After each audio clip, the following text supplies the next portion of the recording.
Adjustment Bureau. Oh, hi, pal. What's on your mind? At the moment, you. Huh? Johnny, you've been working too hard. Oh, this I've been convinced of for years, Pap, but I've never been able to convince anybody else, especially you. Okay, I'm convinced. What you need is a nice vacation, all expenses paid. Whoa. Southern California's very nice this time of I year. just came back from there. The beaches, the swimming, sun, golf, nightlife. Look, Pat, thanks a lot, but no thanks. Well, now, Johnny. The last time you invited me to take one of your vacations, I got hit over the head, almost run down by a truck, and kicked around by a guy 7 feet tall. Yeah, but this one's different, Johnny. It's a real simple job. Oh, they all are, according to you. All I want you to do is pick up something out on the coast and bring it back here. That's all. Yeah, what? $100,000. Oh. I'll be right over.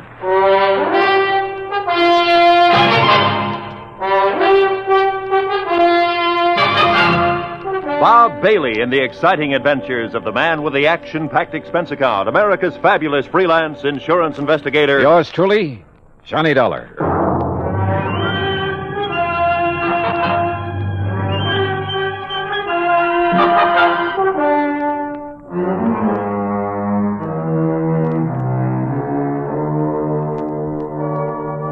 Expense account submitted by Special Investigator Johnny Dollar to the Universal Adjustment Bureau, Hartford, Connecticut.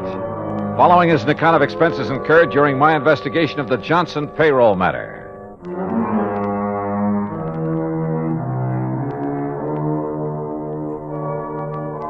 Expense account item 1, $1.25 cab fare from my apartment to the office of Universal Adjustment Bureau in Pat McCracken. Well, $100,000 made you prick up your ears, Johnny. Sit down. Okay, Pat. What's the deal? You hear about the Johnson payroll robbery last week down in New York? I read about it, but there weren't too many details. They got $100,000, and the payroll was insured by one of the companies we represent. How many in on the robbery, do you know? Oh, we're not sure. There were several. One of them was fatally wounded. Was he able to talk before he died? Yeah, just enough to tell us the plan was to split up after the robbery, meet in another city to divvy up the loot. Uh-huh. And you think it's out in California now? We also think one of the crooks may be trying to double-cross the others. Hiding out from them, maybe? That's the general idea. We got a call from Los Angeles this morning. Fellow wouldn't give his name, but he claimed he could give us a lead on the one who has the dough. For a price, of course. Oh. So you're to meet him in L.A. and find out what he knows, if anything. What do you figure his angle is, Pat? Oh, maybe several, Johnny, but I don't care. What I do care about is getting the money back. All right. How do I contact this man in Los Angeles? You don't, he'll contact you. At your hotel, the Nestor. The Nestor. Okay, Pat, I'm on my way. Oh, just one thing, Johnny. Yeah? Maybe it's occurred to you, maybe it hasn't. There will be others looking for that money, too. The other guys involved in the robbery? Yeah. Of course, if you can get there first. I'll try. Oh, and don't bother telling me to be sure to get back here in one piece. That I'll really try to do.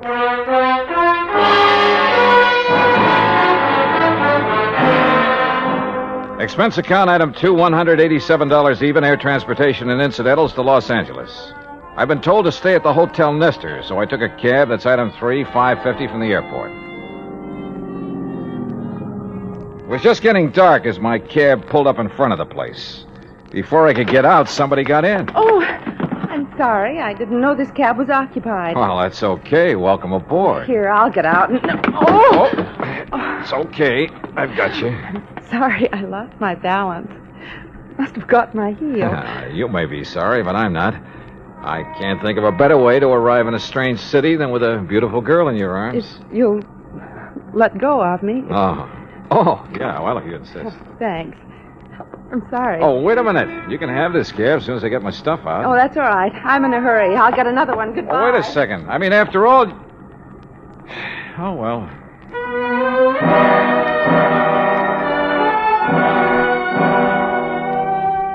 Yeah, that's the story of my life. The best ones always seem to get away.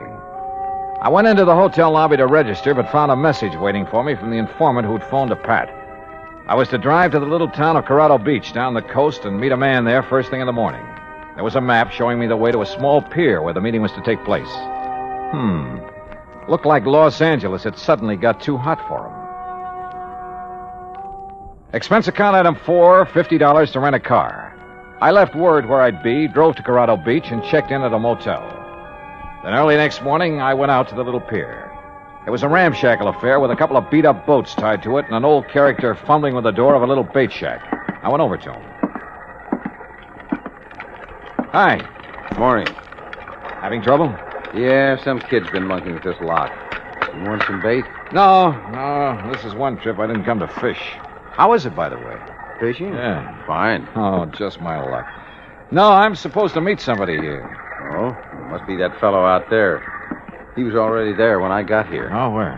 Oh, you see that boat, the bottom side up on the pier near the end? You mean the man sitting beside it? Yeah. Got himself a fishing rod, looks like. Could be he wants some bait. I'll walk out with you and see if you don't mind. Oh, not at all. So the fishing's been good, huh? What have they been catching? Oh, quite a few bass last couple of days. Off the pier? Yeah. There's some kelp beds in close, brings men around here. Funny. Your friend there, you don't seem... Hey, asleep, I guess. Hey, watch out, he's slipping. Grab him. I got him. But... Hey, mister. Mister, he isn't sleeping. That's right. He's dead.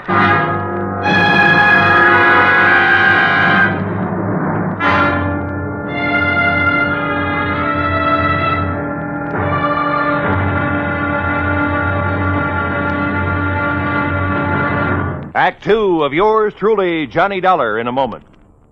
Our flag now numbers 50 stars, and behind each star there stands yet another flag, representing one of the 50 states.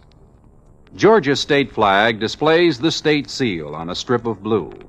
The seal symbolizes the fact that constitutional government rests equally on the three major branches of government, legislative, executive, and judicial, and that all three must be guarded equally if a sound government is to be maintained.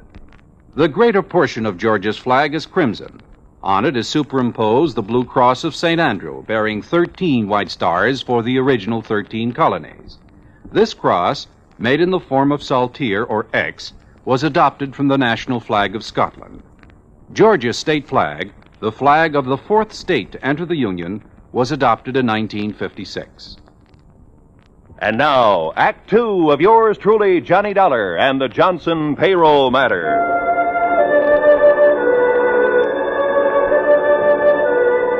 I'd flown 3,000 miles to meet a man, only to find him dead at the end of a rickety little pier at Corrado Beach, a knife between his ribs. I searched him while the old fellow at the bait shack went to call the police, but I didn't find a thing on him to help me. No identification, even. Later, talking to the police, well, they didn't have any line on him either. My only lead on the payroll robbery was dead. I waited around the motel most of the day, hoping the police could turn up something on the dead man, but it was no soap.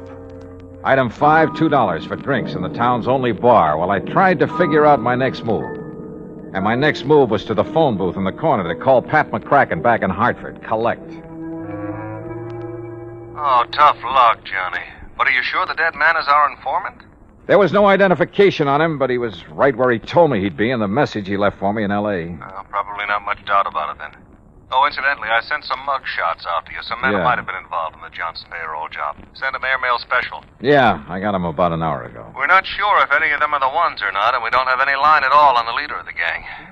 Well, what's your next move, Johnny? Search me. Right now, I'm right in the middle of nowhere. I guess I... Hey, wait a minute. What's the matter? Maybe I'm not out of leads after all. What do you mean? Pat, I'll call you later.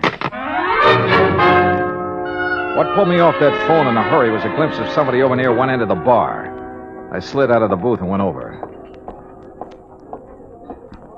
Well, hi. What? Imagine meeting you here. I'm afraid I don't know what you're talking about. You're the girl who got into my cab in Los Angeles. I'm afraid you're confusing me with somebody else. I'm sorry. I have to go. No, just a minute. I'm beginning to think it wasn't just coincidence you got into my cab. Maybe we'd better have a little talk. Please, go of my arm. You've made a mistake, and there's nothing to talk about. Is he annoying you, lady? Now, look, bartender, I'm just trying to find... Yes, he is annoying me. Take your hands off her, buddy. Now, look, Joe. I mean it, and my name ain't Joe. I got you outweighed by about 40 pounds, buddy. You don't understand. Just let go of her, and we'll talk it over. Okay. Thank you. Now, just what is it I don't understand, buddy? Skip it, buddy. So she got away from me. I grabbed my top coat off a hook and stepped outside the bar. It was damp and foggy out there. I put on the coat and started looking around for her, but it was too late. She was just plain gone. Then, walking along with my hands in my coat pockets, I realized there was something in one. A key to a motel room, but not mine. Funny. Then I remembered I'd had the coat beside me in the taxi when the girl climbed in back in Los Angeles. Yeah, she could have slipped it in the coat pocket then. But why? Now, that's what I wanted to find out. I looked up the motel. It was about a mile down the highway from mine, room 7. Yeah, the key fit all right. Then as I opened the door, I realized I had company right behind me. Freeze, Dollar. Huh? Who are you? Never mind. Inside. Move. Okay. Get that blind down. Okay. Oh, wait a minute. Your face looks familiar. Yeah, those mug shots McCracken sent me. You must be Slattery. Right boy. One of the guys they suspect of pulling the Johnson payroll job. Too bright for your own good, Dollar. You must be the one who killed the man out on the pier. The man who was going to tell me where the payroll door is. That's a nice stall, Dollar, but it won't work. What do you mean, Slattery? Blake killed him, and you know it. Yeah? Who is Blake? You want to play it coy, huh, Dollar? Okay, we'll do it your way. Blake's got the payroll door, and you're working with him. Just how do you figure that? Blake's girlfriend climbed in your taxi in Los Angeles. I figure she slipped you the key to this room. Hey, look, you got a few things all twisted. Shut up and stand still. This gun has a habit of going off sometimes. No kidding. So where's the dough? Take it or leave it, Slattery. I don't know. Well, it better be in this room. Yeah? And if it isn't? You guess. I don't think I need more than one. If it isn't here, I'm not leaving. That the idea? Oh, you leave, all right. It's just that you won't be walking out of here. Act 3 of yours truly, Johnny Dollar, in a moment. Over 150 years ago, the Swiss poet Henri Amiel wrote, "Heroism is the brilliant triumph of the soul over fear. Heroism is the dazzling and glorious concentration of courage." During the Korean campaign, Corporal Ronald Rosser was attached to the heavy mortar company of the 38th Infantry, 2nd Division, United States Army. Rosser, a veteran of World War II, rejoined the Army and shipped to Korea when he heard that his brother had fallen in the winter assault of the Chinese Communists. One day, Rosser's company moved into enemy territory. At the time, the corporal was a forward observer and carried a radio. Suddenly, in the midst of an enemy attack, Rosser handed his radio to a buddy, slipped the safety off his carbine, and filled his shirt with hand grenades. He charged at the enemy through fierce mortar and artillery fire, shooting from the hip. Straddling a bunker, he riddled its occupants. Still advancing, he accounted for 2 more of the enemy, shooting one through the head and clubbing another to death. Continuing his one-man charge, he jumped into a trench full of enemy soldiers, opened fire, and forced his way relentlessly down the length of the trench, killing right and left with grenades and carbine fire.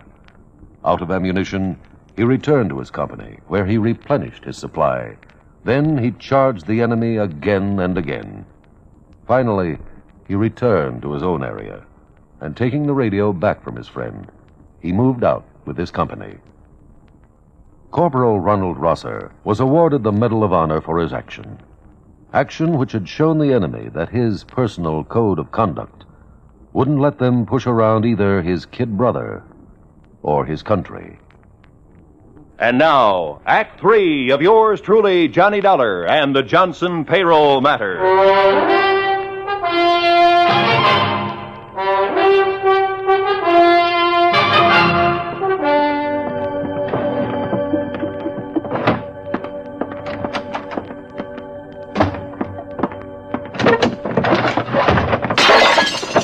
Now, look, Slattery, you've torn this motel room completely apart. Obviously, that payroll money isn't here. That's right, Dollar. So now you're going to tell me where it is. Oh, brother, you take a lot of convincing. I told you I don't know. So why don't you put that gun away and listen? You're the one takes the convincing, Dollar, so I start convincing. Oh, that's not going to do you any good. No? Well, we're sure it's not going to do you any good, so... Now, wait a minute. Look. Look, I'll give you the whole story. And I'm supposed to believe it, huh? Staring down that gun barrel, I'm not about to lie. Let's have it. All right. A guy called us from Los Angeles, said he could give us a lead on who had the dough from the Johnson payroll job. It was Hollis. He was hoping you'd lead him to it. Hollis? Yeah, the guy you found out in the pier dead. And you said a man named Blake killed him. You know Blake killed him. You know Blake engineered the holdup and then ran out on Hollis and me. Do I? Sure, because you're in with him.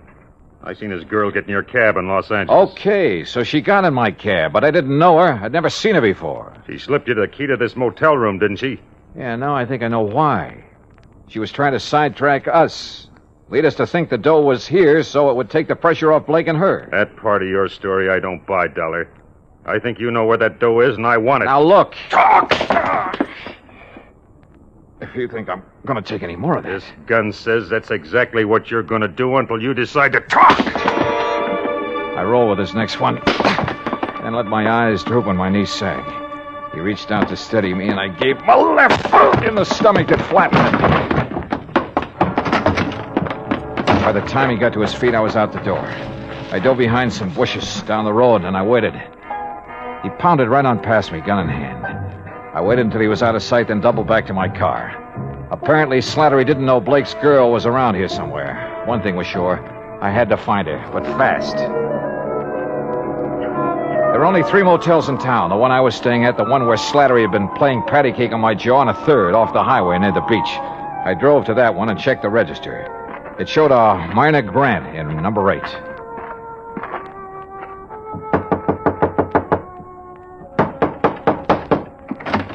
Oh. Hello, Myrna. No, please, get out. Oh, no, sorry. We're going to have that talk right now. I tell you, you've made a mistake about me. Oh, come on. Drop the act, Myrna. I know you're Blake's girlfriend, that you slipped that motel key in my coat pocket in L.A. to get me off the trail of the Johnson payroll money. The what? I also know that Blake masterminded the robbery and double-crossed his buddy, held out on him. Oh, I guess I knew it must be something like that. What are you talking about? Mr. Dollar, I haven't known Fred Blake very long. A month, maybe. I didn't know what he did for a living, and I didn't ask him. 2 days ago, he said he was in trouble and needed my help. He wanted me to slip that key into your coat pocket in the taxi in Los Angeles. To take Slattery off his trail. Then he told me to meet him here at the beach. When I saw you in the bar a while ago, I got panicky. I didn't know what to do. But that's all I know about it. Mr. Dollar, I didn't know Blake was a criminal. Honestly, I didn't. Yeah? Now, will you help me find him? Yes. I will, Mr. Dollar. If I can. The trouble is, right now, I don't know where he is any more than you do.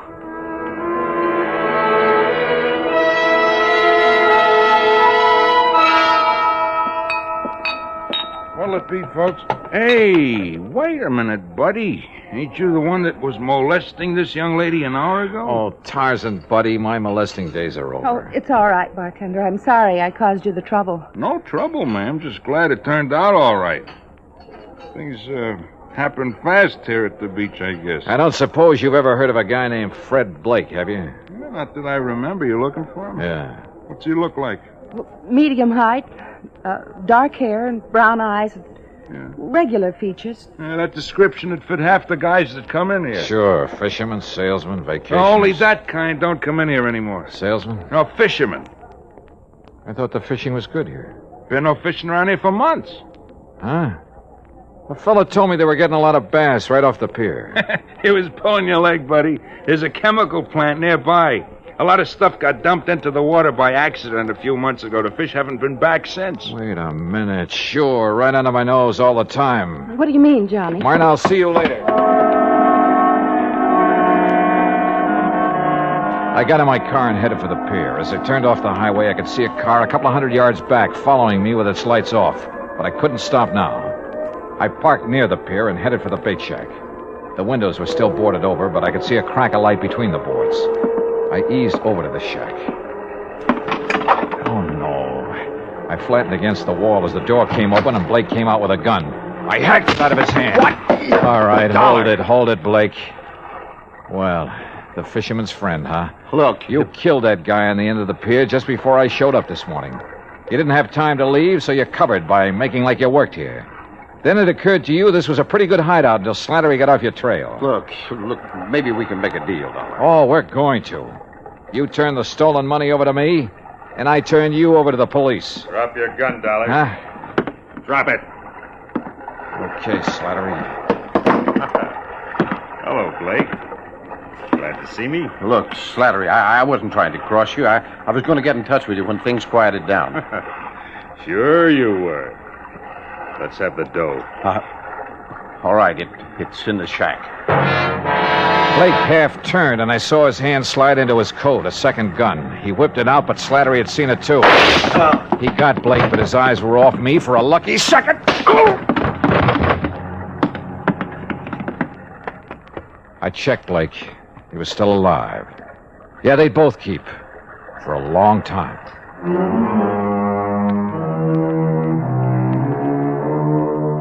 Item 6, $174 even, air transportation and incidentals back home. Expense account total, $526.50. Remarks?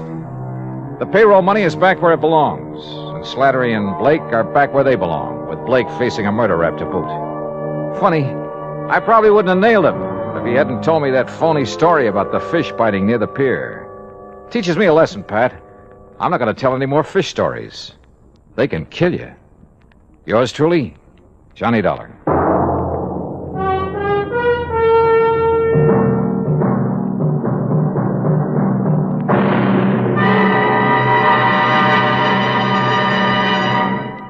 Our star will return in just a moment.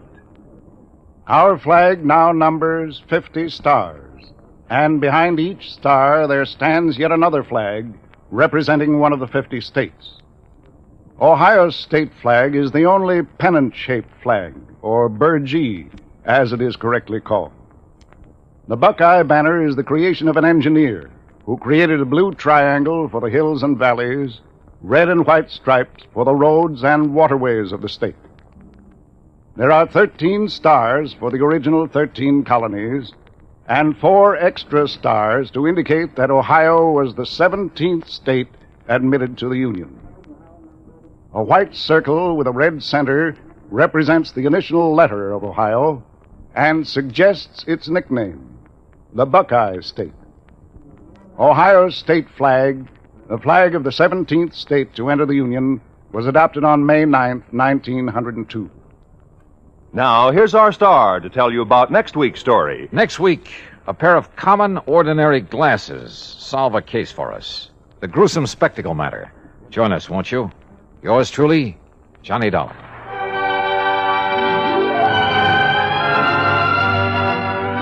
Yours truly, Johnny Dollar, starring Bob Bailey, originates in Hollywood and is produced and directed by Jack Johnstone. From Hollywood, it's time now for... Johnny Dollar. Peter Hanley at Western Maritime and Property. Oh, yeah, Mr. Hanley. I found this message to call you. You're still in town at the Beverly Hilton. Yes, that's right. I thought you'd be back in Hartford by now. When I can enjoy a spot like this on expense account? What? This California weather, the swimming pool here at the hotel? Wait. Wait. You say on expense account? Why, sure. Dollar, you cleared up that matter for us. You proved conclusively that Randolph Merrill did not lose his yacht, that the explosion and the sinking were fake. That's right. And incidentally, as you anticipated, the yacht was found in a small Mexican seaport, all ready to be rebuilt and repainted to thoroughly disguise it. Good. Now, Mr. Hanley... Oh, by the way, in spite of his earlier vindictiveness, Merrill has decided to plead guilty and throw himself on the mercy of the court. Has he signed a confession? Well, no. Then I'll bet he changes his tune by the time he goes to trial. Oh? Sure, that's an old trick to slow things up, gain time. Are you having Mrs. Merrill held as an accessory? The Merrill has made and signed a statement completely clearing her, so to hold her now would only complicate matters. Hanley, either you haven't yet read my expense account report, No, I haven't. or I forgot to tell you what tipped me off that bear was trying to pull something on us. Oh? What was it, Mr. Dollar? Her jewels that you'd insured for $100,000. Oh, no. Oh, yes, Hanley. That jewelry Mrs. Merrill showed us was fake. Paste. Heavens, Dollar? You still think I ought to go back to Hartford? No, not until you found out where the real jewels are.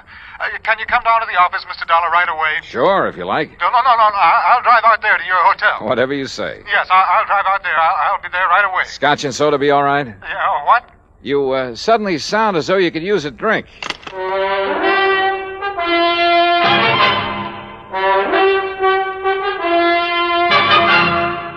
Bob Bailey in the exciting adventures of the man with the action-packed expense account, America's fabulous freelance insurance investigator. Yours truly, Johnny Dollar.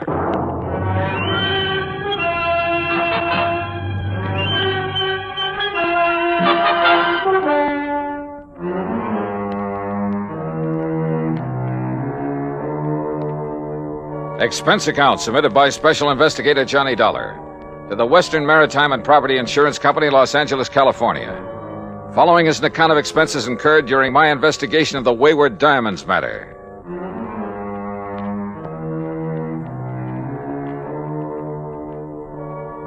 Expense account item 1, $2.25 for drinks in my room at the Beverly Hilton. By the time room service had delivered them, collected the tip, and left, Peter Hanley arrived. Yeah, come in.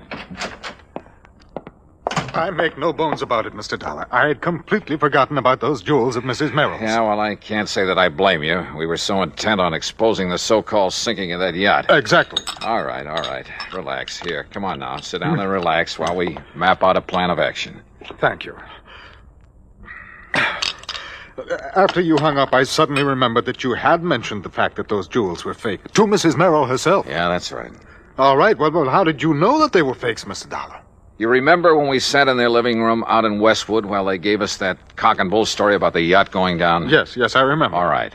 She handed me the jewels to look at. I kind of absent-mindedly dragged one of the so-called diamonds across the glass top of the coffee table and realized it didn't scratch it. Oh. Nor did any of the others, which proved they weren't diamonds at all, but some kind of imitations. Look, why kid about it, Hanley? Up to that point, they'd had me believing their story about losing that yacht. You weren't alone, Dollar. You weren't alone. But now I suppose we'd better call in the police about that jewelry.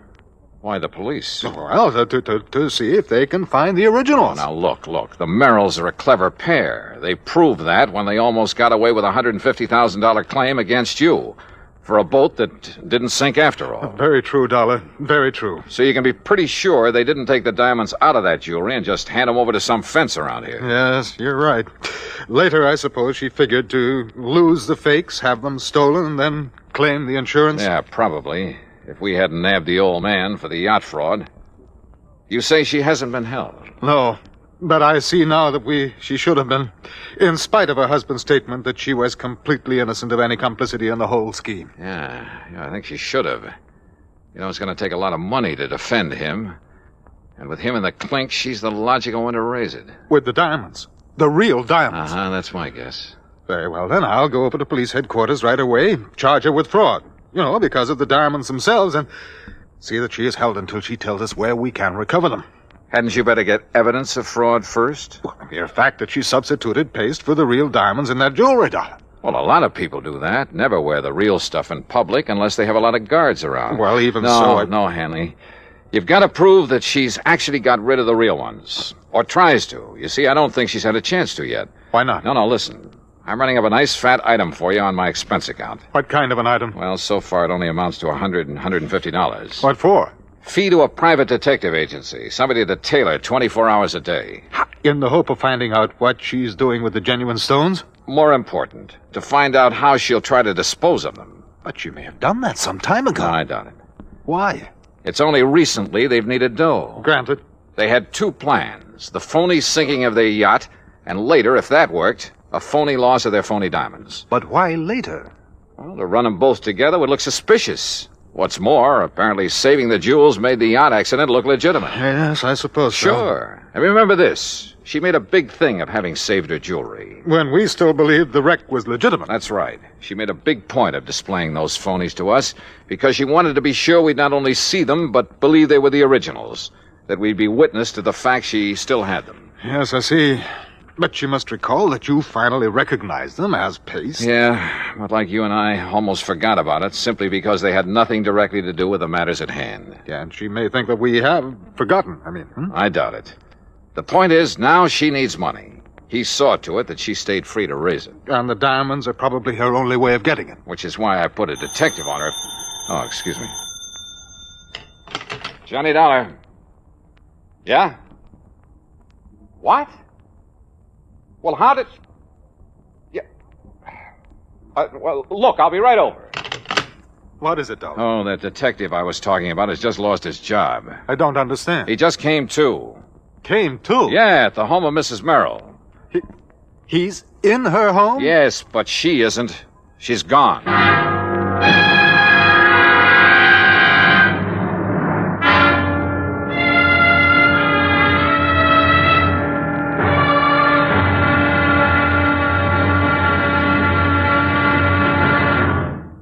Act 2 of yours truly, Johnny Dollar, in a moment.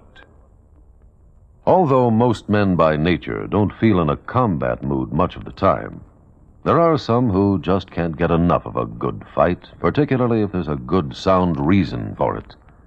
In July 1900, when American fighting men were protecting the rights and liberty of their fellow countrymen during the Boxer Uprising, the battle was a furiously fought affair. Army Private Robert H. von Schlick, serving with Company C of the 9th United States Infantry Division, was in the thick of the fracas. Although he had been wounded previously while carrying a wounded comrade to a place of safety, he rejoined his command, which partly occupied an exposed position on a dike. Private von Schlick remained there after his company had been withdrawn and, in spite of the hail of bullets around him, single-handedly continued to fire into the enemy ranks. Oblivious to the fact that he was a conspicuous target, he refused to leave the fight until he was literally shot off his position by the enemy. Private Robert von Schlick earned the Medal of Honor for valiant devotion to duty and added heroic background to the code of conduct of American fighting men. And now, Act 2 of yours truly, Johnny Dollar, and the Wayward Diamonds matter.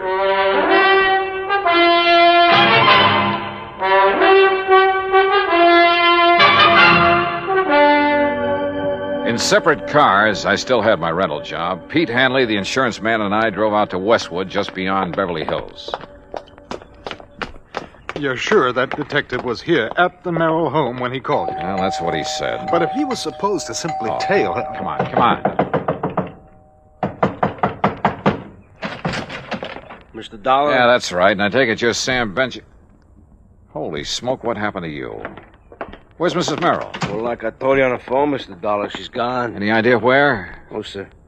Hey, you mind if I sit down? I don't feel so good. No, go ahead. Go on, sit down. All right, you all set? Yeah. Now, what happened? Well, I was walking up and down the street. Huh? You know, real casual, so as not to arouse no suspicion. You've been walking up and down in front of this house all morning? Oh, yeah, all morning. But like I say, real casual, so Where did you ever learn to be a detective? Some correspondence course? Oh, now, look, Dollar, you shouldn't talk like that. I resent it. Okay, all right, go ahead and resent it. But prowling up and down in front of the house... Well, my brother runs a very good detective Your agency. brother? Yeah, and if he didn't think I was a good operator, Okay, he wouldn't... all right, what happened? Well, I see her come out the back door. You know, Miss Merrill? Wow. And I see her go out and she opens up the garage. And where were you? Well, by good luck, I just happened to be in front of the driveway about then. So, real casual, I lean over and I start tying up my shoelace, Yeah. you know, so she won't get suspicious of me, you see? Go on. Well, when she gets in the car and she gives me a look, but that's all. So I figures me being so casual and all, she's not wise to what I'm doing around here, you know? I bet she wasn't. But that's where you're wrong, Dollar, because somehow she must have figured it out, even with me being so casual. All right, what happened? Yeah. Well, Dollar, she comes barreling out of that garage so fast, I didn't have hardly And time she to maybe even... casually ran you down. So I was casual about it. By the time I pick myself up and I find out I got any busted bones, she's down the street and around the corner. What kind of a car was she driving? Gee, no. What was the license number? I don't know. You don't know? Well, then how it happened so fast? Hey, look, whoever assigned you to this job ought to have I told you, my brother. And don't you say anything about my brother. How did you get into this house? Well, my order said if she made any move, I was to phone you. I figured nearest phone was in here. How did you get in?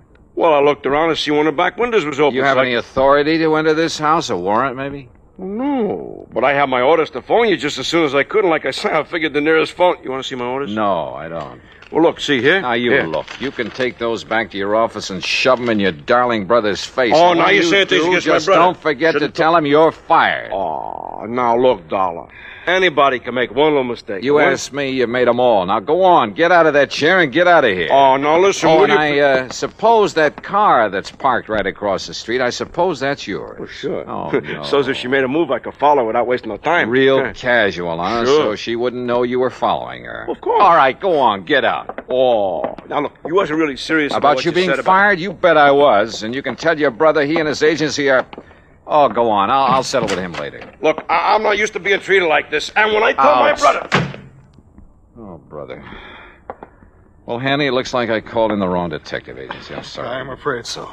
And I suppose you and I have no more right to be in this house than that idiot had, so perhaps we'd better leave. Yeah, sure. But not until you get on the phone and call the Department of Motor Vehicles. Oh? Find out from them the year, make, and model of Mrs. Nancy Merrill's car. Oh, better still, I can call my office. Your office? Yes, we issued the insurance on that car. Well, good. Meantime, rather than just sit here and twiddle my thumbs, I'm going to have a look around. But, Dollar, if our simply being here is illegal... Will you stop worrying about it and get on that phone?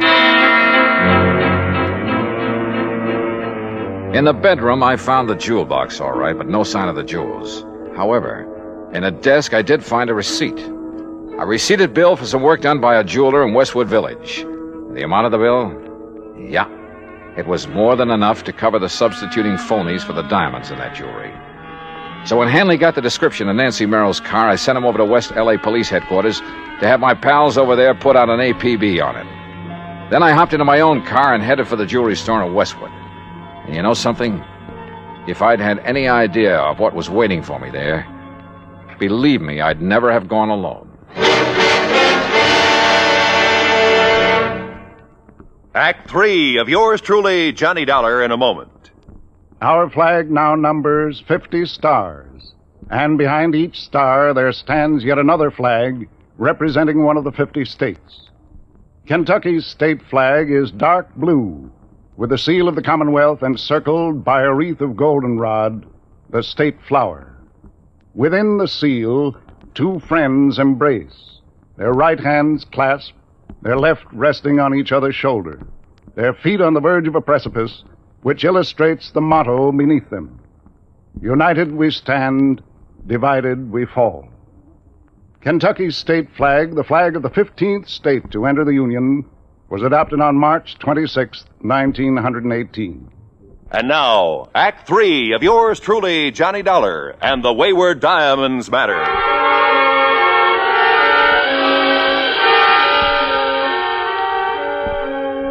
Howard's Hillcrest Jewelry is a small but very exclusive shop on Weyburn Avenue in the Westwood Village section of Los Angeles. There, with the help of a receipt I'd found in Nancy Merrill's desk, I hoped to get on the track of the missing diamonds. I entered the snooty little shop and asked for the owner. I'm sorry, my good man, but Mr. Howard is engaged with one of our important clients. Well, I'm here on rather important business. Well, if you care to leave your name and he wishes to see you, perhaps we shall call you.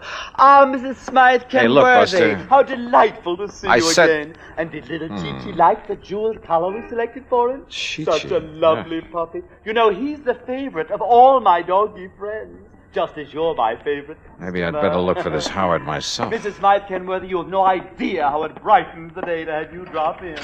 Oops, now, wrong department. What can I show you today? Some little trinket for your pussycat, Ralph? We have some perfectly private things and real emeralds. No. But you must please. Oh, Nancy, my dear. Yes, Howard.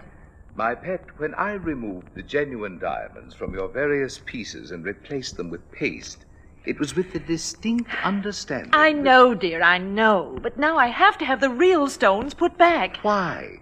As I understood, it was in order to have the fake gems stolen so that you could collect on the insurance. Oh, of course it was, of course. Not so loud, Nancy, please. Howard, our plan to claim that the yacht exploded failed. Randolph is in jail. He didn't involve you in that, I must say, rather foolish plot. Oh, no, but I have to go through the motions of getting him legal help. Excellent, my dear. I hope they keep him in jail. Howard. Randolph has stood in the way of our romance too long, my pet. Howard, please, listen.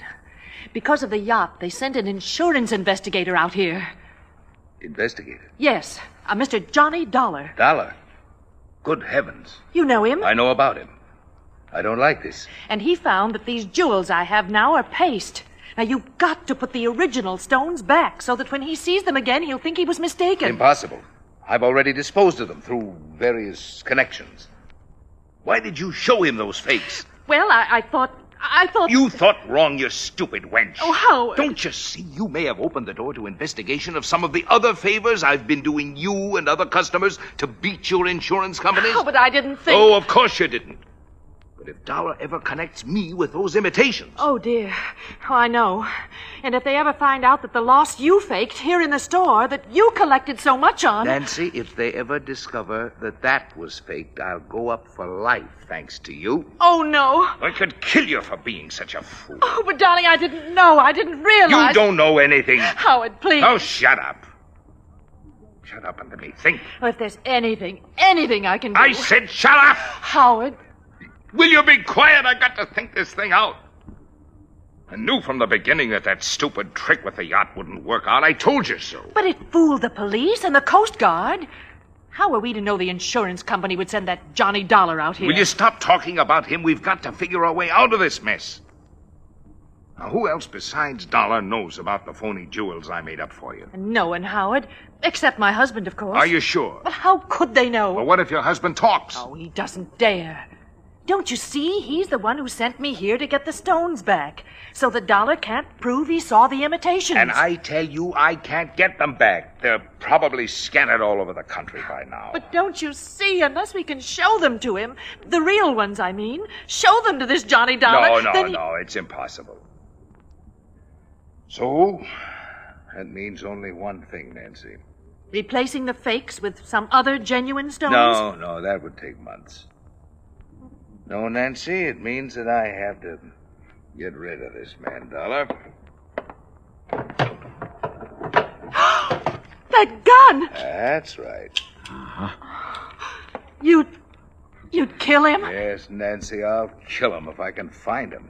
I'll save you the trouble of looking for me, Howard. What? Dollar! And is that the gun you plan to kill me with? Yes, that's right. And I think I'd better kill you right now. Oh, Howard, darling, please. Oh, put that thing down, Howard. You're not going to shoot with customers out front. My private vault is just outside this back door of my office, Dollar, and it's open. In there, the sound of a shot won't be heard out front. No kidding. No kidding. All right, walk. Out that little door. Walk. Well, you don't really leave me much choice, do you? I'll open it carefully. No tricks. Tricks? With a gun in my back? All right, open the door. Go ahead. Oh, it seems stuck. Maybe you'd better open it. I said no tricks. You open it. Oh, Howard, you don't know what you're doing. You bet I do. Go ahead, Dollar. You may be sorry for this, you know. Will you quit stalling and open it? Whatever you say. Mr. Howard! Mr. Howard! Oh, now what? Mr. Howard, there are some men here to see you. Nancy, go out there. Tell them I'm not to be disturbed. I'll see them in a few minutes. Oh, please, dear. Go ahead. Go on. Mr. Howard, these men are from the police. The police? Well, bless Peter Hanley. Oh, no, you... Yes, I do. Dollar, are you all right? Those shots... Johnny. Hiya, Pete. Huh? Oh, thank heavens. Thank heavens. Yeah. Looks like he's okay, Mr. Hanley. But, Dollar, what under the sun did you do to our friend Howard here? Well, we had a little argument, Sergeant. I'll tell you all about it, and then you can haul him off to the clink. Oh? Hey, listen, if you've got something on Howard, you'll be our friend for life. Sergeant, I've got plenty. Good, because, brother, we've been trying to catch up with him for years. Oh, incidentally, have you got a cell for Mrs. Merrill, too? You bet we have.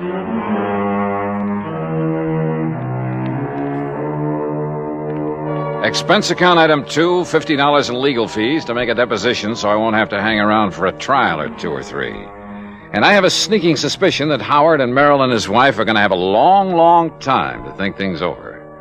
Expense account total, including additional mileage on my rental car and the trip back to Hartford, $218 even.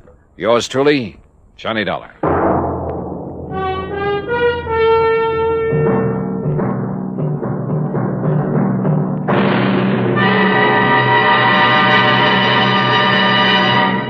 Our star will return in just a moment.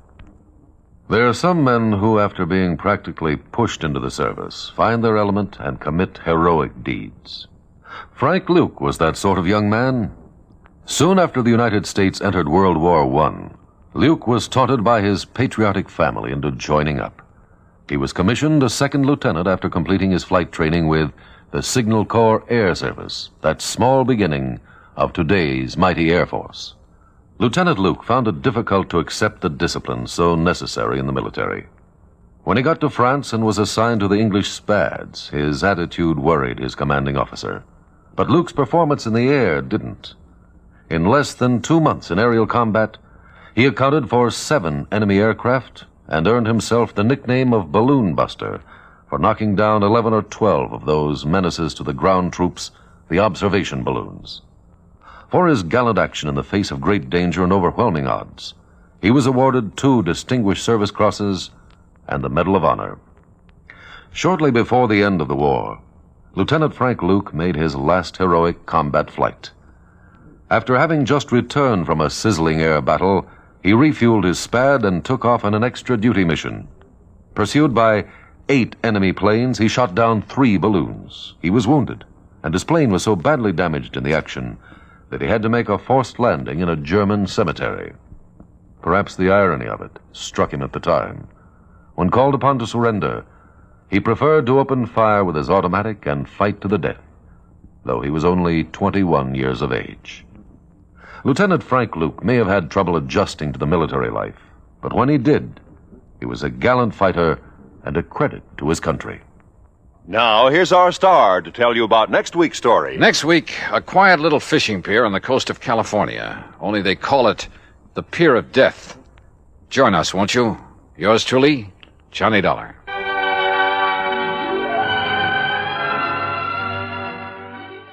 I wish you to investigate the death of one of our clients. All right. Have you ever heard of J. Lamont Schofield? The theatrical producer? Yes. Sure. World famous for the beautiful girls he employed in his reviews on Yeah, Broadway. well do I remember. Now, what about him? Well, if you've seen the papers, you know that he died yesterday. No, I didn't know. As natural causes, the medical report stated. But you think otherwise? I do. Why, sir? Because of the beneficiary named in his $750,000 insurance policy. $750,000? Yes. So I think you'd better come over here and see me. Yeah, Mr. Westbury. I think I'd better.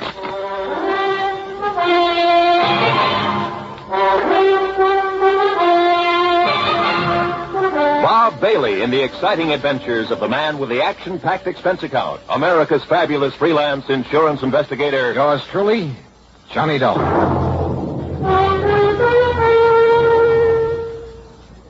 And now, Act One of yours truly, Johnny Dollar.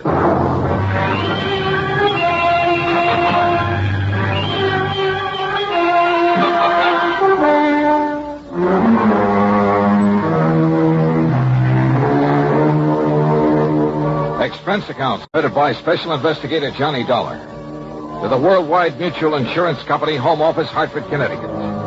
Following is an account of expenses incurred during my investigation of the Noxious Needle matter.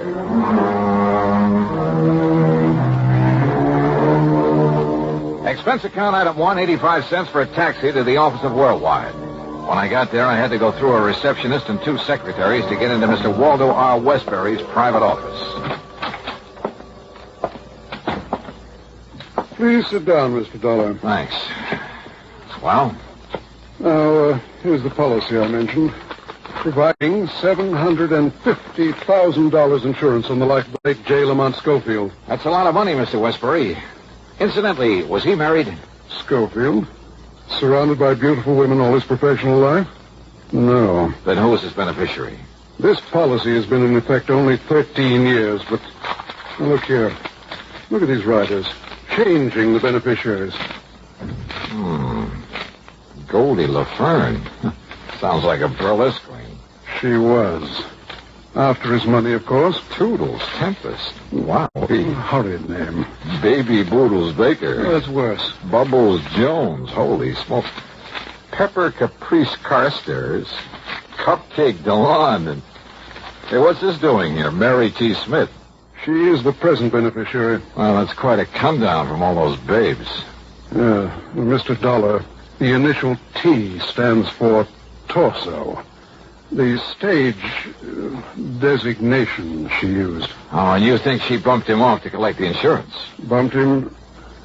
Oh, yes, I do. But if a medical report says the old man died of natural causes... At the time of his death, Mary T. Smith, was his private nurse, responsible for his care, the medication he received, and so forth. Ah, I see. I'm glad you do. Because if you can prove she murdered him... In spite of the doctor's report? Yes. You can save our company a great deal of money. I don't often say this, Mr. Dollar, but in view of the amount involved, there'll be no questioning any necessary items on your expense account, no matter how high. Necessary items? Well, surely you wouldn't think of listing any unnecessary expenditure? Dream on, Mr. Waterbury. Hmm? Well, what? Nothing. You say that Schofield died yesterday? Yesterday afternoon. Where? At his home in Cranford, New Jersey. Do you know who his doctor was? Yes, Dr. Leonard Foote. Good. Now, I wonder where this nurse is. Anybody keeping an eye on her? Yes, you'll find her there at Schofield's home. Obviously, she's a very smart woman. You mean smart enough not to run? I'd put it the other way, Mr. Dollar. Smart enough to have made him name her in his policy and to stay around to collect. You know anything about her? Only that she was a showgirl before making this pretense of being a nurse. Yeah, but if a doctor was willing to have her take care of him, you know anything about him? Frankly, no. Then I have a sneaking suspicion I'd better pay him a visit. Item 2, $4.15 for another taxi, then a train down to New York. At Grand Central, I ran up item 3, $50 deposit on the drive your own car. Item 4, 50 cents to get through the tunnel to Jersey. From the city of Elizabeth, I headed west on Route 28 to the pretty little town of Cranford. Then directly to the combination home and office of Dr. Leonard Foote, where I cooled my heels for a half hour in the reception room. Bye, Doctor. Goodbye, Jimmy. Come in, please, Mr. Dollar. I'm sorry to have had to keep you waiting. Oh, that's quite all right, Doctor. But if little Jimmy Sayer doesn't stop eating green apples, he's going to have worse than a tummy ache. Your company called that you'd be here because of the death of J. Lamont Schofield. Sit down. I'll be very honest with you, Doctor. His insurance company thinks your opinion of death from natural causes might be wrong. My tentative opinion, Mr. Dollar. Lamont Schofield suffered from, well, rather than bore you with a lot of medical terminology, let's say he had a heart condition, one that required that he take it easy and, of course, medication. What kind of medication? Digitalis, for the most part, to limit the frequency of his heart contractions. More recently, he's been receiving intravenous injections of Sedulinid. His nurse gave him the injections? Yes, under my orders. I understand she's an old burlesque queen. Some years ago, he starred Mary in one of his Broadway productions.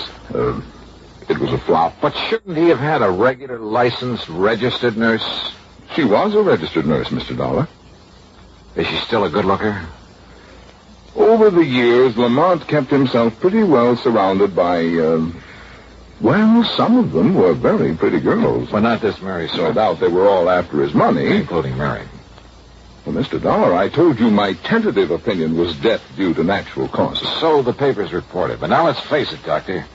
If she hastened his demise by, say, an overdose of one of those injections... I learned. And while acting under your orders, by using something that you put into her hands... Now, just a minute, it could look pretty bad for you, too, couldn't it? Are you trying to imply... just stating facts. Imply that I might have conspired with that girl to bring about the death of one of my... Such a thing is always a possibility now, isn't it? Well? Are such tactics usually part of an investigation like this? Why not? If you were guilty, if I could get you riled up, catch you off your guard. I see. I don't like you, Dollar. I shall expect your apology. I'll see. As I started to say before you interrupted me, I learned just this morning from Monty's attorney that Mary Smith is the heir to Lamont's estate and the beneficiary to his insurance policy.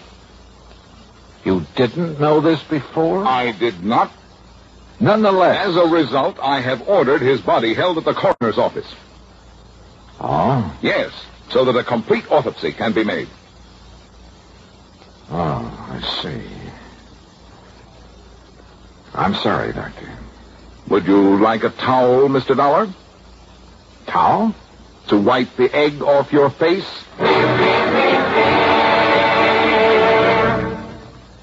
Act two of yours truly, Johnny Dollar, in a moment. Sometimes we may wonder why a football team doesn't quit playing and walk off the field when it finds itself 50 points behind with only a few minutes of play to go. What is that indomitable spirit that fills men with hope and keeps them going in spite of terrific odds? Keeps them going just to play the game according to the rules, just to get the job done as well as they know how. This kind of spirit pervaded the feelings of heavy bomber crews of the 9th Air Force on that day of glory, August 1st, 1943, the day of one of the most secretly planned surprise bombing missions of World War II. The day of the low-level attack on the Romanian oil refineries at Ploiești. More than 170 B-24 heavily loaded bombers took off in a swirl of red dust from Benghazi, Libya, to bomb a highly defended priority target. The element of surprise in the low-level attack was to be one of their greatest weapons.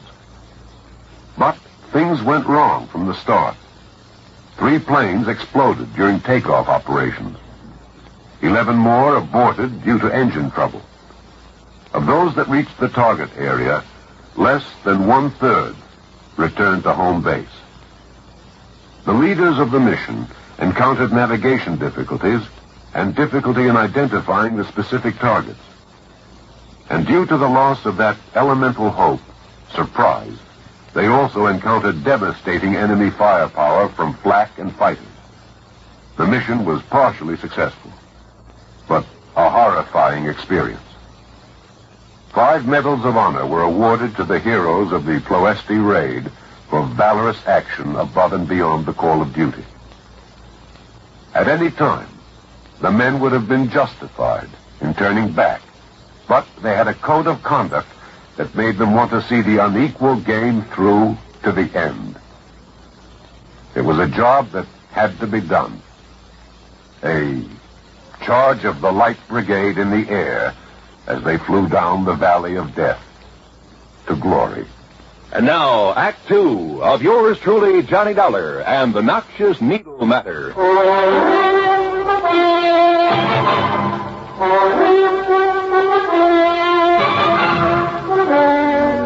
Yes, Mr. Dollar, as soon as I learned that this ex-showgirl was to be Lamont Schofield's sole heir, well, I realized the same possibility that I'm sure you must be considering. That she may have helped him over the hill. Precisely. I know, all things being equal, Doc, do you feel that he should have lived on a while? Where a bad heart is concerned, one can never be certain, of course. But knowing his desire to live, his willingness to adhere to my instructions and take care of himself, plus the medication I provided... Medication given by this Mary Smith? Yes. I would have wagered he could live on for 10 or 15 years. When do we know the results of the autopsy? A toxicologist by the name of Stanley has been called in at my request. It may take several days. I see. Meantime, then, I'm going to see this Mary Smith. Incidentally, the police found no sign of any poison, of anything that might have been used to cause Lamont's death. You mean the police have been in on this? Yes, they've been very thorough. Then why the autopsy and a toxicologist? Because the least detectable means would have been an overdose of medication. I see. Now, Doctor... I've really told you all I can, Mr. Dollar. Why don't you go along and see Mary Smith? Yeah, well, I intend to, but now tell me... Call me if you need me after you've talked with her. Goodbye, Mr. Dollar. When that autopsy report comes through... I'll let you know. Goodbye, Mr. Dollar. And that was all I could get out of him. The home of the late J. Lamont Schofield turned out to be a small place on 3rd Street, nestled in among some fine old oak trees that gave it a quiet sort of isolation. A far cry from the bright lights of Broadway. Apparently, he had taken his doctor's advice.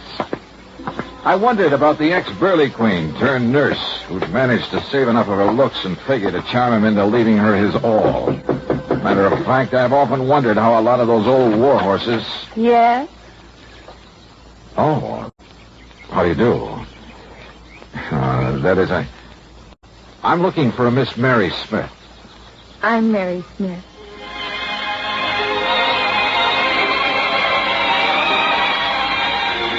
Old war horse. Believe me, I'd guess wrong. Because when it comes to describing Mary Smith, well, there's only one word that does justice to her. Wow. She was in her mid-20s, tall, blonde, and beautiful. Yeah, she looked as though she'd just stepped out of Charles of the Ritz. And I say it again. Wow. Don't just stand there. Who are you? Oh, Johnny Dollar. I'm an insurance investigator. Oh, gee, I've heard of you, Johnny. You know something? You're even better looking than I thought you'd be. Won't you come in? Yeah, thanks. But why did they send you here? There's no question about my getting Monty's insurance, is there? Well, it's just that the company always demands a routine investigation where such a large sum is involved. No kidding. Sit down, huh? Yeah, thanks. Can I pour you a drink? No, thank you. Oh, come on. Have one with me. It's been so glum around here since Monty died, and nobody here except a lot of crepe hangers. A little one? Okay. Okay. Y'all can't just sit around and look grief-stricken. Have you been grief-stricken, Mary? You want the truth? No. What good was it doing Monty living that way, not able to tear around like he used to, putting on shows and having a big time? Here, Johnny, here's to life, love, and the pursuit of happiness. Skull. Oh, that's better. I really needed that. You got a lot of money, Johnny. I? Well, no, not much. No, I never had any either, but I will now. Plenty. Then you know you're Lamont Schofield's heir. You bet your life I do. I had to work for it long enough, feeding him and nursing him, taking care of him, and fending off a lot of old biddies from the old days who were trying to get their claws on him. But you managed to get your claws on him. Well, wouldn't you have done the same thing? See? Now it's paid off. Took him a long time to die, though, didn't it?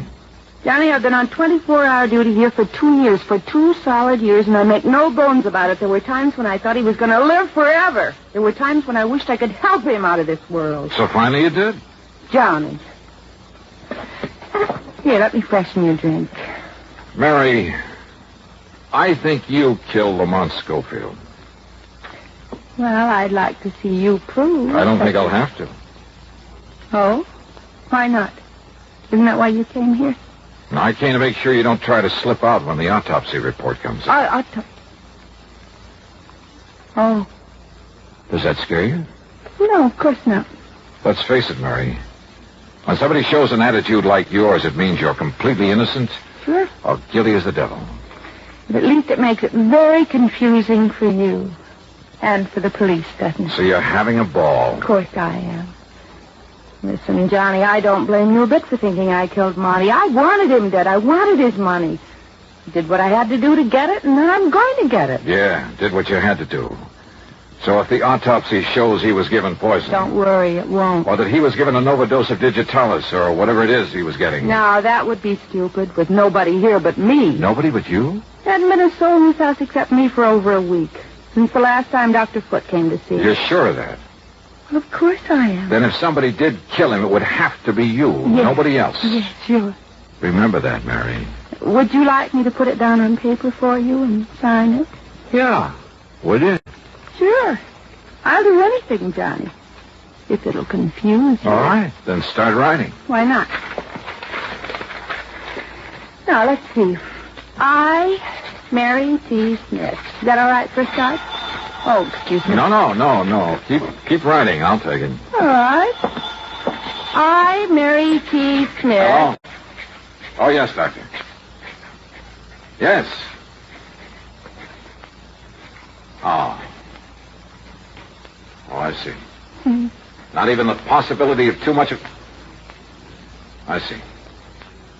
And you're sure? Of course he's sure. Okay, Doctor.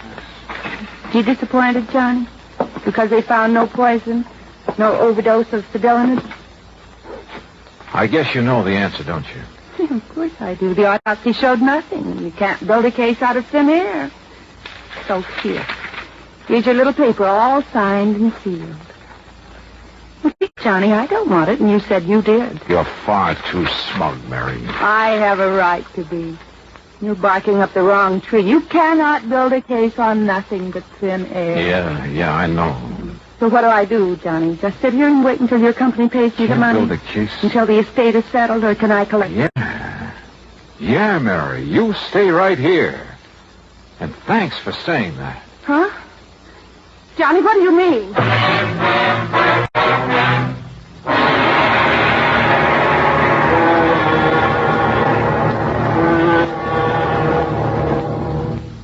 Act 3 of yours truly, Johnny Dollar, in a moment. Times have changed, and so has the man.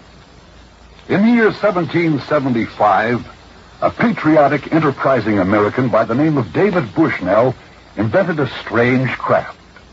It was constructed of two oak beams resembling two platters clapped together and propelled by a water screw attached to a hand-operated crank.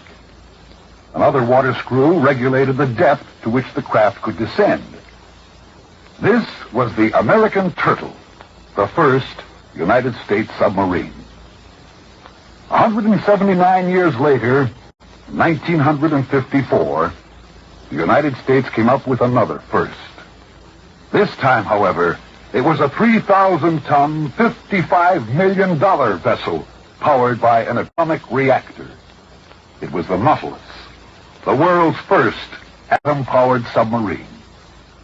And where the American Turtle was a one-man operation dependent on courage and brawn, the Nautilus is a complicated network of advanced electronics, the operation of which is dependent upon a team of highly trained, skilled Navy men who know their jobs and do them well. Yes, times have changed, and so has the man. And now, Act 3 of yours truly, Johnny Dollar, and the Noxious Needle Matter.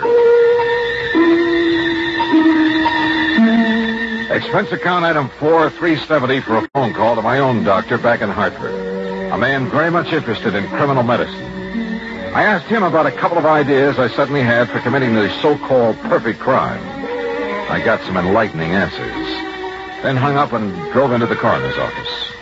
I told you over the phone, Dollar, we found nothing to indicate... Yes, excuse me, Dr. Foote. You're the toxicologist who did the autopsy, Dr. Stanley? Yes, Mr. Dollar. And as Dr. Foote told Listen, could Lamont Schofield possibly have died of an embolus in the brain, maybe? Well, yes, I suppose so. Can you find out by further examination? Well, of course. Then go to it. What is this, Dollar? Are you trying to play doctor now? I told you in the beginning I don't like your tactics, and I like them.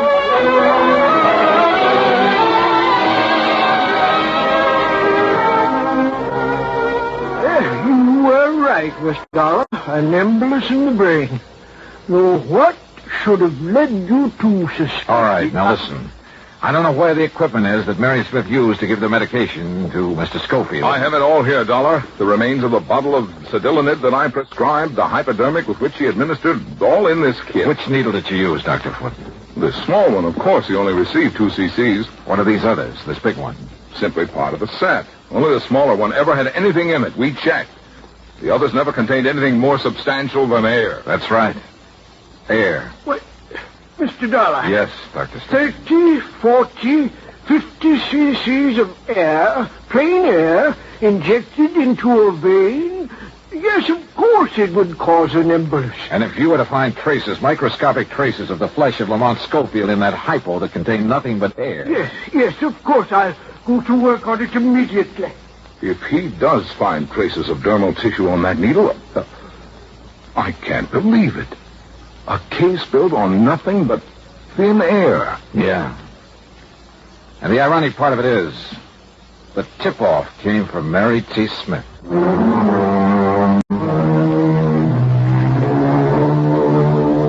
Yes, the microscope showed that needle had been used on J. Lamont Schofield recently. Pretty slim evidence, I know. But when Mary was faced with it, well, I'm still not quite sure why. Maybe we scared her. But she broke down and confessed the murder. Yes, she'd been wrong. Sometimes you can build a case on nothing but thin air. Expense account total, $61.20. Yours truly, Johnny Dollar.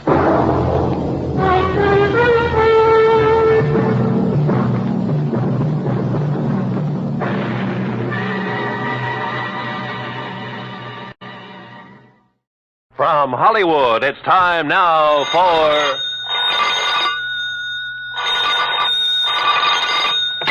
Johnny Dollar. Here's your number in Kingman, Mr. Dollar. Oh, thank you, operator. One moment. Jake Kessler. Johnny Dollar, Jake.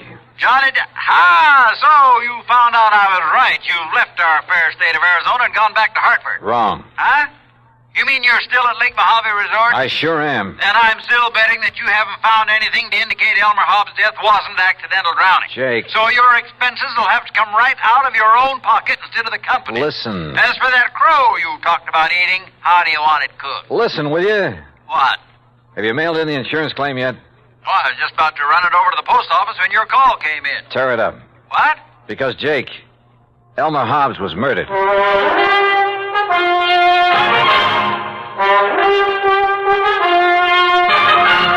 Bob Bailey in the exciting adventures of the man with the action-packed expense account, America's fabulous freelance insurance investigator. Yours truly, Johnny Dollar.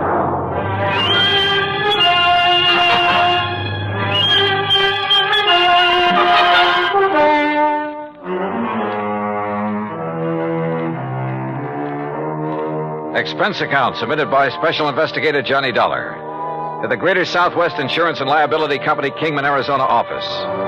Following is an account of expenses incurred during my further investigation of the Mojave Red matter.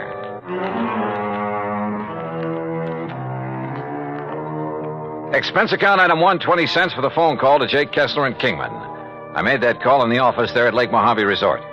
And needless to say, Jake didn't quite believe me at first. Murdered? Elmer Hobbs was murdered? Jake, I'd bet my last buck on it. Yeah, but, Johnny, the police spent 2 or 3 days over there investigating. The coroner, too, and they all reported no evidence of foul play. That's simply because they didn't know where to look. What do you mean? You know Red Barrett, the old fishing guide over here? I've heard of him. Well, Red found the boat that Hobbs used that day. It was lying on the bottom of one of the coves up in the big basin. Sure, because of the storm that drowned Elmer Hobbs. Because somebody sank it. That boat had a couple of air tanks on it that would keep it afloat even if it was swamped. Oh? But, Jake, those tanks were cut open by whoever killed Hobbs. Good Lord. Yeah. But who did it, Johnny? That's what I'm going to find out. I'll call you later. I hung up on Jake Kessler, then walked on back to the dock where I found Red Barrett and Buster Favor waiting for me. Did you get your call to Kingman through all right, Johnny? Yeah, Red. Jake Kessler's holding up the claim on Elmer Hobbs' insurance. Good. That's good. Did you, tell Buster what we found up the lake? Yes, sir. Yeah, Johnny, he did. It's like I said in the beginning, I just didn't see how a man like Mr. Hobbs could ever get himself capsized up in the big basin, no matter how bad a wind came up. Buster was the only one that agreed with me, Johnny. Well, quite frankly, I don't see why everybody wasn't suspicious when Hobbs' boat wasn't found after the storm. Right, Johnny. But now that you and Red found it, sunk in the bottom of that cove and with the flotation tanks cut open, yeah, it sure looks like murder. Oh, that's what I thought from the first, Buster. That's why I telephoned all the way to Hartford to get Johnny out here. But who could have wanted to kill him? Any ideas, Buster? No, sir, Johnny, I certainly haven't. You sure there was nobody here at the resort who might have wanted him out of the way? Johnny, the other folks who were here at the time it happened, why, they didn't even know Mr. Hobbs. You're sure of that? Absolutely.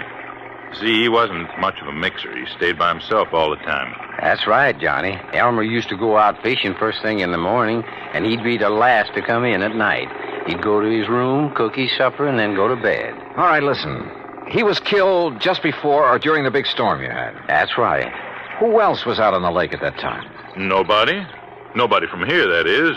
All our people, all our boats were back here at the landing. They'd got the storm warning. So don't you see, Johnny, it must have been somebody from up the lake. What do you mean? From one of the other landings.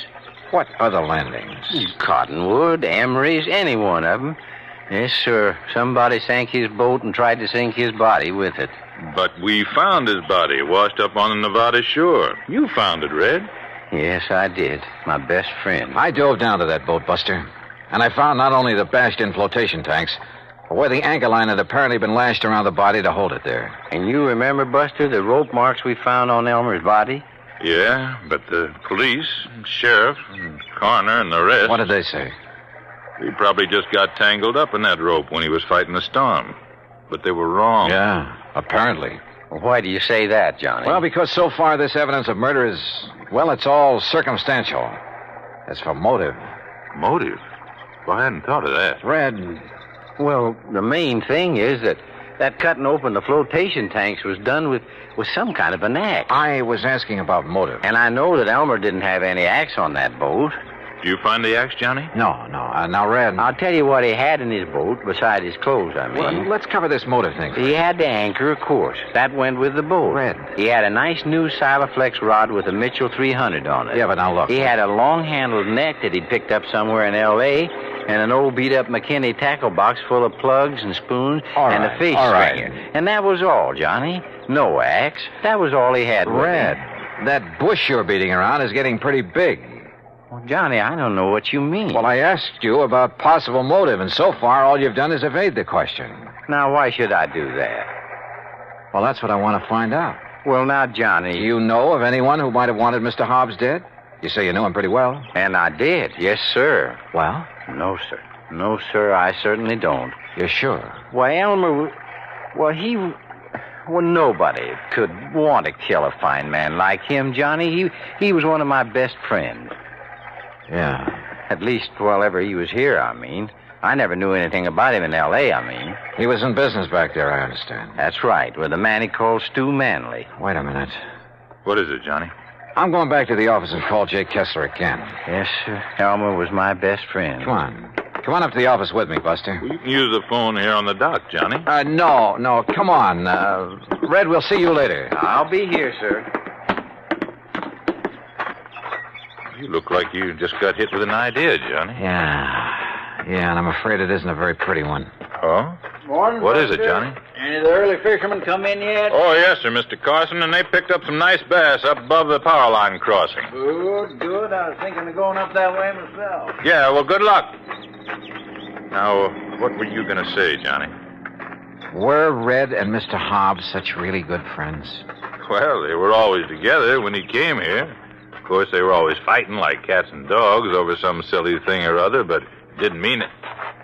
Oh, now, wait a minute, Johnny. Was Red alone when he found Hobbs' body? Yeah, he was, and he brought it back here. But now, look. There weren't any other boats up the lake? Yeah, there were, but Red was searching that particular part of the shore alone. But surely you don't Jake think... Kessler told me something about Hobbs' insurance policy, but not quite enough. Johnny, listen. Come on, let's get to that phone.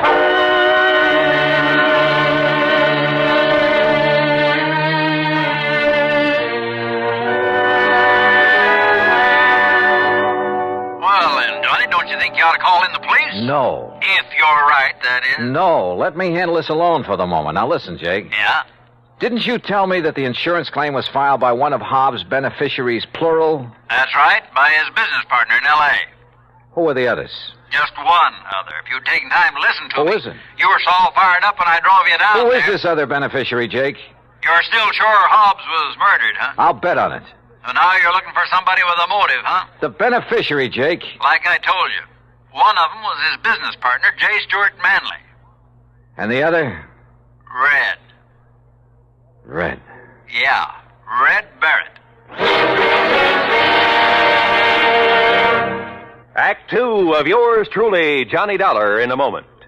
Our flag now numbers 50 stars, and behind each star there stands yet another flag representing one of the 50 states. Illinois' state flag uses many of the symbols of our nation's great seal. The eagle, the symbol of our national strength, rests on a shield representing the states, indicating that the states and the nation are bound together, for in unity there is strength. The arrows in the eagle's talon indicate military preparedness, and in his beak is a scroll which reads, State Sovereignty, National Union, a reminder of the greatness of the state of Illinois and its pride in being a member of the United States of America. Illinois' state flag, the flag of the 21st state to enter the Union, was adopted on July 6, 1915. And now, Act 2 of yours truly, Johnny Dollar, and the Mojave Red sequel.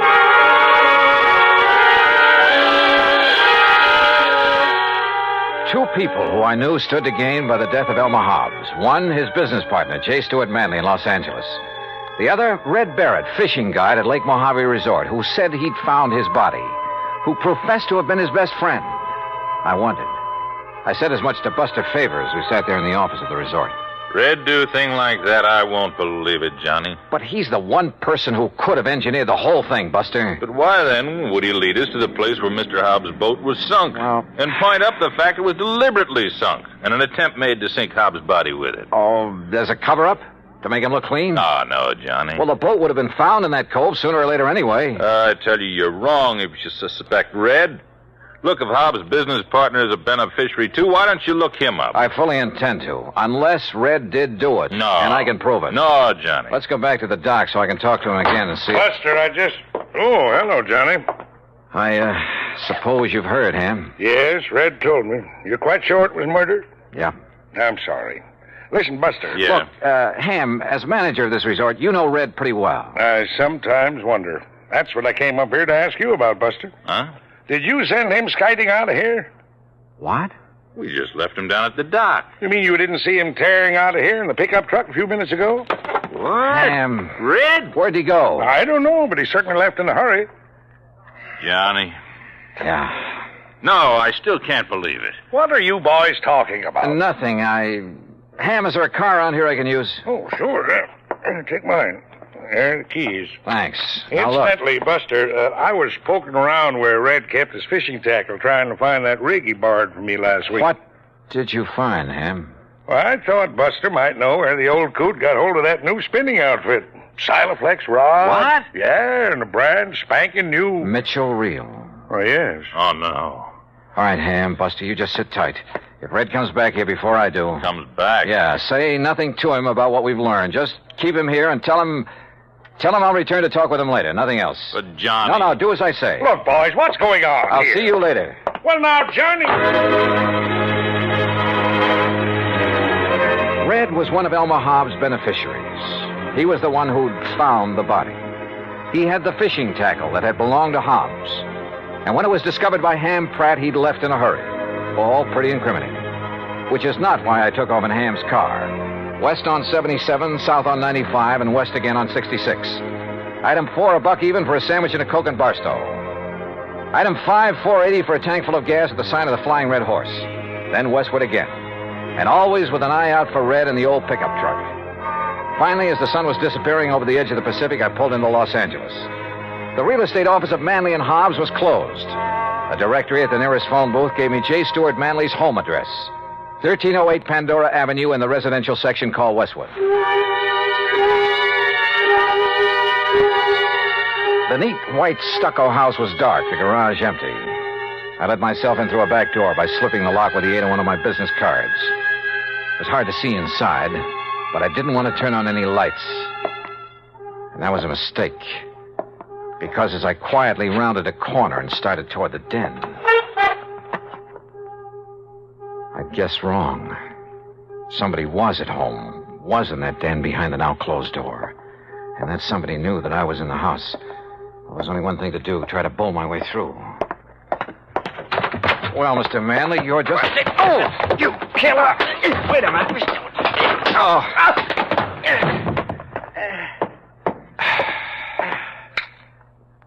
Red. Johnny Dollar. Well, it kind of looks like I made a mistake, doesn't it? Yeah, Red. The biggest mistake of your life.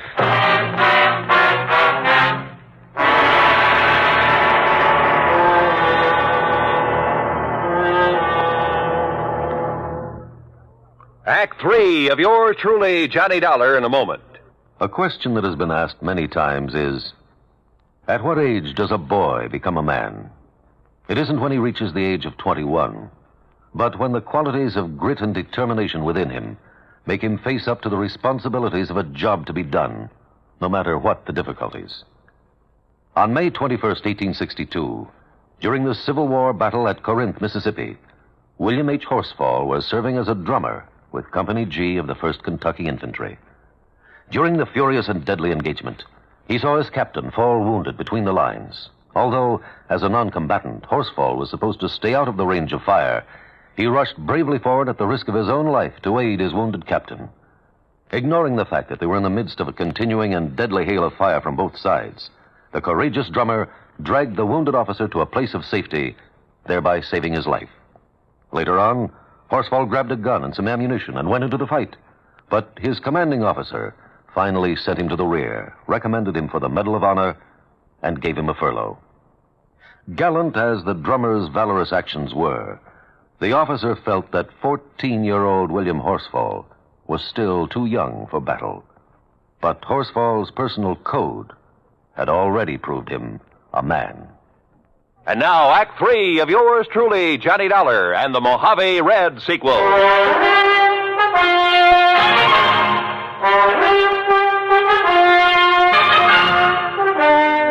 You know what common sense tells me, Red? What, Johnny? That you and J. Stewart Manley were in cahoots in the murder of Elmer Hobbs. Oh, no, sir. You can't believe that. You told us that Hobbs had a Silaflex rod, a Mitchell reel in his boat. Yes, sir, he did. Just like the We rig. found him, Red, among your things back at the lake. Oh, you found mine, Johnny, that Elmer gave me to match his. Look. Now, look what I found here in Manley's closet. This was Elmer's rod and reel, Johnny. What? All strung up with a wobble right spoon on it, just the way he fished with it. And he could cast so accurate.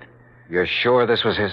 Well, here's his initials right on the butt, and scratched on the reel, too. E.H. Yes, if you'd have looked, you would have found my initials on the rod there at the lake. But look here. Look what I found in the corner of this closet, all wrapped up, like to hide it. The axe. And I'm no detective, Johnny, but just look at these marks, like it was used to hack at some kind of thin metal. The flotation tanks on that boat. Maybe you are a detective, Red, and a good one. But why did you come tearing in here to L.A.? In the hopes, Johnny, I'd find these things. I thought from the first that Manley might be the one. Elmer never did really trust him. He told me that many a time. But you didn't accuse him when I talked to you at the lake. I wanted some proof. Manley'd not only get a hunk of Hobbs' insurance, but a share of the business. That's right, sir. I pulled a little trick on him, too. What do you mean? Well, I stopped along the way and I phoned him to make sure that he wouldn't be here for a while. Well, what did you tell him? I disguised my voice, Johnny, real good. That voice of yours? I told him that this was a friend, I said. That I thought he ought to know that you were working on the case. Oh. That if he'd left any evidence at Lake Mojave, he'd better get there and steer you away from it. Red. And that's the way I got him away from here so I could find this stuff. But if he's gone to Lake Mojave... Oh, I knew you could take care of him. And if I did find these things like I did, I was going to phone you there to be ready for him. Well, then why did you attack me when I came in here? Sorry, Johnny, but I thought maybe he'd got wise and come back and maybe recognized my voice after all. Exactly what happened, Red. Mr. Manley? Sir? That's right, J. Stewart Manley. And this is my wife, Mr. Dollar. Red. Shoot them. Kill them, Stewart. They're burglars, don't you see? And we caught them robbing the house. Quiet, Mary. I suppose that means we were right. That you did kill your partner, Elmer Hobbs. That stupid old man, fishing all the time instead of tending to the office, taking all the money. Mary. But now we'll have some money for a change. Own the business. Mary, shut up. I see you found old Elmer's things. No, sir. This fishing rod is his, not yours. Oh, put it down. Pretty foolish of you to bring that stuff here, Manley. Especially the axe. I'm sure any good police lab will find traces of aluminum from the boat on it. Kill him, Stewart. They're robbers. Their fingerprints will be all over. Yeah, Mary's right. Your prowler's ransacking my house. And I can see the bulge of your pistol, Dollar. So any court in the land will uphold my right to kill you in self-defense. And Dollar, you go first. Listen, you think you can shoot as straight as I can cast a fishing plug? Huh? Like this? Oh, no.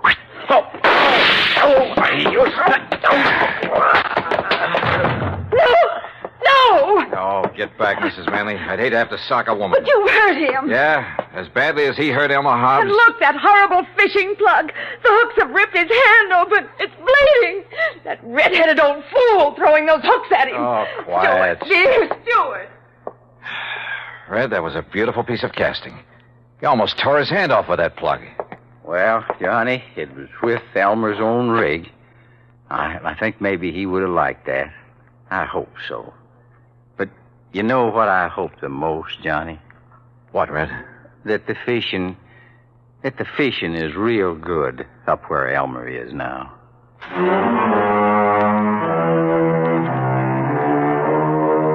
Manley and his wife Yeah, Red had figured right. The morning of the day that Hobbs was killed, they'd rented a boat out of Cottonwood Landing, a few miles up the lake, then ambushed him there in the big basin. Bob Cole at Cottonwood had noticed the new rod and reel when they'd come back off the lake, just before the big storm. Had noticed the axe, too, when he'd wondered about it. Now he knows. So, from here on in, it's up to the sheriff's office and the courts. Expense account total, including return of Ham's car, a few days of fishing, and the trip back to Hartford, $307 even. Yours truly, Johnny Dollar.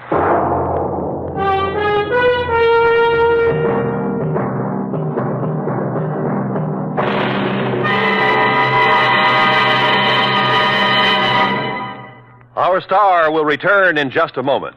Our flag now numbers 50 stars, and behind each star there stands yet another flag for each of the 50 states. New Mexico's flag is an ancient Zia sun symbol, a red circle on a field of yellow. Radiating from 4 points, which we might indicate as north, east, south, and west, are 4 parallel lines.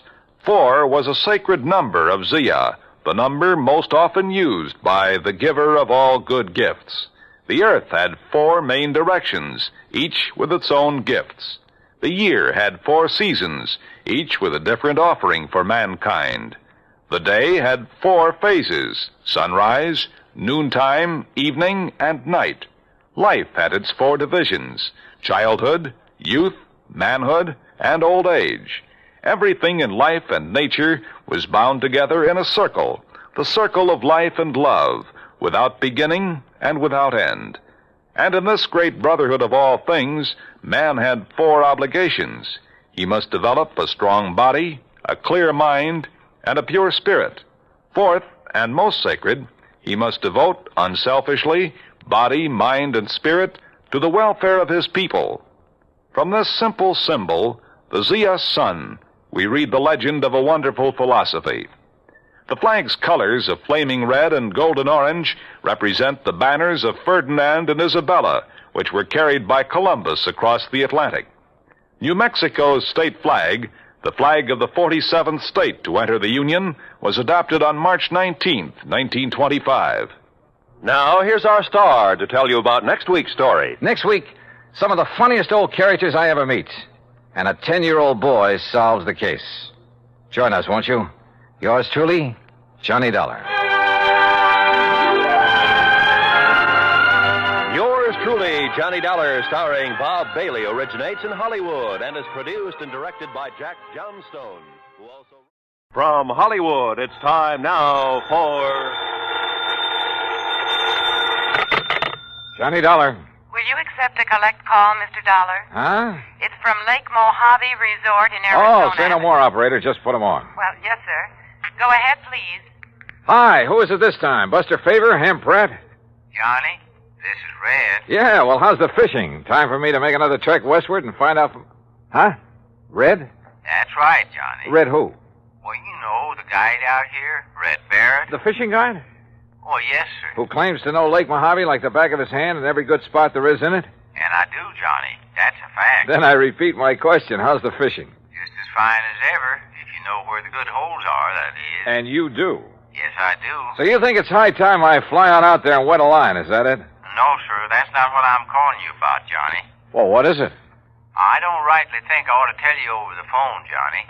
But I think you better come here just about as quick as you can. But unless I know why... I'll tell you when you get here. Well, look, I usually do my traveling on expense account for an insurance company. And you can this time. Huh? What company? The one that insured him, the Greater Southwest Insurance. Insured who, Red? Johnny, I'll tell you all that when you get here. Now look. They tell me there's a plane leaves New York right at high noon. Listen, Red. That'll get you into Las Vegas about 9:45 tonight, okay? Okay, listen. Goodbye, Johnny. Red!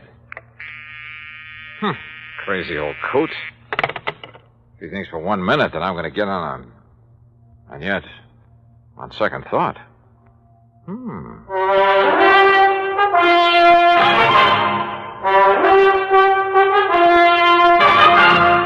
Bob Bailey in the exciting adventures of the man with the action-packed expense account, America's fabulous freelance insurance investigator. Yours truly, Johnny Dollar.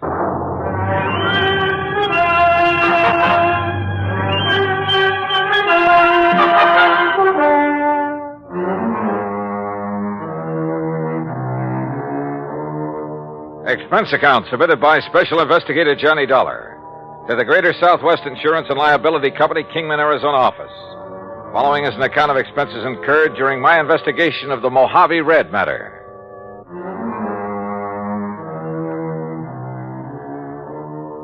Expense account item 1420, phone call to the Kingman, Arizona office of Greater Southwest Insurance and Liability.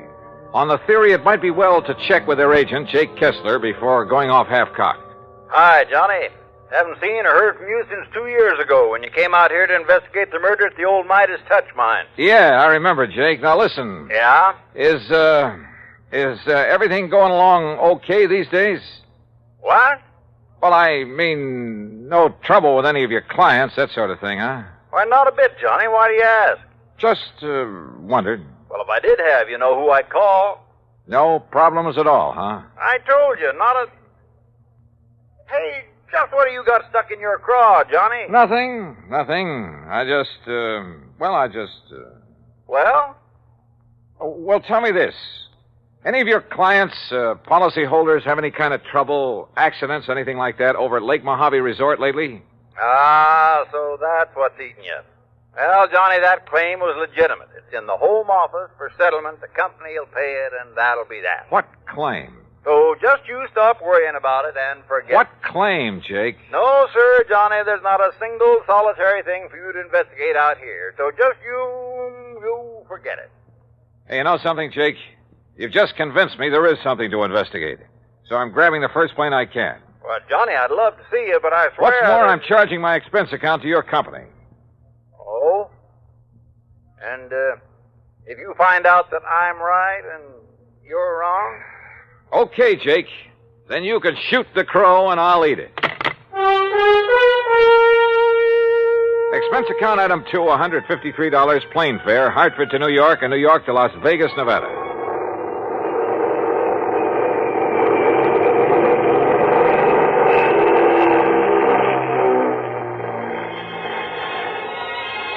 It was 9:45 on the dot as the big mainliner slowly circled down out of the clear, starlit sky. Unless you've seen the millions of stars that twinkle brightly through the clean, dry air over the Mojave Desert, you've really missed something. And as we glided down toward the landing strip on the south edge of Las Vegas, the multicolored lights of the fabulous resort town made it sparkle like a vast field of jewels. Beautiful. Yeah, and expensive. That is, if you insist on trying your hand at the gaming tables and the casinos that line the main drag. Believe me, brother, I know. But that's neither here nor there. As I grabbed my luggage and started for the car rental office, a tall, angular man, well-tanned and dressed in blue jeans, high-heeled boots, and 10-gallon hat sauntered over to me. So you wouldn't take my word for it. Oh, Jake. That's right, Jake Kessler in person. And, Johnny, if you're here to investigate the claim on the Hobbs policy, well, there just isn't Hobbs, anything... huh? Well, now I know that much. And suppose you tell me who Hobbs is, or was. I'll tell you all about it, and when I have, you can hop on another plane and go right on back to Hartford. And all at your own expense. I still don't see whatever made you come out here, Johnny. Apparently the Hobbs matter, so start telling me. Well, come on, Jake, come on. All right, Johnny. All right, Elmer P. Hobbs, real estate in Los Angeles. Came over to the Lake Mojave Resort about 2 weeks ago, spent a few days fishing with his old pal, the guide they have there. You mean Red Barrett? Yeah. Well, okay, go on. And on Tuesday, a week ago, he rented one of the boats and went out by himself. Apparently he went up to a place called the Big Basin. Yeah, I know it well. The lake's 3 or 4 miles wide up there. Yeah, well, that afternoon, a big wind came up, regular screamer. All the other boats came back to the landing, all but Mr. Hobbs. Oh?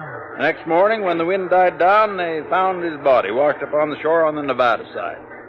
That's all? That's all. You say a claim has been filed? That's right, by one of his 2 beneficiaries. Who? His business partner back in L.A., Mr. Stuart Manley. I've passed the claim, and the company will pay it.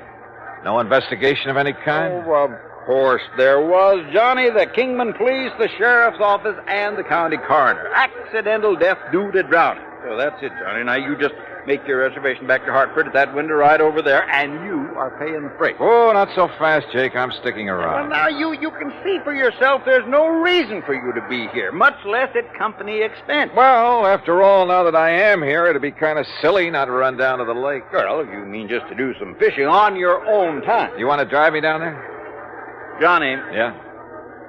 Johnny, do you know something about the Hobbs case that I don't, and the police, and the sheriff? Jake, I don't know a thing about it. Okay, Johnny. How do you want me to fix that crow you're going to eat?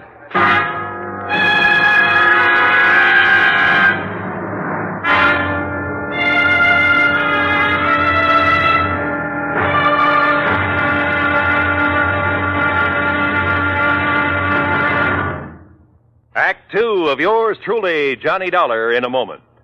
Our flag now numbers 50 stars, and behind each star there stands yet another flag representing one of the 50 states. Vermont's state flag, in its early form, imitated our national flag, uniquely bearing 17 stripes and 17 stars, with only the inscribed word Vermont to distinguish it. The good people of Vermont assumed, as did our national government, that stripes as well as stars would be added as each new state entered the Union. Vermont entered the Union after Tennessee and Ohio, and with Kentucky to join shortly, the Vermonters naturally put 17 stripes on their flag. In 1818, the United States Congress put a stop to this, and since then the stripes have always been at 13, and only stars are added for each new state. Vermont's present flag captures the famous beauty of the Green Mountain State in its coat of arms, and inscribed is the phrase, Vermont, Freedom and Unity.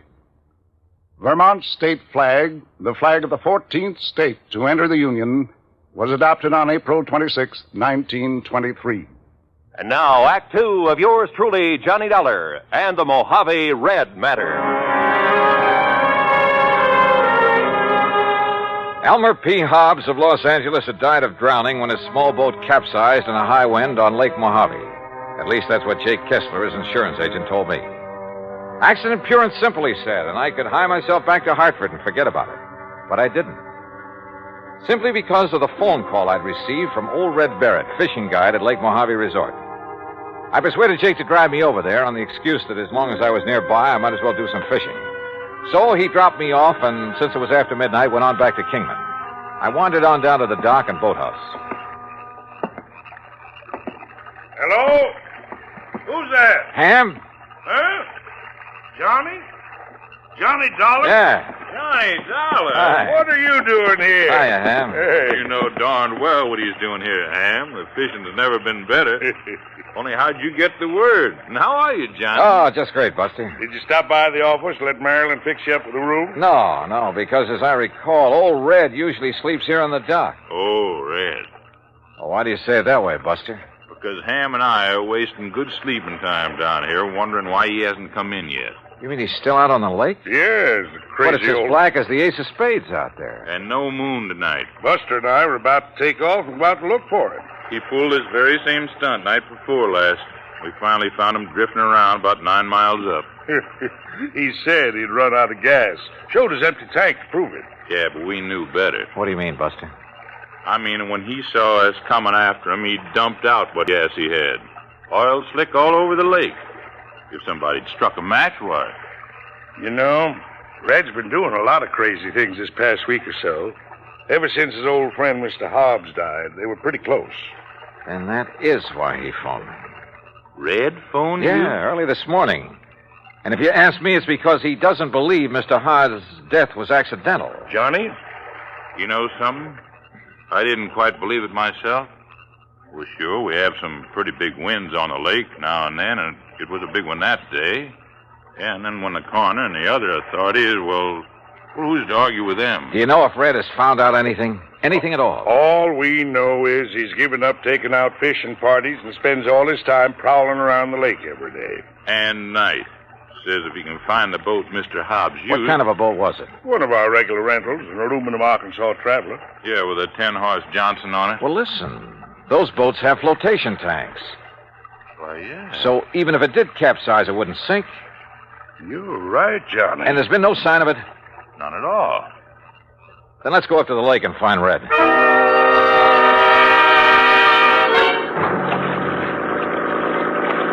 Except for the stars far overhead, the night was black as ink. And the 50-horse outboard skimmed us along at better than 30 miles an hour. Believe me, it was a strange feeling, almost like flying through space.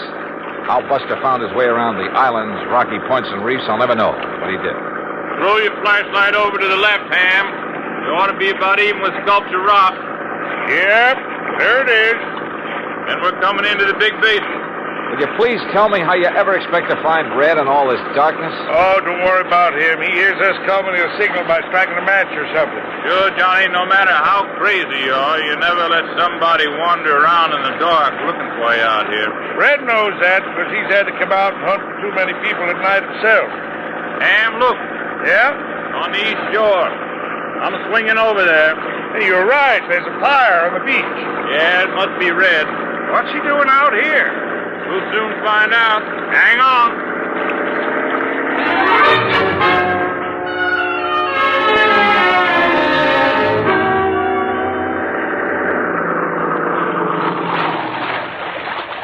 Well, all I have to say is you took long enough to bring Johnny up here. Red, you old reprobate, what under the sun are you up to this time? I just told you. I've been waiting for you to bring Johnny. Now you can leave us and go on back to the dock. And I thank you very much. Red, we're not leaving until we find out what this is all about. And if I tell you, will you promise to leave us alone? Sure, we'll promise anything. Oh, you see, I need Johnny's help. Yes, well? Because with him to follow up what I found today, well, Johnny, you and I are going to prove that my old friend Mr. Hobbs was murdered.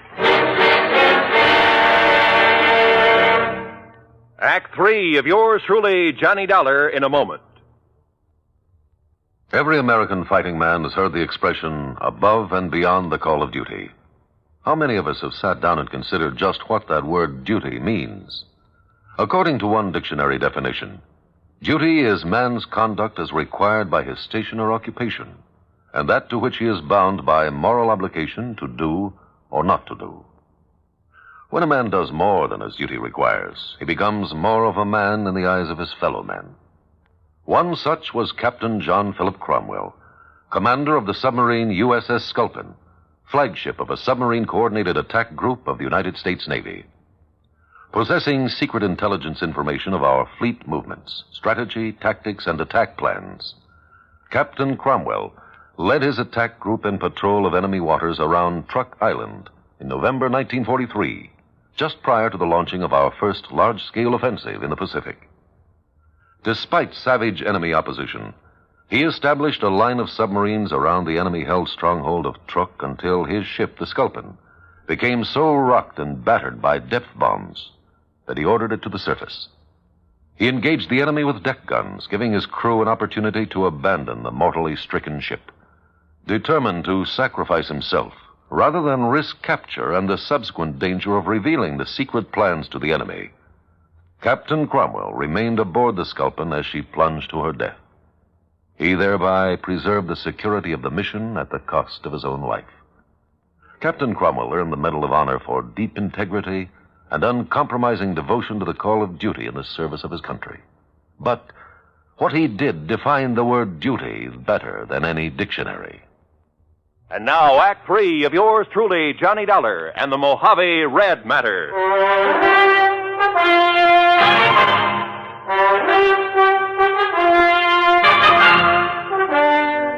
I'll tell you this, Johnny. Red here's one of the wildest, most irresponsible old characters I know when he wants to be. But he's okay nonetheless, and if he thinks you and he can find proof that Mr. Hobbs was murdered, well, he must have a good reason for it. Well, Red? Oh, now, Ham, do you think a man like Elmer Hobbs, knowing the lake the way he did, would ever let the big wind catch him off guard up here in the basin? No, I don't, Red. I know that's the way Buster felt about it, too. Well, I said that to you myself, Red. But now, what's this proof you have of murder? Well, Ham and Buster, aren't you going on back now that I've told you why I wanted you to bring Johnny here? Was there any harm in our knowing what you found, Red? After all, we might be able to help you and Johnny. Yeah, I thought about that, but you see, I might just possibly be wrong about... Well, I might just be wrong, and I wouldn't want to be ashamed in front of a lot of people. By a lot, you mean 3. Well, that's 3 times as many as just Johnny here. Oh, well, now look, No, Red. Johnny, he means it, so Ham and I'll go on back to the dock. But I still don't see what difference it is. Johnny, when you get to know Red as well as we do, you'll stop trying to figure out the whys and wherefores of some of the things he does and what makes him tick.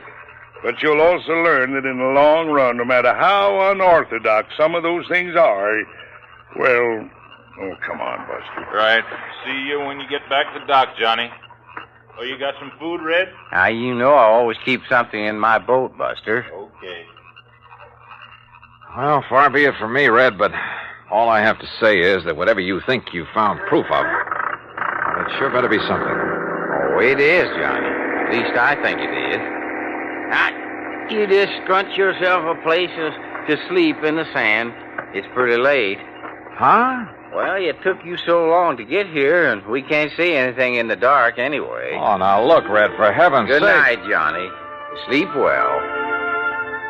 And that was the end of our conversation. And I began to wonder if Jake Kessler hadn't been right in the first place. If I hadn't come out here on a wild goose chase after all. But the more I wondered and thought about it, with nothing but the warm desert night about us, and the twinkling stars, the magic sound of fish jumping in the lake, the sleepier I got. So I slept. The smell of bacon frying over the campfire awakened me, although the sun still hadn't shone over the mountains that border the eastern side of the lake. Douse your face in the lake, Johnny. Then grab yourself some of this bacon and egg. I did as I was told. Then, squatting in the sand in front of the fire, stuffed away a hearty breakfast of bacon, eggs, and pancakes made from sourdough. And you know, there's something about a meal cooked over a campfire that, well, we had other things to do. So we climbed into Red's old aluminum boat and slowly drove up the lake, staying close to shore. Finally, we reached a small rocky cove. Right here is the spot, Johnny. This little cove. The spot for what, Red? You know, you still haven't told me. You see there? You see where somebody has climbed up the rocks? No, but I'll take your word for it. Well, he couldn't have climbed up off of the water, so he must have climbed out of a boat. So? And there's footprints leading the way across the desert. And, Johnny, they aren't Elmer Hobbs' footprints, no, sir. So somebody climbed out of a boat here for one reason or another and took a walk into the desert. The man who killed Elmer Hobbs. What makes you think so? Look down over the side, in the water. Yeah, a boat sunk down there. That's the boat that Elmer had. Can you see it clear? Yes, very. Then you can see it wasn't damaged enough to sink it. Not that boat. You're right, Red. Particularly since it has flotation tanks. But it's down there. It's sunk. So you better strip to your shorts, Johnny. I'll go down and take a look. Me? I already have. But I want you to look, Johnny. And remember, I knew everything that Elmer had in his boat when he left the dock. Remember that. Okay. And you're sure the footprints leading into the desert couldn't possibly have been made by Mr. Hobbs? That I'll swear to, Johnny, by all that's good and holy. Now then. Now, slip in easy so you won't disturb the water too much. I took a deep breath, surface dived, and swam down to the sunken boat. And the water was clear, and I could see plainly. And I saw that Red was right. I bobbed back to the surface. Did you see him? The cut? Yeah, Red. Those flotation tanks were slashed open with an axe or a sharp, heavy tool of some kind. But Elmer had no axe on that boat. So it was somebody else, Johnny. Somebody who murdered him. Yeah. And then sank the boat. Red, I'm afraid you're right. Elmer Hobbs was murdered.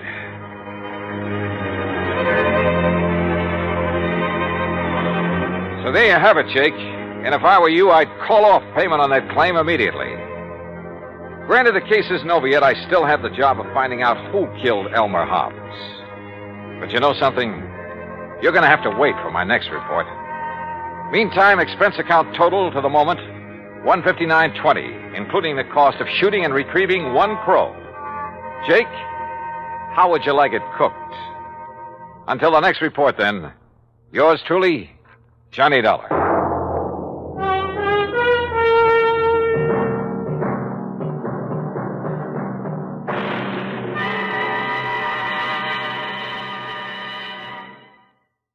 From Hollywood, it's time now for Johnny Dollar. Fred Wills, Surety Mutual Limited, Johnny. Oh, hi, Fred. What's on your mind? At the moment, San Francisco. Oh, nice town to have on your mind. What's new out there? That's what I hope you're going to tell me. What do you mean? Johnny, there's an importer out there named Andrew Foreman.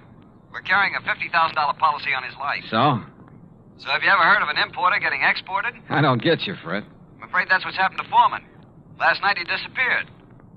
I'm on my way.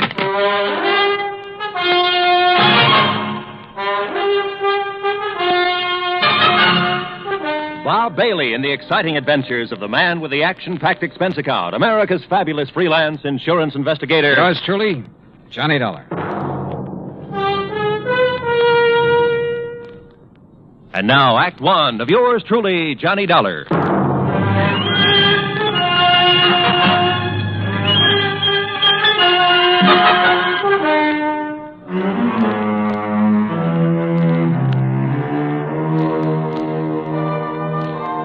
Expense account submitted by Special Investigator Johnny Dollar to the Home Office, Surety Mutual Limited, Hartford, Connecticut.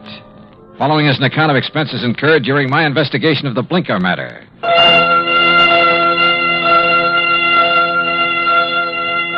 Expense account item 1, $178.50, transportation and incidentals to San Francisco. On the flight out, I studied the dope Fred Wills had sent me. Andrew Foreman, age 51. Occupation, importer. Health, good. Judging from the hefty premium he had to pay, his importing business must be okay. Wife, Marcia Foreman, age 35. 16 years younger than her husband. And Marcia was the sole beneficiary. My plane landed about 8 in the morning. An hour later, I was at the Foreman's apartment. It was spacious, modern, with a lot of glass and the kind of view of the bay that you had to pay plenty for.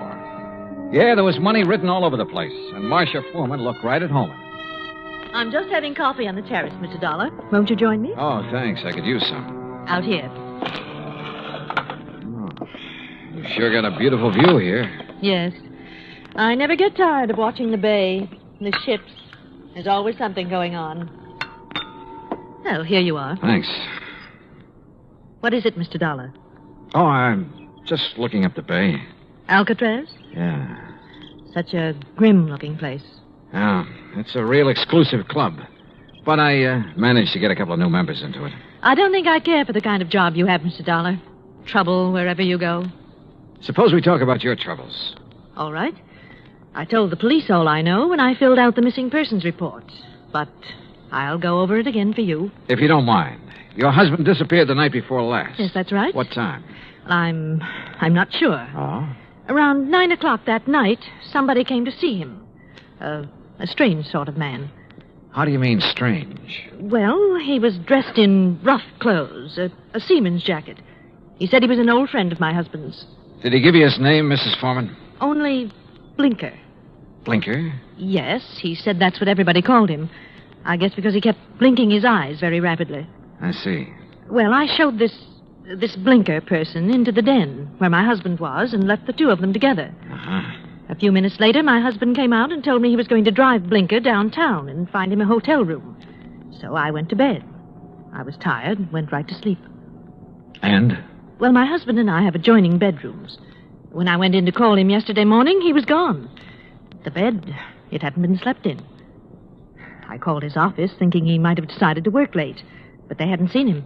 Then you called the police? Yes. Mrs. Foreman, had your husband ever mentioned this man Blinker before? No, I'm quite certain he hadn't. Can you describe him? Well, he wasn't above medium height. Age, maybe in the 40s. A scar on his right cheek, a thin nose, and dark, rather beady eyes. I'm afraid that's the best I can do. Well, considering that you only got a brief look at him, I'd say that was a pretty complete description. Mr. Dollar, do you think this person Blinker could have done anything to my husband? I don't know, but I'm sure the police are looking for him. Just one more question, Mrs. Foreman. Suppose Blinker had nothing to do with your husband's disappearance.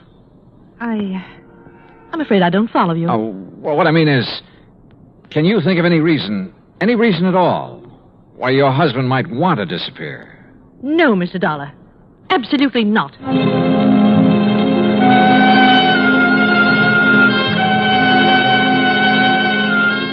Marcia Foreman sounded pretty certain of that last answer. Maybe just a little bit too certain. Expense account item 2, $1.80 cab fare to the office of an old friend of mine, Detective Lieutenant Scapella. Jono, if Foreman took this character Blinker to a hotel, it's no hotel we ever heard of. We've covered them all. You think Blinker could have killed Foreman? It's a possibility. What's another? Maybe there is no Blinker. Yeah, Scapella, I thought about that, too. Jono, didn't it hit you there was something strange about Mrs. Foreman's story? She said she let Blinker in the apartment. She showed him to the den. Now, she could have only seen him a couple of minutes. Yet she rattled off a complete description of him. Yep. Sure is to me, Scapella, right between the eyes. And the way she described it. Yeah, I know.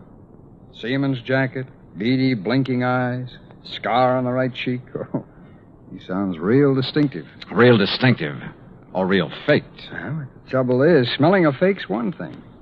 Proving it's another. What have we got for a motive? For one thing, $50,000. She was Foreman's sole beneficiary. It's interesting. That's real interesting.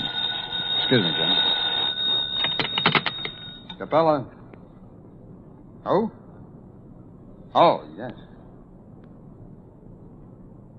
What? I see. Yes, okay. Yes. All right, thanks, Mr. Arnold. John, it looks like we better back up and start all over. What do you mean? That was Wayne Arnold. That's Foreman's attorney. He had a telephone call this morning. From Foreman? No, but from somebody just as interesting. Blinker. Yeah, Blinker.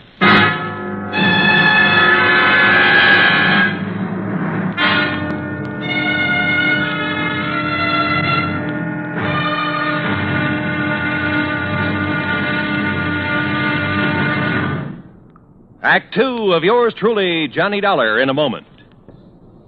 And now, Act 2 of yours truly, Johnny Dollar, and the Blinker matter. Like Scapella said, we had to back up and start all over again. Just when we talked ourselves into thinking Marcia Foreman's story about Blinker was phony, her missing husband's lawyer phoned and told us he just heard from Blinker. Item 3, $1.70, cab fare to the office of Wayne Arnold, Foreman's attorney. I met him just coming out his door. Did you wish to see me? Mr. Arnold? Yes. I'm Johnny Dollar. Oh, yes, the insurance investigator. Mrs. Foreman told me you'd been questioning her. Look, I'm sorry, but I'm in rather a hurry. I have an appointment, and I'm late for it. Sorry, but this will only take a minute or two. I was in Lieutenant Scapella's office when you phoned a while ago about this man Blinker, Mr. Arnold. Oh, yes. When did you hear from him? Just a little while ago. I called Marcia Foreman right away, and she thought I ought to call Scapella. What did Blinker say on the phone? It was a strange conversation. He sounded nervous, excited, almost out of breath. Said he wanted money, $10,000. If he didn't get it, he'd... And that's as far as he got. He stopped suddenly, said he'd contact me later, then hung up. What do you make of it, Mr. Dollar? I don't know. Could be he's holding Foreman for ransom. That's what it sounded like to me. I take it you don't know this Blinker. I never heard of him until Marcia told me about him showing up night before last. Okay. Just one more thing, Mr. Arnold. How long have you been Foreman's attorney? 3, 4 years. Why? Any reason you know of why he might want to disappear? None that I can think of. Another woman, maybe? I doubt it very much. How about his importing business? As far as I know, it's in excellent shape. Okay. Thanks, Mr. Arnold. Mr. Dollar. Yeah? This man Blinker, why would he have it in for Andrew Foreman? Good question, Arnold. Sorry I don't have an answer to it. I went down the elevator and outside. I stopped at the corner to get some cigarettes, and that was my first lucky break. Because just as I was leaving the counter, I saw Arnold come outside. And the way he looked up and down the street made it plain he wanted to see if anybody was watching him. He got into his car and drove off. I grabbed a taxi, that's item 4, and trailed him. He drove into Golden Gate Park and stopped. I got out down the road and worked my way toward him behind some bushes. Pretty soon, a woman came over and got into his car. I couldn't hear what they were saying, but I didn't need to. Because when I saw the kiss, I got the message. The woman was Marcia Foreman. I went back into town and waited for Marcia outside her apartment door. She showed up about half an hour later. What? Why, Mr. Dollar. What is it? Is something wrong? Yeah, something's real wrong, Mrs. Foreman. I want to talk to you. All right. Come in. But I've already told you all I know. The story you told me about this man, Blinker. There's no such person, is there? What? You and Arnold made it up. Why, no, that's not true. What about you and Arnold, Mrs. Foreman? I don't know what you're talking about. Well, then tell me, did you enjoy your visit with him in Golden Gate Park an hour ago? Oh, that. Yeah. Well, all right, Mr. Dollar. Wayne Arnold and I have... Well, we've been in love for some time. Did your husband know? I'm not sure. We were trying to find the right time to tell him. I don't think he'd really have cared very much. Oh. My husband and I haven't gotten along very well the last year or two. I guess I really didn't know him when I married him. Mr. Dollar, this has nothing to do with my husband's disappearance. You must believe that. That's so. I didn't make up the story about Blinker. I didn't kill my husband, if that's what you're thinking. Has he been killed? I don't know. You've got me confused. If you didn't do it, how about Arnold? No. He'd have no reason. Besides, he wasn't even in town the night before last. I can check that. I know you can. Mrs. Foreman, maybe you're telling me the truth and maybe you're not. Sooner or later, I'm going to find out which. I am telling you the truth. Then can you give me any reason at all why your husband has disappeared? There's one possibility, Mr. Dollar. It might have something to do with his importing business. What's that mean? My husband, well, he seems to have made a lot of money out of his importing business. More than the kind of thing he usually imports would warrant. What does he import? Oh, trinkets, curios. From the Orient, mostly. Have you a key to your husband's office? Yes. Let me have it. I want to take a look around. I went over the papers in Foreman's office and found out his last shipment had come in 3 days ago on the Indian Princess. Mrs. Foreman had said Blinker was wearing a seaman's jacket. I headed for the waterfront, but the ship was gone. Near the pier was a beat-up eating place called Gus's Cafe. A woman with an apron came over. She was about 6 feet tall and almost that wide. What can I do for you, buddy? I want to talk to the owner, Gus. That's me. You're Gus? Short for Gussie. What's on your mind, buddy? Johnny Dollar. I want some information. You a cop, buddy? No, I'm not a cop. You look like a cop. Now listen, that freighter that shoved off from this pier, the Indian Princess. Docks there regular. You know any of the sailors from her? Just about all of them. They all come in here. Hey, look, Gussie. Gus. Okay, Gus. You ever happen to hear of a sailor named Blinker? Sure. You know him? Sure. About medium height, scar on the right cheek, blinks his eyes all the time? I said I know him. What do you want, an affidavit? Oh, Gussie, you're the most beautiful thing that's happened to me all day. That's what they all tell me, buddy. Flattery don't get 'em a thing. Might help you, though. You're kind of cute. Yeah. Look, did Blinker sail on the Indian Princess? Nope. Then where is he? Fact is, I don't know. Blinker's disappeared. Act 3 of yours truly, Johnny Dollar, in a moment. And now, Act 3 of yours truly, Johnny Dollar, and the Blinker Matter. And you don't have any idea where Blinker is now, Gus? Not the slightest, buddy. Oh, great. And I'm right back where I started from. Blinker was mixed up in something, all right. What do you mean? The Indian Princess docked the other night. Blinker come in here for a cup of coffee. That's one thing the sailors around here all miss when they're out to sea. My coffee. There's no one makes coffee like me. Why, there's nobody on the whole coast. Yeah, I know. About Blinker now. Well, he seemed pretty pleased with himself. Said he was onto something good. Did he say what he meant by that? No. Just sat there looking pleased with himself.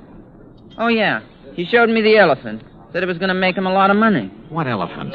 He had a carved elephant about 6 inches high. Must have picked it up somewhere. Maybe he was going to sell it. I don't know. Foreman imported curios from the Orient. His last shipment came in on the Indian Princess. That elephant could have been part of it. Foreman? Who's he? Never mind. Well, I wonder where I go from here. I wonder what I'm going to do with all Blinker's stuff if he don't show up for it. Maybe I'm... What did you say about Blinker's stuff? What stuff? I got a back room where I let the boys keep their gear when they're ashore. You've got Blinker's things there now? Sure have. Why didn't you tell me? You never asked me. In the back room, I went through Blinker's sea bag. Near the bottom, I found the carved elephant. An ordinary-looking elephant, until I twisted one of the legs loose. It was hollow, and inside a little paper packet full of white powder. Suddenly, the whole deal slid into place, and just as suddenly, the whole deal made me slightly sick. Now I wanted to see the rest of those elephants real bad. According to the records in Foreman's office, the shipment was in a warehouse. I went outside and over to the pier. Johnny. What? Oh, Gus. Come here a minute, Johnny. Look, I'm in a hurry. Thanks for everything. I'll see you later. You got time to see this. Over here, near the pier. Wait a minute. Yep. The body, all right. One of the boys just fished it out of the water. I sent him to call the cops. Looks like it's been in the water quite a few hours. Gus? Yep. It's Blinker, all right. I knew I had to work fast now. I headed out on the pier for the warehouse. Once I thought I heard footsteps somewhere behind me. I stopped and listened. There was no sound.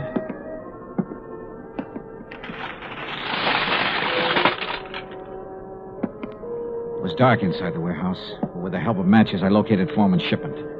I took a crowbar and opened one of the crates. It was full of carved elephants.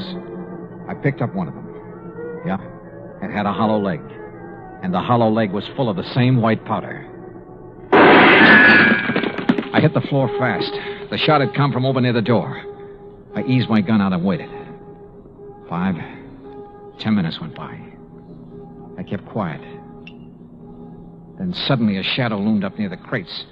We saw each other at the same time.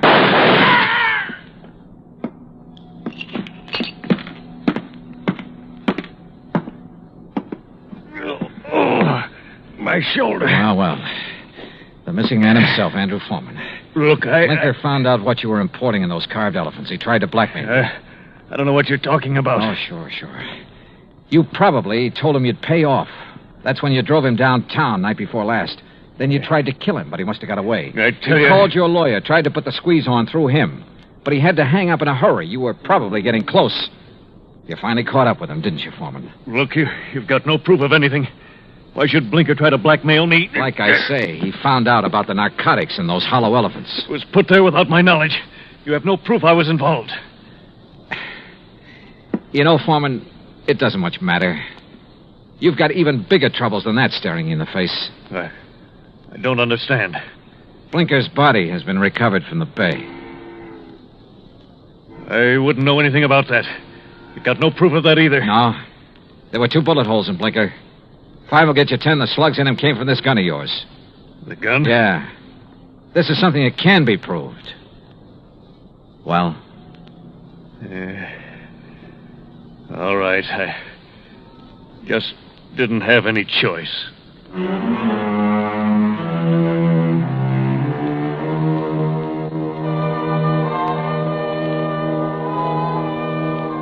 Item 5, $183 even, transportation and incidentals home. Expense account total, $434.50. Remarks? Andrew Foreman made a complete statement to the police. The murder case against him is open and shut. So, it looks like he's going to beat the narcotics rap after all. The hard way. Yours truly, Johnny Dollar.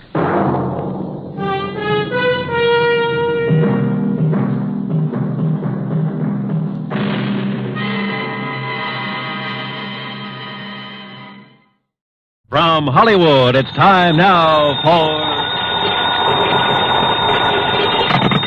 Johnny Dollar. This is Barry Winters at Masters Insurance and Trust. Oh, hi, Barry. It's been years. Sure, Johnny, because we don't usually have trouble with our accounts. You mean you didn't? Huh? Until now. Well, yeah, I'm afraid that's about the size of it. And this time it's bad trouble. Tell me all. Simplex Tackle Company, Johnny, over in Danbury. Fishing tackle? That's right. Well, how come I never heard of them? Well, they're a small outfit, a kind of glorified partnership. What's that mean? Well, it's owned by 9 men. One of them, Hanley Thomas, is president. The others are secretary, treasurer, and a flock of vice presidents. So what's happened? Well, the 9 of them, plus the 20 or 30 workers at the plant, are all covered by a group life insurance deal. And listen. Yeah? We've just had to pay off on 3 policies in a row. Well, that's too bad, but why call on me? Because, Johnny. Why? Those 3 deaths were all murders.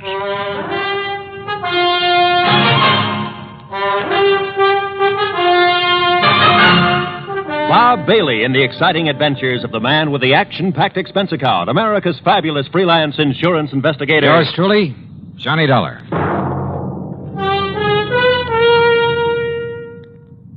And now, Act 1 of yours truly, Johnny Dollar.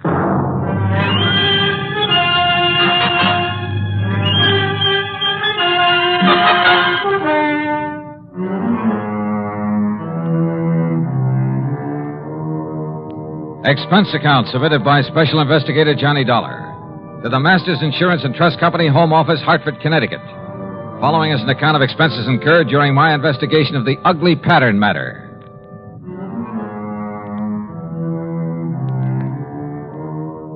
Expense account item 1, $1 even taxi to Barry Winter's office at Masters, where I hoped he could give me something more to work on than he had over the phone.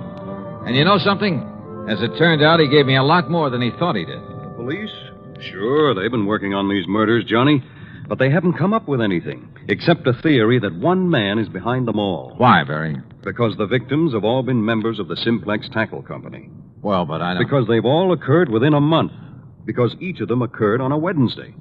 Pattern, huh? That's right. And also, Johnny, because there's been no apparent reason for any of them. Uh-huh. Have the police found anything? Nothing.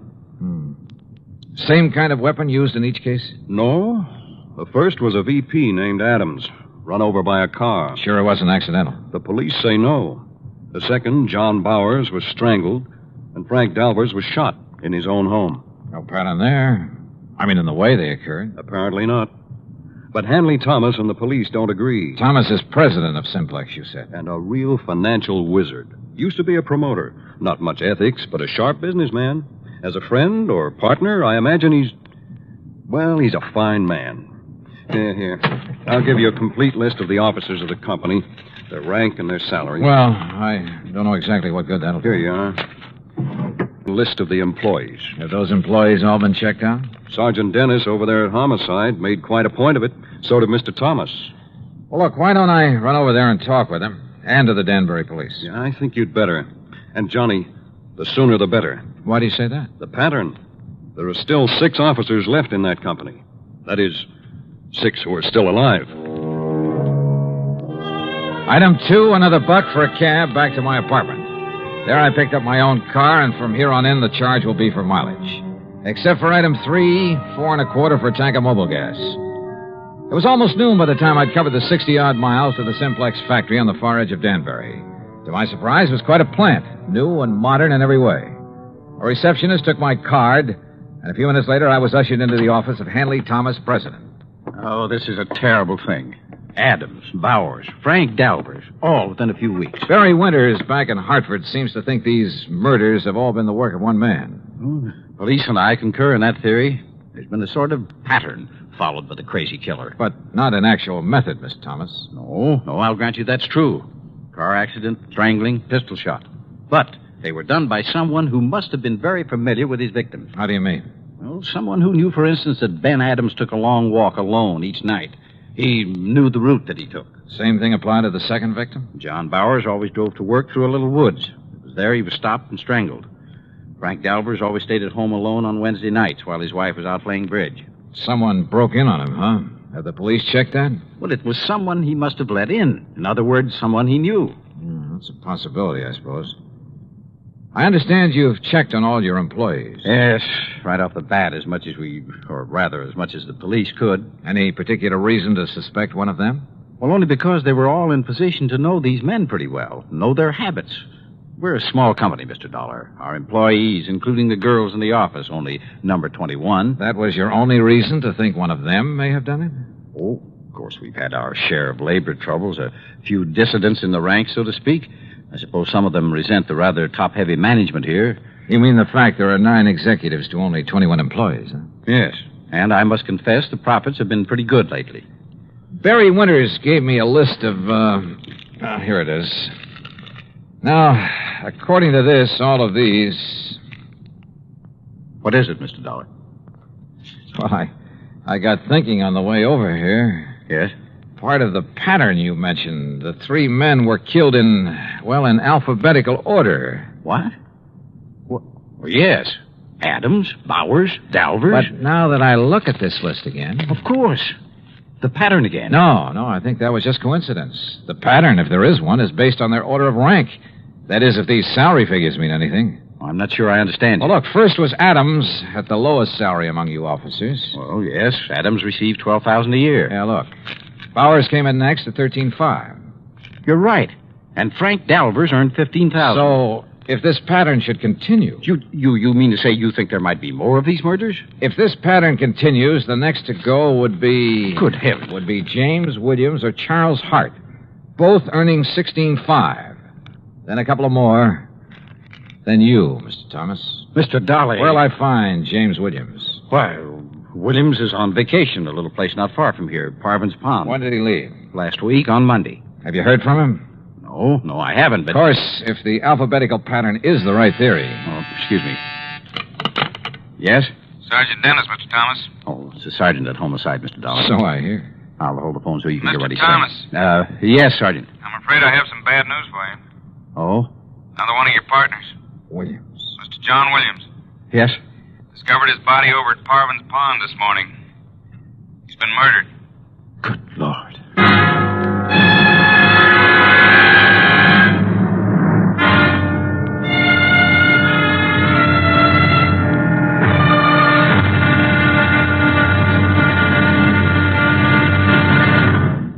Act two of yours truly, Johnny Dollar, in a moment. And now, Act two of yours truly, Johnny Dollar, and the ugly pattern matter.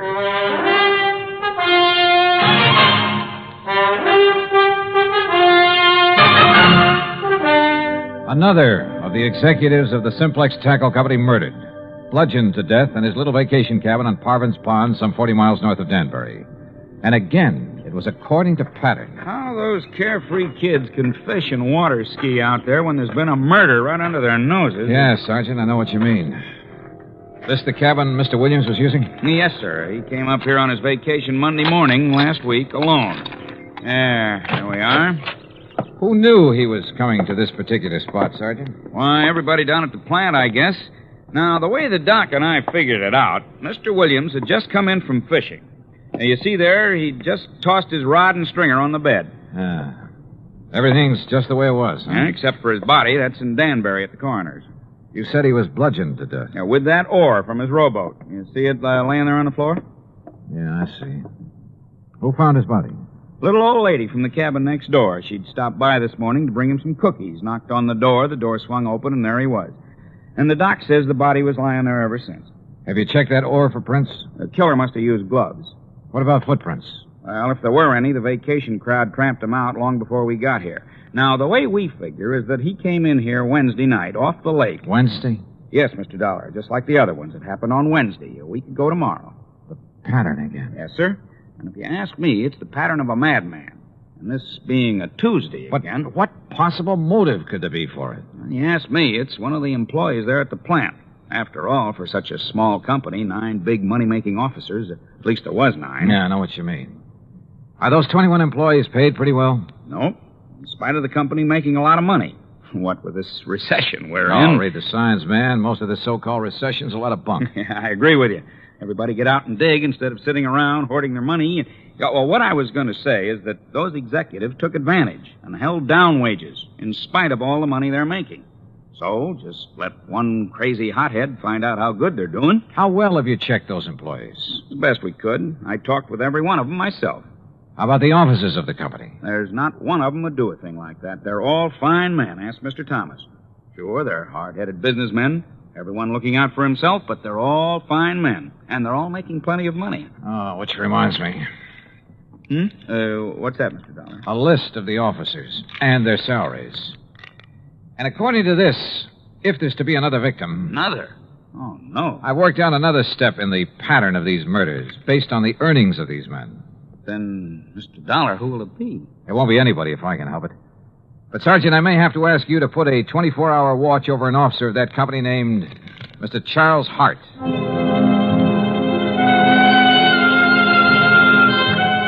I didn't bother explaining my own idea of the pattern to Sergeant Dennis. After all, my theory could be wrong. But I drove back to the Simplex factory, to the office of Charles Hart. I found only his secretary there. No, he isn't here, Mr. Dollar. Well, where is he? To be perfectly honest about it, I don't know. Hasn't he been in at all today? No, sir. Hasn't been in since about last Wednesday. Look, Miss, whatever your name is, have you called his home, his wife?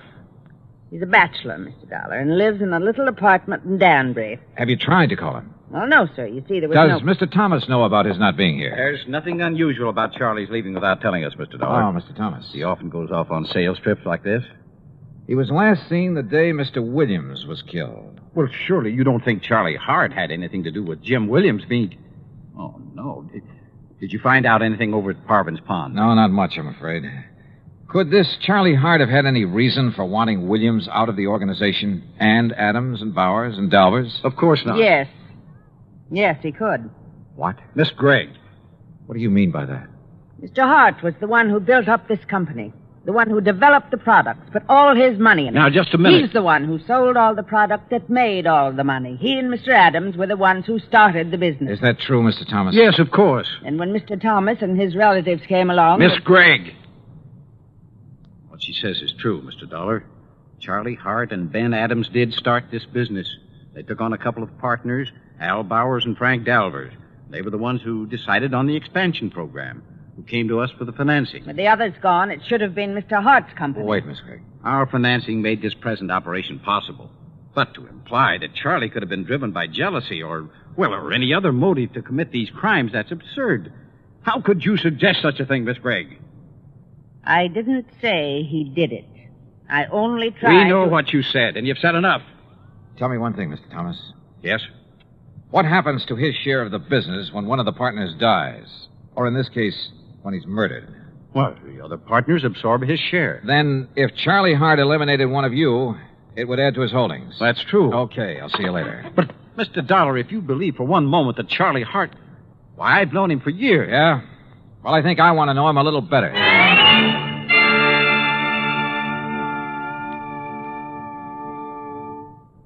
Act 3 of yours truly, Johnny Dollar, in a moment. Do you know who said, democracy is based upon the conviction that there are extraordinary possibilities in ordinary people? Those words came from the American religious leader, Harry Emerson Fosdick. From the earliest days of the United States of America, there has been the sentiment that the average person can achieve an important goal if he is given an environment in which he can develop his capabilities to the fullest extent. An environment in which the individual is given the rights and privileges that he needs for development. It is the duty of every American to protect and stimulate this environment. Remember the words of Harry Emerson Fosdick. They are part of your American heritage. The extraordinary possibilities of ordinary people are inherent in American democracy. And now, Act 3 of yours truly, Johnny Dollar, and the Ugly Pattern Matter.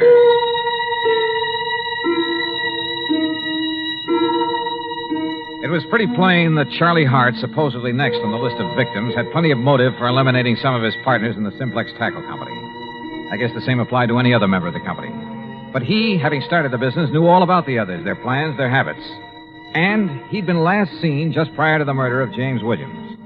I got his address, hopped into my car, and drove back to Danbury. But ringing his bell and pounding on his door got me nothing. Here, young man. You want Mr. Hart? You'll probably find him at the factory. Are you the building superintendent? That's right. Then I want you to let me into Mr. Hart's apartment. Well, now... All right, just here are my credentials. I'm an insurance investigator. Investigation? Yeah, here, see? Johnny Dollar, special... And if that isn't enough, here's a 5-spot for your trouble. 10. Well, but now don't you let on that Okay, Dad, thanks.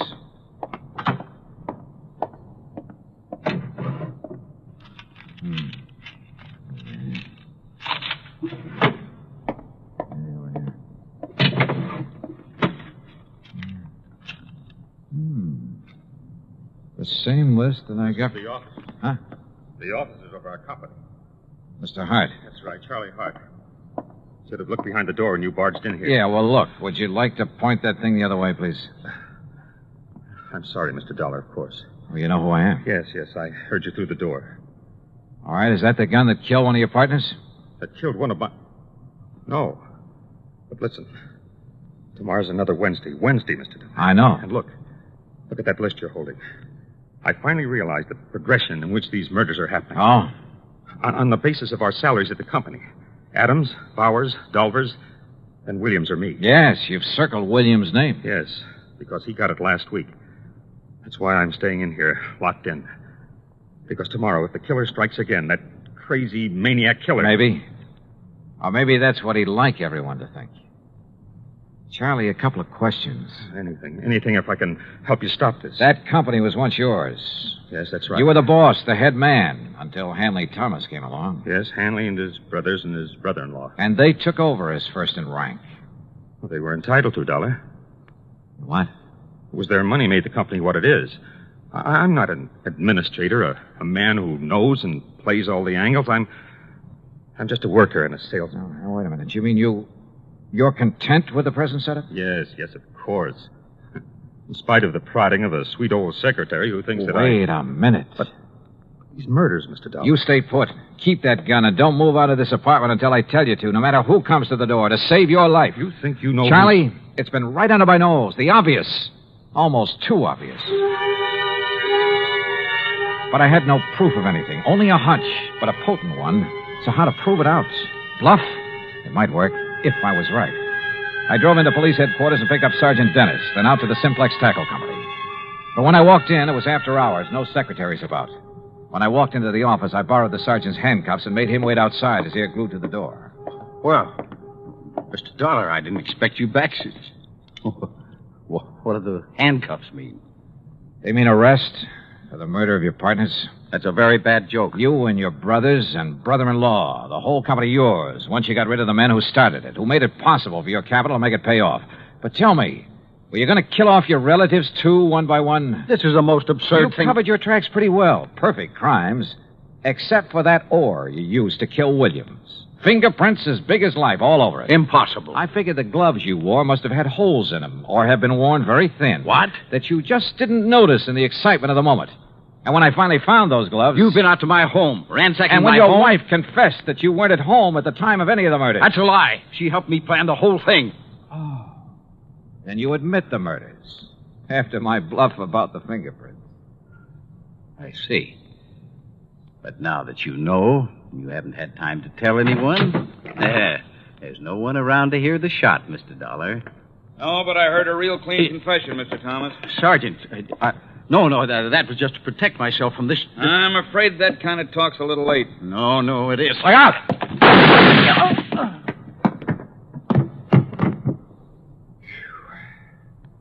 Sergeant, I haven't seen that fast a draw except on TV. That's where I learned it.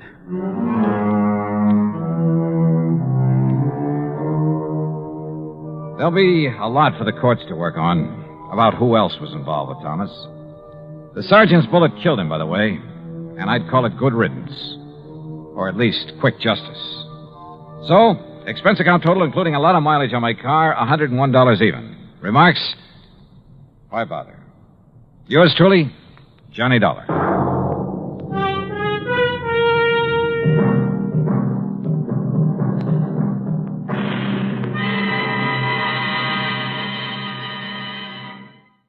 From Hollywood, it's time now for...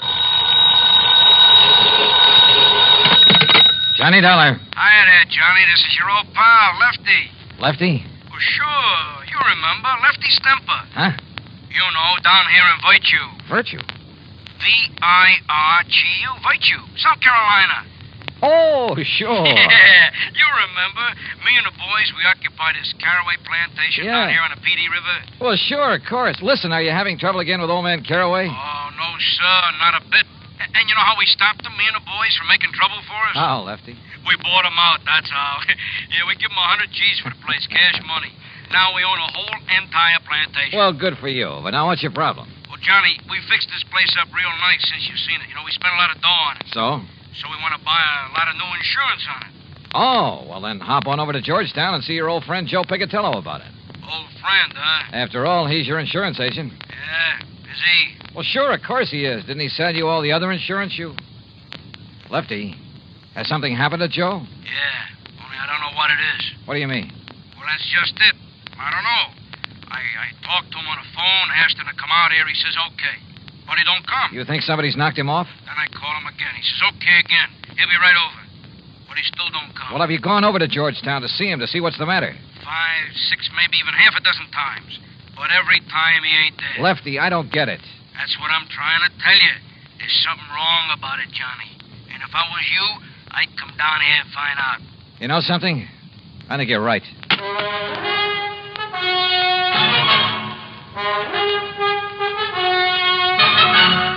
Bob Bailey in the exciting adventures of the man with the action-packed expense account, America's fabulous freelance insurance investigator. Yours truly, Johnny Dollar.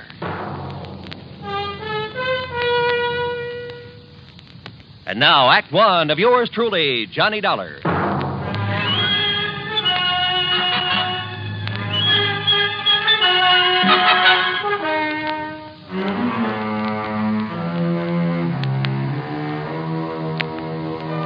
Expense account submitted by Special Investigator Johnny Dollar to the Continental Insurance Company, Home Office, New York, New York. Following is an account of expenses incurred during my investigation of the Virtuous Mobster matter.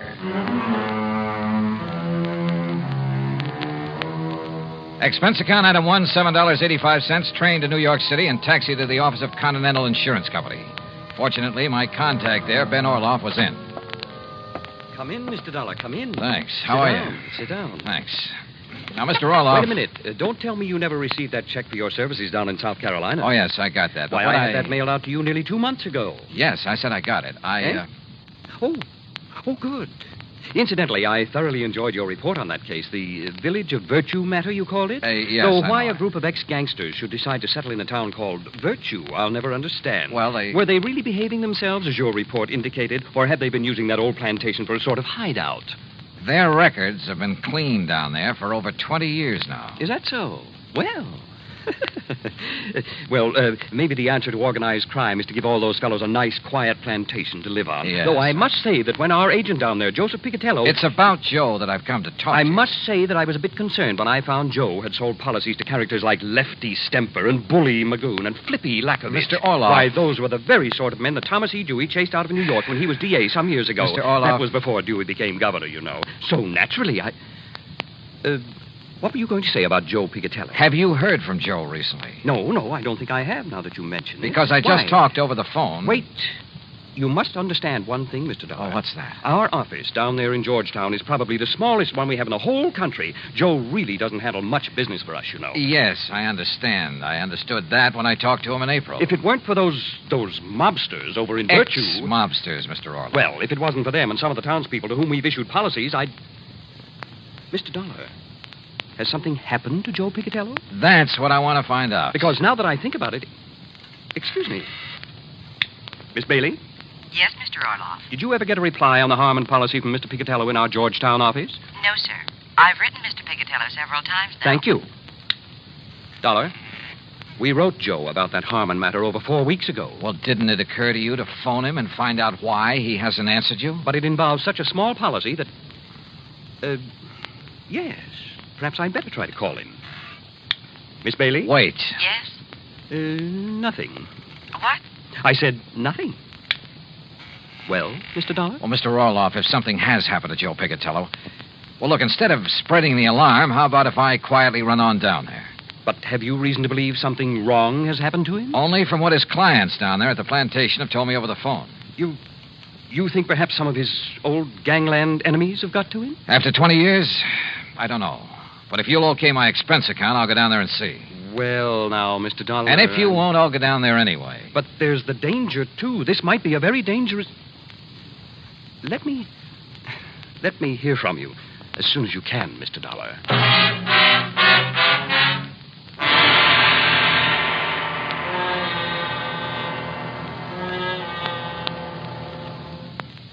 Act Two of yours truly, Johnny Dollar, in a moment. And now for another episode in the life of Sergeant Donald Bellwether, my husband.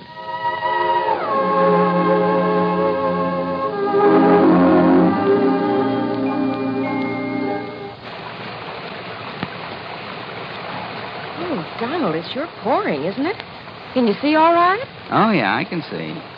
Those windshield wipers are operating with mechanical perfection. You notice there are no more streaks either since I put on the new rubber blade. You know, I think every driver should have his windshield wipers in good order. It's much safer. It would be much safer if everyone would slow down during wet weather like my husband is doing right now. Just being cautious, Reba. We don't want an accident in this downpour. We don't want an accident any time. Yeah, that's for sure. Well, the experts say that accidents just don't happen. Something causes accidents, and that cause can be prevented. By the way, dear, in what kind of weather do you think most accidents occur?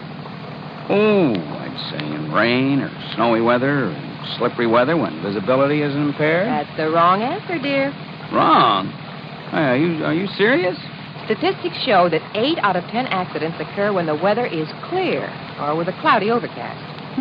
Are you positive? I wonder why. Well, here's our house, dear. Oh, yeah. Now, you sit right here, Reba. I'll get out with the umbrella, and then I'll come around and open your door. All right, honey. I wonder why. Wonder why what? Why 8 out of 10 accidents happen in clear weather? Oh, well, I don't know for sure, Sergeant. But I do know that you drove very carefully tonight in the rain. Thanks. Now, if everyone drove as carefully during clear, dry weather, there'd be less accidents, I'm sure. Hey, that must be it. People automatically get cautious in the rain and snow. Too bad they don't stay that way in good weather. You will, won't you? I mean, drive safely in good weather, too? I promise. Oh, that's my Donald. That's my doll.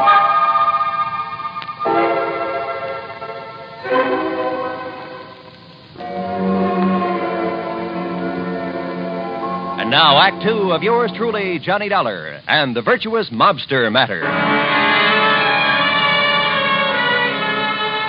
Expense account item 2, $28 even, transportation and incidentals, New York City to Georgetown, South Carolina. It was late when I pulled into the prosperous little southern community, and it was dark, pitch dark. Item 3, $50 deposit on a rental car. Item 4, 70 cents for a sandwich and a Coke at an all-night diner. Then I drove over to Joe Picatello's on a side street near the park. The small frame building that served as both office and living quarters for Joe was dark. But in the hope he might be asleep in his little apartment up above, I knocked. No answer. Until I was about to turn and go back to my car. There was the sound of a door slamming somewhere inside. But still no light showed. I knocked again. Then, faintly, I heard footsteps approaching. But why hadn't Joe turned on a light in there? Yeah? What do you want? Joe! Yeah? Joe, open up. It's Johnny Dollar. Johnny who? Johnny Dollar, insurance investigator, you know. Investigator? That's what you said? Are you kidding? What's the matter with you, pal? Open up. Yeah. Sure.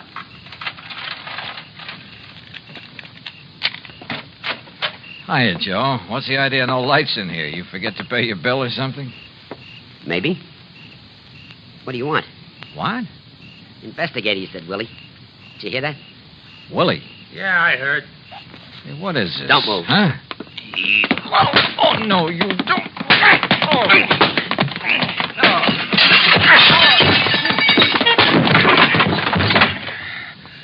All right, Willie, I got his gun. Now hit him again. Yeah. Again. Once more. Okay. There he is, out like a light. Yeah. What do you want I should do with him now? Huh? You crazy, Willie? You mean you don't know? Okay, but if I blast him here, it's going to make a lot of noise, and if anybody... Listen. Hey, it's a car. Coming down the street. Investigator, he said. So he wouldn't be working alone. Come on, out the back way. But I know who's going to Shut up stay and here. let's get out of here.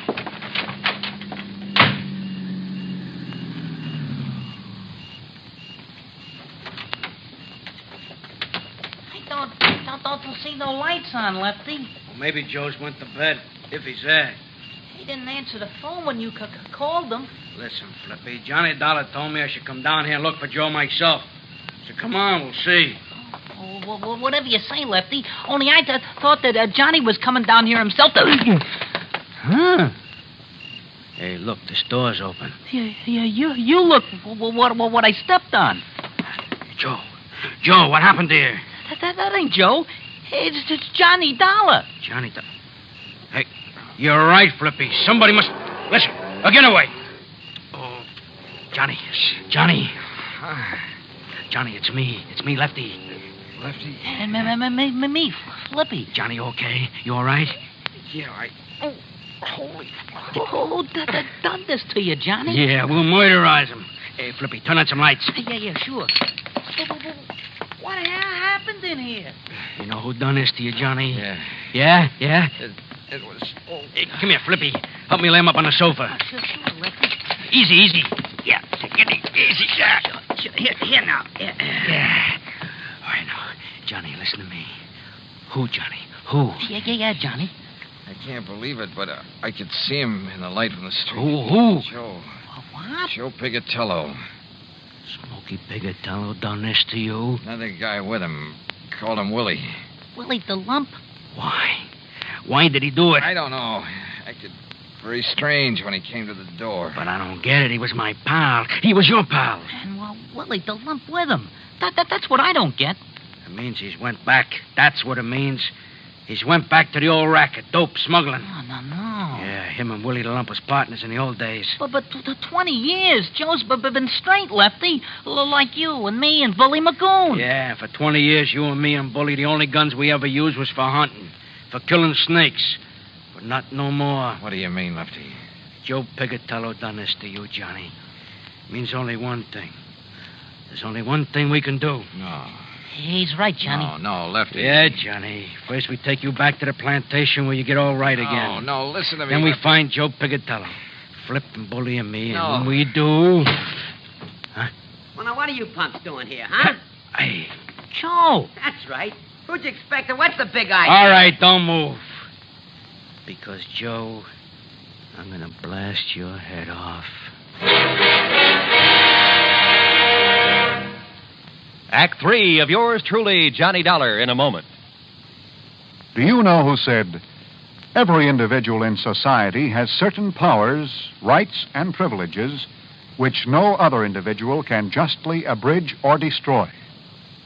Those words were written by Noah Webster, the man who compiled America's first great dictionary. Mr. Webster knew that if the country which he had seen come into being were to succeed, the rights of the individual have to be protected. Each person is entitled to certain basic rights, powers, and privileges which must not be taken away because of the whim of someone with greater power. In the United States, the individual is important regardless of his wealth, power, or position. The importance of the individual is closely linked to the American tradition. Remember the words of Noah Webster. They are part of your American heritage. The rights and privileges of the individual must be preserved.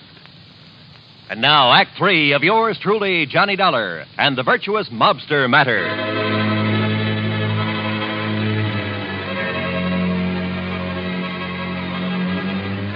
To say the atmosphere was tense there in Joe Pigatello's office in Georgetown, South Carolina, would be the understatement of the week. After the beating I'd taken from the ex-gangster and one of his pals, my old friends Lefty and Flippy had come in and had found me there. And they couldn't understand why Joe had done this to me. Unless... It means he's went back. That's what it means. Went back to the rackets. Oh, Willie the Lump was with him. Him and Willie was partners in the old days. Dope, narcotics. So the two of them swore to get Joe. And then suddenly we looked up to see someone standing in the doorway. It's Joe. It was Joe Pigatello. That's right. Now, who'd you expect? And what's the All big right, idea? don't move. Because, Joe, I'm going to blast your head off. Oh, now put that thing down, Lefty. Don't move. What is it, Slippy? A gag or something? Is it a gag what you done to Johnny Dollar? Huh? Johnny. I said one move and I'll give it to you. Johnny. Turn around, Joe, or I'll shoot you in the back, you dirty... What did they do to you, Johnny? Listen, Joe. Lefty. Flippy, I'll kill you for this. What are you talking about, you dirty rat? Wait, Lefty. Johnny's my pal. Like you used to be before you went back in the rackets. Went back in the racket? Yeah, with that dope hound with Willie the Lump. What do you know about Willie the Lump? Plenty. Now that you're back with him. You're crazy. It's no good, Joe, because Johnny recognized you. You and Willie the Lump when you waked him over. And I tell you that I had 20 years, you and Bully and Flippy and me, we showed we could do it straight. We could be respectable. Me and the boys at the plantation, you down here. But now you spoiled it. You ruined it for all of us. Look, will you listen? So don't move. We made a deal. You and me and the boys. 20 years ago. If anybody slips, anybody breaks up our respectable life, he gotta go. Was that the deal? Yeah, that was the deal. But you don't know what you're talking about when you say I'm going back All right, so you lousy scum, you not only go back, you do this to Johnny Dollar. My friend, the guy who believed in us. Lefty. So for that, you gotta go. Lefty, listen. Now, Joe. Right. Lefty. Give me your gun, Lefty. No, Johnny. That was the deal. You ever use a gun on a man, you'll go up for the rest of your life. Johnny, it's for you. I'm killing him. Hand it over, Lefty. Okay, thanks. You see, it wasn't Joe who worked me over. What? I thought it was. It looked like him. It sounded like him. Then it was him. Look at his hands, his face, his clothes. Is this the man I fought with in here 5 minutes ago? Sure, maybe I did get the worst of it with 2 of them on top of me. But believe me, I cut them up some, too. He's right, Lefty. Yeah, but then I don't... Look, if it wasn't him... The twin. You're right, Lefty. It must be the twin. The twin here? All right, boys. Let me in on it, too, will you? Shep Larko, the twin they called him. That's what the law called him. Called him and Joe the twins. Because they looked like each other. They talked like each other. There was always the alibi for each other. But what's Shep Larko doing here? I can't tell you, Flippy. Not yet. All right, Joe. All right. I believe you about not working over Johnny here. Because of what he says about you and me, it must up. But if you and Shep are back in the racket... I'm not, Lefty. That's straight. No? All right, then tell me. Where you been? I can't tell you. 3-4 weeks now, we don't know where you are. The insurance company don't know where you are. Well? I can't tell you. Now listen. Oh, you listen. You listen. If Shep and Willie have been here, they'll be coming back. Why? Yeah, Joe, why? I can't tell you. I can't tell you. All right. Listen. We're listening, Joe. The Secret Service. Huh? Well, after those killings up in Baltimore... During that smuggling job? Yeah, Johnny. They knew the twins, Shep Larko and Willie. Well, the boys in Washington knew they did it. But they didn't know where to find them. Well, go on, Joe. So they spread the word. The Secret Service spread the word. That I knew where Shep and Willie were. That I would lead them to them. You knew where they was, huh? No, but the law boys knew that'd flush them out. Get Shep and Willie out looking for me. Gunning for me. And the Secret Service didn't keep you under cover? Yeah, until today, back in Washington.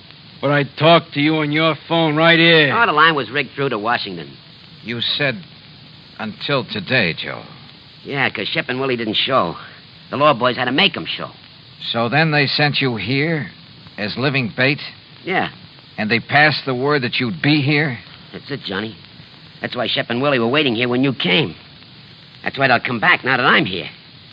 Boy, you stuck your neck out for the sake of going straight. I couldn't help myself. The Secret Service rigged it on me. Guy named Phillips. But now you're all in it. So, Flippy, turn out the lights. Yeah, let's get out of here. Oh, no. What? Oh, listen, we was crooks, but never killers. But it's killers that's coming to get Joe. What do you mean, Lefty? But they won't. And they won't get you, Johnny. Sorry, Lefty, I can't move. But then we're staying. For you and Joe. Yeah, right. So turn out the lights, Flippy. You're too late, boys. Shep. The twin. That's right. Your old pal, Shep Larko. Keep a rat on him, Willie. Don't worry, Shep. Investigator, huh, Dollar? Only a Secret Service, ain't it? Is it? I knew we should have killed you when we had you, Dollar. But we thought these boys driving up was reinforcements. Ha! Reinforcements. We should have known the Secret Service wasn't that bright. All right, Willie, frisk him while I keep this gun on him. Sure. Don't none of you try nothing. Not Dollar. We got his gun. Oh, okay. Just what do you intend doing, Shep? They're clean, Shep. What do you think? All right, Joe gets it first. Put your gun up close so it don't make no noise. Go ahead, Willie. Yeah.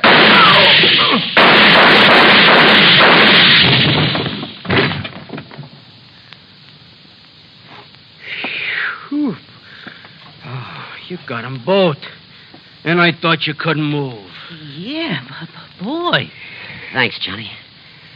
Thanks. Thank Lefty for giving me his gun when I asked for it, Joe. Oh. Hey, look. Any of you guys know a good doctor?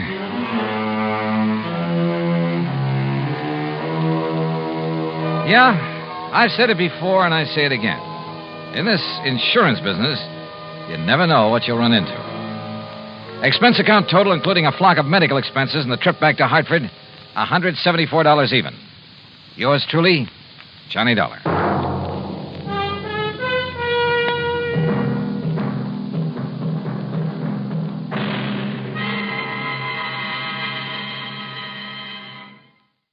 From Hollywood, it's time now for Johnny Dollar. Ralph Single, Johnny. At Mono Guarantee Insurance Company. Oh, hi, Rip. How's Hollywood's most eligible bachelor? Listen, do you know who Hildegard Ransom is? Are you kidding? That gal's coming out party hit the society column of every newspaper in the country. Yeah, I know. So, how'd you like to have a date with her? Hey, wait a minute. Weren't you dating the luscious Hildy Ransom a while back? Yeah, I was, but I threw her over. Oh, Rip, you just don't appreciate the finer things of life. Oh, no?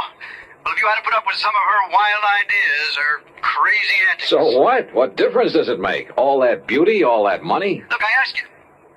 You want a date with her? At company expense. Well, why not? Then grab the first plane you can and fly on out here. Okay, I'm on my... what's the catch, Rip? I'll, meet you at the Los Angeles International Airport. Yeah, fine, but suppose you give me some Bye. idea...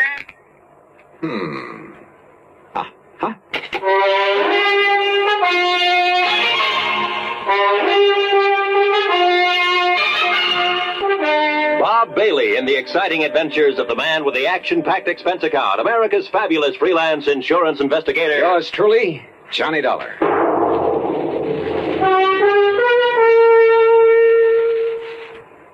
And now, Act One of yours truly, Johnny Dollar.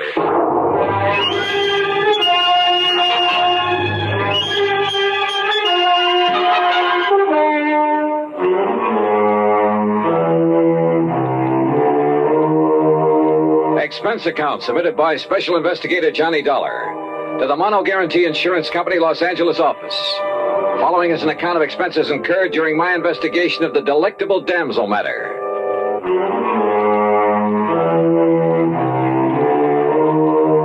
Expense account item 1, $107 even, Hartford to New York, and a DC-7 mainliner to Los Angeles. Single is a good name for Rip. He has a knack for meeting wealthy, important people, particularly women.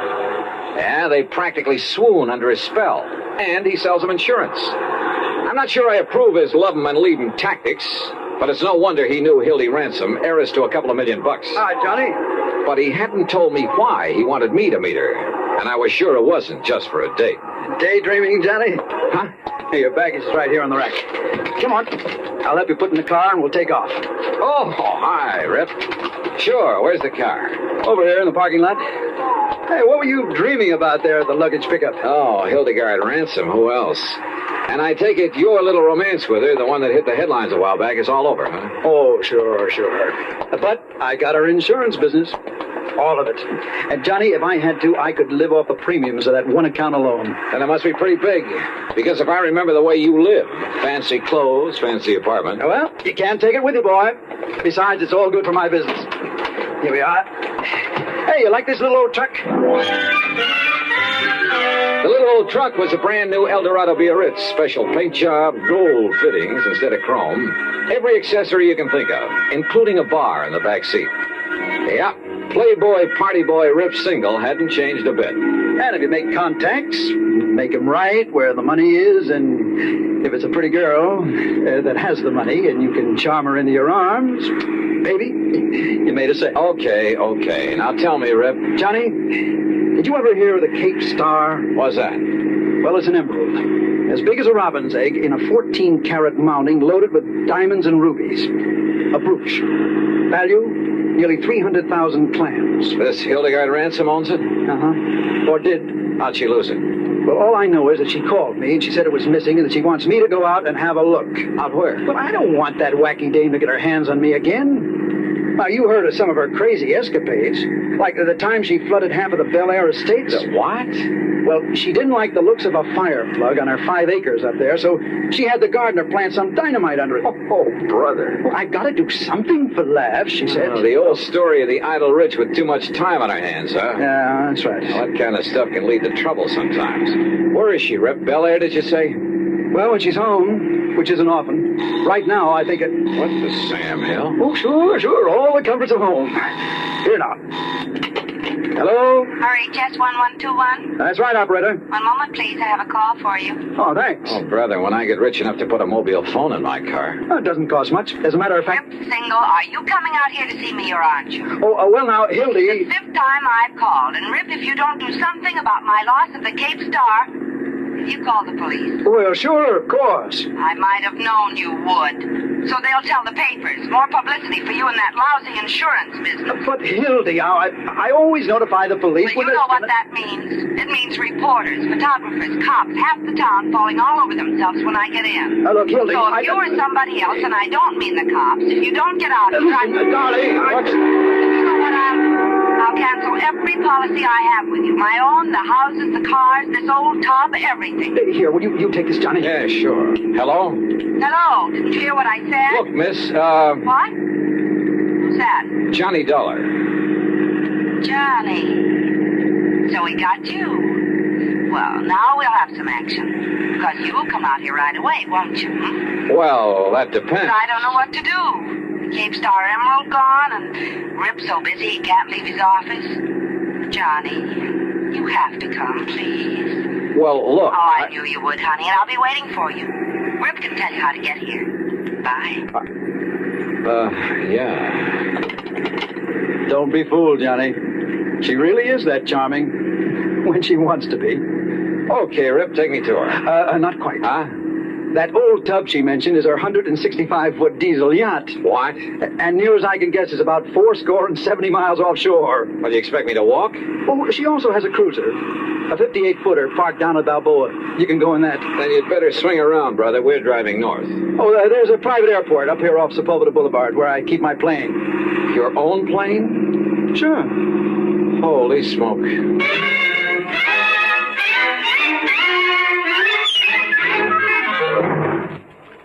Act 2 of yours truly, Johnny Dollar, in a moment. And now for another episode in the life of Sergeant Donald Bellwether, my husband.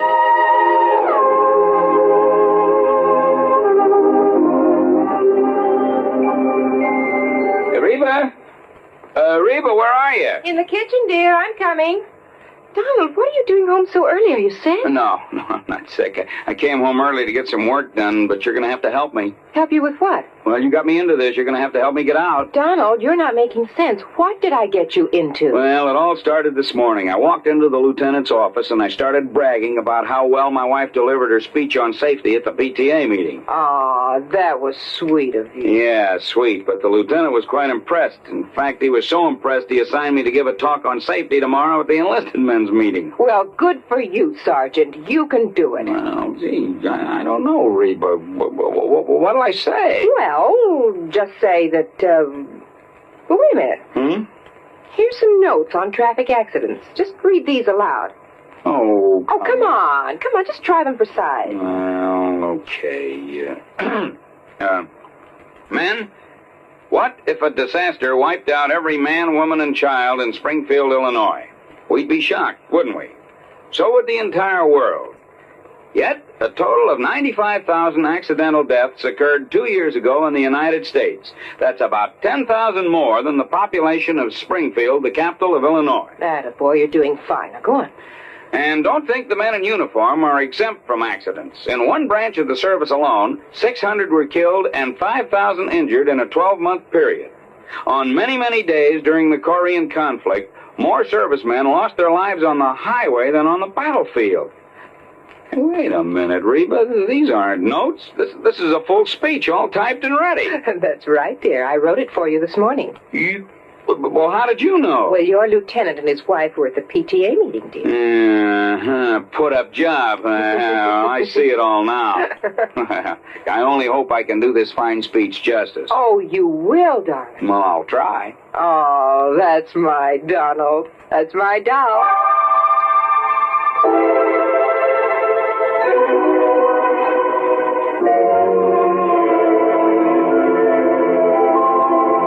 And now, Act 2 of yours truly, Johnny Dollar, and the delectable Damsel matter. During the ride from Los Angeles to Balboa in Rip Single's private plane, he admitted to me that he hadn't made all his money in the insurance business. Seems a rich uncle had conveniently died some years before. lucky stiff. Rip, I mean. Look, all I know, Johnny, is that Hildy took the Cape Star Emerald along with her on this yachting trip, and now it's gone. Yeah, how much of a trip? Oh, Lord knows where she's been. She said she might end up in China, the Philippines, most anywhere. You see, she has the money, she has the time, and she's done everything under the sun that normal people do, so now she keeps looking for the unusual. Anything for a thrill. Yeah, well, when did she discover the stone was missing? She radioed to me today. From out on the high seas? Yeah. She said she was certain she had it the day before because she'd worn it. And then when she went to look for it, it was gone. Some member of the crew, do you suppose? I don't know. Maybe she dropped it overboard. You mean purposely? To collect the insurance? Who knows? Oh, but if she has so much money... Well, who knows? Maybe she hasn't lost it at all. She just wants company. Oh, look, there's Newport and Balboa down below. I'll circle Hildy's little summer house before we land. Hildy Ransom's little summer house turned out to be a mansion right on the waterfront. And tied up to the long dock was not only the cruiser, but a snappy little speedboat, a small sailboat, and a couple of outboards. All very nice. Not so the skipper of the cruiser. No, my orders the last time I spoke to the Hilda Moral were to take you out to her, Mr. Single, nobody else. Look, we just talked to Miss Ransom by radio, and she wants you to take Mr. Dollar out there. And I tell you, my last orders Well, forget your last orders. Hey, look. Hey, wait a minute, please. Skipper, have you got a radio on this cruiser? Of course. All right, then. Make contact with the Hilda Moral. Find out for yourself. Okay, I'll do it. At the same time, you can get her position, okay? We'll see. Well, give dear Hildy my love, or whatever else you can think of. Anything that'll keep her from switching her insurance to somebody else. You are a louse, aren't you? You don't like me, do you? No. Were you ever really serious with her, Rip? Yeah, sure, but I'm just not the marrying kind. So, Johnny, the field is clear for you. Huh? And if you want to latch on to a few $1 million, she's really mighty sweet, attractive gal. Well, let me know how you make out, Johnny. Oh, and please, find that emerald. I beg your pardon, sir. Yeah? We're ready to sail whenever the gentleman's ready. Okay, Skipper, let's go.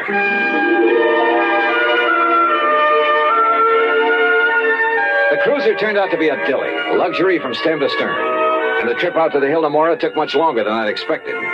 In spite of the powerful engines that sent us through the water at over 18 knots, it was well after dawn the next morning when we hove to alongside the Hilda Mora. And that 165-foot diesel yacht made the cruiser look like a broken-down rowboat. As for Hildy Ransom,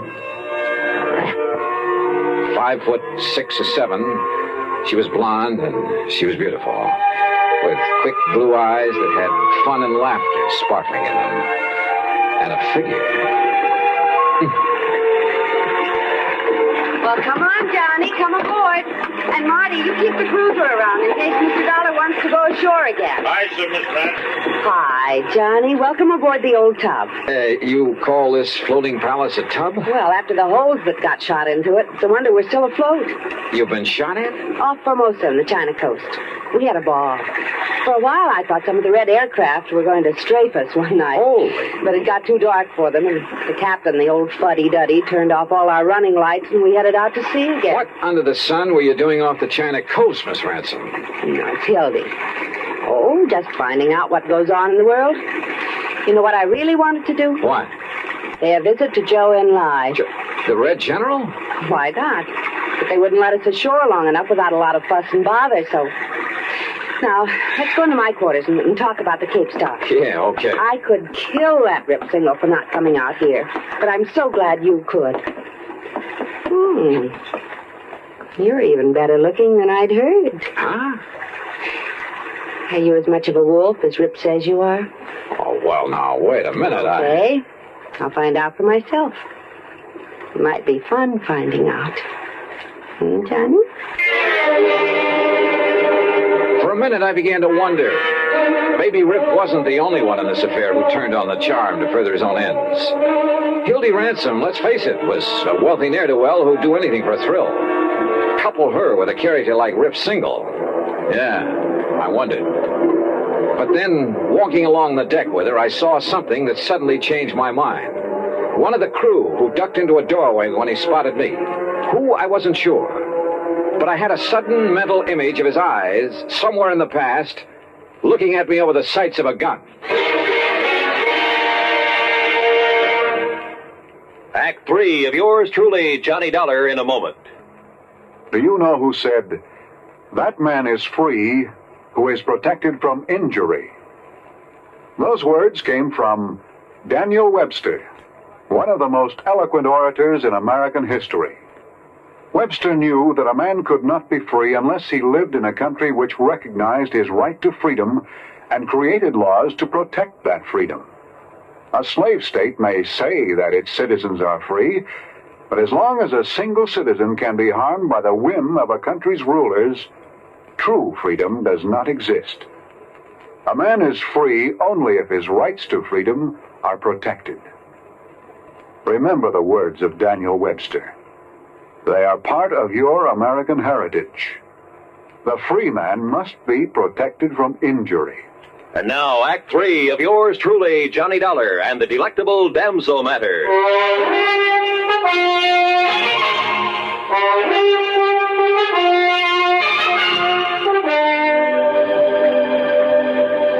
I suppose I could have waited till we got in to report the loss of the emerald, but sit down, Johnny, and I'll have some drinks brought in. Okay, thanks. Now listen. Because of where we've been on this trip, we'll have to go through customs, and there'll be the police and the reporters and so on. And whoever took the Cape Star might have a chance to... What's the matter? That drawer where I kept it. I'm sure I left that closed after I'd hunted for it, and...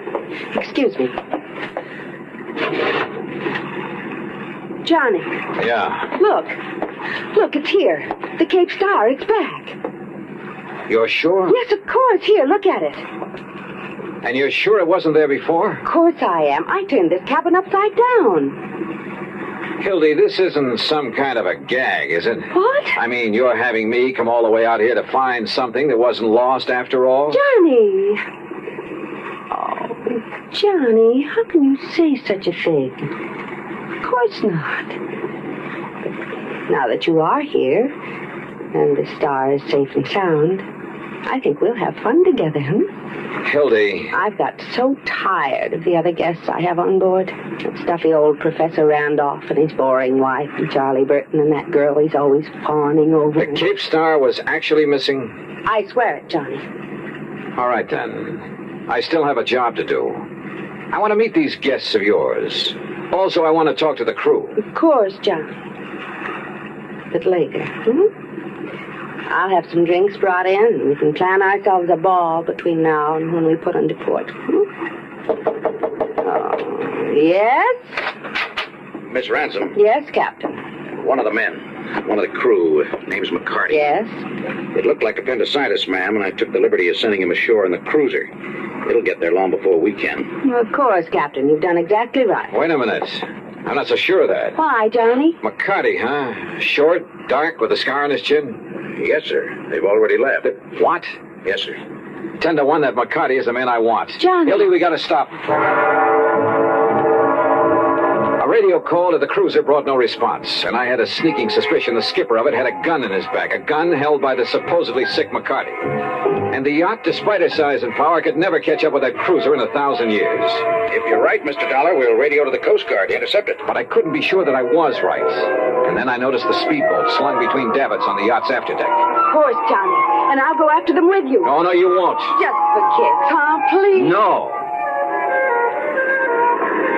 Then 6, 8, 10 minutes later, however long it took to get the speedboat overside, the first mate and I were tearing across the ocean in pursuit of the cruiser. That cruiser will do an even 20 knots if he opens her wide, Mr. Dollar. But she's no match for this, baby. And pour it on. Come on, you see him yet? Sure do, dead ahead. Yeah, I see him too. Well, where's the skipper? McCarty's up on the bridge alone. Hey, look out, that puff of smoke. He's shooting at us. Then hang on, I'm going to swerve around. But he'd never hit us at this range anyhow. Stay down low. He might get lucky. You got a gun to answer him? No. Well, there's a berry pistol. Use it for shooting up distress flares. Where is it? This cabinet under the dash. You see it? Yeah, right. It's no match for a 38, but if you can swerve us in close enough, keep swerving. Right. Hey, look. He's having to reload. Then get us in there fast. Here we go. Well, let him have it. Let him have it. Yeah.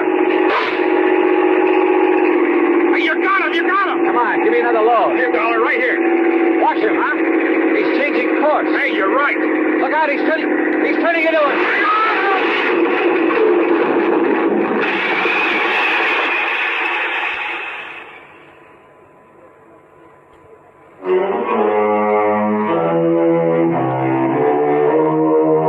I kind of pieced things together after the yacht, the Hildemora, picked us up. By sheer luck, my shot with a flare gun had struck McCarty full on. He was badly burned. And after the smash-up, the mate had pulled me out of the drink. By then, the yacht caught up with us. And do you know what he was doing, Johnny? That man who called himself McCarty? Hi, Hildy. Smuggling. Narcotics that he picked up in China. Yeah? He knew he'd never get through customs when we came to port, so he stole the Cape Star. Just long enough to make sure the cruiser would come out to us.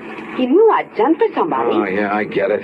Then he played sick to go back on the cruiser. That way he'd avoid customs and the police. Yes, honey. Where is he now? Below, locked up. And after the way you hit him with that flare. Well, now he is sick. Darn it. Darn it. We didn't have to get him into a doctor.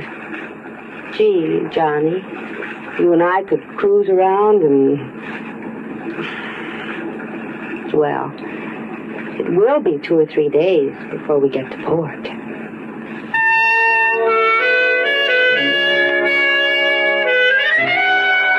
Three days. And what a 3 days. But, oh well. Expense account total, including transportation back to Hartford, $230 even. Remarks? It's funny, isn't it? You never know what you're going to get into when you take on even the most routine kind of case.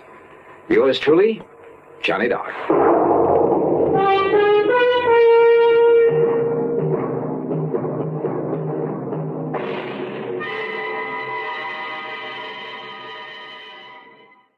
From Hollywood, it's time now for Johnny Dollar. Bert Major, Johnny. Masters Insurance and Trust. Oh, hi, Bert. You know anything about spacemen? Never saw any, if that's what you mean. Neither have I. But I know somebody who thinks he's been contacted by them. Oh, sure. I have some whimsical friends, too. Not funny, Johnny. The company is betting $2 million that this man is either a liar or pulling one of the biggest hoaxes in history. $2 million? That's right. Conrad Billings. Ever hear of him? Billings, Texas Oil, one of the richest men in the country? Right. Presently of California, where he's holed up in an isolated mountaintop lodge, minus a $2 million collection of diamonds he took up there with him. And you insured them? Yes, but not against ordinary theft. What does that mean? Those stones were insured against theft by persons or things unknown on this earth. What? That's right. Holy... You're serious, aren't you? You bet I'm serious. Okay, Bert, I'll see you at your office.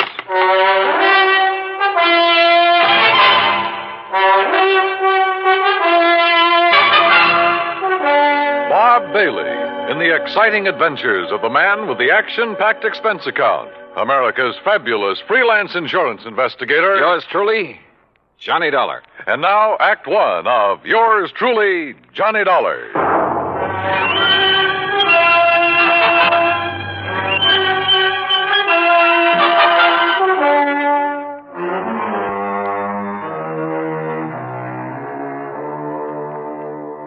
Expense account submitted by Special Investigator Johnny Dollar. To the Home Office, Masters Insurance and Trust Company, Hartford, Connecticut. Following is an account of expenses incurred during my investigation of the Diamond Dilemma matter.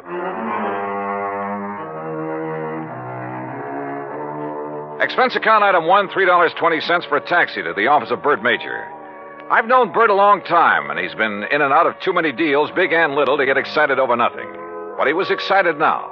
This whole thing is incredible, Johnny. Fantastic. It's utterly impossible for $2 million worth of diamonds to simply vanish into thin air. So it's impossible. But it's happened. The police out there in California state positively that no man on earth could possibly have gotten to those stones. Then, Bertram, tell me all. All right. 2 weeks ago, Conrad Billings called me from his lodge up in Northern California. Said he wanted to insure the diamonds immediately. Over the phone? Over the phone. You're sure it was really he? I'm not that naive. I had the call traced. How come he called you? We've done some business with a wealthy friend of his in Dallas. Recommended. Uh-huh. And he had the stones with him there at the lodge? Yes. And, Johnny, it's one of the most isolated spots on Earth. You're sure he had them there? He loves diamonds, Johnny, almost to the point of obsession. He plays with them like a kid plays with marbles. Lord knows he can afford to. So you insured $2 million worth of diamond marbles over the phone? I did. And you say you aren't naive. Oh, look, a remote lodge, an eccentric old man, some expensive baubles. A rank amateur could get at him. You haven't listened to me, Johnny. You've missed the point entirely. I wouldn't care if he left the diamonds lying out on his front doorstep. I insured those diamonds solely against theft by persons or things unknown on this earth.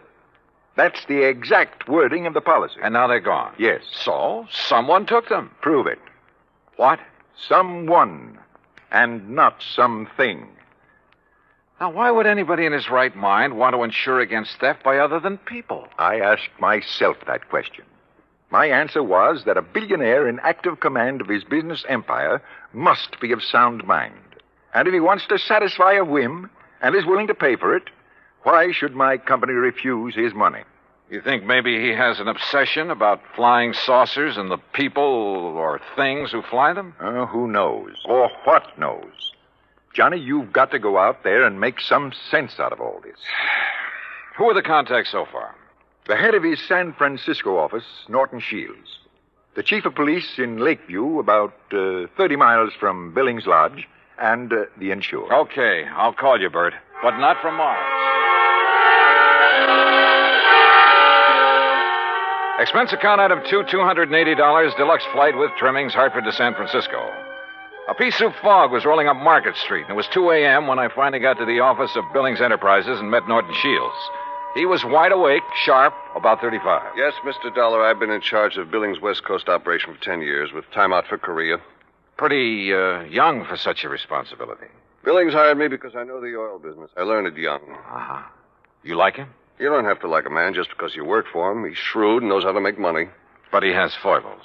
Yes, he has foibles. Diamonds. Have you ever seen them? Sure. Where? Oh, here in the office, at the lodge where he is now, at his home. You're certain he took them up to that lodge? 3 weeks ago tonight, they were spread out right here on this desk. He put them one by one in a chamois bag, put the bag in his pocket. I walked him to his car, and he was driven straight to the lodge. All right. What about the flying saucers, the spacemen, or whatever it is? No, that's a new one.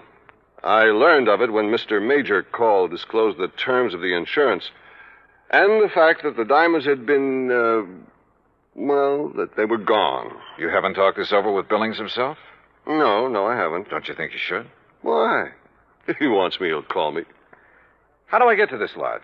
I have a company plane and pilot ready to fly you to Clear Lake in the morning. You'll be met there by a car and driver. Anything else you want, call me. Why all the cooperation when you're not even supposed to know what's going on? A good lieutenant knows when to follow orders before they're issued. You're registered at the Mark Hopkins. You better get some sleep. Yeah, I may need it.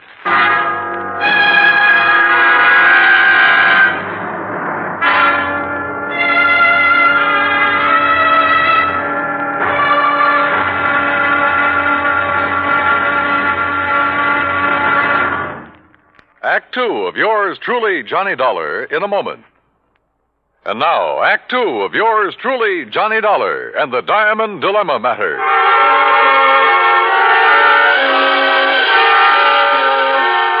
The company plane turned out to be a plush two-engine amphibian waiting for me at a private dock near the Golden Gate Bridge. The pilot introduced himself, and we headed due north up San Pablo Bay and then northwest past the Valley of the Moon. Then, a few minutes later, we glided in for a landing on Clear Lake, the largest body of water in the state of California. There, I was met by a car and a driver as promised.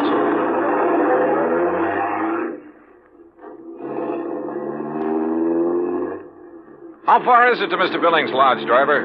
About 30 miles. What do you do when Mr. Billings isn't here? Wait for him. Do you, live at the lodge?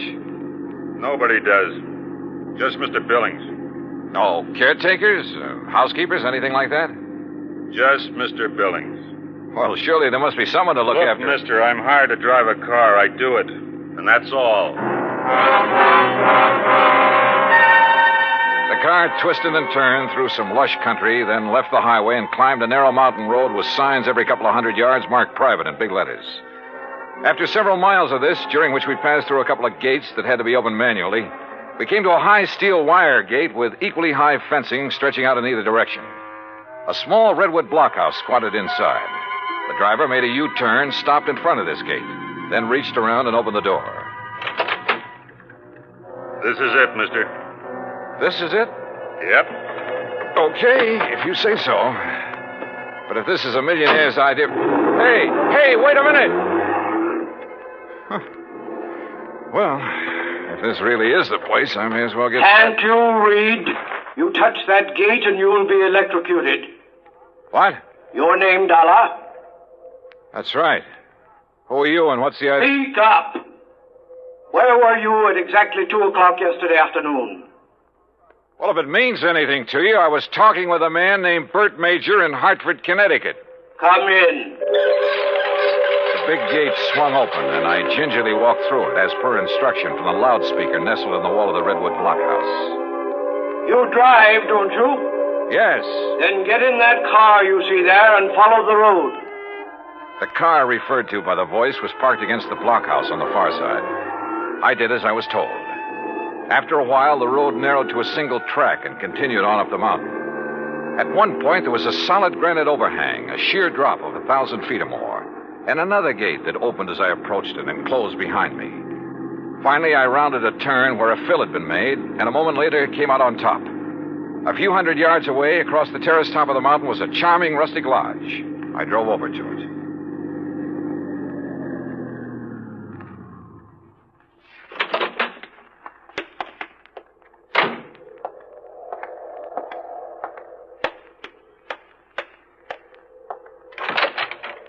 Good morning, Mr. Dollar. Mr. Billings? Come in. Hearing about this man was strange enough. Seeing him was even more of a shock. About 5'2", flashing gray eyes, bullet bald. He was wearing a baggy old jacket that hung nearly to his knees. This way. I want you to see my view of the lakes below. Well? Beautiful. What was that? I said beautiful. Yes, it is. Now, Mr. Major has informed you of the insurance on my diamonds, which disappeared 2 nights ago. Yes, sir. He told me that... Speak up! He told me you insured $2 million worth of diamonds against theft by persons or things unknown on this earth. Exactly. And I wish to collect from your company on that basis. Well, Tell me, where did you keep them? Right here on this table in front of the window, right here. You mean to say you didn't lock up such valuable property? Mr. Dollar, let me show you something. Look here, on my control panel. Do you recall the series of gates you passed through after leaving the main road? Yeah, very well. Well, by means of my electronic devices, I followed your progress every inch of the way. Well, I'll be darned. I watched your arrival at the main gate on this video screen. Ingenious, eh?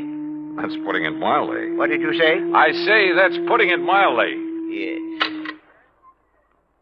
As I'm sure you noticed, this mountaintop is completely encircled by a 12-foot electrified fence. Between it and the inner fence is a maze of photoelectric cells. This panel controls floodlights with which I can cover every inch of ground between the 2 fences. These viewers are geared to the floodlights. All of this equipment is automatically activated on contact. In short, Mr. Dollar, I can detect and follow any person or thing which moves through or between these 2 fences. Anyone who knows electricity could cut your fences and come right on up the road. I did not say this mountaintop was impregnable. I said no one could reach it without my knowledge. Why did you take out such limited insurance on your diamonds, Mr. Billings? I've made my money by leaving nothing, absolutely nothing, to chance. Now that man has projected objects into outer space, it is reasonable to assume that other planets may be ahead of us in technical endeavors. Diamonds would be of tremendous value to an unknown civilization. Well, look, how do I know this is not just an elaborate scheme to collect $2 million? A fair question, Mr. Dollar. What would prevent you from hiding those diamonds somewhere on this mountain? I should consider that question an affront to my integrity, but under the circumstances, I do not. I simply defy you to find them. Then what's your explanation of their disappearance? I have none. And unless you find one, I intend to collect from your company under the terms of the policy. Mr. Major mentioned the chief of police in Lakeview. Do you mind if I talk to him? Andy Prentice? Not at all. I have a direct phone to his office and his home. Would you care to talk to him now? No, thanks. But I would like to use your car. By all means. I'll open the gates for you on your way down. Just one point. There must be no publicity on this matter. Understood? Mr. Billings, if I can't prove that your diamonds were taken by a person, those space cats are going to get a lot of publicity. Act 3 of yours truly, Johnny Dollar, in a moment. And now, Act 3 of yours truly, Johnny Dollar, and the Diamond Dilemma matter. While I drove down the mountain with gates electronically opening and closing behind me, I did some thinking. Billings had bought and paid for his privacy at tremendous cost. I couldn't see any loopholes in the setup. Yet, the diamonds had disappeared. 45 minutes later, I pulled up in front of the police station in Lakeview. Obviously, I was expected by the chief of police, Andy Prentice. Hello, Mr. Dollar. My name's Prentice. Mind if I join you? No, hop in. Just cruise down by the lake. I'm sure you want this to be a private conversation, too. Good idea. Well, what's your opinion on the diamonds? Well, I don't know who took them, but I'll tell you one thing. I don't believe it was some thing or somebody from outer space. Well, how would you get through all those electrified fences, photoelectric cells, floodlights, and closed-circuit viewers? Yeah. Well, what's your opinion? I'm as practical and logical as the next fella. If a human being couldn't get to Mr. Billings without his knowledge, and he'd call me the moment somebody tried, well... Oh, sure. Spaceman. Well, what else? I noticed one thing, Chief. He's a little hard of hearing and doesn't wear a hearing aid. He doesn't need one. Just turns up the volume on all that electronic stuff he has around him. Well, suppose someone parachuted onto the top of that mountain. How would he get out? Man could dig under those fences. That would leave evidence, and I've been over every inch of the ground. I've even thought of the expert pole vaulter idea. No sign. Nothing makes any sense. Yeah, I see what you mean. How about a ride in Billings' private plane? I'd like to take a look at that mountain from the air. I don't know what good it'll do you, but I'll go along. Well, maybe there are spacemen. But I still don't believe it.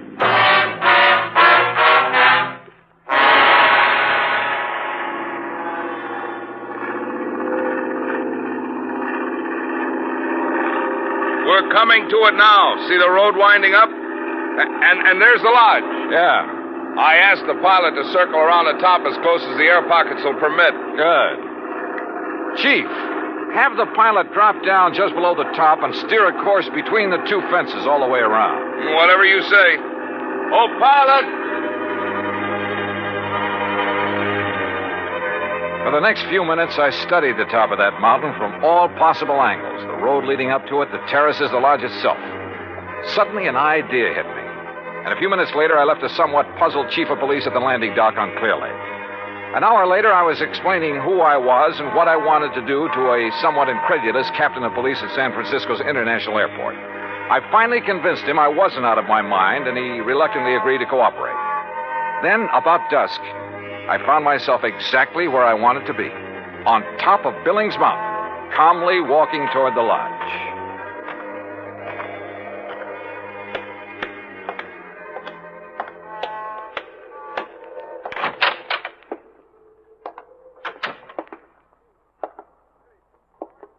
Good evening, Mr. Billings. What? I said good evening, sir. Mr. Dollar. Why, I don't understand. See? No spacesuit. Why, I can't believe it. How did you do it? How did you get here? The same way as the man who stole your diamonds. But this is impossible. Impossible. My electric system gave me no warning. That's because you have it located in the wrong place. What? It's in the two fences and between them halfway down the mountain. Above them, there is one level spot, 50 yards across, that isn't covered by your automatic whistles and bells. But it isn't it's not necessary. Wrong. It's just big enough for a helicopter, which is waiting for me out there right now. A helicopter? You didn't see us because we came in and landed below your line of sight. You didn't hear us because you don't wear a hearing aid. I can't believe it. But you must be right. And you'll have to agree that your diamonds were not stolen by persons or things unknown on this earth.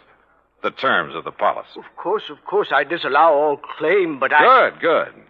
Now, it's none of my business, Mr. Billings, but was your San Francisco manager, Norton Shields, a pilot during the time he was in Korea? Why, yes, he flew rescue missions in a helicopter. Yeah. The company that insured your diamonds against ordinary theft might be interested to learn that. Good night, Mr. Billings. Yes. Good night, Mr. Dollar.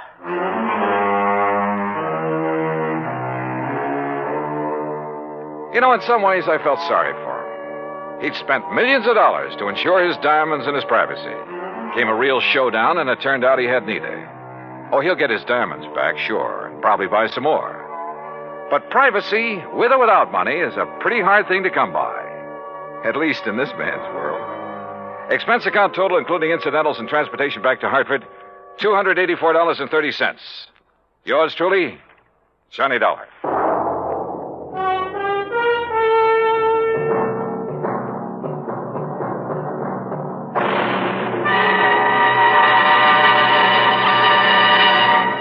Our star will return in just a moment. Now, here is our star to tell you about next week's story. Next week, a moth, a tiny moth, solves a case involving our national security. Join us, won't you?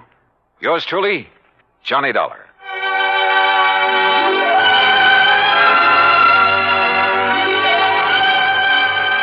Yours truly, Johnny Dollar, starring Bob Bailey, originates in Hollywood and is produced and directed by Jack Johnstone. Today's story was written by Alan Botsey. Time now for... Johnny Dollar. George Reed, Johnny, at Floyd's of England. How are you, George? Do you by any chance remember Durango, Laramie, Dalhart? From that place out in Oklahoma with the crazy name of Bum Spung? That's right.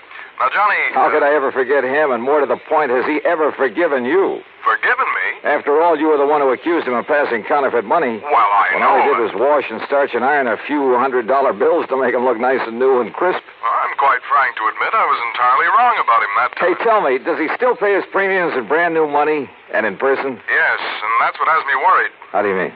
Well, he wrote me some time ago and said he'd be here on the 10th of last month to pay his regular $4,500 premium. The 10th of last... Well, that's nearly 6 weeks ago. Exactly. And he hasn't appeared. Well, did you write or wire him to see what's holding him up? I got no answer. Johnny, I think something's happened to him. After all, with the way he flashes money around, it's a wonder somebody hasn't knocked him off long before this. George, if anything's happened to old Durango, Laramie, Dalhart. Yeah, I thought you'd feel that way about it. Yeah. I'll let you know what I find out when I get to, if you'll pardon the expression, Bum Spung.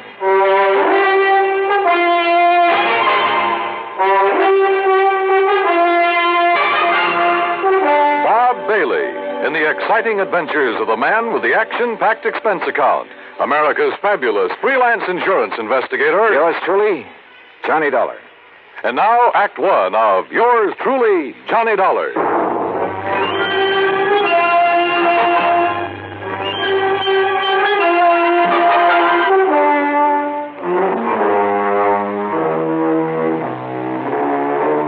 Expense account submitted by Special Investigator Johnny Dollar to Floyd's of England, American Office, Hartford, Connecticut. Following is the account of expenses incurred during my investigation of the Durango Laramie matter. George Reed has quite a penchant for handing me really offbeat cases, but for once this looked like serious business. Expense account item 1, 9420, transportation. I arrived in Enid, Oklahoma shortly after 4 a.m. Item 2, $1.85 for breakfast. Item 3, $50 deposit on a rental car. I headed due north on Highway 81, across some of the flattest plains country I've ever seen, that I hadn't expected to see again so soon. About 26 or 7 miles further on, after crossing what remains of the Salt Fork of the Arkansas, I spotted the familiar weather-beaten sign indicating that Bum Spung was somewhere up a rough dirt road to the left. Bum Spung, named by the Indians. It means bad water. And finally, there it was, the same old broken wooden fence surrounding a couple of acres of poor sandy ground. The same ramshackle house, the broken-down barn, propped up in spots with timbers. And in the yard were the same two sad-looking cows I'd seen on my previous visit. The swayback horse and the friendly, mangy, toothless hound, some decrepit-looking chickens. Bum Spung, so-called ranch of Durango, Laramie Delhart, who'd made it in oil and who chose to settle down in this lonely, desolate spot. And standing there looking at it, it was hard to believe that the inside of the huge, unpainted house was clean, modern, well-furnished, thanks to his niece Carol, who occasionally came up to see the old man. As I swung aside the sagging wire gate, I wondered if she was here now. I wondered if anyone was here, but not for long. Durango! Durango, it's Johnny Dollar. Stay outside that fence, you meddling young varmint. This here now is private property. Wait a minute. You're not Durango. I came here to see Durango Laramie Delhart. Oh, you did, eh? Well, Durango ain't here. Now, look, you. Oh, you shut up that gate and drive away from here. You see this here now, 30-30? Drive away? After you've blown a hole on one of my tires? I did, eh?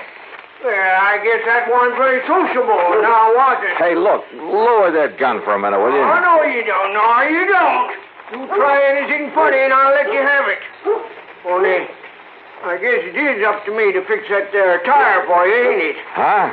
After all, as long as I done it, let me take a look and make sure you just ain't up to some trick here. See what I am. Hey! Just give me that gun now. Oh, no, you don't. No, you... Okay. Now, who are you and what are you doing here and where's Durango? My hoppers, sonny.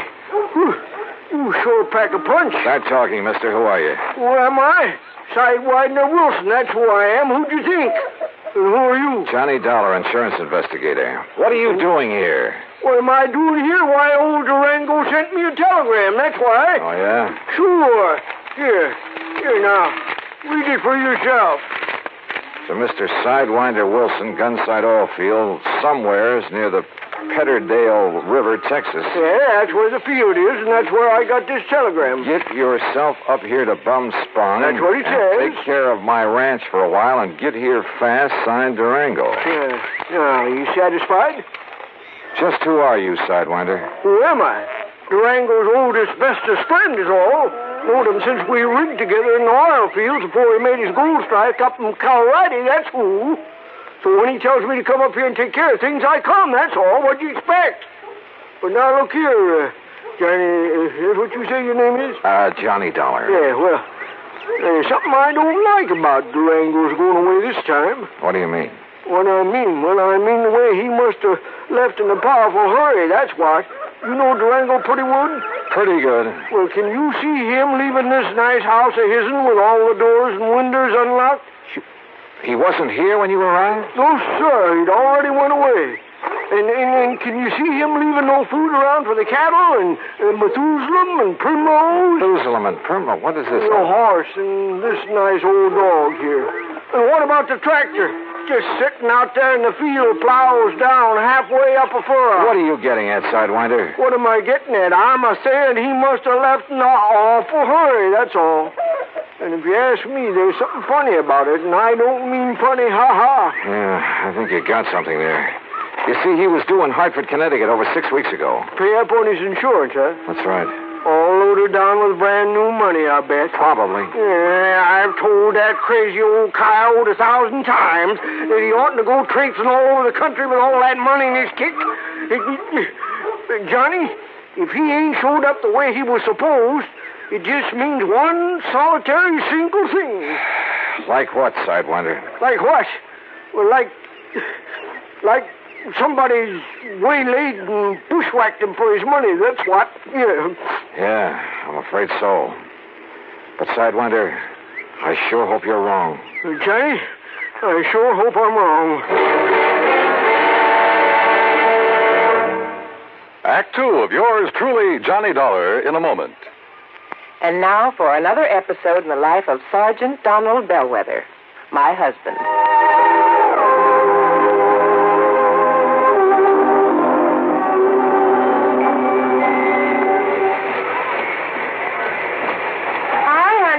Fix the windshield wipers? I sure did, Reba. How's that? Oh, you fixed them. Good for you, Donald. Thank you, my dear. Well, that's that. Now, if it rains, we're prepared for it, huh? I feel better now. Oh, me too. A driver has to see the danger if he expects to avoid it. That's right. And also keep the back and side windows clear in rain and snowy weather. That's right. Oh, how about the horn?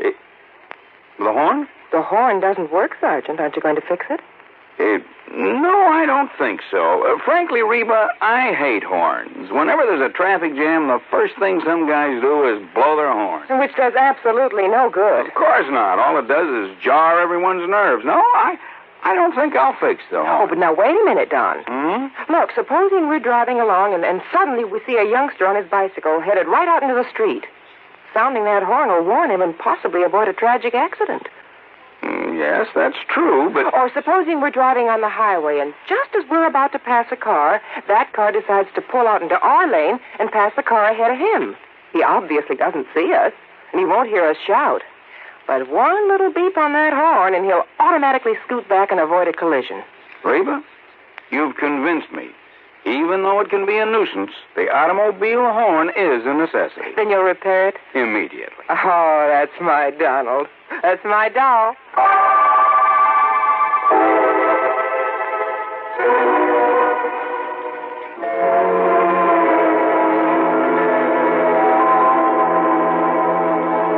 And now, Act Two of yours truly, Johnny Dollar, and the Durango Laramie matter.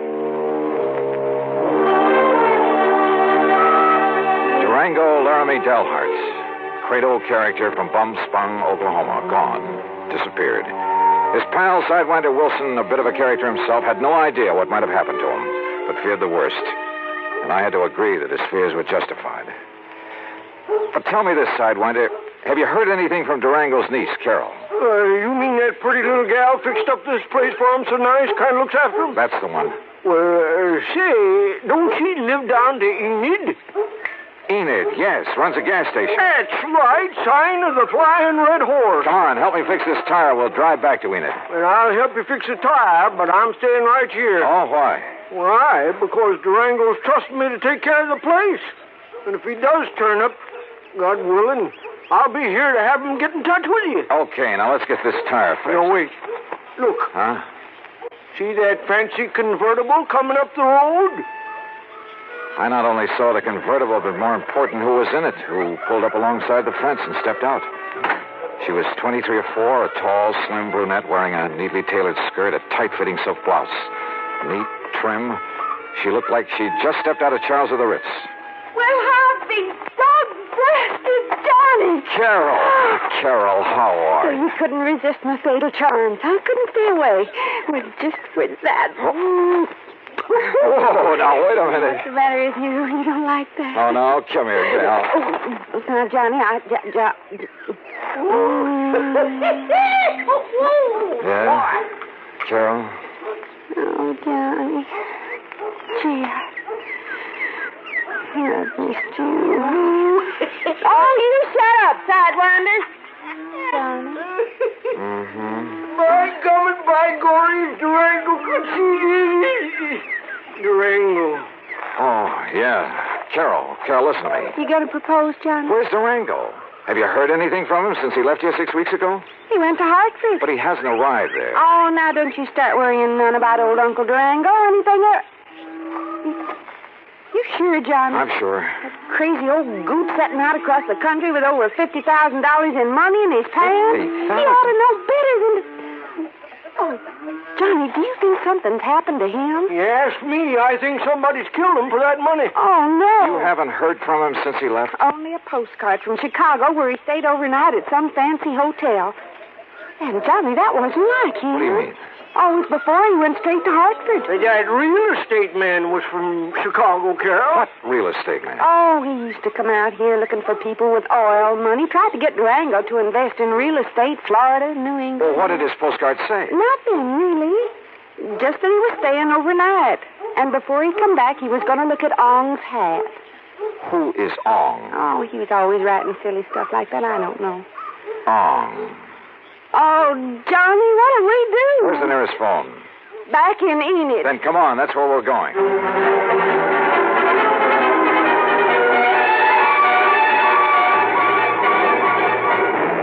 In Enid, I put in a long-distance call to Phil Avery, an old friend at International Press Service, in the hope that if Durango's body had been picked up anywhere in the country, the news files would have some note of it. Durango, Laramie, Dalhart? That's a man's name? Yeah, Phil. Does it mean anything to you? I'll say this, Johnny. If a name like that had ever come in over the wires, I'd certainly remembered it. But it hasn't. Not to my knowledge. Incidentally, what's this all about? Oh, he left here loaded with cash. Now he's disappeared. No clues? Only that he's planned to see some guy named Ong. Ong? For some crazy reason, he's interested in Ong's hat. Well, that's about as silly as... Ong's hat, did you say? Oh, no. You mean that rings a bell? Are you kidding? Of course it does. Oh, no. Phil. Phil. Phil, listen, will you? This may be a matter of life or death. Phil.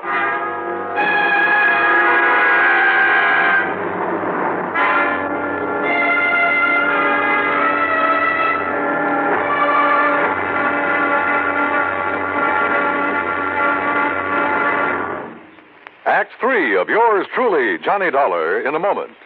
And now for another episode in the life of Sergeant Donald Bellwether, my husband.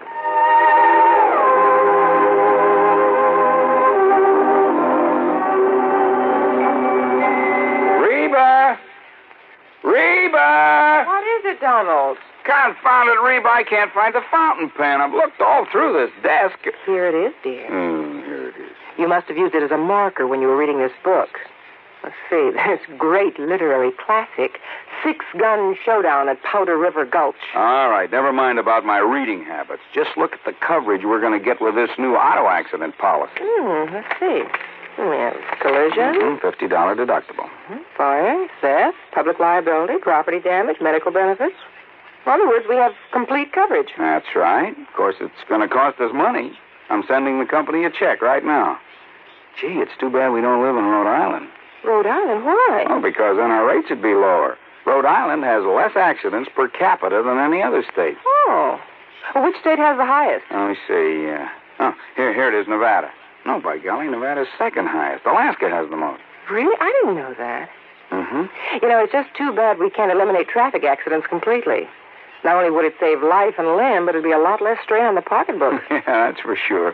These automobile accident policies get more expensive every year, just because there's so many costly accidents. Well, I'm glad we've got some good insurance coverage, Donald, but just remember one thing. Oh, what's that, honey? Well, some auto accidents ruin a fender, and some ruin a family. Yeah, that's true. Very true. But as far as I'm concerned, I don't want any of your old insurance money.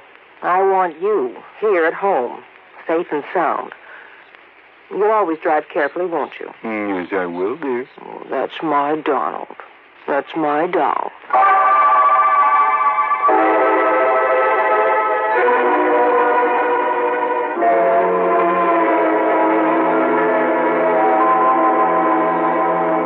And now, Act 3 of yours truly, Johnny Dollar, and the Durango Laramie matter.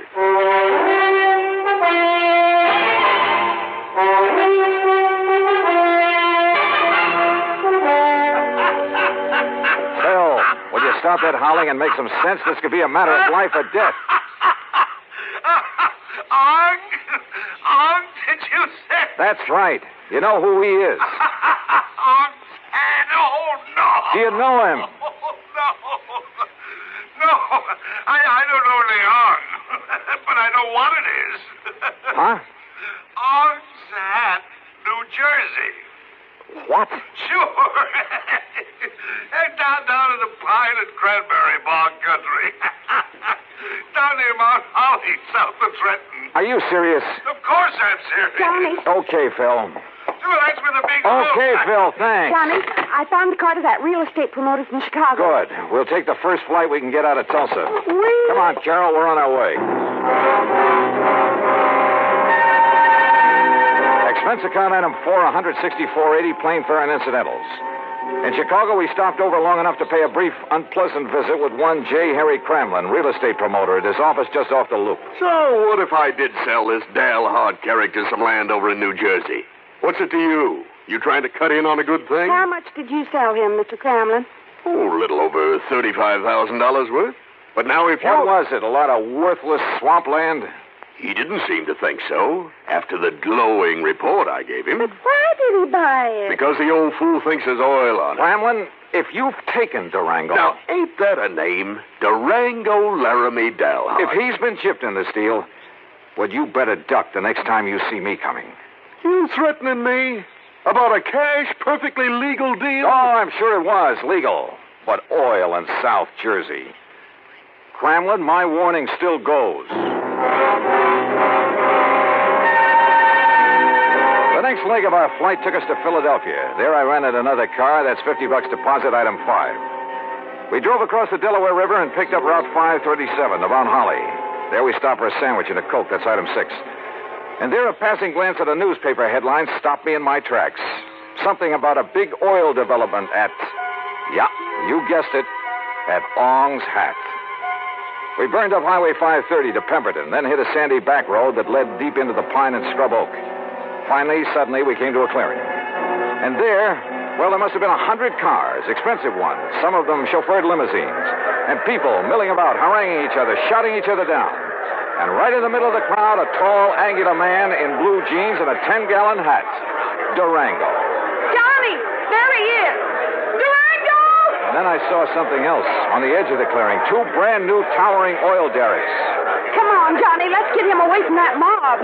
Not only was he cheated by that shyster real estate operator into thinking he was buying oil land, but he's thrown more money away building those derricks. Oh, Johnny. Oh, that mob is probably trying to sell him enough rigging and pumps and equipment to fleece him royally.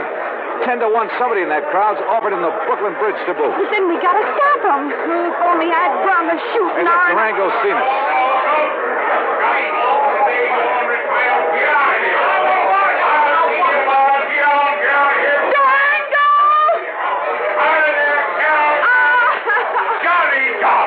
Durango. Well, what's the dog-blasted tarnation ever rung you out for this godforsaken country, huh? Oh, Durango, you skunk, you're all okay. Why, sure I am. Come on in this shack here so we can get away from this blasted crowd. Come on. You look here, Johnny. What are you doing with my little Carol, huh? I'll tell you, Durango. You sneak out to Enid behind my back and hitch up with her?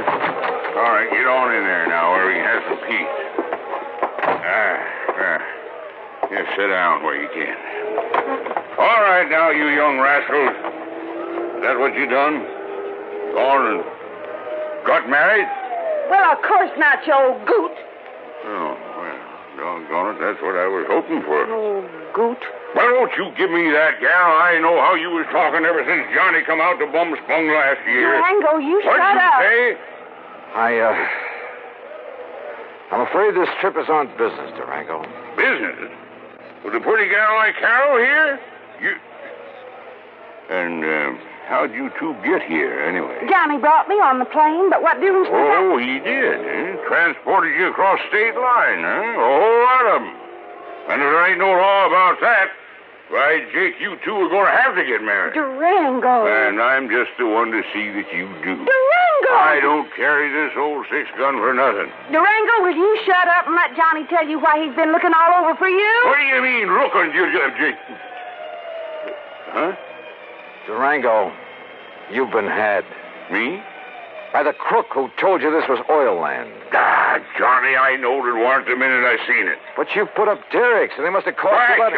Sure, they cost me plenty. It just, a funny thing happened. Oh, now, wait a minute. Sir, the minute the folks got wind of me, a millionaire oil man from Texas and Oklahoma putting up the derrick, Johnny, on my word of honor, I've told every one of them people, I've told them that there ain't no oil here. You mean you Yes, already... sir, I've told them till I was blue in the face.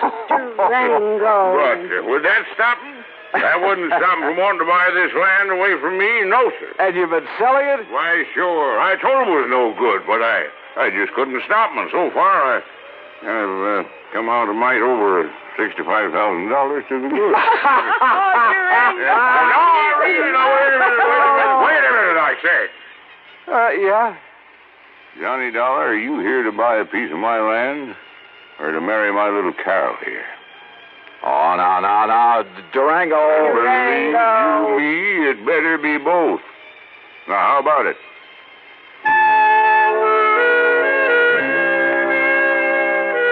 Expense account item 7, $1,000 even. the company now owns a small hunk of land in Ong's Hat, New Jersey. As for Carol, that ever-loving doll, well, someday, maybe someday.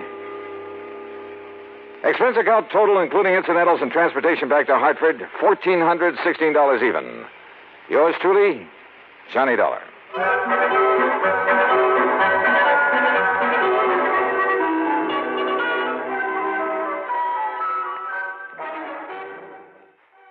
From Hollywood, it's time now for Johnny Dollar. Johnny, this is Vincent Price. I'm calling from Hollywood. Oh, sure. My name's Shirley Temple. Now, who is it and what?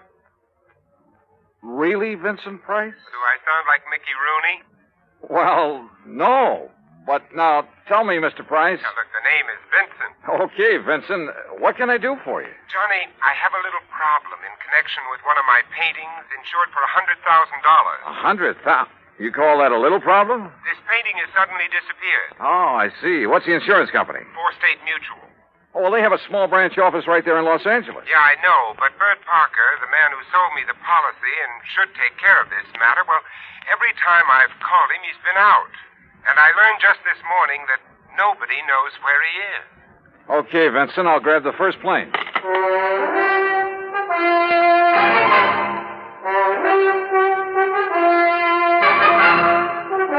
Bob Bailey in the exciting adventures of the man with the action-packed expense account, America's fabulous freelance insurance investigator. Yours truly, Johnny Dollar. And now, Act One of Yours Truly, Johnny Dollar.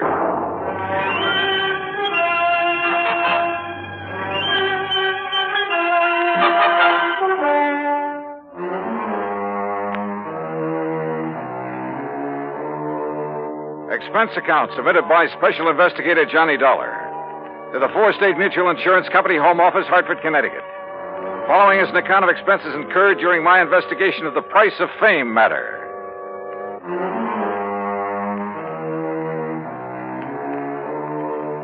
Expense account item 1, $178.50, plane fare and incidentals, Hartford to Los Angeles.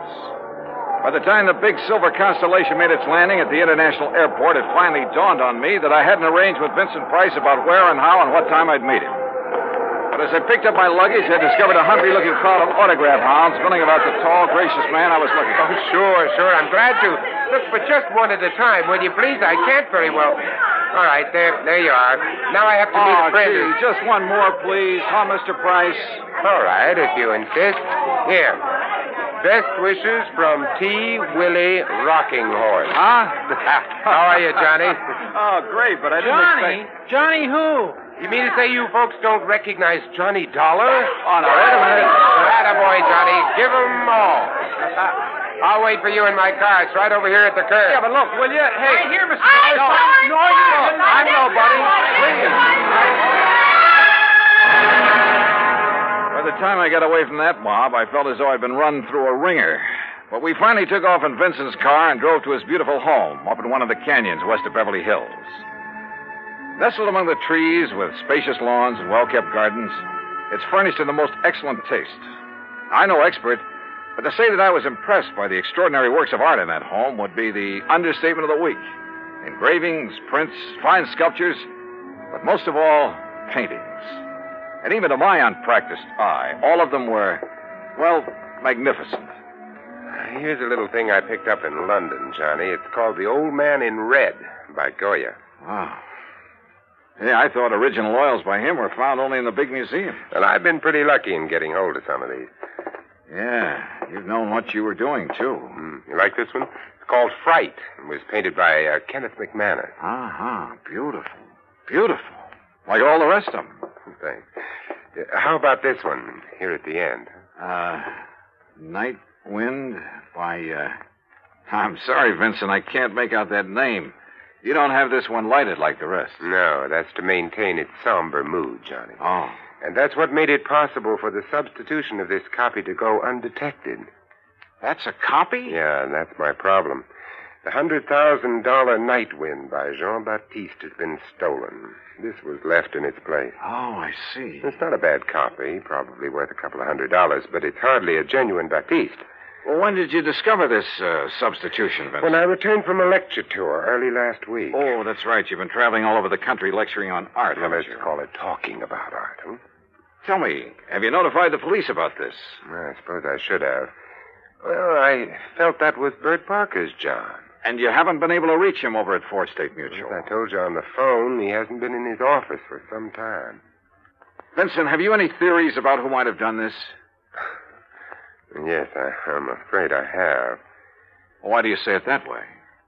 Very few people knew I'd gotten hold of this Baptiste, only some close friends and a couple of art experts. So? And the place was not broken into during the time I was away. Of that I'm sure. Well, go on. The family and servants kept very close track of anyone who entered the house while I was gone. You have a list?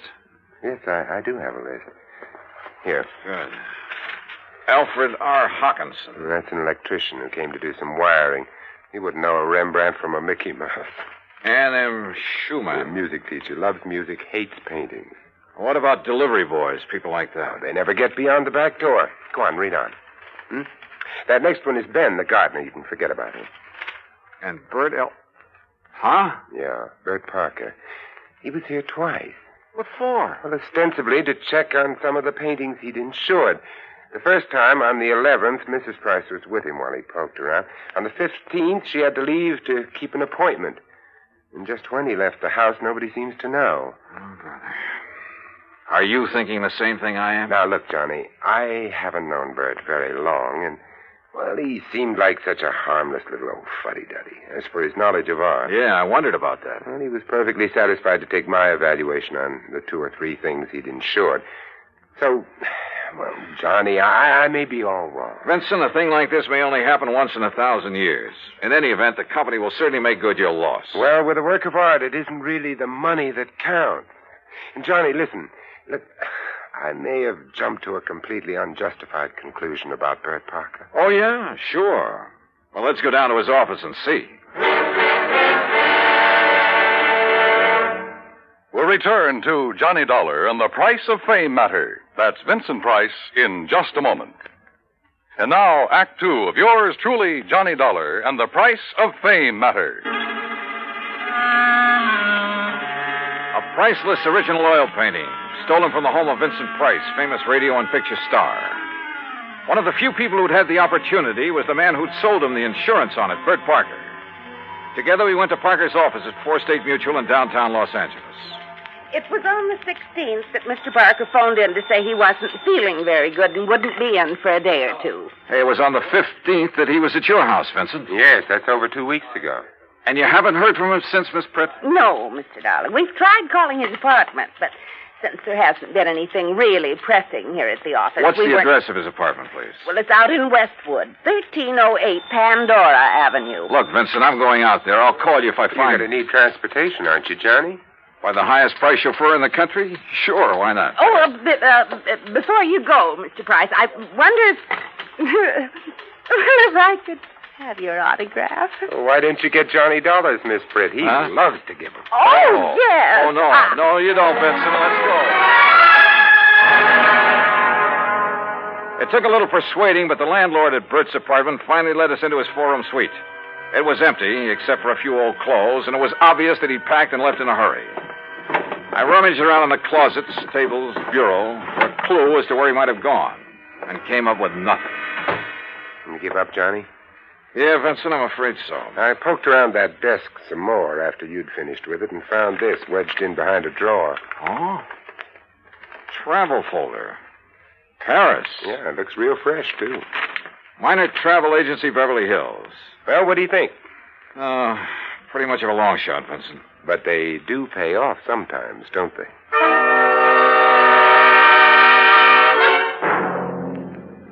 Planned a trip for myself, yes, sir. First class all the way. What was the departure date, Mr. Miner? 16th, first class, straight to Paris. Oh, brother. Paris is a pretty big place. Did you make any arrangements for him for after he got there? Only for when he arrived. Reservations at the Louvois.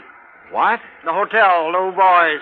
The Louvois, perhaps. That's what I said. First class, too. Said he wanted something not too far from the Montmartre. Montmartre, if you don't mind. That's what I said, yes. Now, Can I fix you gentlemen up with some plane reservations, too? Well, suppose you give me the same flight he took, and I'll stop at the same hotel when I get there. Hey, wait a minute, Johnny. You're not going to leave me out of this. Well, look, I'm still playing a long shot, Vincent, a very long one. What's the difference? Also, I don't know if my expense account will get by the home office. Expense account, forget it. I'm having a ball. Mr. Miners, start making those reservations. Expense account item 2, $984 for the plane to Paris. Well, it turned out to be the most interesting flight I've ever made because of the company of Vincent Price. An amazing conversationalist. He could talk about anything, including art. And he has a tremendous sense of humor. So, as he put it, we had a ball from the time we took off in L.A. till the time we set down in Le Bourget. Item 3, 5:20 American, taxi into the Hotel Louvois, where the manager was, somewhat helpful. Oh, mais oui. The Monsieur Parker leave us but only 2 days ago, after some slight misunderstanding about l'addition, the deal. Yeah, you mean he was running out of money? Monsieur, I did not say that. That's what you meant, isn't it? You know where he spent his time around here? But of course, his business, he say, took him constantly to Montmartre. Where in Montmartre? Who is to know? That's like saying somewhere in Brooklyn. Brooklyn. Perhaps you know my cousin. Johnny, he was... Johnny, I just got an idea. Shoot. Works of art, even very good ones, are sometimes sold in rather unorthodox ways. They go through some rather strange hands. They're not always sold over the counter, so to speak, by reputable dealers. You know what I mean? Yeah, but how to contact the kind of people who might... You got any ideas? Why don't you just go on up to our suite and sit tight for a while, I'll see what I can dig up. You are keeping something from me, Vincent. Mm-hmm. But, Johnny, there are some things even funk keeps from Wagnalls. I'll see you later.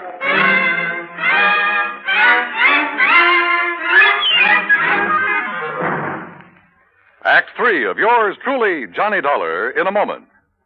And now, Act 3 of yours truly, Johnny Dollar, and the Price of Fame Matter. All of gay, romantic Paris just outside the door, and time on my hands. So what did I do? Took Vincent Price's advice, went back to my room at the Hotel Louvois, and waited. 2, 3, 4 hours. Finally, shortly after 8 p.m., Vincent came in bearing a couple of packages. Sorry to have made you wait, Johnny, but I think I'm on the trail of something. Looks to me like you've been on a shopping spree. Props, Johnny, for you. Have you found out where Bert Parker is? No, but I think you will. Here, try this on. Huh? What's this all about? A 10-gallon hat? Yeah, I had to guess at your size. Where in Paris did you find this? Try it on. Oh, what do you... Holy... What am I supposed to be, a refugee from Texas? Exactly. You made it in oil wells. Your name is Matthew. Huh? You're over here to see the sights, all the wild nightlife you've heard about, the Folie Bergère, Rue Blondel, Place Pigalle. Here, try on this shirt. Oh, brother. Look, I don't know what this is all about, but hadn't we better get something to eat? Try it on. If you don't take me to one of the world-famous restaurants in this town. Maybe tomorrow. Huh?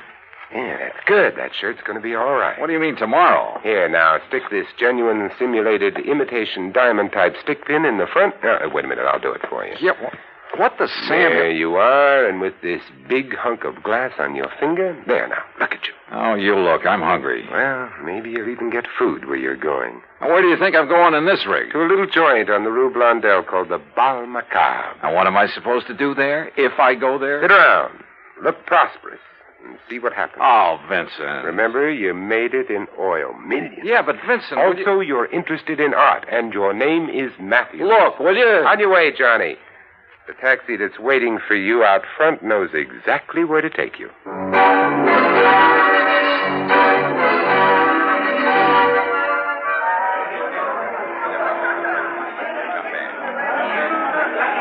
Bal Macabre was really a joint.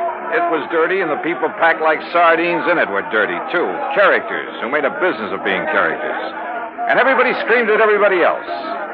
Except, that is, for the wormy little man who sidled up to the postage stamp-sized table on which my glass and a bottle of wine were balanced. Pardon. You are Monsieur Matthews, are you not? That's right. From Texas? No? Yes, sir, partner. The great and glorious state of Texas. Sit down and pour yourself a glass of this here red ale. Who are you?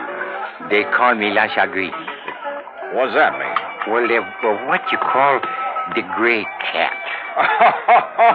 Hey, that's cuter than the name of my old friend Coyote Bill.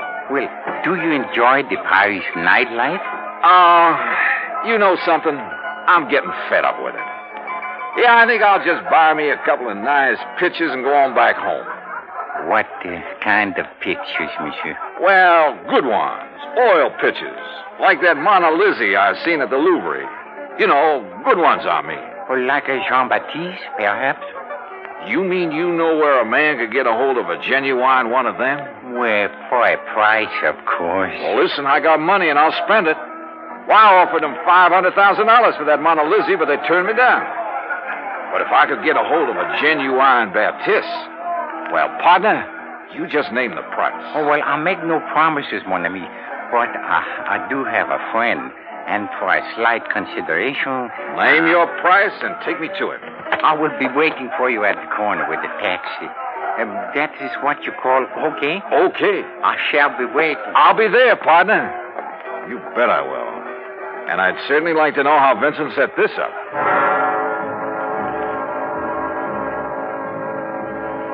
The taxi dropped us off at one of the most disreputable-looking apartments in the whole of Paris. My friend, who called himself the Gray Cat, looked carefully around before entering the front door. Then we climbed 4 flights of a dark, musty stairway. No, remember, my friend, you are not to pay the price he asks at first. If you like, I will make the arrangements for you. Now, that would be right friendly of you, partner. But how will you come out on this? Well, all I ask, monsieur, is 10% of what you pay. And maybe a little extra from him for bringing me up here? Oh, monsieur. Oh, now, don't give me that, partner. I've been around. I'm wise to how you fellas operate. But if I can get a hold of a real, genuine Baptiste... You will see.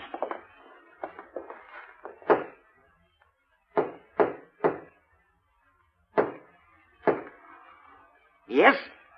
Who is it? I have brought a friend, Monsieur Matthews from Texas. Yes? Yes, he would like to buy The Night Wind by Baptiste. That is, if it's genuine. Genuine? Of course it's genuine. There, on the table. Can't you see for yourself that it's the original? Oh, no. Well, Bert Parker. Johnny Dollar. That's right. Insurance investigator. Investigate you? Oh, I've just remembered somebody is waiting for me. That's right, I am. Mr. Price. Oh, no. Well, pardon, Monsieur Price, but I must go. Without your fee for taking care of Mr. Dollar? Listen, both of you, please. I'll give you back the painting. I'll do anything you ask. Oh, drop dead. Oh, dear. Dear. Well, Vincent, there it is. Yep.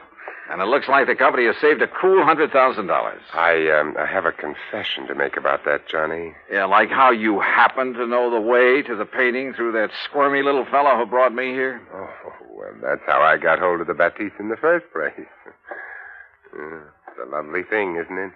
Yeah, it certainly is. And, Johnny, it is worth $100,000. Oh, I'm sure. But the truth of the matter is I paid only $300 for it. You paid... Oh, no. It's a fact. Well, you've got it back, thanks to your own efforts. Thanks to your being the front man.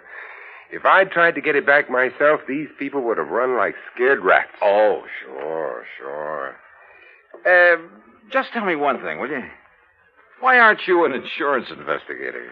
Well, you know, it's every man to his own. Well, after all, why aren't you an actor? Let's get out of here.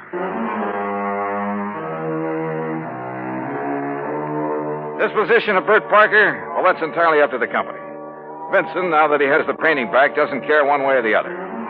However, from the company's standpoint, well, it's not the kind of black eye that's good for you. Expense account total, including incidentals and transportation back to the States, $2,341. Remarks? Well, to Vincent Price, my eternal thanks. Not only for the help on this case, but most of all because it's given me a chance to really know him.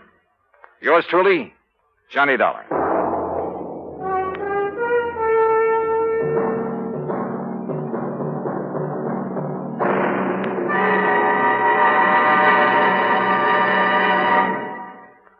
Our star will return in just a moment. Now, here's our star to tell you about next week's story. Next week, the heart of sunny southern Jersey, and a case that took a very sudden, very strange twist. Join us, won't you? Yours truly, Johnny Dollar.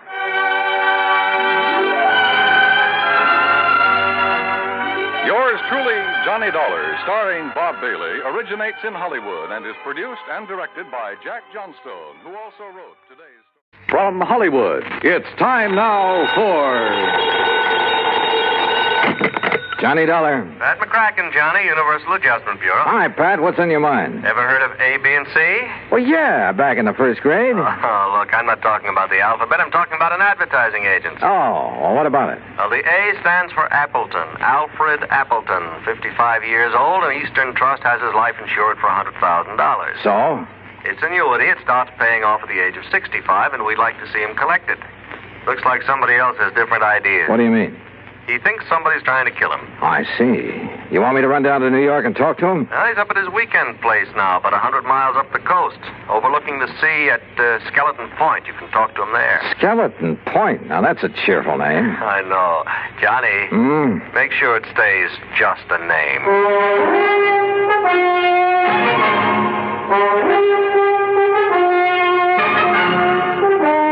Bob Bailey in the exciting adventures of the man with the action-packed expense account.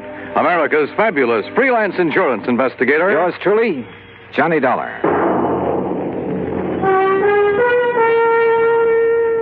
And now, Act One of yours truly, Johnny Dollar.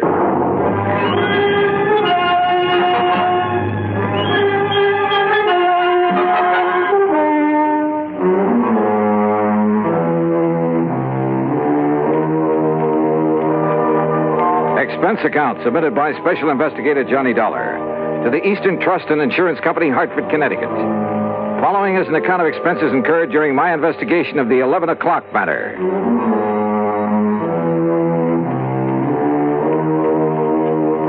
Expense account item 1, $8.40, gas and mileage on my car to Skeleton Point through a drenching rainstorm. The Appleton home, perched high on a cliff at the edge of the sea, was an old weather-beaten affair, but right now it looked mighty good to me.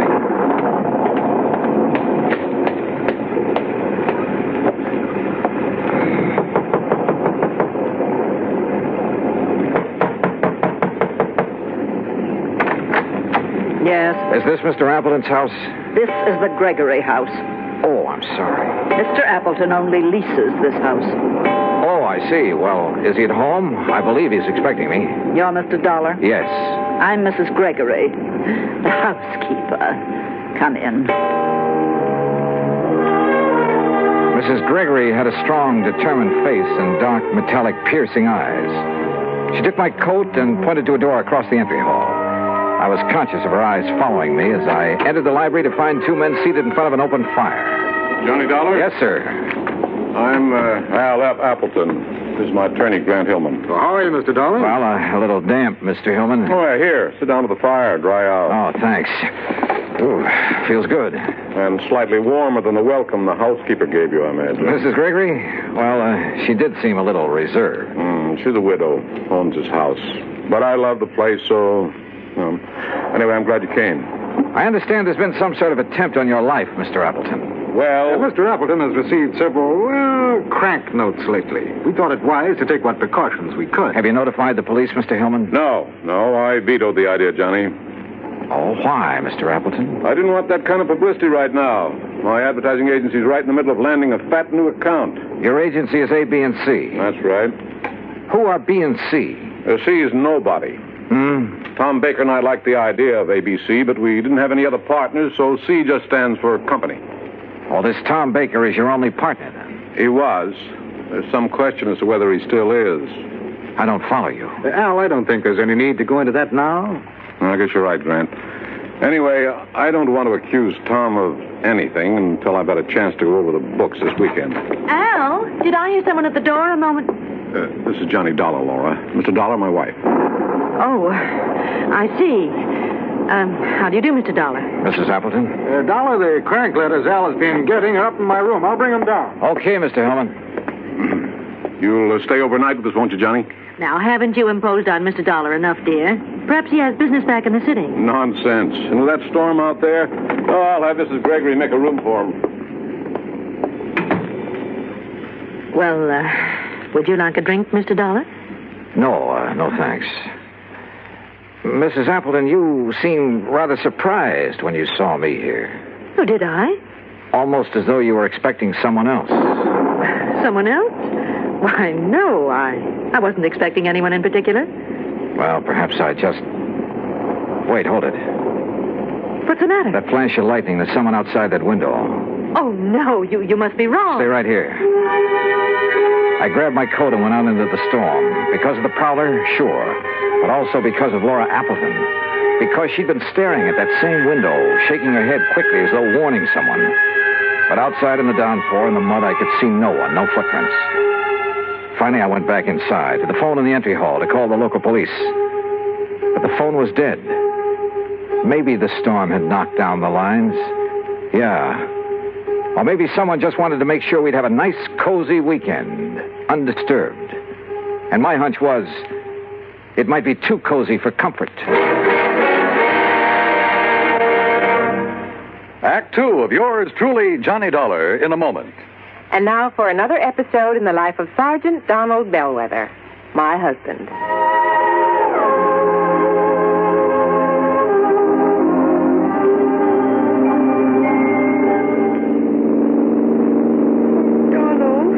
Yes, dear? How much further is it? About 100 miles. You're not getting sleepy, are you? No. I'm all right. Now, you just close your eyes, honey, and take another nap. We'll be home soon. Okay. Will you stay awake now? Yeah, I will. I still think we should have stopped in the hotel.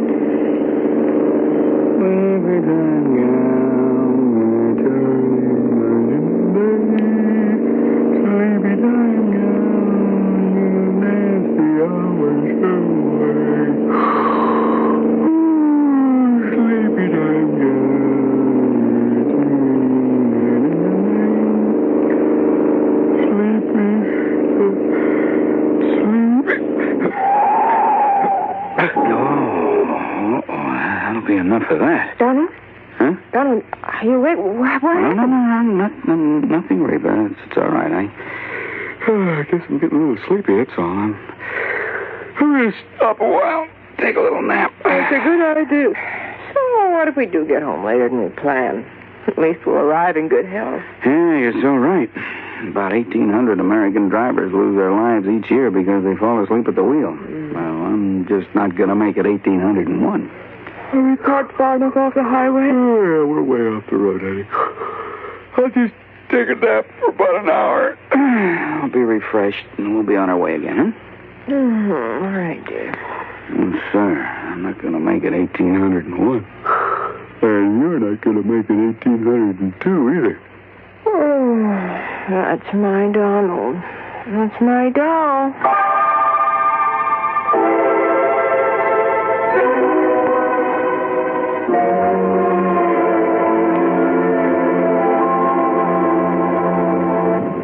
And now, Act 2 of yours truly, Johnny Dollar, and the 11 o'clock matter.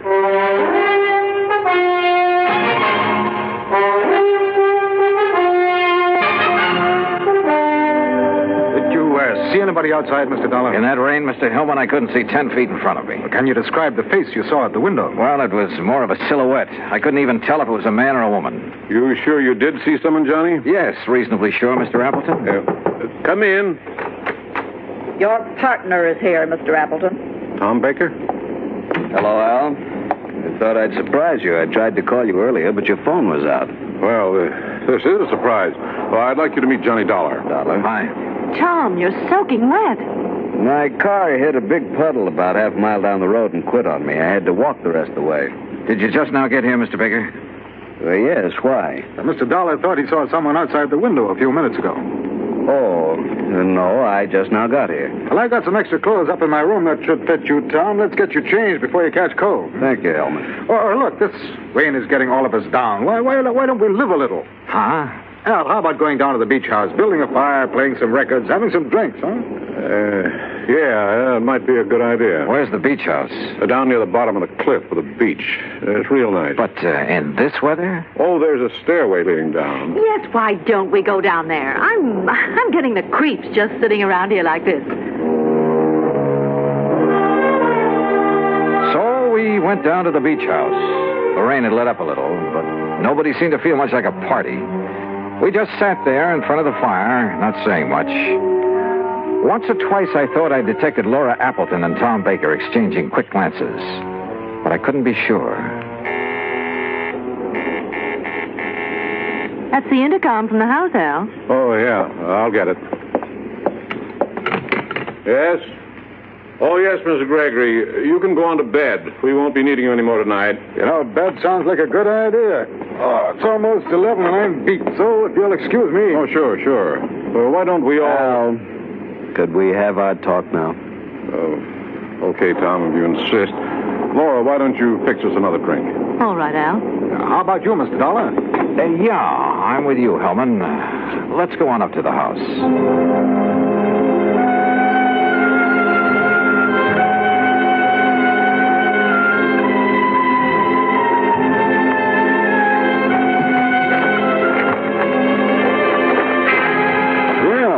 The rain has let up. Yeah. Mr. Hillman, I didn't come with you because I was tired. I wanted to talk to you. I thought as much. Earlier this evening, Appleton said something about not wanting to accuse Baker of anything until he'd gone over the books this weekend. What did he mean? Well, I'm not really sure, Mr. Dollar. All I know is that Al seems to think he may have found some irregularities in the books of his advertising agency. Oh? Well, if there is anything wrong, I blame myself partially. How so? Well, I manage most of Al's affairs, but the agency has been running so smoothly, at least so I thought, that, well... I see. That's going to change as of right now. I didn't come up to go to bed either. I'm going to work on those books. Ought to take me about an hour. Just about 11 now. Will you be up by midnight? Yeah. I'd like to know what you find out. Where's that light switch? I never could remember. Dollar. What is it? There's somebody else in here. Look out! What? Oh!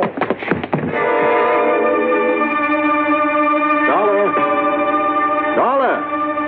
I guess I was out only a few seconds because the clock was still striking when Hillman brought me to. Dollar, are you all right? What? Yeah, I guess so. I grabbed at him, whoever he was, but he knocked me loose. By the time I got the lights on, he was gone. Oh. Lucky for you, he only stunned you momentarily. Oh, brother. Hillman, did you see where he went? Well, he didn't leave by this front door here, I'm sure of that. Then he must be still in the house.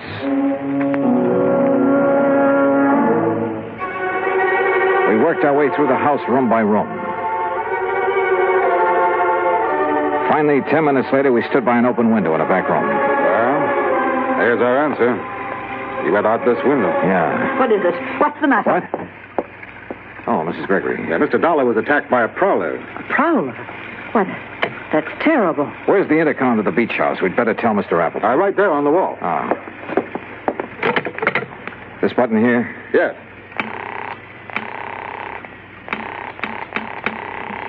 No answer. Come on, Hillman, let's get down there. We pounded out of the house and along the path to the edge of the cliff.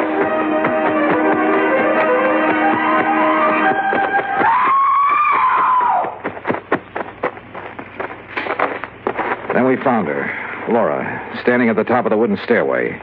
One section of the railing was broken away. We looked over the cliff. There was a body lying on the rocks down below. It was Al Appleton.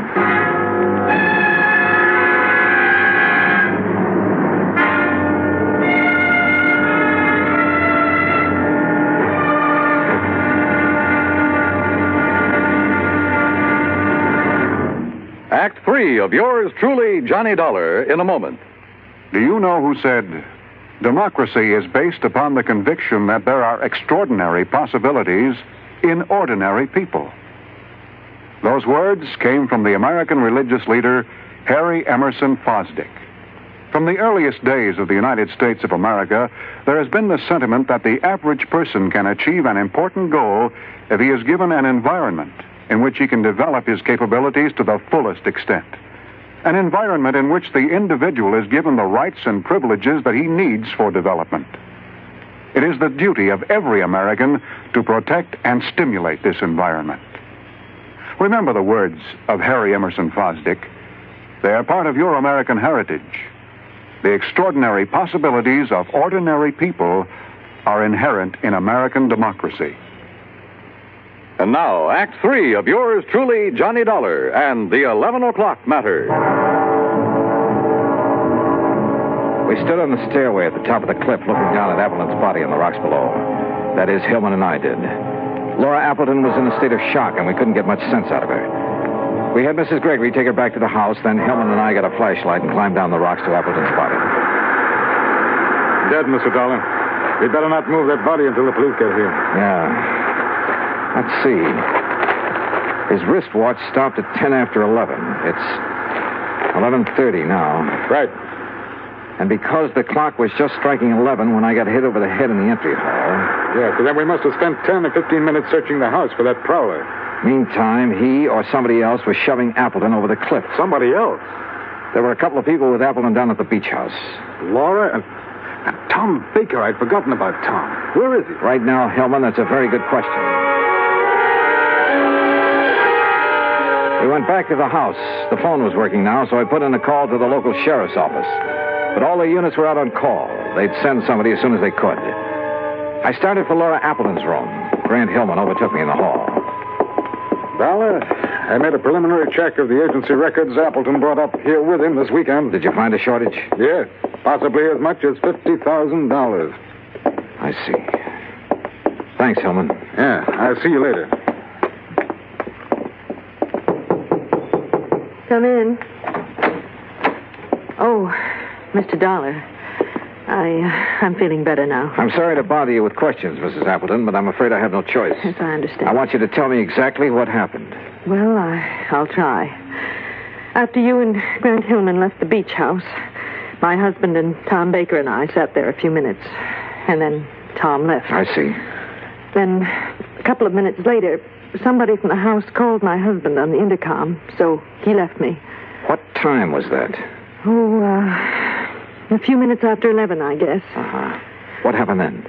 I sat there a few minutes longer. Then I just didn't feel like sitting there alone, so I started up the stairway.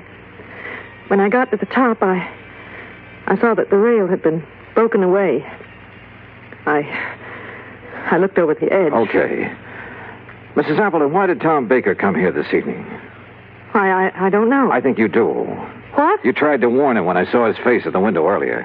His face? And the two of you kept exchanging glances all evening. I know you're wrong. Listen, Grant Hillman's in a position to know something about your husband's business affairs, isn't he? Well, of course. Why? Your husband suspected a shortage. Hillman confirmed it a few minutes ago after going over the records. Oh, but surely you don't think that Tom Baker Baker was your husband's partner. Maybe he came up here to try to square things with him. Was that it? No. Oh, all right. Tom did come up here to talk to my husband. What about? I was going to ask for a divorce. To marry Tom Baker? Oh, I know it sounds sordid now after what's happened, but it wasn't that way at all. Tom and I wanted everything in the open. We wanted to tell Al. But I didn't realize that you and Grant were going to be here this weekend. That's why I tried to signal Tom not to come in. Go on. Down at the beach house, he wanted to talk to Al, but, well, I guess he couldn't bring himself to it. That's why he went for a walk. And you haven't seen him since? No. Oh, Mr. Dollar, I know my story doesn't sound very convincing, but if you're trying to suggest that either Tom or I killed my husband... Yeah? Dollar, could I see you a minute? Oh, sure. I'll talk with you later, Mrs. Appleton. What is it, Hillman? Tom Baker just walked in. Baker? Yes, I thought you'd want to talk to him. I sure do. Look, Mrs. Appleton claims somebody called her husband at the beach house on the intercom a few minutes after 11. If so, that's what lured him up to the top of the stairway. A few minutes after 11. Well, that's when you and I were searching the house. We ended up at the intercom last, though. Somebody could have had time to make that call. Now, wait a minute. Mrs. Gregory was near that room when we got to it. Yeah, I know. Why don't you question her, Hillman, while I see what I can get out of Baker? $15, I didn't have anything to do with it. I went for a walk on the beach. I didn't even know Appleton was dead until Grant Hillman told me a few minutes ago. I'm telling you the truth. Yeah, well, I'm afraid we'll have to let the police decide that, Baker. Sheriff Station, Maloney. Hello, Johnny Dollar at the Appleton place. I'm still waiting for one of your units. Oh, yeah, we're sorry, Mr. Dollar. We've had a lot of calls on account of the storm. Well, you're not the man I talked to when I called before. No, that was Harris. He went off duty at 1. He left me a message about your call, and we'll have somebody up there within 15 minutes. Okay, thanks. That's funny. Well, Mrs. Gregory denies making that call on the intercom, Dollar. Huh? Oh, yeah, okay, Helen. Well, what's the matter? Something that sergeant said over the phone. Hey, wait a minute. What time have you got? Why, 10 minutes of 1? Yeah? That's what my watch says, too. But according to the sergeant, it was after 1. I checked the big clock in the entry hall and the one in the living room.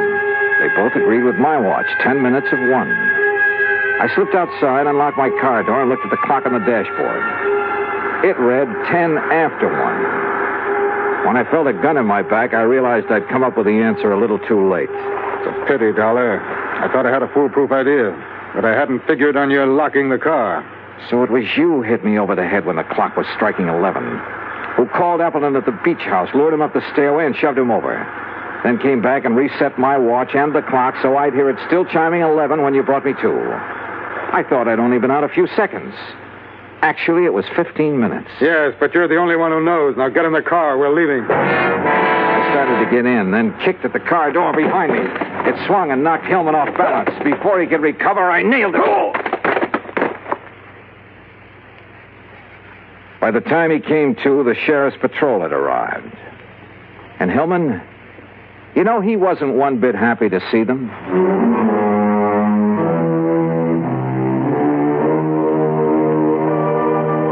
Expense account item 2, $13 even. Transportation back home. Total expenses, $21.40. And a real bargain, if I do say so myself.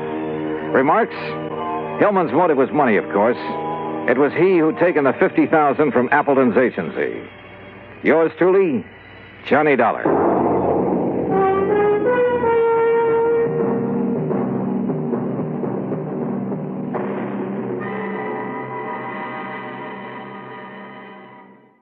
Johnny Dollar. Don't you read, Johnny? It's Lloyd's of England. George, every time I hear your voice on the phone, I shudder. Well, I guess I have asked you to handle some rather out-of-the-ordinary matters for us. George, they have been so wild, crazy, impossible, I sometimes wonder if you ever issue a normal-type policy. Well, it's a very normal-type policy that I'm concerned about now, Johnny. It's the insured himself who has me worried. Okay, tell me all. His name is Joseph, spelled with an F. Joseph Hentler. He's an inventor, among other things. His invention is what we've insured. It's a device, I guess you'd call it, for making some kind of boron-based compound. Boron-based? The sort of thing the government is vitally interested in for its airplane and rocket fuels. Oh? No kidding. I think you'd better run over here and let me tell you about it. Can you? Right away? When you put it that way, George, yeah, I think I'd better. I'm on my way.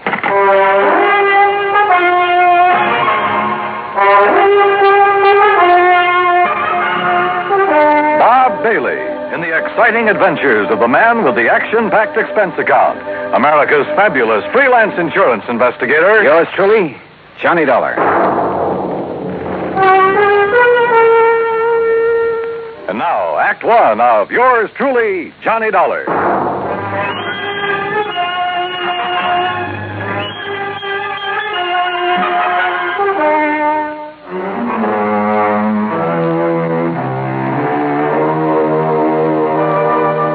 Expense account submitted by Special Investigator Johnny Dollar to Floyd's of England, American Office, Hartford, Connecticut.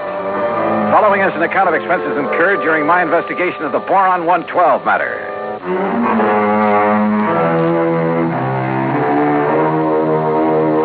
Expense account item 1, $1.10 cab from my apartment to George Reed's office.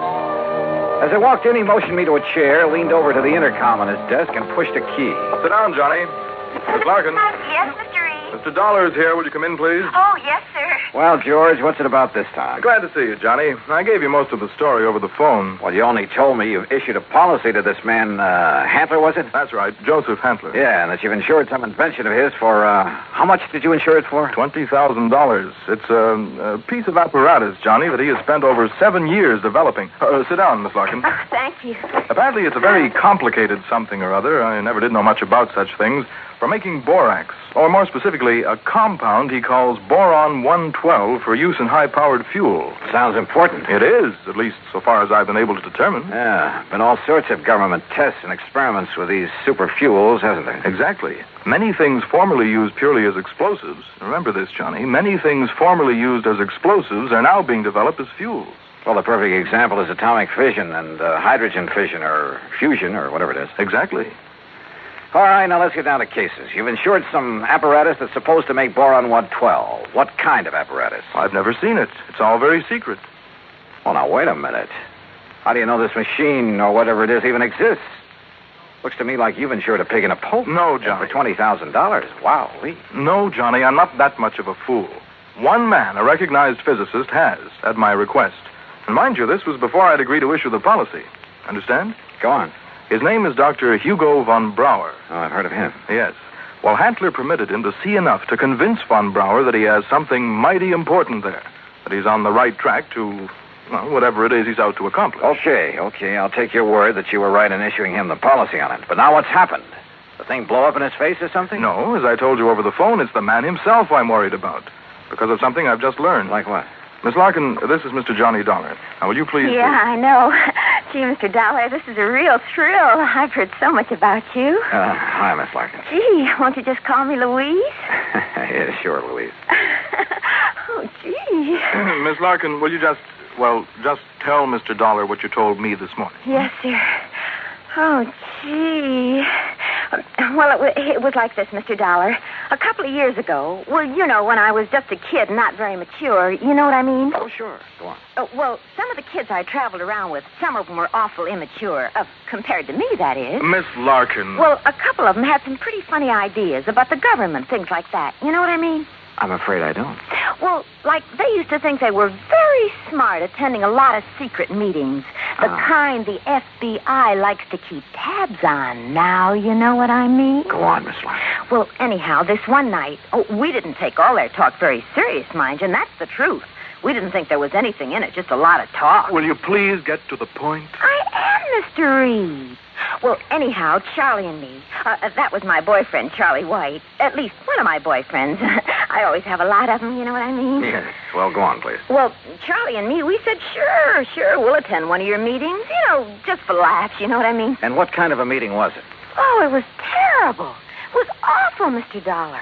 A bunch of people I never saw before making speeches. Yeah. Down with the government, start the revolution, you know, that sort of thing. Oh, we got out of there in a hurry, believe you me. I'm sure. And we were pretty lucky, too, because the police or the FBI or somebody came in after and busted the whole thing up. Hey, maybe you read about it. That's all very interesting, Louise, but just what... Yes, Miss Larkin, get to the point. All right. Well, just this morning, when I was filing the office copy of this insurance policy and I saw the name on it, oh, gee, Mr. Dollar, it hit me like a Well, do you know what? What? That name, Joseph Hantler. Oh. It was the same as one of the fellas, an older guy that me and Charlie had seen at that meeting. Now, what do you think of that? $20,000 on a highly secret device. Yes. That might be to produce some kind of explosive. Exactly, instead of a simple fuel additive. Exactly the suspicion that came into my mind, Johnny. Of interest to the government, he had told me. But what government? We're jumping to an awfully big conclusion, George. Have you notified the FBI? I suppose I should, eh? Yeah. No, not yet. We may be all wrong about this. Oh, but Mr. Dollar... We may be all wrong about the man, his apparatus, his intentions, everything. Let me see what I can find out about him first. Now, whatever you say. But remember one thing, Johnny. Yeah? You may be dealing with far more than just this one man. So be careful. Be very careful. Oh, gee, you'd better, Mr. Dollar. You know what I mean? Act Two of yours truly, Johnny Dollar, in a moment. Now, Act Two of yours truly, Johnny Dollar, and the Boron 112 matter.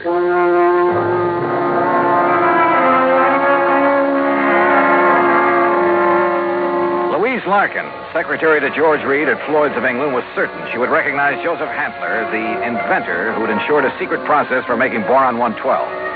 If, that is, he were the same Joseph Hantler she'd met at one time at a meeting of a subversive group. Expense account item $250, deposit on a rental car. In it, Louise and I crossed the Connecticut River to East Hartford, went south to Hockenham on Route 2, then south and east on a seldom used gravel road that took us a few miles to the edge of a stream called the Salmon Branch. There in a little grove of trees, we found a windowless concrete block building, the so-called laboratory of Joseph Hantler. Gee, those directions Mr. Reed gave us were pretty good, weren't they? Yeah.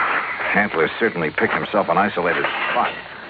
Come on. Boy, this is exciting, isn't it? Now, just remember what I told you.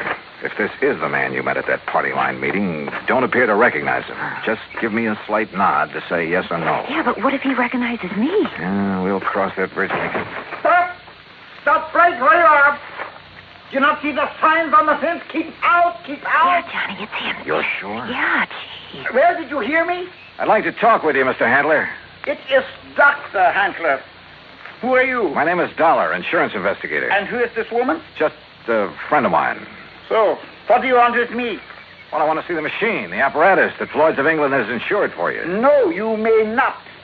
I'm engaged in highly secret work here. Work that is worthy only of my own great talents as a physicist, chemist, and inventor. Work for the government. Yeah? What government?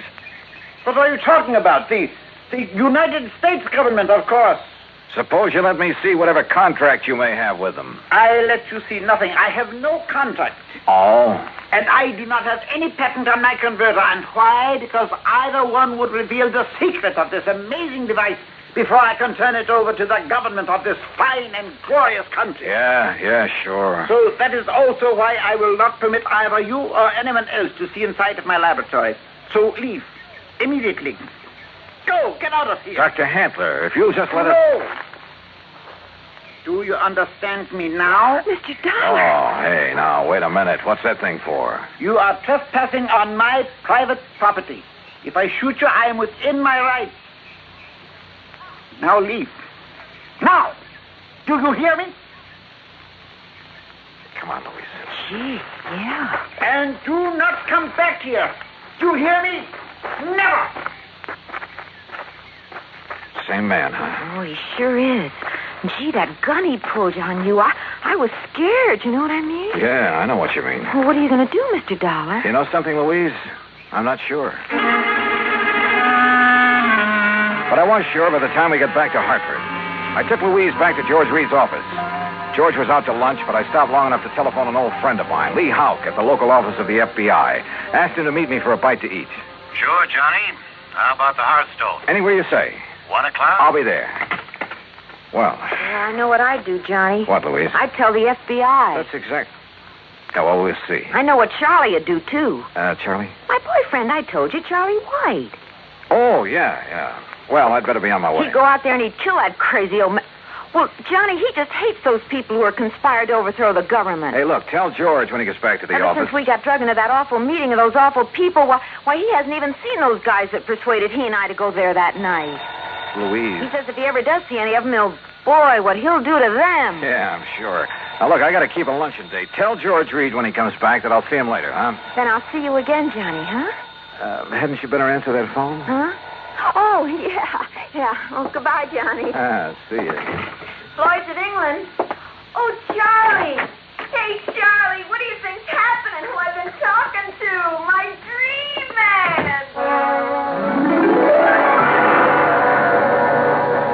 Item 3, 7:20, lunch for Lee Houck and myself. No, Johnny, you're off on a wrong tack. I'll bet on it. What do you mean by that, Lee? Joseph Hantler is just an old crackpot who thinks the world has done him wrong by failing to recognize his fabulous talents as a chemist, physicist, engineer, inventor, anything else he's claimed to be. But if he was attending meetings of a subversive group... A meeting. We know all about that. A lot of innocent people have been sucked in on that sort of thing at one time or another. It doesn't mean that they belong or ever have. You can't blame me for being suspicious, though. Isn't George Reed your contact at Floyd's of England? Yeah. Okay. Even his kind of dumb little secretary, name's Louise Larkin. I know the girl. Even she was at one of those meetings before we cleaned him out of town. Not much gets by you boys. With one of her boyfriends, Charlie somebody or other. He's the kind you have to watch out for, Johnny. Young hothead. An easy recruit for a group like that, huh? More important, the kind who's liable to take the law into his own hands when it comes to fighting back at him. But you're sure old Hantler is harmless? Sure. He's an erratic old coot, liable to blow your head off if he thinks you're interfering with one of his crazy projects. Yeah, he'd probably rob a bank if he thought he could get away with it to further one of his crackpot inventions, and would feel entirely justified. But believe me, he'd have no part of subversive activity. Hey, you said crackpot inventions. George Reed tells me Dr. Hugo von Brauer okayed this present project. That's a real sad one, isn't it? Huh? Von Brauer, one of the best minds in the country. Until that breakdown last fall. You mean that he's no longer... Holy smoke. Well, sure, Johnny. If George sold him insurance on Von Brauer's okay, well...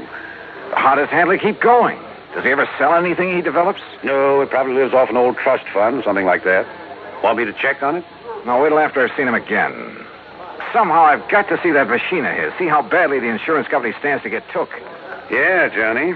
I think you better. Maybe he was right. Maybe the idea George Reed and I had cooked up, that the old scientist was working on some kind of bomb or explosive was... Anyhow, my problem was to find out exactly what he was working on, what the company had blindly insured. So I drove out there again. To keep Hantler from barging out with his gun, I blew the horn a couple of times as I pulled up alongside the fence. But there was no response to it. Good. Maybe Hantler wasn't there. Maybe I could somehow get into the place, see for myself what was up. But suddenly, from inside the building came a couple of dull thuds. And then the whole thing began to bulge at the seams, began to...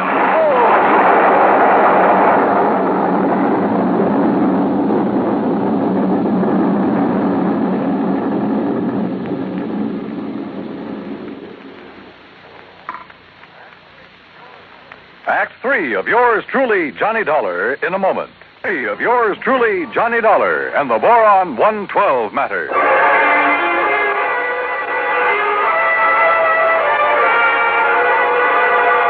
Carefully, I dragged myself out from under what was left of my rental car, where the explosion of the laboratory building had blown me. Pushing aside a few chunks of concrete, bits of lumber that had landed on me. And I saw them coming down the road toward me from a car parked in the trees at the side. Louise Larkin, a big, husky football player type who looked as though he could stand a good bath and a shave. Well, served him right. That's all I got to say, Louise. Any guy plotting against the United States, murder's too good for him. Oh, gee, Charlie, it sure looks like he's done for now. He must have went up with the building. Yeah, and it served him right. Oh, gee, there's not a thing left of this lap. Oh. Hello, Louise. Mr. Dollar. Yeah, that's right. And I take it you're Charlie. Yeah. Hiya, Dollar. What do you think of that? You did a pretty good job, didn't you? What? Yes, sirree. Huh? What are you talking about? Was he still inside? Did you murder Dr. Hantler, too? Johnny! Now, wait a minute. You think I done that? Oh, no, Johnny. We just got here. Oh, sure. Honest. Charlie was going to have a showdown with him. He was going to drag him out of that place and hand him over to the FBI. Sure. What'd you think? Gee, I was worried about the old man's gun, remember? I remember. But if you think a lousy gun was going to stop me from handing a subversion guy like him over to the... Now, look, you don't mean you think I done this. What would you think? No, I did it. Was it not wonderful? Dr. Hantler. Yes, Mr. Dollar, and I want you to meet... So you're still alive, huh? You're okay. I beg your pardon? Well, you won't be for long because I'm going to take you in. I'm going to... Quiet. Mr. Dollar, my good friend, Mr. Dollar. Huh? I want you to meet this gentleman from the commission in Washington. Commission? D.C., Washington. Dr. Bernard Steiner. The Dr. Steiner? Yeah, but of course. I've heard of you, and now it's nice to meet you, Mr. Dollar. This final test, it was proof. It was final, all right. Yes, it was all the proof I need. We observed the buildup of the explosion from the top of yonder hill. The proof of what? That Dr. Handler has finally come up with a controlled power source in his boron compound of inestimable value to the country's rocket program. So, I am a great man at last. Oh, why he calls it Boron 112, I'll never know. Well, because it was experiment number 112 with my wonderful converter process. What else? Hey, if you're from Washington, mister, I am, young man, and I assure you the government will take over Dr. Handler's process immediately. Well, I'll be doggone. I don't get this. Neither do I, honey. Well, what about the converter, as you call it? Did that go up with the building? Yeah, but of course. And now I can build for the government a big one. Big enough to serve this glorious country of ours. Yeah, sure. But you'll expect the insurance company to pay for the one you deliberately blew up. Me? Dr. Joseph Handler? No, never. I am a great man now. I am above such petty things. I tear up that policy. I do not want their money because now I am a great man.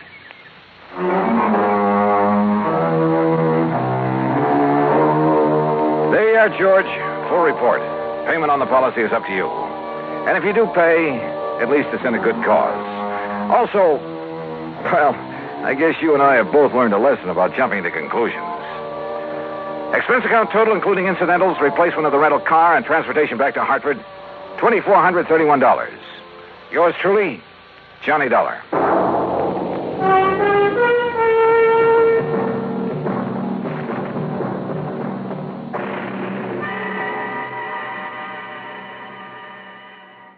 From Hollywood, it's time now for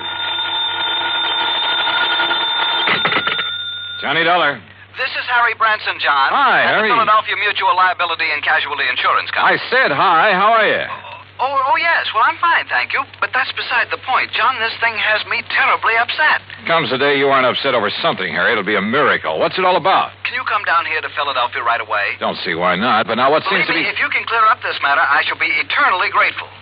$985,000. Wow. For what, Harry? Of course, anyone, any criminal, that is, could be suspect in the theft. Theft of what? But the murder, it doesn't make sense. Or does it? What do you think, John? What do I think? Look, Harry, you haven't yet given me... What possible reason could there have been for firing the shot that... How about the butler? What? The butler? Of course, I never thought of that. John, what butler? Oh, I'll be down to see you, Harry. Goodbye. Wait. You mean you know something about this case that the police and I don't know? I don't know anything about it yet. I'll be down to see you. But in that case... Goodbye, Harry. But in that case, John, if you don't know anything about it, what leads you to suspect the butler? And what butler... John, you have me all confused. Then that makes us even. Bye. But, John... So help me. If it weren't for the big fat expense account I can foist on Harry Branson, well, here we go again.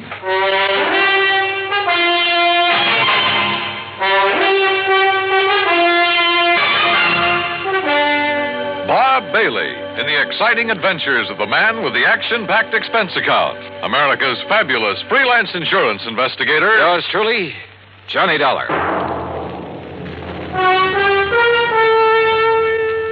And now, Act One of Yours Truly, Johnny Dollar.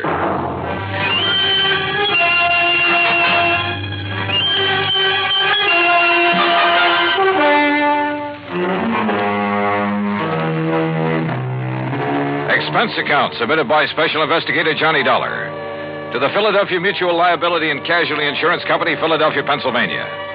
Following is an account of expenses incurred during my investigation of the Ingenuous jeweler matter.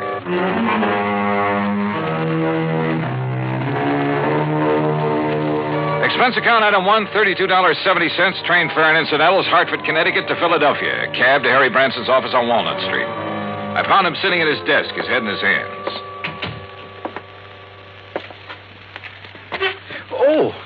Oh, John, I'm glad you've come. Yeah. Well, how's your good health, Harry?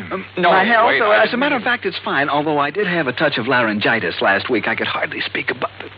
John, why do you always try to take my mind away from matters at hand? I simply asked Particularly something as important as this. All right. As what? The Beaufort collection, of course. Beaufort? Oh, yeah. Seems to me I've heard about that. Jewelry? One of the most important small collections in the world. Why, when His Grace the Duke de Beaufort lost them to the Germans back during the First World War. Yeah, I'm sure. But now let's get to the point. They've been stolen. And we'd insured them for nearly $1 million. Stolen from where? The jeweler who owned them, J. Harold Whipsit. Oh, hey, I've heard of him, too. Isn't he the fellow who was tagged by the Customs Department a few years ago for trying to smuggle in a lot of stuff? Yes, the same one. But his reputation since that incident has been quite all right, completely unsullied. Oh, I must admit that I had some misgivings about issuing a policy to a man with his past record. But since he's in the clear again, and considering the premiums involved, and John, I had a long discussion with a psychiatrist about the man, about what would motivate him Look, Harry, before you go rattling off on another tack. John, I resent that. Look, you said something about murder at the time of the theft? Oh, yes. So far, however, it's only attempted murder, you see? Of this man, Whipsit? His secretary, Miss Winkle. Winkle? Perry Winkle. Oh, now, wait. Is that some kind of a gag? It certainly is not. At first, when they arrived, the police thought she was dead. Well, where did all this happen? At the Whipsit office. It's on Chestnut Street. When did it happen? Just last night. Oh, dear, $985,000. And maybe a human life. Well, yes, of course. Now, tell me all you know about it, Harry. Well, the Beaufort collection contains several diamond and emerald brooches that date back to, let me see. Forget the dates. What I want to know is... No, the fact that all the stones were rather small and of conventional cut means that once they're remounted, no one could ever identify them. Well, what's that got to do with the date of the collection? Well, as I started to say... let's go over to the Whipsit's office. Oh, very well. Now, as I started to say, the date of the Duke de Beaufort's acquisition of these jewels... you say this Perry Winkle was badly hurt. How? She was shot by the robber. Now, as I started to say, the date at which the Duke de Beaufort... Tell me this. Was Whipsit himself shot or shot at? No, and I'm sure he'll tell you all about that when you see him at his office. He's certain to be in this morning. As I started to say, John... John, going down, gentlemen. Yeah, thanks. Come on, Harry. Step in, please. Harry! As I started to say, John... John? Whether I want it or not, during the 9-block taxi ride up Chestnut Street, I got the whole history of the Duke de Beaufort's jewels, from the time of the French Revolution to the present. That cab, by the way, is item 2, $1 even. What I did want to know was more about J. Harold Whipsit. After all, a man who'd once attempted fraud against U.S. Customs. Anyhow, we finally reached his office in the Prosser building. Present was Police Lieutenant Bart Stanley, with whom I'd worked a case 2 years ago. Glad to see you, Johnny. Yeah, same here, Bart. Well, what do you make of it? So far, blanco. Is Whipsit here? One of the boys took him down for some coffee. He needs it after what happened to him last night. The Beaufort jewels, huh? Yeah. Yes, I told Mr. Dollar all about them, Lieutenant. How the robber took nothing else, how the jewels themselves came into being, how back in the 80s... we've got work to do here. Well, after all... Now, look, Bart, this man Whipsit, his reputation in the past... I know exactly what you're going to say. I might have thought the same thing, Johnny, if I hadn't seen exactly what happened. Tell me what did happen. Lieutenant, you look very tired. Yes, Mr. Branson, I am. After all, having been up all night on this thing, suppose I bring Mr. Dollar up to date. Well, sure. Oh, no, you don't. I want to find out now, not next week. John. Go ahead, Bart. Well, Whipsit and his secretary, Perry Winkle... Isn't that a name? Yeah, sure is. Where is she, by the way? Jefferson Hospital. Anyhow, they were here very late last night working on the books. Came a knock on the door. Whipsit opened it. This man barged in with a gun and demanded the Beaufort collection. And? Well, Whipsit argued with him, finally gave in when the guy threatened to shoot him. But Miss Winkle made a dash for the door. The intruder let her have it, held the gun on Whipsit, tore out the telephone line, then locked him in and disappeared. And that's it. Wait a minute. How could he lock Whipsit in his own office? This lock opens from the inside. With this, Johnny. What? This little rubber doorstop? That's right. But I don't see... I'll tell you how he did it, and why this little rubber wedge is absolute proof that Whipsit couldn't possibly have rigged this whole deal.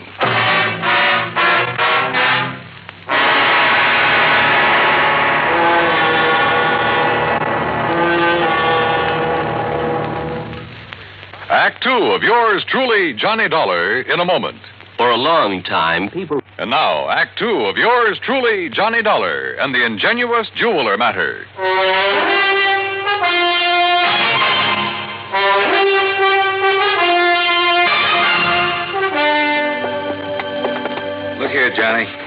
This door. What about it, Bart? Ah, this is a real old building. All the office doors open outward into the corridors. See? So? All right. After the robber made Mr. Whipsit hand over the jewelry, he shot the secretary, Miss Winkle. Then he yanked out the telephone, beat it, and slammed the door on Whipsit. But you said locked him in, and I don't see how. Look, with this little rubber wedge, door opens outward, right? Don't you see, John? Oh, wait a minute. Sure, of course I see, Bart. Sure. He simply jammed the doorstop under the edge of the door from the outside. Sure. So the harder Whipsit pushed against the door, the tighter it jammed. The telephone knocked out. All he could do was bang on the door and holler out the window. That's what tipped you off? The policeman on the beat down on Chestnut Street heard the shot and then the yelling. By a stroke of luck, I pulled up in a prowl car just about then. I see. We came tearing up here and found out how somebody locked Whipsit in his own office. Whoever did it, Johnny, must have cased the joint to know about the doors opening outward. Yeah. Makes any suspicion of Whipsit himself. Well. Yeah, it makes it look a little silly. Anyhow, he was pretty much beside himself, more upset over the girl lying there with a slug in her than he was over losing the collection. Any idea what kind of a gun was used on her? The hospital sent the bullet over to the lab. It was a .38 special. And she was in pretty bad shape, huh? Well, we thought at first she was dead. So did Whipsit. Could he give you a description of the assailant? Yeah, but it's not much help. Could apply to 500,000 men in this big city. What about fingerprints? None. Guy wore gloves. Has the girl been able to tell you anything at all? She was unconscious, Johnny. Has been ever since. I'm afraid it's going to be curtains for her. Oh, too bad. She's over at Jefferson, you say? Yeah, but there's no point in going over there. Even if she came to for only a couple of minutes, she might be able to give us something to go on. What could she tell us that Whipsit hasn't already told us? Well, we're back, Lieutenant. You want Mr. Whipsit to stick around? No, I guess not, Conroy. I took him over to a place I know on Pine Street and poured a couple of stiff drinks in him. He needed them. And you too, Conroy?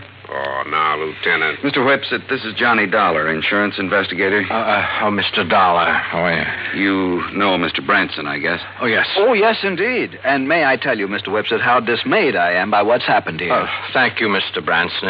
It's been a terrible... It certainly has. $985,000. I was speaking of poor Miss Winkle, sir. Oh, yes, of course. Yes. Mr. Whipsit, this girl, Miss Periwinkle, she was your secretary. She was more than that, Mr. Dollar. I loved her. How is she, Lieutenant? Has there been any word from the hospital? Well, yes, Mr. Whipsit, there has. And it's proof that modern medicine is a very wonderful thing. What do you mean, sir? Yes, John. It may take time, of course, a long time. Yes? As a matter of fact, she hasn't even regained consciousness yet. I see. But it looks as though she'll fully recover. Oh, I see. Well, I hardly need tell you how I feel about that. How glad I am. I told that little white lie to see what, if any, reaction I'd get. And I had a strange feeling that his words, how glad I am, were not quite true. Fortunately, neither Harry Branson nor the lieutenant questioned my apparent knowledge of the condition of the girl. Even better, the lieutenant rose to the occasion. Well, as I see it, there's really nothing further we can do here. You look like you could use some sleep, Mr. Whipsit. And Conroy and I'd better get back to headquarters, see if the boys have run down anybody who fits that description you gave us. Yeah, good idea. Let's go, huh? And Mr. Whipsit, you close up and go on home and get some rest. Yes, I will. Thank you.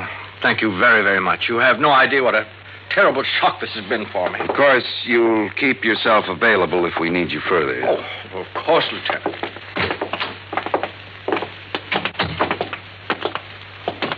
Okay, Johnny. What was that all about? Telling him she'd recover. Yes, John, I almost interrupted. I was afraid you would. That's why I kept talking. Bart, I'm going over to the hospital. Oh, now look, If Johnny. there's only one chance in a million of that girl regaining consciousness, I want to be there when she does. You still suspect Whipsit? Did I say that? Don't you see, John, the whole thing hinges on that little rubber doorstop.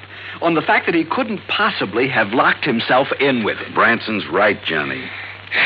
Okay, then I won't go over to the hospital. Ring for the elevator, Harry. Oh, sure. John, what will you do? Call him on the phone down in the lobby instead. This is Johnny Dollar, doctor, insurance investigator. I'm calling about Miss Perry Winkle. Oh, yes. I was about to call the police. She's conscious now? She died, Mr. Dollar. Less than 5 minutes ago.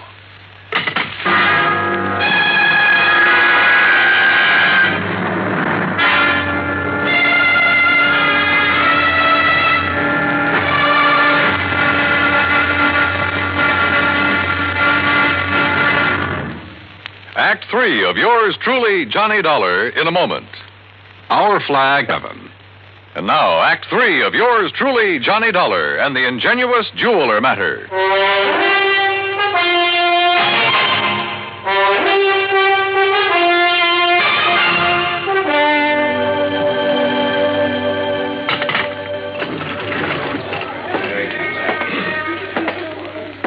Well, what'd you find out from the hospital, Johnny? The girl is dead about 5 minutes ago. Oh, dear. And we've got a killer to track down. Now I'd better get on over to headquarters. I'll phone poor Mr. Whipset. He left the building while you were in the phone booth, John. Bart, have you got a key to his office upstairs? Why, sure, right here. Let me have it, will you? Here. You want me to go up there with you? Why don't you go over to the hospital and see if Whipset shows there? What do you expect to find up in his office, Johnny? I haven't the least idea. Why kid about it? I didn't have the least idea what I expected to find, or even what I was looking for. When I walked into the jeweler's office up on the 8th floor, I picked up the rubber doorstop, the one thing that proved Whipset couldn't possibly have rigged the whole deal. But I somehow felt that if only that little wedge of rubber could talk. Then I noticed a funny sort of burr on one side of it. Just a tiny little rough spot, but it showed me where somebody had pierced a tiny hole through it. Why?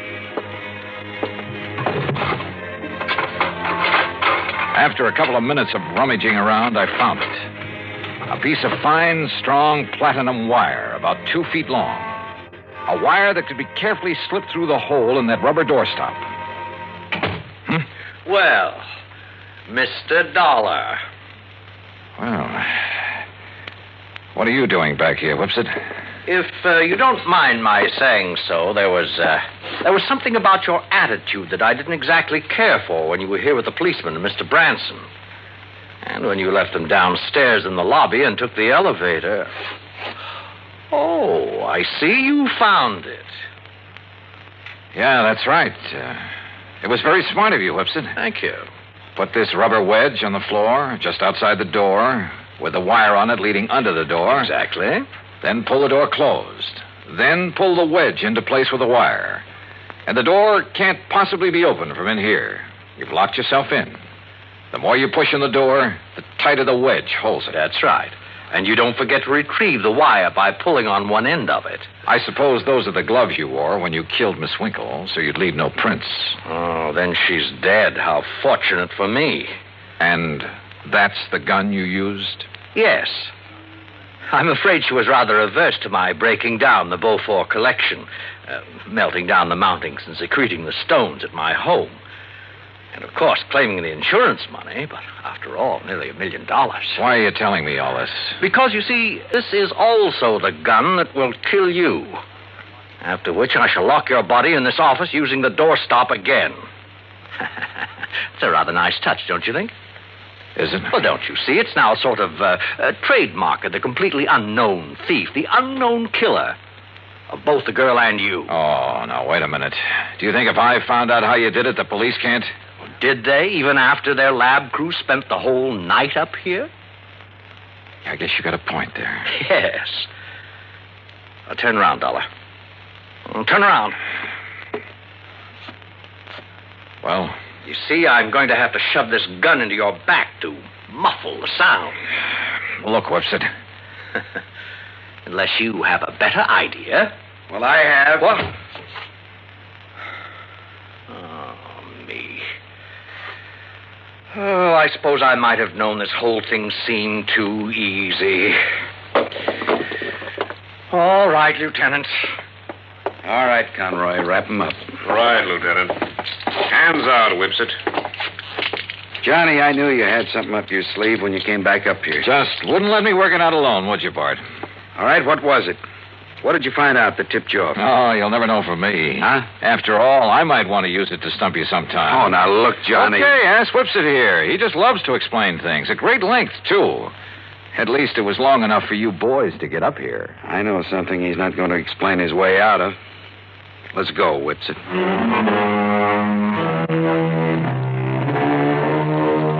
Harry, I think I'll have to figure out some way to pad my expense account even more than usual in cases like this. I mean, where a 38 slug nearly ends up in me.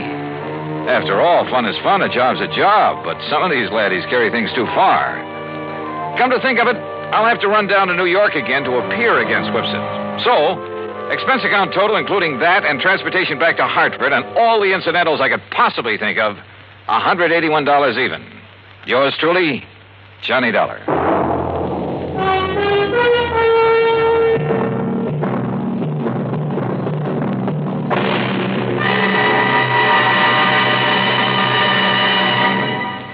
Our star will return in just a moment. With the bigger, more everywhere.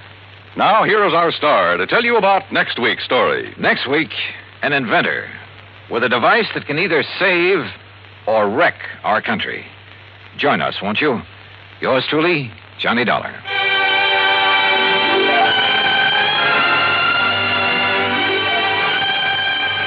Yours truly, Johnny Dollar, starring Bob Bailey, originates in Hollywood and is produced and directed by Jack Johnstone, who also wrote today's story.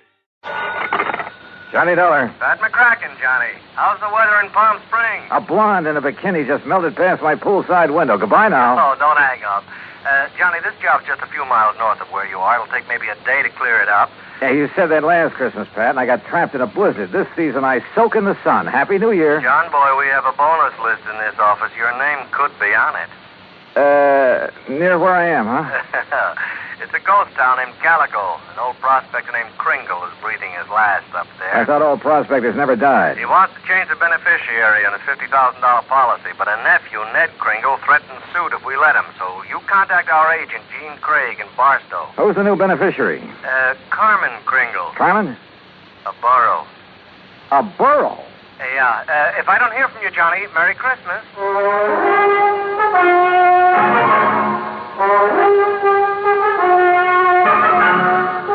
Bob Bailey in the exciting adventures of the man with the action-packed expense account. America's fabulous freelance insurance investigator. Yours truly, Johnny Dollar. And now, Act One of yours truly, Johnny Dollar.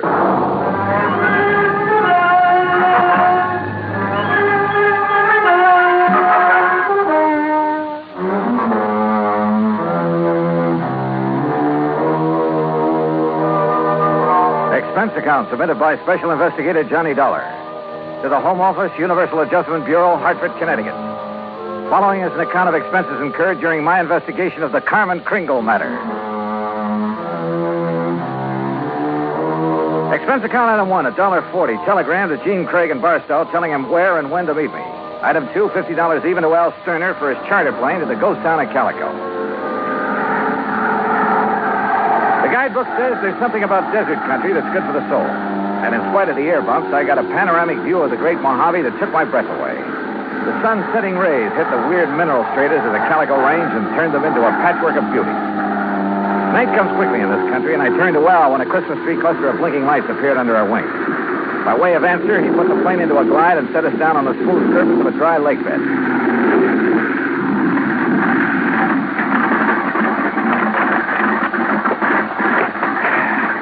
You want me to wait around till your friend shows up? No, thanks. Well, there seems to be plenty of company. That's just an old coyote. Don't stand too long or you'll freeze to the spot. Okay. Good luck. Call me when you want to be picked up.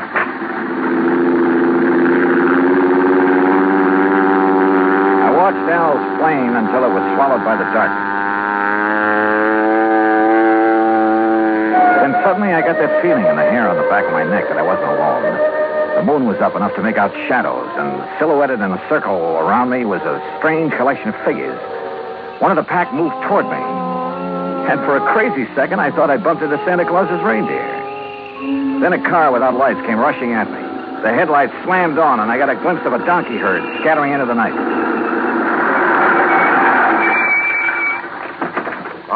right, mister. Walk toward me, slow, with your hands high.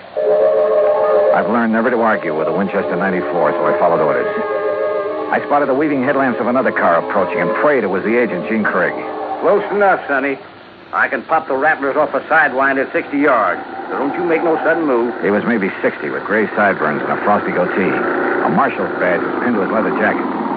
All right, now, mister. Marshal, that's all right. That's Mr. Dollar. Huh? I'm supposed to meet him earlier. I'm awfully sorry, Mr. Dollar. I'm Jean Craig. Huh? I couldn't get here until I drove Doc Spangler up to Chris. He's had another setback, Marshal. Yeah, some darn fool let down a rail on his corral, and Chris Kringle's whole herd got loose. He don't give a chuck for most of them, though, except Carmen. Now he's fretting because she's running wild. Almost had him tracked down when this here fella showed up. If you vouch for him, huh, Gene? You are Johnny Dollar, aren't you? Well, a frozen facsimile. Come on, I'll drive you into Calico. You tell Chris that I'll have his Carmen back in the corral before the moon's full. And, Gene. Yeah, Marshal. Tell the old sourdough to stay alive, will you?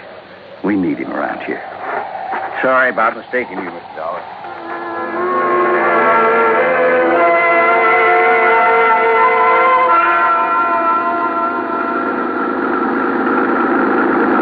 Jean Craig, with a J, knew her way around. She was strictly business and filled me in fast on the old prospector with the odd name and his desire to change the beneficiary of his policy. Everybody calls him Chris because every year he loads up his burros with toys and presents for the miners and their families back in the hills. Huh? The kids really think he is Santa Claus. I'm afraid it won't be a very merry one for them this year. Well, what makes everyone so sure Chris Kringle is giving up the ghost? Doc Spangler says there's nothing apparently wrong with him. It's more like he's given up. Oh, what's with this Scrooge character, the nephew? Ned Kringle seems all right. It's the man with him, Willie D'Agostino. He does the talking for Ned. You'd think he was going to inherit the money. Well, maybe he's expecting to. You know, you're making a good case for Carmen. Can a burro be a beneficiary, Johnny? Chris can leave it to a three-masted schooner if he wants, providing a trust is set up. Could the people of Calico be that trust if they promise to take care of Carmen? Yeah, I guess so. Why? That's the way Chris wants it. That way there'll always be a Christmas in Calico. What happens when Carmen goes to donkey heaven? Or is it burros that never die? There'll always be burros in Calico, Johnny. And one of them could always be named Carmen.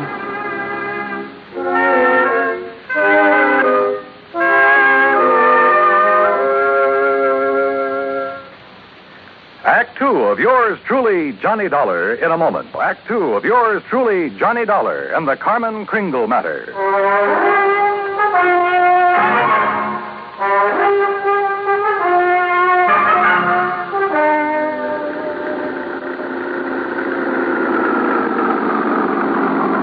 Well, here we are, Johnny.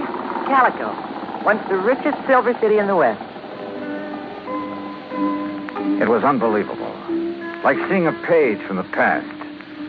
Walter Knott, famed creator of Knott's Berry Farm and Western historian, had bought the old ghost town's battered remnants and restored it to the way it must have appeared in the wild and fevered days of the Silver Lode. I could make out signs nailed to weathered batten boards that told of a flourishing and colorful past. Joe's Saloon, The Last Chance, Hyena House Hotel, Lane's Mercantile, the Calico Prince. High on a hill at the edge of town, people were gathered at the entrance to a cave that was illuminated by hundreds of miners' lamps. Kind of gets you, huh? Almost like it was planned. They're rehearsing for the Christmas Eve pageant. Maybe you can spend Christmas Eve with us, Johnny, if you don't have other plans. I have a day with a steam-heated swimming pool. What? Come on. Let's meet the old man. Expense account item 3, $100 for a quart of perfume or a mink scarf, anything to wipe the hurt look off of Jean Craig's face. She led me up the steps to the rickety porch of Chris Kringle's wooden shack. A tall figure carrying a black bag stepped toward us out of the shadows. Jeannie, I'm glad to see you. Will you drive me back to town? Why, certainly, Doc. Oh, this is Mr. Dollar. Hi, son. Hi. Chris, is he still all right? I couldn't say. Been sitting out here waiting for you. You haven't seen the patient? The medical man owes a duty and all that, but I'm too old to talk back to a gun. They wouldn't let you in? Tired of it. Well, I'm not a medical man. Well, please be careful, Johnny. I told you, Stallbone, stay away and leave the old man to... Well, if it ain't little Jeannie, the policy fixer. And who are you, mister? Willie D'Agostino. This is Johnny Dollar. He's from the insurance company to see about changing the policy. Who is it, Wooly? Who are you talking Relax, will you, and let him give us some tourist directions back to Barstow. There'll be no policy changing at this late date, mister. Ned Kringle is very bereaved at the imminence of his uncle's demise. Just family admitted at this sad hour, so mosey along, folks. I'll leave the young man to his grave. Your foot is in the door, mister. I don't like your foot, and I don't like you. His hand moved to his shoulder holster, but Jean was standing right beside me. It was Doc who suddenly shouldered past D'Agostino and fled up the stairs that gave him my chance. I kicked the door wide. Threw him off balance. I shoved Jeannie aside, and that was a mistake. Because a million Christmas tree lights blazed up in my skull.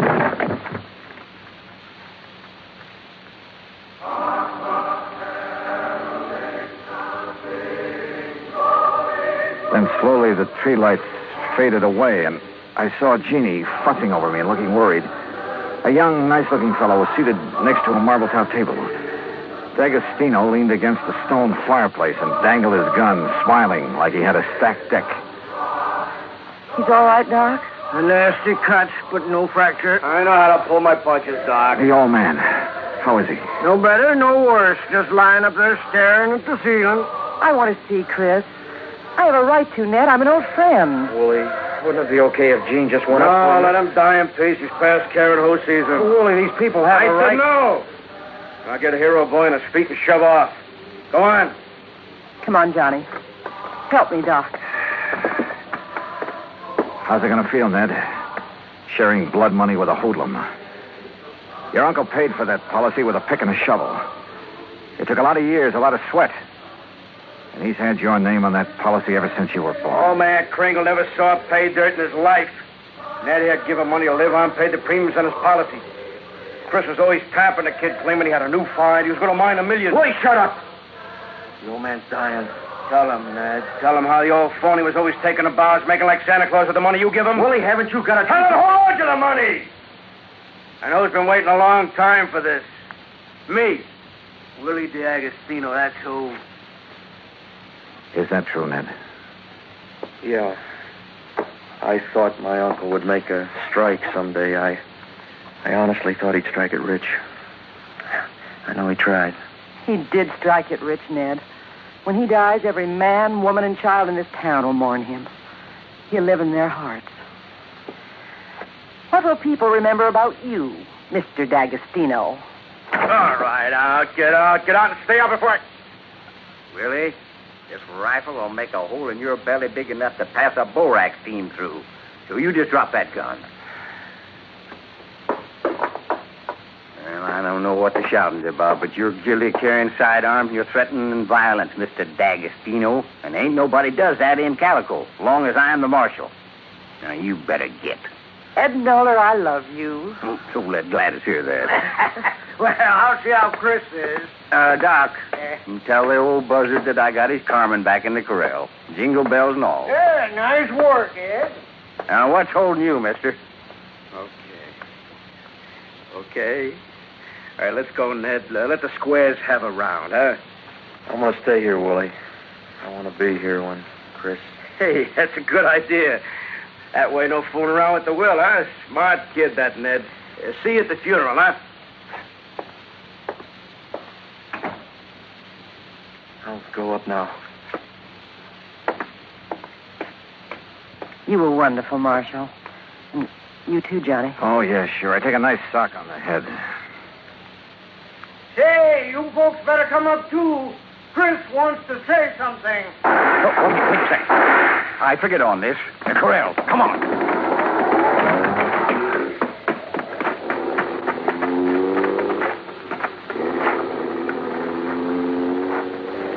D'Agostino must have had another gun in his car. One of the bullets had found the mark he intended. Willie Boy wasn't taking any chances that Carmen Kringle would inherit $50,000.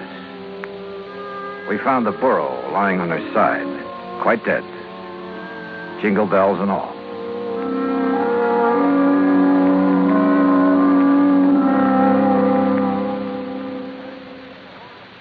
Act 3 of yours truly, Johnny Dollar, in a moment. Oh, Act 3 of yours truly, Johnny Dollar, and the Carmen Kringle matter.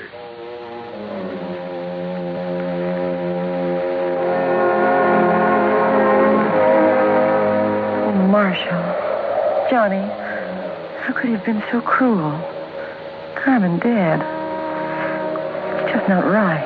Yeah. I figured D'Agostino might be mean enough to try killing Chris's pet burro. We can't tell him about it. It would kill him for sure. You'll have to know the truth, Gene. You'll have to decide about the will. Yeah, truth is always the best. And easy this time. Easy? Huh? Yeah. I'll just take these bells off of this poor little feller, and I'll put them where they belong. Carmen? What? Carmen. Oh. Mosey over here now. Well, you pulled a switch. You put these bells on another book. Yeah. I didn't trust that greasy character, and I was right. And nice girl, Carmen. I'll be. Now, you folks going up and see old Chris. I'll keep an eye on this here $50,000 jackass. That's the way it's going to be, ain't it, Johnny? Yes, sir. That's the way it's going to be. But I was wrong. The roly-poly little old man on the four-poster bed with his white whiskers resting on the quilt changed his mind again. Even after hearing about how the marshal saved Carmen. I wasn't going to scratch Ned's name off of that insurance, Mr. Dollar. I tried to shake that D'Agostino, figuring he'd take his hooks off of Ned if he thought my Carmen was going to get the money. Oh, I was scared for a while that I just might have to up and die to square my nephew's gambling debts. I'm sorry, Chris. I'll work my fingers raw paying every cent I owe, but I'll pay him back with interest. I want you around. Okay, Mr. Dollar. Yeah, Chris. Lift the lid on that footlocker and fetch me one of them bags in there. They're pretty heavy, but you look strong. Oh, they're sure heavy enough. You got them stuffed with silver? It's better than silver. Open it up there. Yeah, that's it there. Yes, you recognize that? Yeah. Maybe you'd better have a good sleep, Chris. This here's plain old gravel. Oh, plain gravel. It's uranium dust, huh? The last batch assayed at $900 a ton. And I got a mountain of it staked out. In both our names, Ned. You don't say why, Chris. Mr. Dollar, if you and Jeannie check with the Barstow Bank, you'll find that they'll extend credit on the strength of that assay. You reckon you can spend 2 days buying enough presents so as we won't disappoint the folks hereabouts?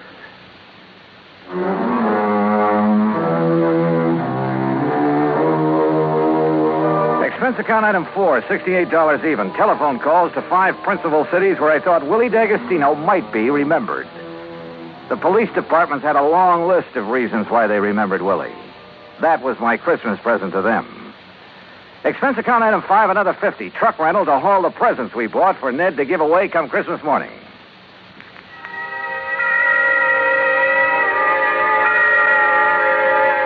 And then it was Christmas Eve.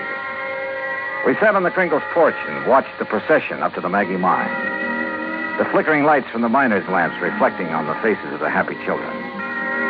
Old Chris was bundled up in blankets, his little eyes twinkling, chuckling to himself like he knew all the answers to the universe. Jean was there, too. Kind of nice. Isn't it, Johnny? Kind of nice. Marshal Ed Noller was one of the wise men in the procession. I recognized the sideburns. And Doc Spangler couldn't hide his height. Oh, he wore an awful beard. Ned Kringle led the burro that carried the Blessed Mother. Yeah, you guessed it. The burro was Carmen Kringle. Expense account total, including return to Palm Springs and incidentals, $229.75. But forget it, Pat. This is the best holiday I ever had. And I was only cold at the start. From all of us to all of you, may this be your very merriest Christmas ever. Yours truly, Johnny Dollar.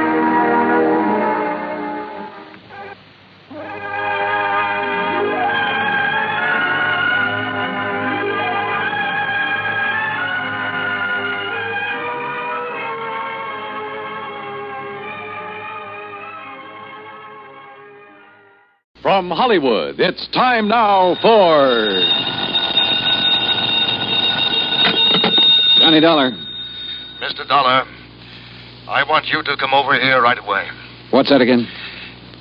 I want you to come over here right away. That's what I thought you said, but who is this and where's here? This is Ellis P. Watkins, Mr. Dollar. You've heard of me, perhaps? Yeah, I think so. Manufacturer, aren't you? Well, at the moment, that seems to be a matter of opinion. Over here is Broad Acres at Fairfield, Connecticut. Would you mind telling me what this is all about, Mr. Watkins? It's very simple. I have $100,000 to give away. Oh? To whom? That is what you are going to tell me, Mr. Dollar. I'll get there as soon as I can.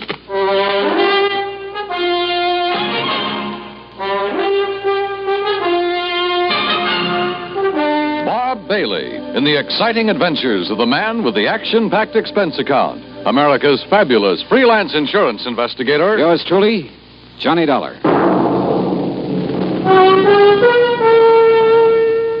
And now, Act One of yours truly, Johnny Dollar.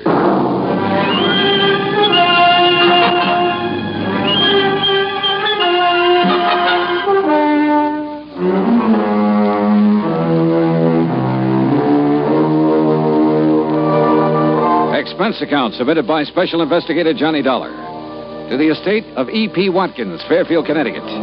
Following is an account of expenses incurred during my investigation of the Happy Family matter.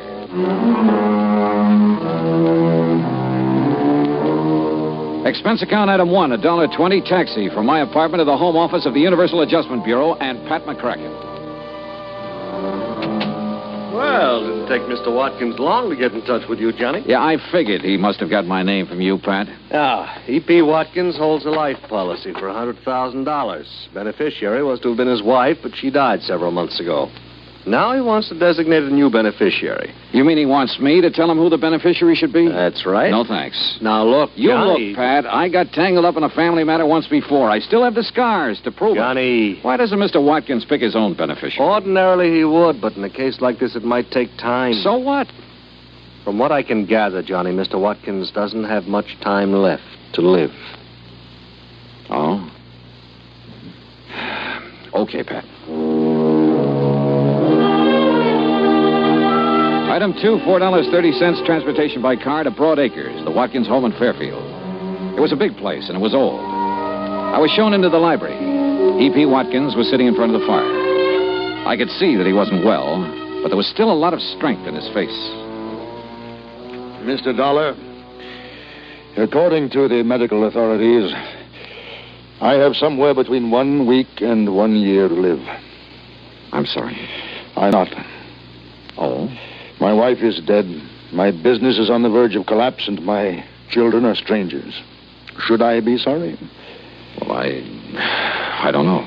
I have 3 possible beneficiaries. A daughter, Sheila, 28 years old. A son, Michael, 26, and another daughter, Elizabeth, 24. Well, why not have all 3 share equally? Mr. Dollar, had I wished to do that, I would not be calling on you. The others will be taken care of elsewhere in the estate, I suppose. There is no estate other than this insurance policy. Oh. Most of it has gone down the drain of an ailing business. The rest will be consumed in estate expenses. I see. Watkins' money should be kept in the Watkins family, as I see it. But I most emphatically wish the money to go to one member and one member only. And the other 2? They're to be left out in the cold, huh? I did not engage you to examine my motives, Mr. Dollar. You have asked me a direct question, and I will give you a direct answer. Yes, I intend, as you put it, to leave the other 2 out in the cold. You say there are 3 of them, Sheila, Michael, Elizabeth. What can you tell me about them? Well, Sheila, who lives with me, she seems to think that she should be managing my affairs instead of I. Uh-huh. Michael seems to prefer the so-called life of an artist to assuming the responsibilities of the name of Watkins. And Elizabeth? Stubborn. Married to one James Lovett, who is quite convinced that he knows infinitely more about business matters than I ever did. Well, you seem to take a pretty dim view of all of them, Mr. Watkins. I do. I do indeed, Mr. Dollar. You know, one little item occurs to me. And what is that? Whichever two are left out aren't going to like it very much. Obviously. Which means they're not going to like me very much. Also quite obvious. So I intend to pay you a considerable fee. But you will earn it. Every penny of it. Act 2 of yours truly, Johnny Dollar, in a moment. And now for another episode in the life of Sergeant Donald Bellwether, my husband.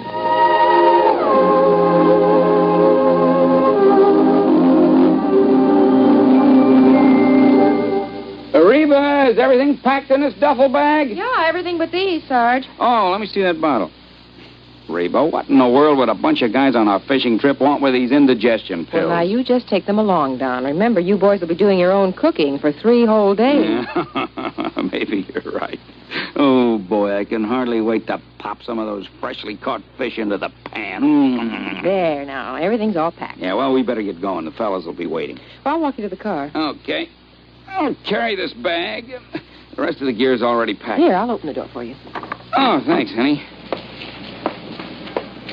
Now, I'll just put this bag in the back seat. Okay. Now, kiss me goodbye right here on the front lawn so the neighbors will know I'm not leaving because we quarreled. Oh, you're so silly. Good luck, dear. Have a wonderful time. You really deserve this fishing trip. Oh, is that all you got to say? I mean, you usually tell me to drive carefully, et cetera, et cetera. Well, this time I will not say a word. Oh. Okay, dear. Well, I guess I better be going. Hey, what's this note on the steering wheel? Dear Sergeant, on one holiday last year in the States, speed was a factor in 71% of the accidents. Drinking was a factor in nearly half. Accidents were most frequent early in the weekend. 82% of the accidents happened in rural areas, and the victims were usually the drivers. Your loving wife, Reba. I might have known you'd get to me somehow. Goodbye, dear. Oh, I'm going to miss you. I'm going to miss you too, Reba. And don't you worry. I'll drive safely. That's my Donald. That's my doll.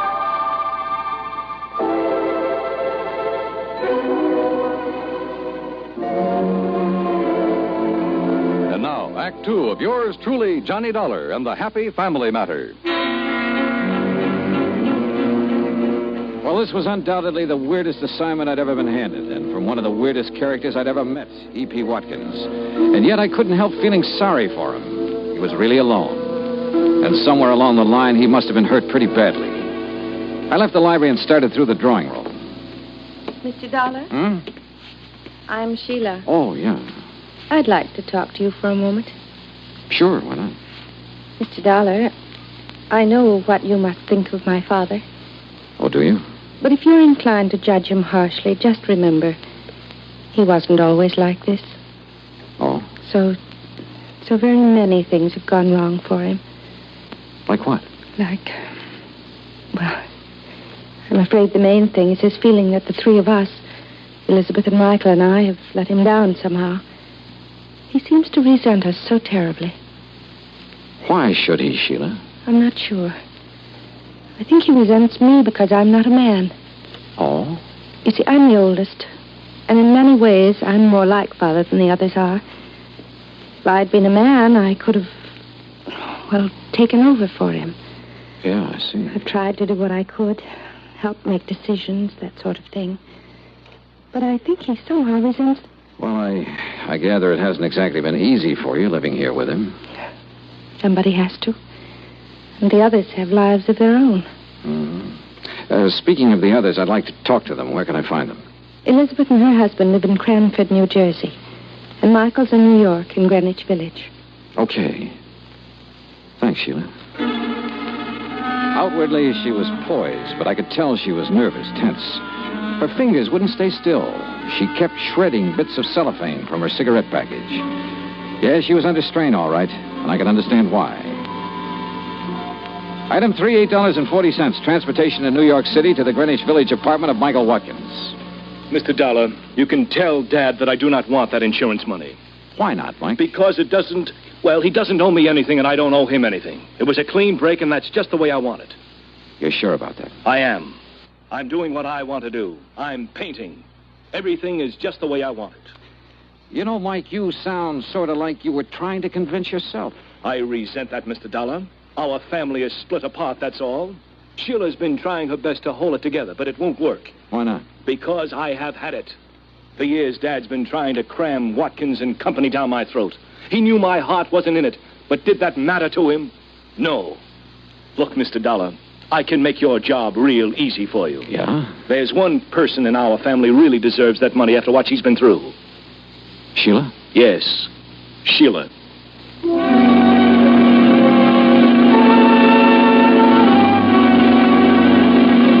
Item 4, $6 even. Transportation to the Lovett's home in Cranford, New Jersey.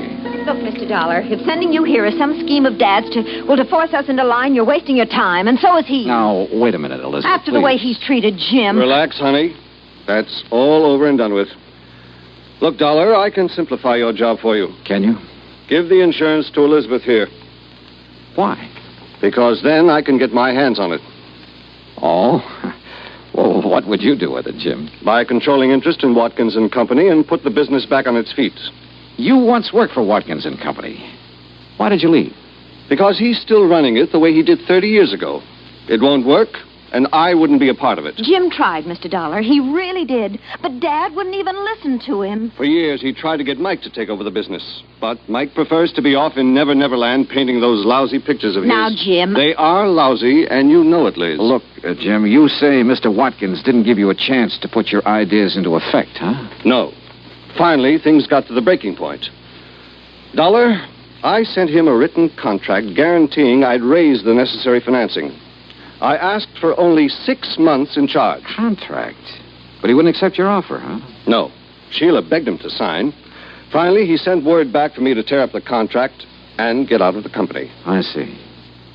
Well, Dollar, you've met all three of us now. Who's going to be the beneficiary? Sheila, or Mike, or Elizabeth?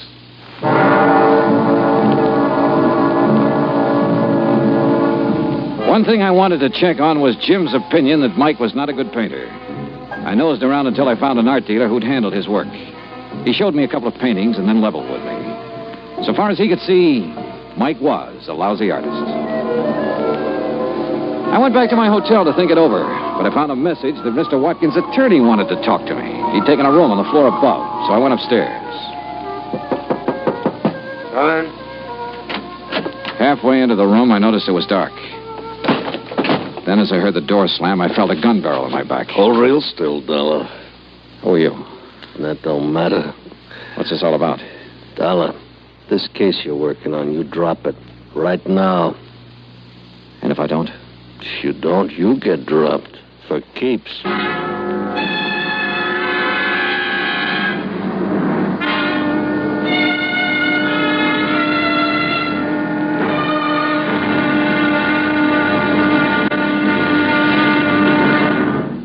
Act 3 of yours truly, Johnny Dollar, in a moment. Do you know who said, "That man is free who is protected from injury"? Those words came from Daniel Webster, one of the most eloquent orators in American history. Webster knew that a man could not be free unless he lived in a country which recognized his right to freedom and created laws to protect that freedom. A slave state may say that its citizens are free, but as long as a single citizen can be harmed by the whim of a country's rulers, true freedom does not exist. A man is free only if his rights to freedom are protected. Remember the words of Daniel Webster. They are part of your American heritage. The free man must be protected from injury. And now, Act 3 of yours truly, Johnny Dollar, and the Happy Family Matter.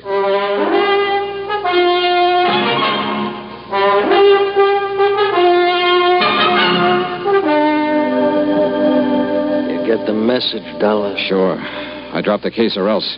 Look, you're obviously not Watkins' attorney. The message was just a decoy to get me here. Who hired you to give me this warning? Don't get so nosy, Dollar. You got the warning. It's the main point. Just to make sure you get the message. I'd seen what was coming and ducked, then swung and knocked the gun out of his hand. He gave me a knee in the stomach that flattened me.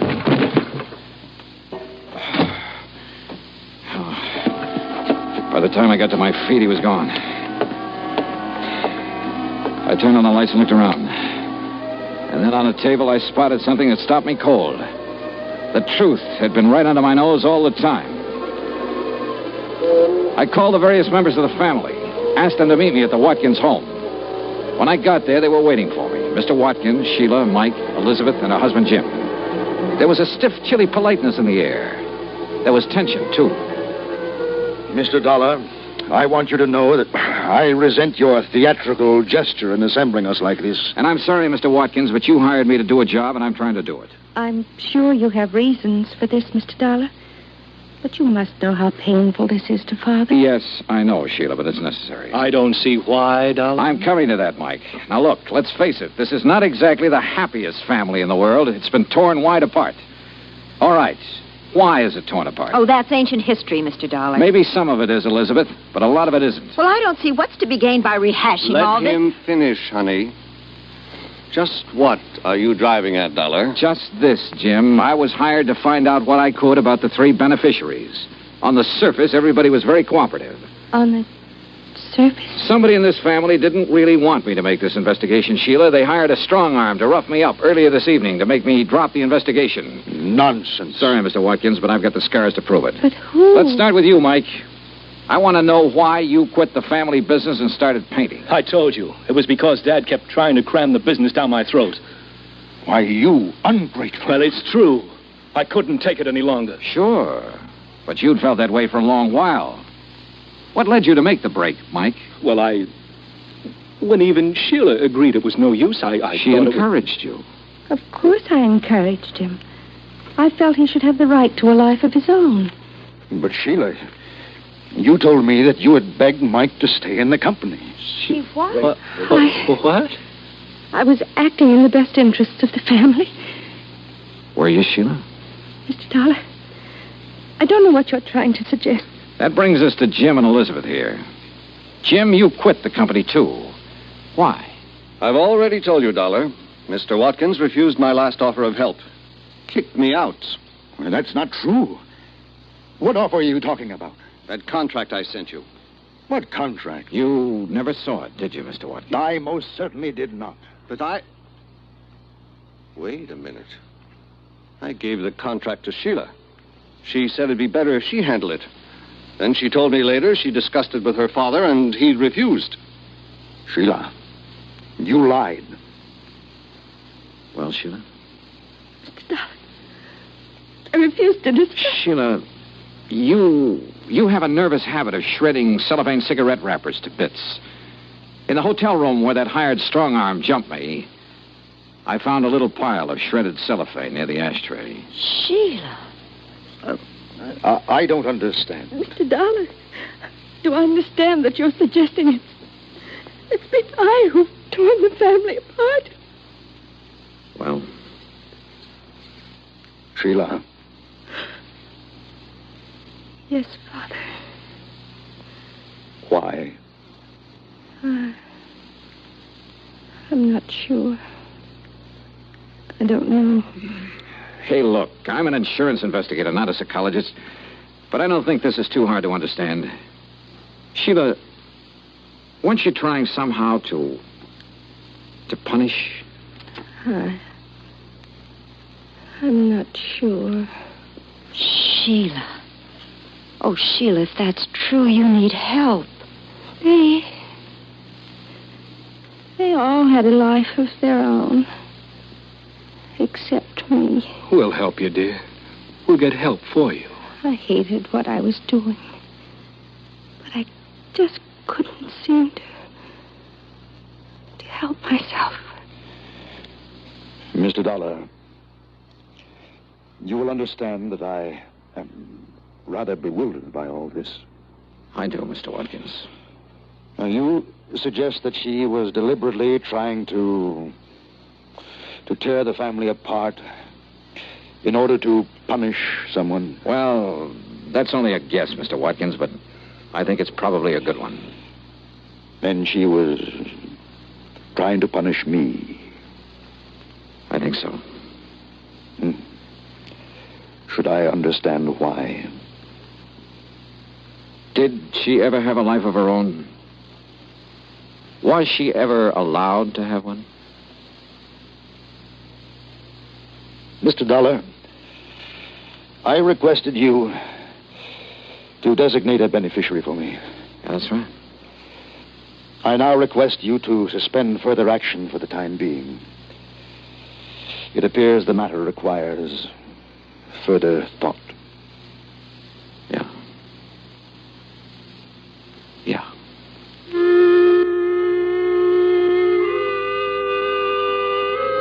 Item 6, $8.50. Transportation and incidentals back home. Expense account total, $73 even. Remarks? Sheila is now undergoing treatment, and the outlook is favorable. Elizabeth's husband, Jim, is managing the affairs of Watkins and Company. Mike is helping him. And I guess he's doing a good job. Mr. Watkins, well, he's still alive. And his doctor tells me that now the old gentleman has found some reasons to be alive, he'll probably be with us quite a while. And make all 3 of his children his beneficiaries. Yours truly, Johnny Dollar.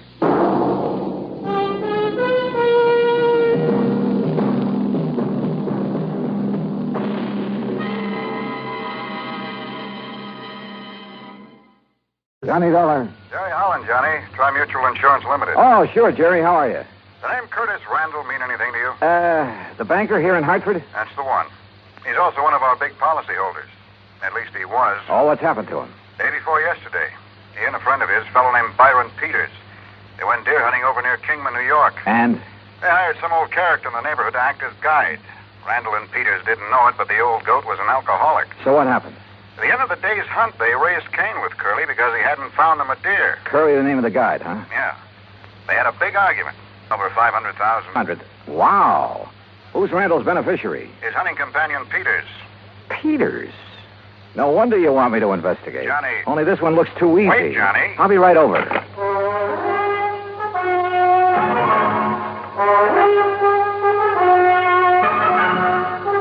Bob Bailey in the exciting adventures of the man with the action-packed expense account.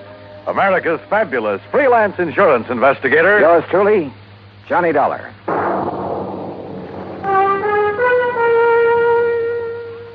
And now, Act 1 of yours truly, Johnny Dollar.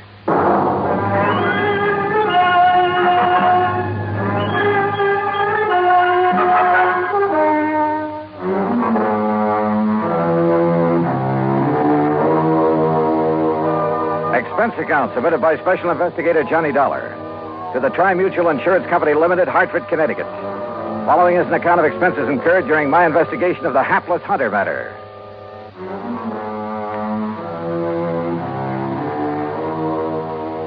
Expense account item 1, 95 cents for a taxi across town to Tri-Mutual in the office of Jerry Holland. As I opened the door, he met me halfway. Hey, what was the idea of hanging up on me, Johnny? Then when I tried to call you back, you'd left. Well, sure. I figured if this thing only happened a day or so ago, the faster I could get working on it, the better. Well, I'll go along with you on that, but Where's now... this man Peters? In the hospital. Because if anybody should be suspect, he should. After all, as a beneficiary... What did you say? I tried to tell you on the phone, only you hung up. Byron Peters is in the hospital. Where? Over in Kingman, New York. Why? Because he was shot up, too, by that drunken guide when he tried to prevent him from killing Randall. Oh. Then Curly killed himself. Yeah. You know, if you'd stop going off half-cocked, you might get somewhere on this case. If it really is a case. Sorry, I guess I jumped to a conclusion You sure before. did. Oh, $500,000 is still a lot of money. Sure it is. If you need it. And Byron Peters doesn't? Well, according to the local police chief who called me, it was in Byron Peters' brand new Eldorado that they drove over to Kingman. It was Peters who arranged for the guide service. It was he who supplied the guns and equipment. Yeah, okay, Jerry. I'll take your word for it. What hospital is he in over there? Angel of Mercy. It's the only one. Any other information I ought to have? None that I can give you. As I told you, this is just routine because of the money involved, company policy. Of course, for your report, you might try to find out if this old Curly Summers, the guide, had any reason to have it in for Randall. Randall knew him before, huh? Huh? I thought you said Peters arranged for the guy. I guess I did. But now, Let Johnny... me have Peter's home address, will you? And Randall's. Well, sure, why not? And I hope you don't think... Did you know Randall well? Yes. Was he a drinking man? One martini before dinner, that's all. There you are. Why? How about Peter's? Oh, I don't know. What difference would it make? Oh, just wondered. Don't kid me, Johnny. You've got something up your sleeve. Why, Jerry. Come on now, what is it? You know something about these people that I don't? Not a thing, so help me. But $500,000 is a lot of money. And I tell you that if you suspect Byron Peters, you're crazy. Did I say I still suspect But the way you've been talking. Did I? Well, no. Well, I do. Sure, with so little to go on, I had no reason at all to suspect Peters. Except for a hunch. But hunches have paid off for me more than once. Expense account item 2, $380, a tank full of gas for the drive across Route 6 to the New York state line. There I picked up 9W, then 212 to Kingman. I found the Angel of Mercy Hospital on the way into town. The chief resident physician, Dr. Matthews, was completely cooperative and of no help whatsoever. Quite pointless to see him at the moment, Mr. Dollar. Oh, what do you mean, Doctor? Mr. Peters is sleeping under sedation. Oh? I'm afraid the ordeal with the police left him quite exhausted. The police have already seen and questioned him? Yes, and they had no business questioning him so long in view of his condition. Shock, you know. Tell me something. Do they suspect that he killed Mr. Randall, too, then wounded himself for an alibi? You mean that you do? Yeah. Do they? Oh, my boy, you must be joking. Of course not. Oh? Why not? Whether you realize it or not, and you will, if I permit you to see Mr. Peters, see the manner in which he was wounded, see the extent of his wound. I'll realize what? Oh, my boy, I asked you a question, Doctor. You will realize how impossible it would have been for him to shoot himself in that fashion, how narrowly he himself escaped death at the hands of that rum-crazed guide. You're sure, Doctor? Of course I'm sure, and so are the police. Well, where does that leave me? If I may say so, with egg on your face. Act 2 of yours truly, Johnny Dollar, in a moment. And now, Act 2 of yours truly, Johnny Dollar, and the Hapless Hunter matter. A hunting guide had run amok near the little town of Kingman, New York. And, according to report, was responsible for the death by shooting of wealthy banker Curtis Randall for the wounding of Randall's companion, Byron Peters. But Peters is beneficiary of Randall's $500,000 insurance policy. So, naturally, the old bug of suspicion began to gnaw away at the back of my brain. Until, that is, I saw Peters, his wounds, the x-rays, and finally talked with Captain McManus at the local police headquarters. Well, sure, we talked to Peters, Mr. Dollar, but only to find out exactly what happened when old Curly went off his rocker and started spraying lead with his hunting rifle, then shot himself. Then my suspicion that Peters might have done the shooting... Well, didn't you see how Mr. Peters was hit by that .30-30? Now, look. He saw Curly pull the rifle on Mr. Randall and shoot him down. Yeah. Yeah, so he lunged at Curly like this. Curly whirled around, pulled the trigger. Yeah. Well, the x-rays I saw. Sure. Well, then you know. When Peters lunged at him, the bullet creased his head from the top, went right through the muscles in the back of his left shoulder, and landed in the floor. So it's pretty obvious that Peters couldn't have shot himself. Well, it's impossible. He would have had to have arms 5 or 6 feet long to shoot himself in the top of the head at that angle. Hey, when did you first learn about this whole thing, Captain? When Mr. Peters came to, he phoned me from up at Curly's cabin where it happened. I went up there right away. And? Curly and Randall were dead. Peters was still lying next to the fireplace where he'd fallen. But if he was able to phone you... He pulled the phone over to him by the cord. Still had a good right hand, you know. Oh, I see. Where were Randall and Curly? Randall by the front door with a bullet in the back of his head. Curly lay between them. Just how much do you know about this Curly character? Well, that's the part I don't understand. Why he did it. I heard he was an alcoholic. Sure, he was a town drunk in a harmless sort of a way, except when he'd go off on a rampage and get into a fight or two, but never during hunting season. Uh-huh. Well, what did he do? Odd jobs of any kind, most anything. People had always refused to pay him until the job was done. To make sure he'd stay sober, huh? Well, at least reasonably sober. And just as soon as he got paid, he'd buy a lot of cheap whiskey and hole up in his cabin. That's where the murder occurred. Except during hunting season. Then he'd never touch it. Oh, he was a good guide, Mr. Dollar. He made a lot of money from the people who came up from New York City and Hartford and such. But that's the part I don't understand, his hitting the bottle during the season. Well, did he ever have any trouble with his clients before? Oh, he'd bellyache about them being so rich when he was so poor, that sort of thing. But he'd have to get awfully drunk to... I swear I don't understand it. Yeah. Well, look, Captain, I'd like to see the bodies of Mr. Randall and Curly. Are they still hereabouts? Still over at the coroner's office. Then let's go, huh? I wasn't quite sure what I was looking for. Maybe that's the reason I found it. At least found something that started that old suspicion bug gnawing away again. Peters, back at the hospital, had had a bad powder burn on his forehead, next to where the bullet had creased him. Okay. He had said that Curly the guide pulled the trigger when he lunged at him. Randall, there at the coroner's office, had no powder burns. Okay. It was apparent that he had been shot from across the room. But Curly, who was supposed to have shot himself upward through the jaw, also showed no sign of powder burn. Sure, the bullet hole indicated he could have shot himself by holding the gun at arm's length. A .30-30 is fairly short. But no powder burn. I said nothing of this to Chief McManus. Well, it pretty much bears out what Peters told me and I told you, doesn't it? Curly shot Randall, then Peters, then himself. Captain, suppose, just for the sake of argument, that Randall did the shooting. First, that is. Well, now, Mr. Dollar...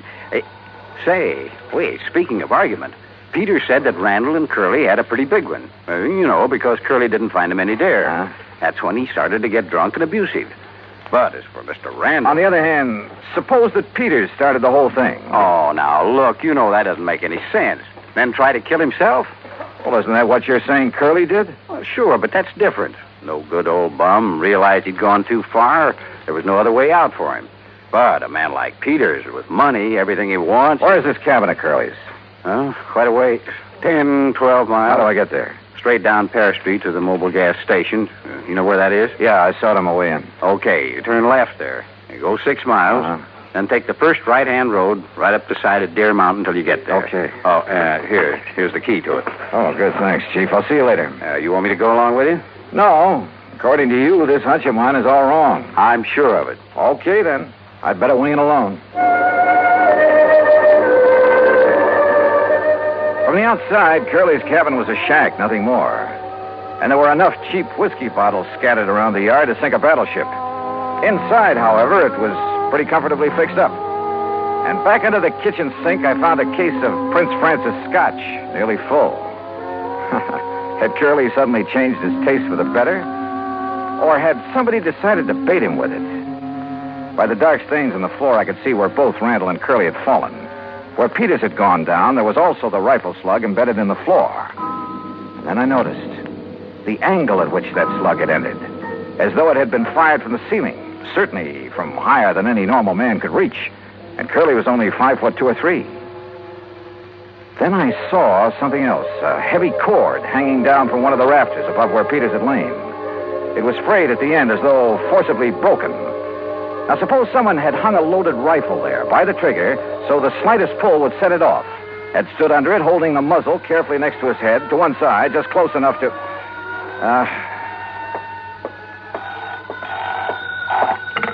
Yeah, hello. Mr. Dollar? Captain? Yeah, listen. Now, you may be right, though I still don't see how you can be. What do you mean?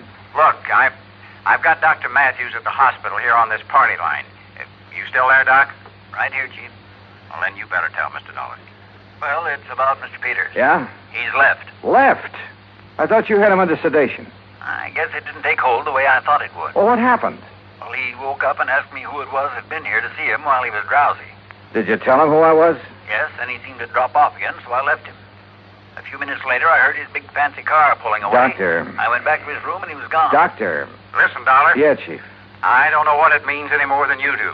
But if I was you, I would get away from that isolated cabin. You see what I mean? Dollar? Sure, Chief. I'll leave right away.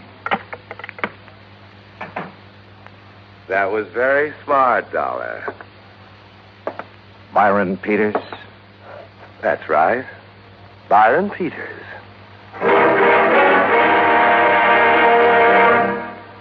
Act 3 of yours truly, Johnny Dollar, in a moment. And now, Act 3 of yours truly, Johnny Dollar, and the Hapless Hunter matter.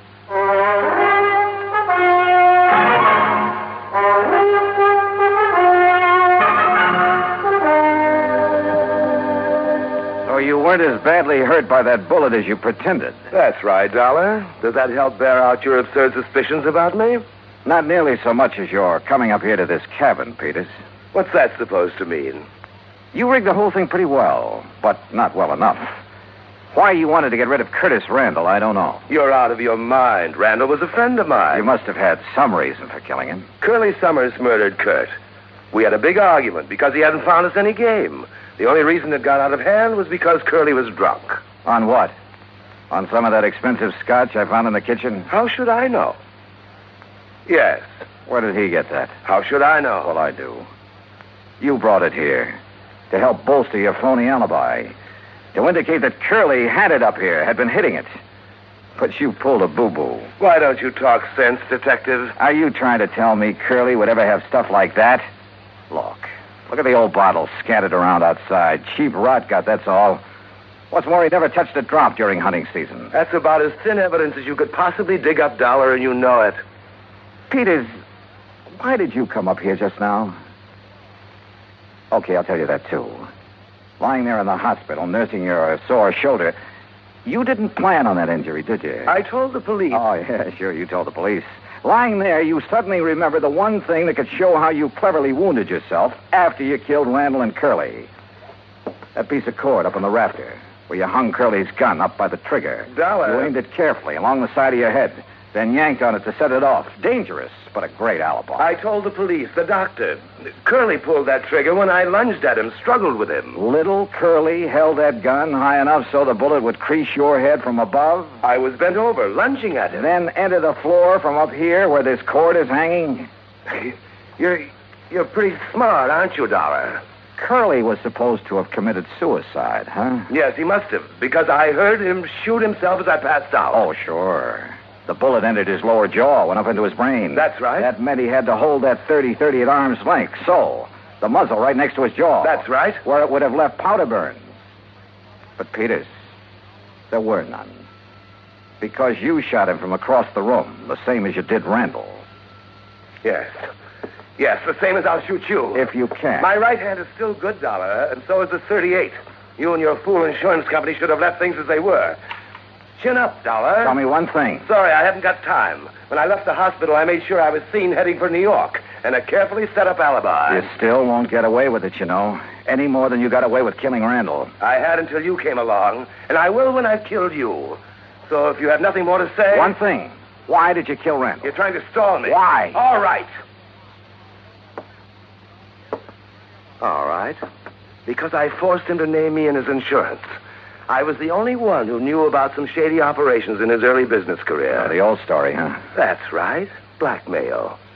That's why he's been paying me off, supporting me, until recently. So you threatened to expose him? No. What would that get me financially? Then tell me this. No. I've got to get out of here to New York. Just one thing more. I don't know why you're trying to stall me, but it's no use. So if you have any prayers, Dollar... Sure. That Chief McManus standing there in the doorway will slug you before you pull that trigger. Oh, no, not that old chestnut. Why not, Peter? What? You... No, you...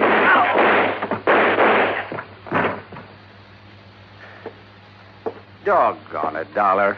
I thought I told you on the phone to get out of here.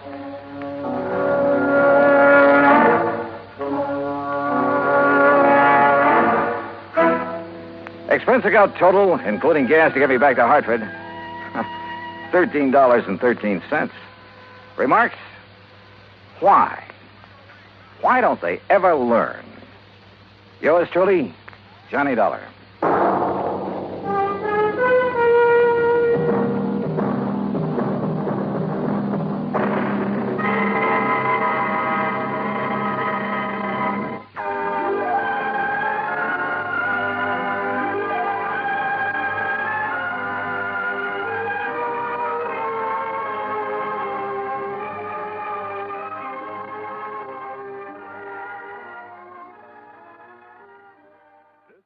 From Hollywood, it's time now for... Johnny Dollar. Mr. Dollar, the investigator? That's right, insurance investigator. Yes, well, my name is Frank Skinner, Mr. Dollar. Yes? You see, my wife and I run the Sunny Dream Home up here in Buckland Center. Old folks' home it is. I see. Well, now, what can I do for you, Mr. Skinner? Well, I'm afraid there's something wrong here, Mr. Dollar. You see, we've never had anything like this before. Like what, sir? Well, to begin with, all our clients are pretty well insured. Yes? All right. We've been having a lot of deaths here at the home these past months. Too many, Mr. Dollar. Well, after all, if your clients are all very old people... Yes, sir, they are. But you see, these have all been accidental deaths.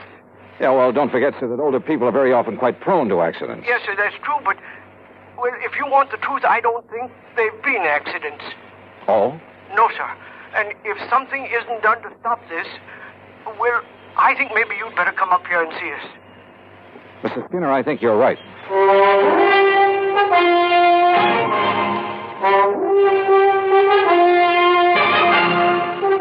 Bob Bailey in the exciting adventures of the man with the action-packed expense account. America's fabulous freelance insurance investigator. Yours truly, Johnny Dollar.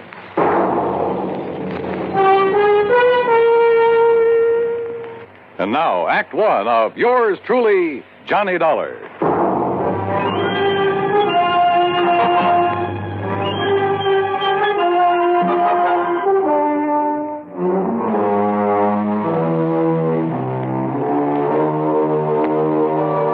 Expense account submitted by Special Investigator Johnny Dollar to the Universal Adjustment Bureau, Hartford, Connecticut. Following is an account of expenses incurred during my investigation of the Sunny Dream matter.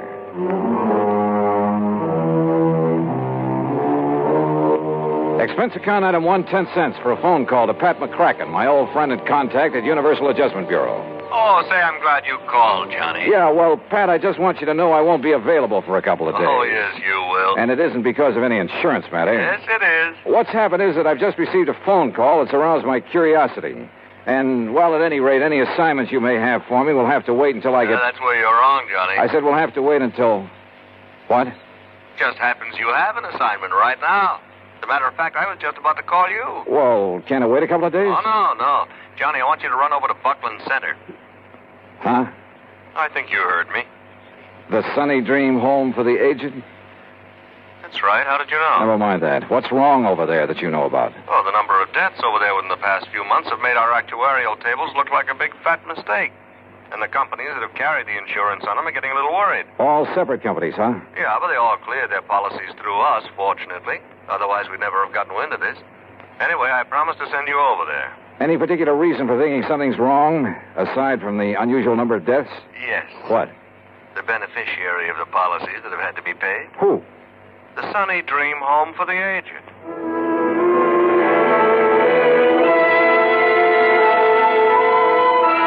I gassed up my jalopy at the sign of the Flying Red Horse, that's item 2, 425, and drove some 30 miles south and east on Highway 2. I found the Sunny Dream Home just north of Buckland Center. It consisted of a huge old frame house surrounded by trees and well-kept gardens. In comfortable chairs scattered here and there on the wide porch and lawn, nice-looking, well-dressed older folks sat around reading, chatting, playing cards, enjoying the late afternoon sun. The whole place looked clean, quiet, and restful. After parking my car, I walked slowly up the long, flower-bordered walk under the trees toward the entrance. And as I did so, a little wizened old man in a wheelchair detached himself from a group of the old folks and wheeled over to me.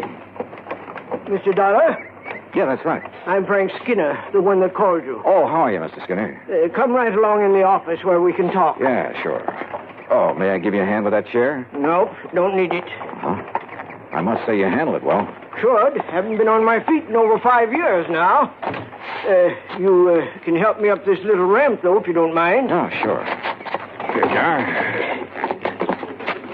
Walter, my stepson, built me that ramp. Good idea. Yes, sir. It's a big help to a man that can't use his legs. Now, right around the side of the porch here. Oh, evening, Miss Baker. Good evening, Mr. Skinner. Here we are. If you just open the door. Sure.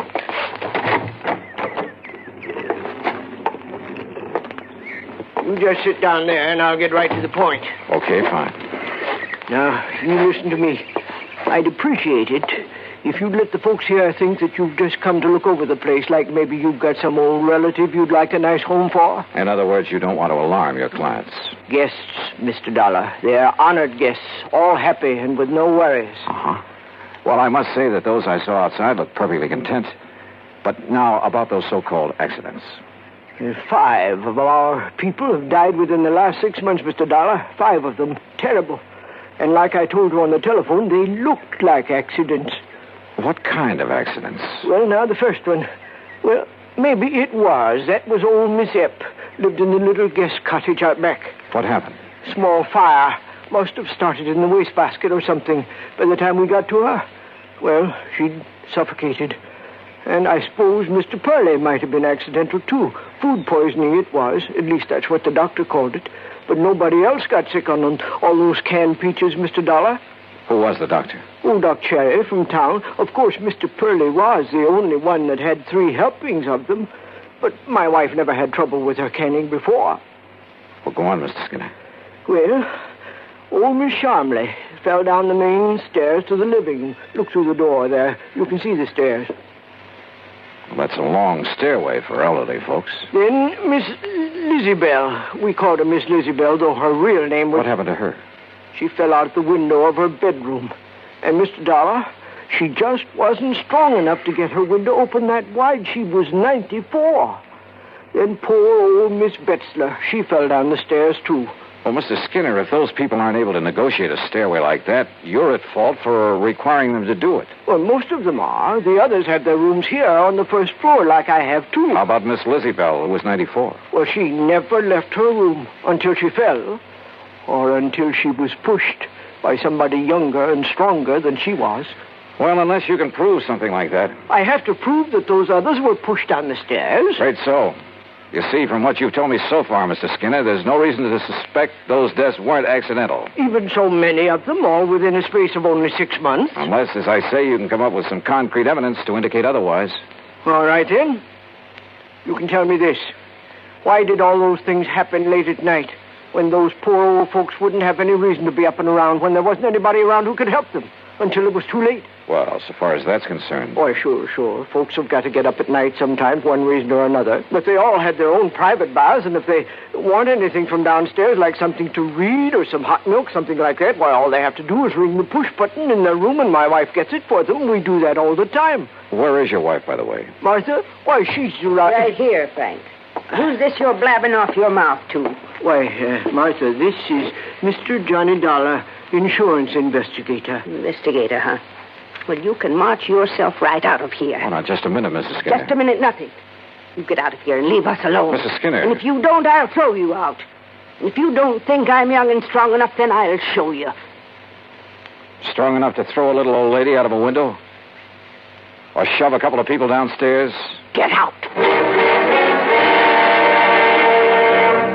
Act 2 of yours truly, Johnny Dollar, in a moment. And now for another episode in the life of Sergeant Donald Bellwether, my husband.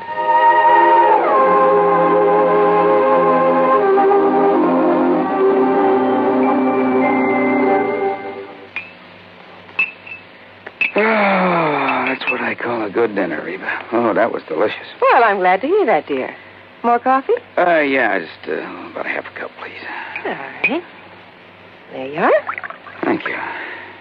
Now, tell me all about your safety class. Did the boys enjoy your speech? Oh, yeah, they sure did. Thanks to you, I did quite well. My lieutenant complimented me afterwards. Well, good. Yeah, but that same lieutenant threw me a curve, too. How, dear? Well, after I gave my talk, he asked the men if there were any questions. Well, that did it. One of the guys stood up and said, look, Sarge, you claim there were over 95,000 deaths and over 9.5 million people injured in accidents in the U.S. last year. Looks to me like all those safety campaigns and slogans are doing no good at all. Well, how did you answer him? I didn't. I couldn't think of an answer. I got out of it by saying I'd have more facts and figures at the next meeting. All right, let's see now. Oh, yeah, here it is. Now, first, Sergeant Bellwether, you start off by telling the boys that since 1913, the accidental death rate has been reduced 35%. Mm-hmm. Or, in other words, if there hadn't been campaigns and safety measures put into effect to reduce accidents, almost 1 million more people would have been killed in the last 46 years. Is that right? It certainly is. I'm reading it right out of the National Safety Council record book. Oh, and another thing. Accidents in the farming areas are much higher than in the city. Now, do you know why? Why? Because in rural areas, there are fewer policemen enforcing safety laws and less traffic signs and signals to guide the motorists. You know, many more cars travel the city streets, and yet the per capita rate of accidents is much higher in the rural areas. Of course, the reason is obvious. In the city, more safety measures are instituted and obeyed. Reba, you are wonderful. That's a good, logical answer. I don't know what I'd do without it. Oh, that's my Donald. That's my doll.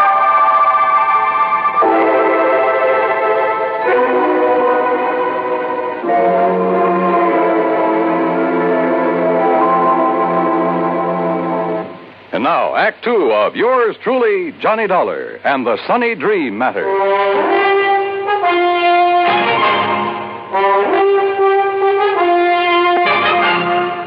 Martha Skinner, co-owner and the real manager of the Sunny Dream Home for the Aged, was a big woman, tall, muscular, and a lot younger than her husband. I don't want your kind snooping around, Mr. Dollar, so get out of here and leave us alone. Your husband seems to think those deaths here in your home for the aged weren't so accidental, Mrs. Skinner. Oh, he does. Yes, that's what I told him, dear. If you'd keep that mouth of yours shut, Frank, we wouldn't have this sort of thing.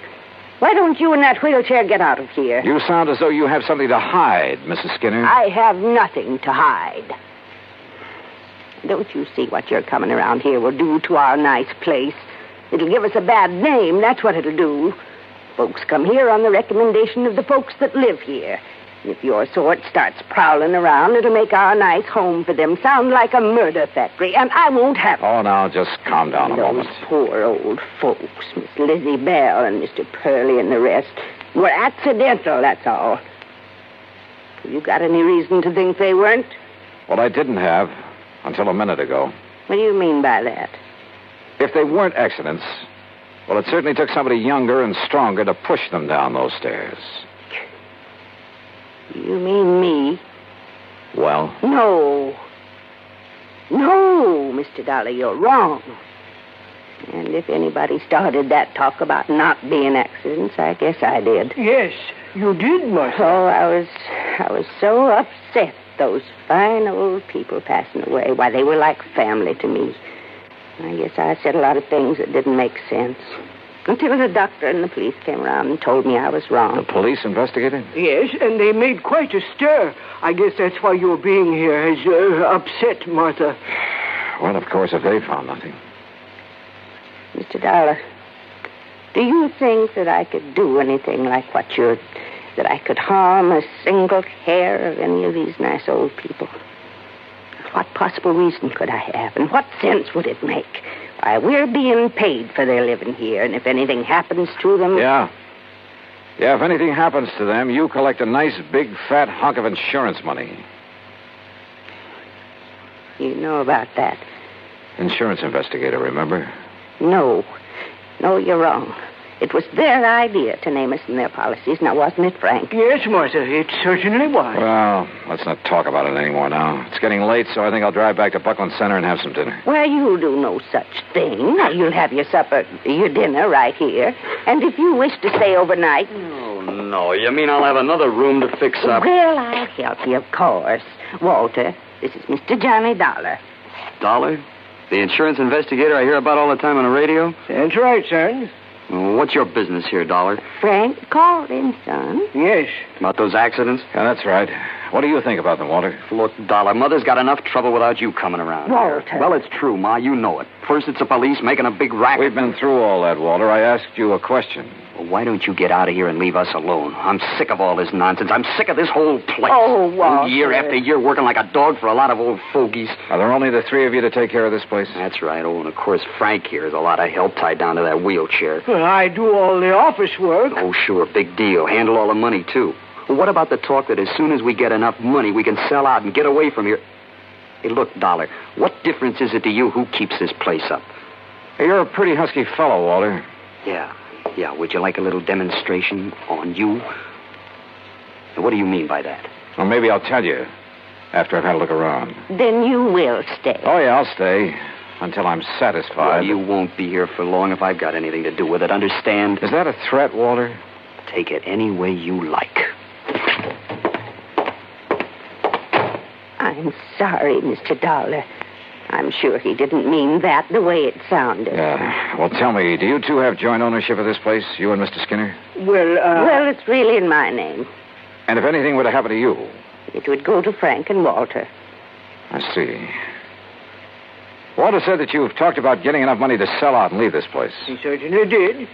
Is that what you plan to do? Yes, sir. Well, I'm not so sure. Of course you are. I've grown to love this place. All the nice people who... Mr. Dollar. Yeah? Enough money, you said. Like a lot of insurance money from... Oh, no.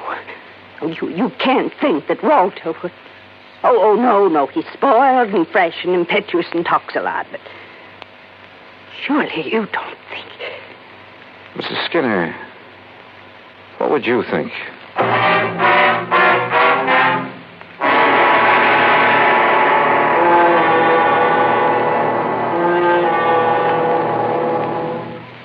Act 3 of yours truly, Johnny Dollar, in a moment. Do you know who said, "Eternal vigilance is the price of liberty"? Those famous words were written by Thomas Jefferson. Jefferson knew that human nature tends to cause us to take for granted the freedoms for which others have fought valiantly. He knew that Americans had to be alert, or the essential freedoms of democracy would be taken away. That's why Jefferson gave his warning to the Americans of his era and to their descendants. He set the price for liberty as eternal vigilance. And Americans through the years have heeded Jefferson's warning. They have been alert to detect and resist the enemies of liberty. Remember the words of Thomas Jefferson. They are part of your American heritage. The price of liberty is eternal vigilance. And now, Act 3 of yours truly, Johnny Dollar, and the Sunny Dream Matter.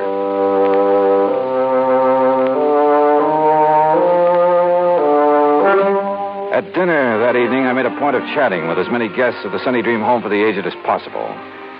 Sweet old Mrs. Baker, who must have been in her 80s, pretty much summed things up as we talked together on the porch in the cool of the evening. You're all really kind of sorry for Walter, Mr. Dollar.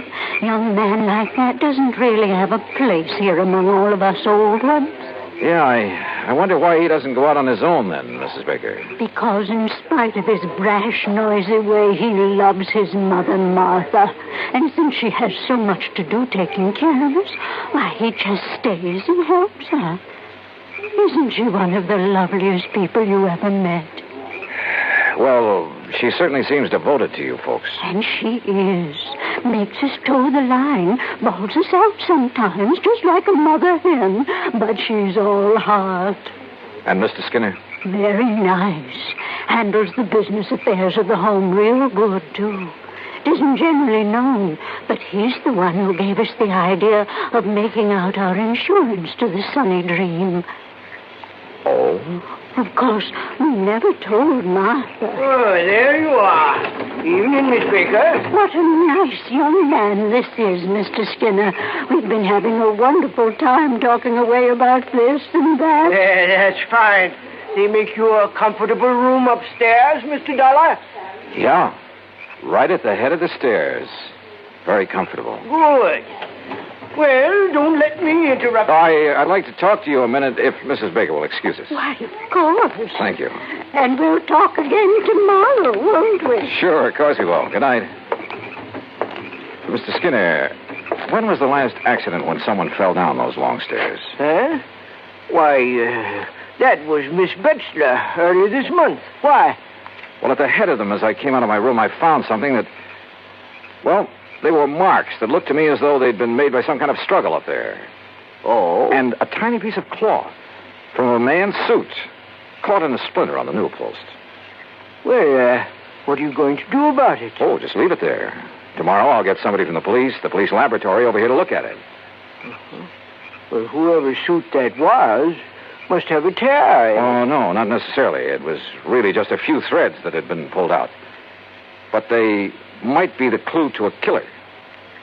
I see. Well, good luck, Mr. Dollar. Yeah. Thanks.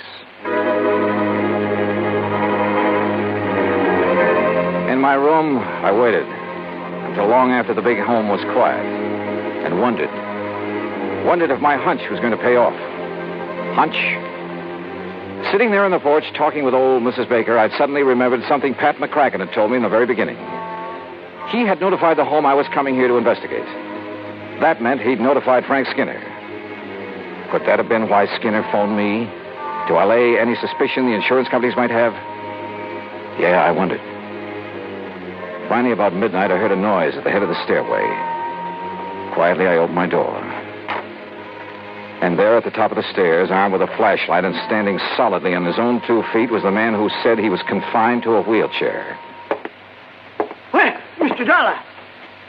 You won't find anything there, Mr. Skinner. Because there isn't anything. See? You lied to me. It got you up out of that phony wheelchair, didn't it? To see if you left some trace of your last murder, didn't it? Now listen, Dollar. Pretty rotten racket, Skinner. You and only you handle all the finances of this place. You persuaded the old folks to name you as beneficiary of their insurance policies. Then you proceeded to shove them down those stairs. Would you like to see how? Yeah, Skinner. Then I'll show you. No, you don't.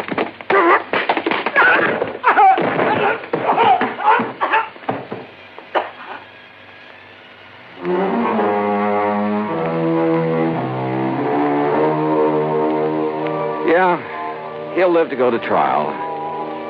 And whatever sentence they hand him will be much too short. The Sunny Dream home, well, I hope it'll be the quiet, peaceful place his wife wants it to be. Expense account total, including incidentals, $12 even. Yours truly, Johnny Dollar.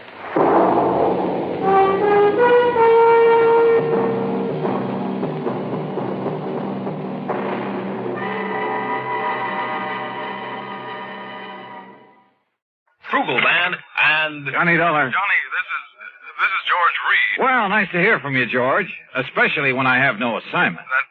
That's fine. What's fine about it? No expense account to pad means how do I keep the wolf from the door? Unless, of course, Floyd's of England has the case for me. Huh? Well? Johnny. Yeah? Well, a few weeks ago, you were kidding at the time. Oh, now, George, how could I ever kid you? I'll let that one go. Yeah, you better. The point is, you rather jestingly asked me if instead of selling life insurance... Oh, no. Don't tell me. I'm afraid so. I'm afraid the company is saddled with what you might call a death insurance policy. You mean instead of insuring somebody against dying, you've insured him against living? Yes, John. Okay, Georgie. Say no more. I'll be right over.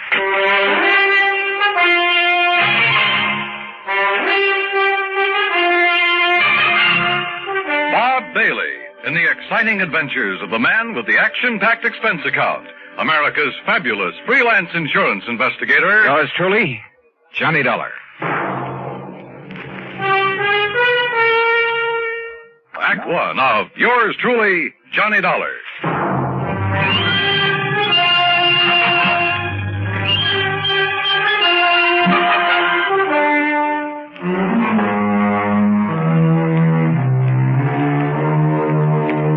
Expense account submitted by Special Investigator Johnny Dollar to Floyd's of England, American Office, Hartford, Connecticut.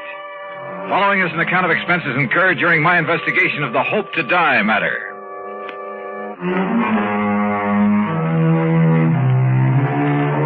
Expense account item 1, $1.10 taxi from my apartment to George Reed's office, where I found him pacing the floor and wearing an even more worried expression than usual. And believe me, that's something. This thing has me so riled up, Johnny, I can hardly see straight. Well, you should have known better than to issue a policy like that, George. It was Harry Baxter. Baxter? He filled in here for me while I was on vacation. I should have known better. What'd he do, sell a lot of policies that you shouldn't have to handle? No, just this one. And I swear I don't understand it. He, of all people. All right, you said on the phone that it was kind of life insurance in reverse. That's exactly what it is. Explain, please. Well, usually, of course, we pay the face value of a policy when the insured dies. Right. In this case, however, the company will have to pay the $250,000 if the insured doesn't die. $250,000? Yes.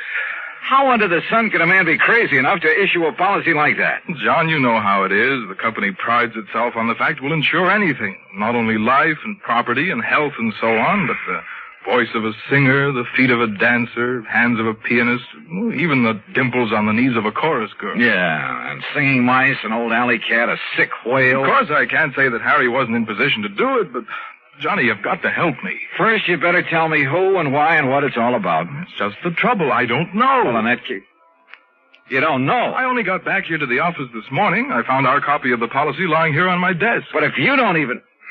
Oh, look, I've handled some pretty screwy cases for you, George. Yes, but they've all finally made sense one way or the other.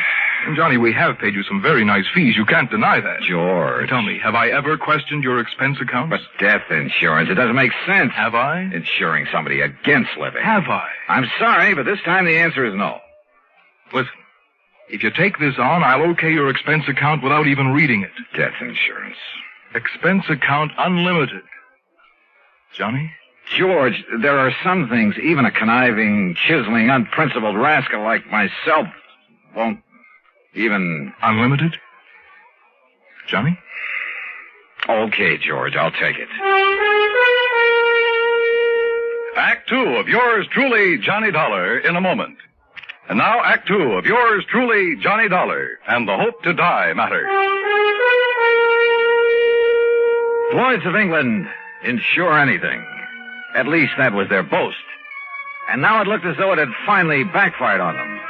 Because somebody in the organization, some character named Harry Baxter, had issued not life, but death insurance. If it hadn't been for my friendship for George Reed, well, plus his promise of unlimited expense account, I'd have thrown the whole problem right back into his face, as it was. Thanks, Johnny, from the bottom of my heart. I'll never forget you for this. Believe me, George, I'll never forget you for this. And if you can get us off the hook... All I can do is try, so come on, give me the dope on it. Yes. Now, here. The name of the insured is Miss Mary Ellen Markham. Yeah, I got it.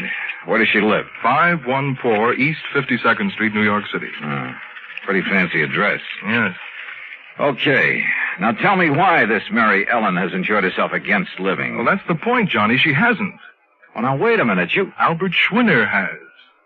You mean somebody else took out this policy on her life? Or rather death? Yes. Holy. Well, what is this guy, a professional gunsel who's going to wipe her out and then collect?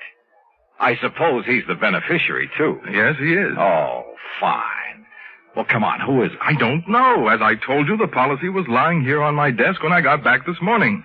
I do know this much about him. It's Dr. Albert Schwinner. Doctor? What kind? Well, those are the things you've got to find out. Who he is, what he is, why he's bought insurance against this woman's living beyond November 10th. The 10th? Well, that's only a few days from now. Oh, George, this gets worse and worse. Oh, if only Harry Baxter hadn't issued that policy. But he has. Oh, boy, you sure picked a dilly to fill in for you while you were away. Picked him? Well, what else could I do? After all, he never did anything like this before. You've known him before? Are you serious? Of course I have. Why, Harry Baxter... All right, now look, time's a wasting and we haven't got much of it.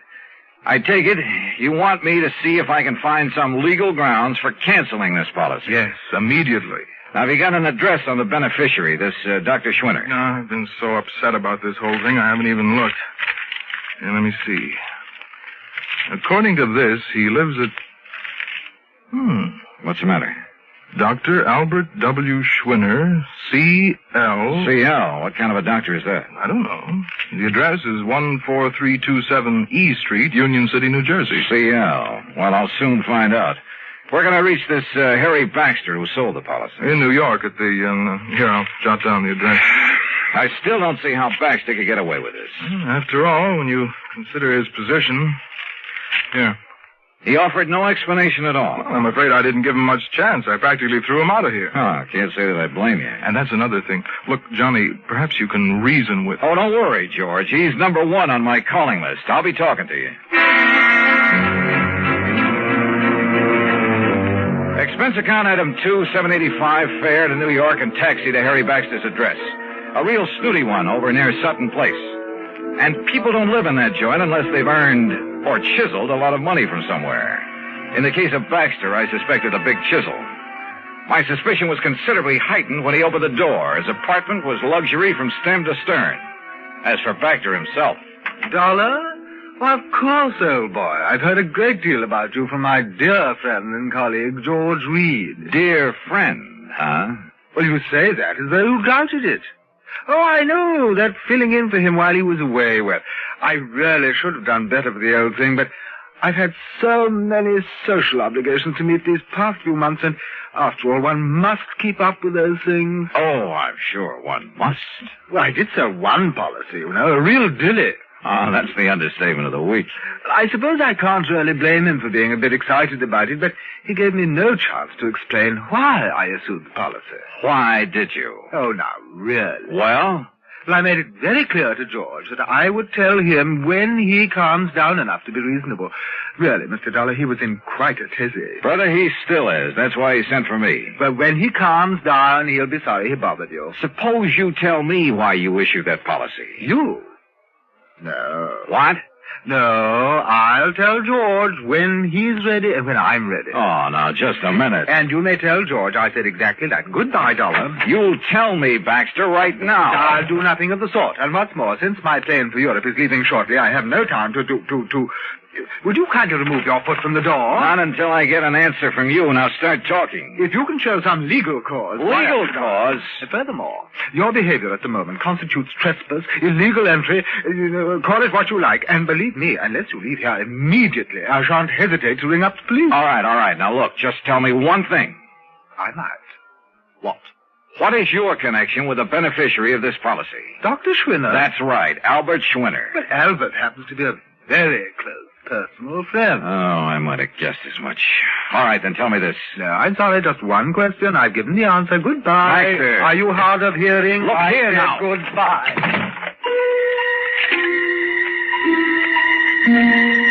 Well, there was no point in trying to batter down the door of Harry Baxter's apartment, so I left.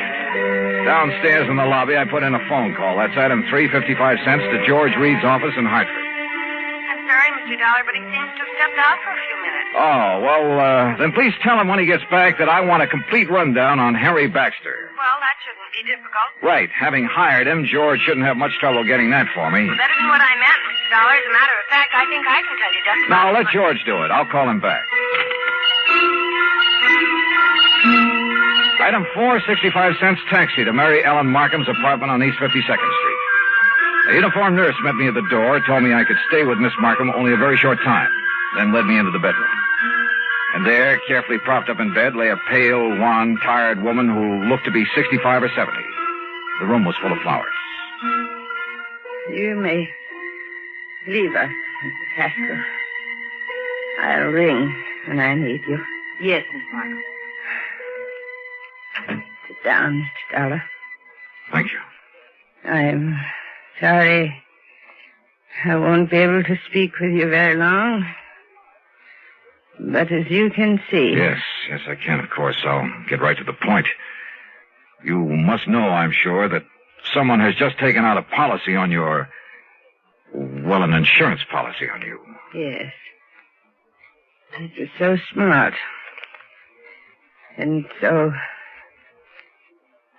helpful with Harry Baxter. Oh. You see, I am suffering from a rare, incurable disease of the blood. I'm sorry. I don't have long to live. A few days, perhaps. A few weeks at the most. Excuse me. This is such an effort. Well, you're getting the best of care, I trust. Yes. It's the very best. Now, what do you wish to know? You know a Dr. Albert Schwinner, don't you? I've known Albert for many years. We've been great friends. Then why does he take out a policy that indicates he hopes that you'll die? Hopes? I'll die? Yes. What else could it be? Oh, you don't understand. Don't you see? Schwinner has bought insurance against your living beyond November 10th. Yes. Yes. My 50th birthday. You mean to say you're... The reason so. Yes? I'm sorry, you mustn't. Oh, I know. I'm tiring you. Yes. But just one more thing. Your doctor, The doctor who's taking care of you. Albert. Albert? This same Dr. Schwinner? Yes. Now you must leave.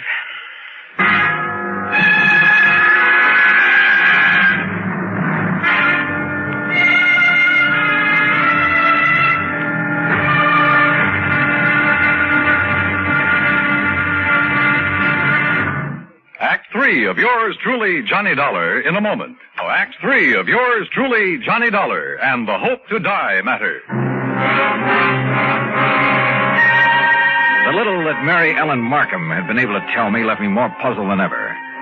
I've never been given such a runaround of my life, deliberate or otherwise. But I didn't dare tax her strength further, so I left. Item 5, another 55 cents for another call to George Reed in Hartford. This time he was in. Yes, Johnny, I must confess I'm calmed down a bit, but the first shock of learning that Mr. Baxter had issued that seemingly absurd policy... What do you mean, seemingly absurd? George's whole thing has me in a tizzy now, a double-barreled one. Well, I tried to call Mr. Baxter a few minutes ago, but got no answer. I wanted to apologize, of course. Apologize? After all, since he's chairman of the board... Chairman of what board? The company, this company. What? I tried to tell you that this morning, but you didn't give me a chance. Harry Baxter is also the majority stockholder. Oh, brother. In any event, as I'm sure you can see, he must have had some good reason for that policy, and as soon as I can get him by phone... You won't. What? He just left for Europe. Where? I don't know, and right now I don't care. But if I can't contact him, Johnny, I don't dare cancel this policy until I've talked to him.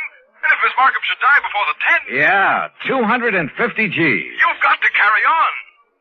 Would you like to tell me how? If Mary Ellen Markham dies on or before November 10th, Floyd's of England pays Dr. Albert Schwinner $250,000 on a policy taken out by him. And he is her doctor with her life in his hands. And if there isn't something wrong with that setup, expense account item 6, $8 for a taxi to Schwinner's address in Union City, New Jersey. And there at last I learned what the CL meant behind his name. It was an abbreviation, for this was the Albert Schwinner Clinic, devoted to the study of rare diseases of the blood. But Schwinner wasn't there. He'd gone to New York to see Miss Markham. Item 7, $10 even for a fast taxi ride back there to Manhattan. As the nurse led me into the unfortunate woman's apartment, he was just coming out of the bedroom door. Oh, Dr. Schwinner, this is Mr. Johnny Dollar. Oh, Mr. Dollar, Harry Baxter told me I might expect you. Oh, he did, huh? Yes, he phoned me just before his plane took off for Europe. Pretty smart. You're an insurance investigator, aren't you? That is right. Oh, you may go in to see Miss Markham now, Mrs. Haskell. Very well, Doctor. How is Miss Markham, Doctor? Much better, thank God. Oh, why do you say that? What? If she dies before this week is out, you stand to collect a cool $250,000, don't you? I? No, the clinic. Isn't that the same thing? Hardly. Sit down, Mr. Dollar. Now, you're concerned about the rather unorthodox insurance policy that Mr. Baxter issued. I certainly am. I think you better let me tell you the reason for it. I think you'd better. At the onset of her illness some 15 years ago, the best doctors in the country gave her 5 years to live at the most. And that's when you came into the picture? Yes.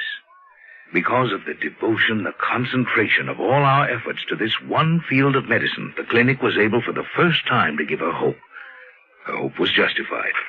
We have given her years of life. But now, wait a minute, Doctor. She told us then that if she could be helped to live until she was 50... And that'll be on the 10th? Yes. That would prove beyond the shadow of a doubt that our methods, our practices were right, that we could prolong and possibly ultimately save not only her own, but thousands, perhaps millions of lives. Therefore, she agreed that if she reached 50, she would make an outright gift of $250,000 to the clinic and its work. Money which is much needed, by the way. But then it began to look as though she might never reach 50. Yes. And she suggested this unusual insurance policy on her death rather than on her life. I see. But why Harry Baxter, chairman of the board of the insurance company, its biggest stockholder, whatever? I don't get it. Baxter's own mother died of the same disease, Mr. Dollar. Oh. Of course. Then he knew how necessary this money is to the clinic. Yes. And let's face it, Baxter is something of an eccentric. And that's the reason he chose this offbeat way to make sure you'd get the financial help you need. Exactly. Then, if I try to get this policy canceled... A great many lives in the future may depend on its remaining in force. Of course, if you feel it your duty... Doctor, my duty as I see it is to do just exactly nothing.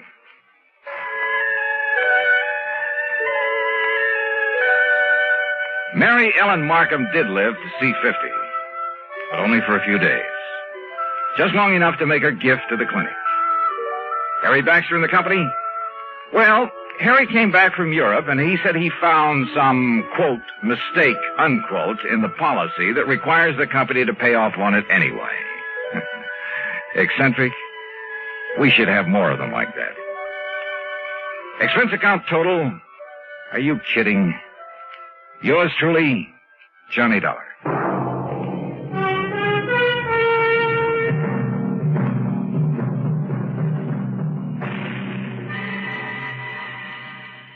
From Hollywood, it's time now for...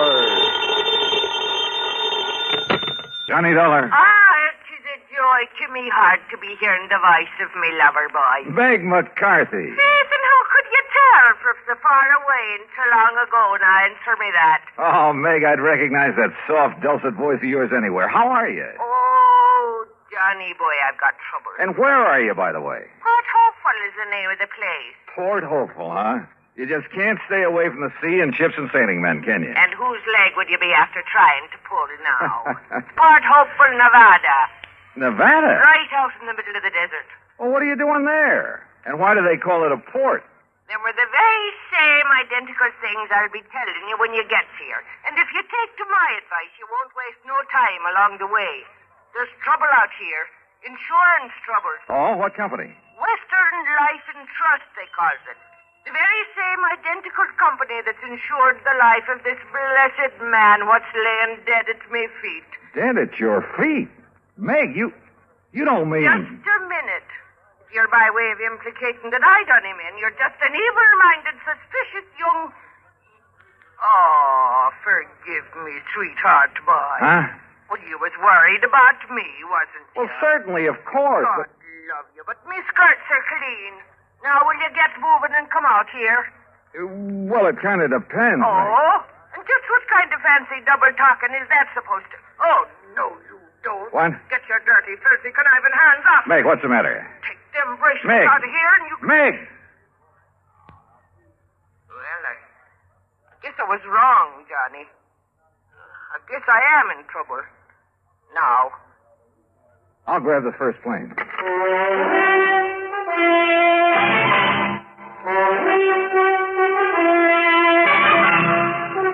Bob Bailey in the exciting adventures of the man with the action-packed expense account, America's fabulous freelance insurance investigator. Yours truly, Johnny Dollar.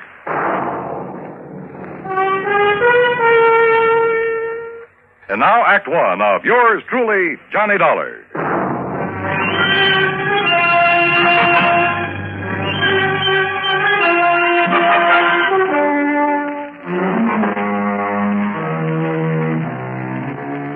Expense account submitted by Special Investigator Johnny Dollar to Western Life and Trust Insurance Company, San Francisco office.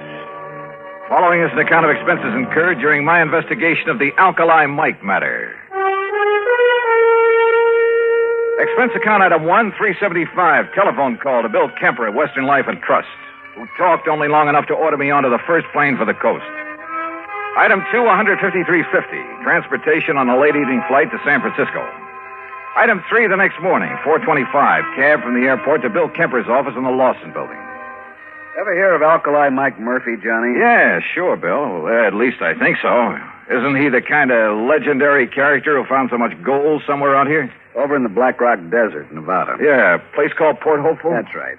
The original Alkali Mike had been the skipper of a sailing ship before he got the lust for gold back in the last century. Yeah, well, what about him? Finally found it. Plenty of it. Out there in the desert near the little town of Winnemucca. And? Built himself a regular palace out of rocks from the nearby mountains, named it Port Hopeful. Settled down to spend the rest of his days enjoying his money. But then he died. Legend says it was suicide. Yeah, well, what's that got to do with you or me or the company? Alkali Mike Murphy, Jr., his son, who spent the last 40 years living there. But now he suddenly died. And how he died affects payoff on the insurance policy we wrote him. Oh, how much? $200,000 straight life. We. Beneficiaries? 2 nephews, 1 niece, and an old housekeeper, all sharing equally, provided, of course, that one of them didn't help him on his way to the great beyond. And you think maybe one of them did? $50,000 apiece is a lot of money, Johnny. Which one? I'll grant you it's only a hunch.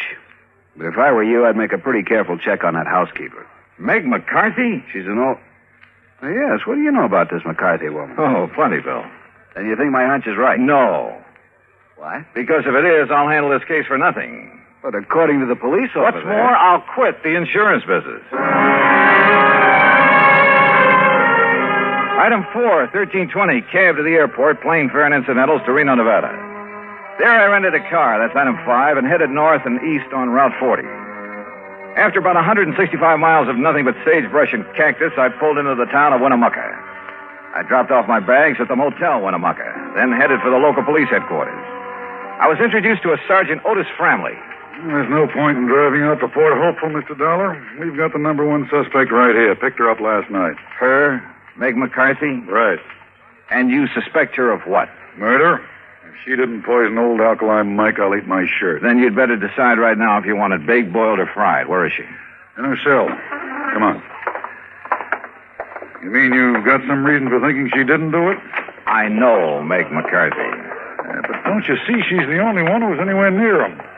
Besides, look at the motive. Yeah, suppose you tell me about it. Well, she's only been out there at Hopeful taking care of him about 6 months.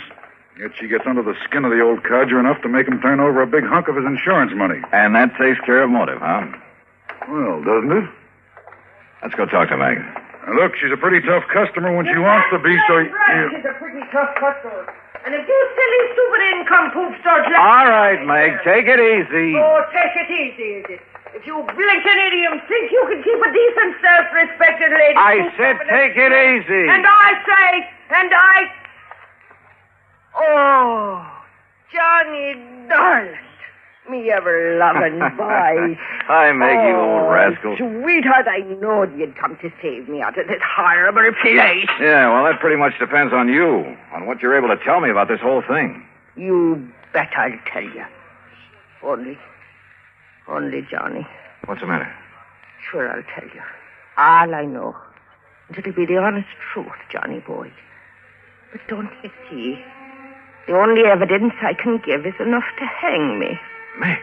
Oh, Johnny, I need your help. I need it bad.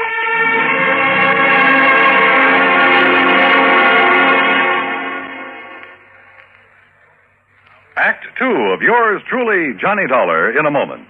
And now, Act 2 of yours truly, Johnny Dollar, and the Alkali Mike matter.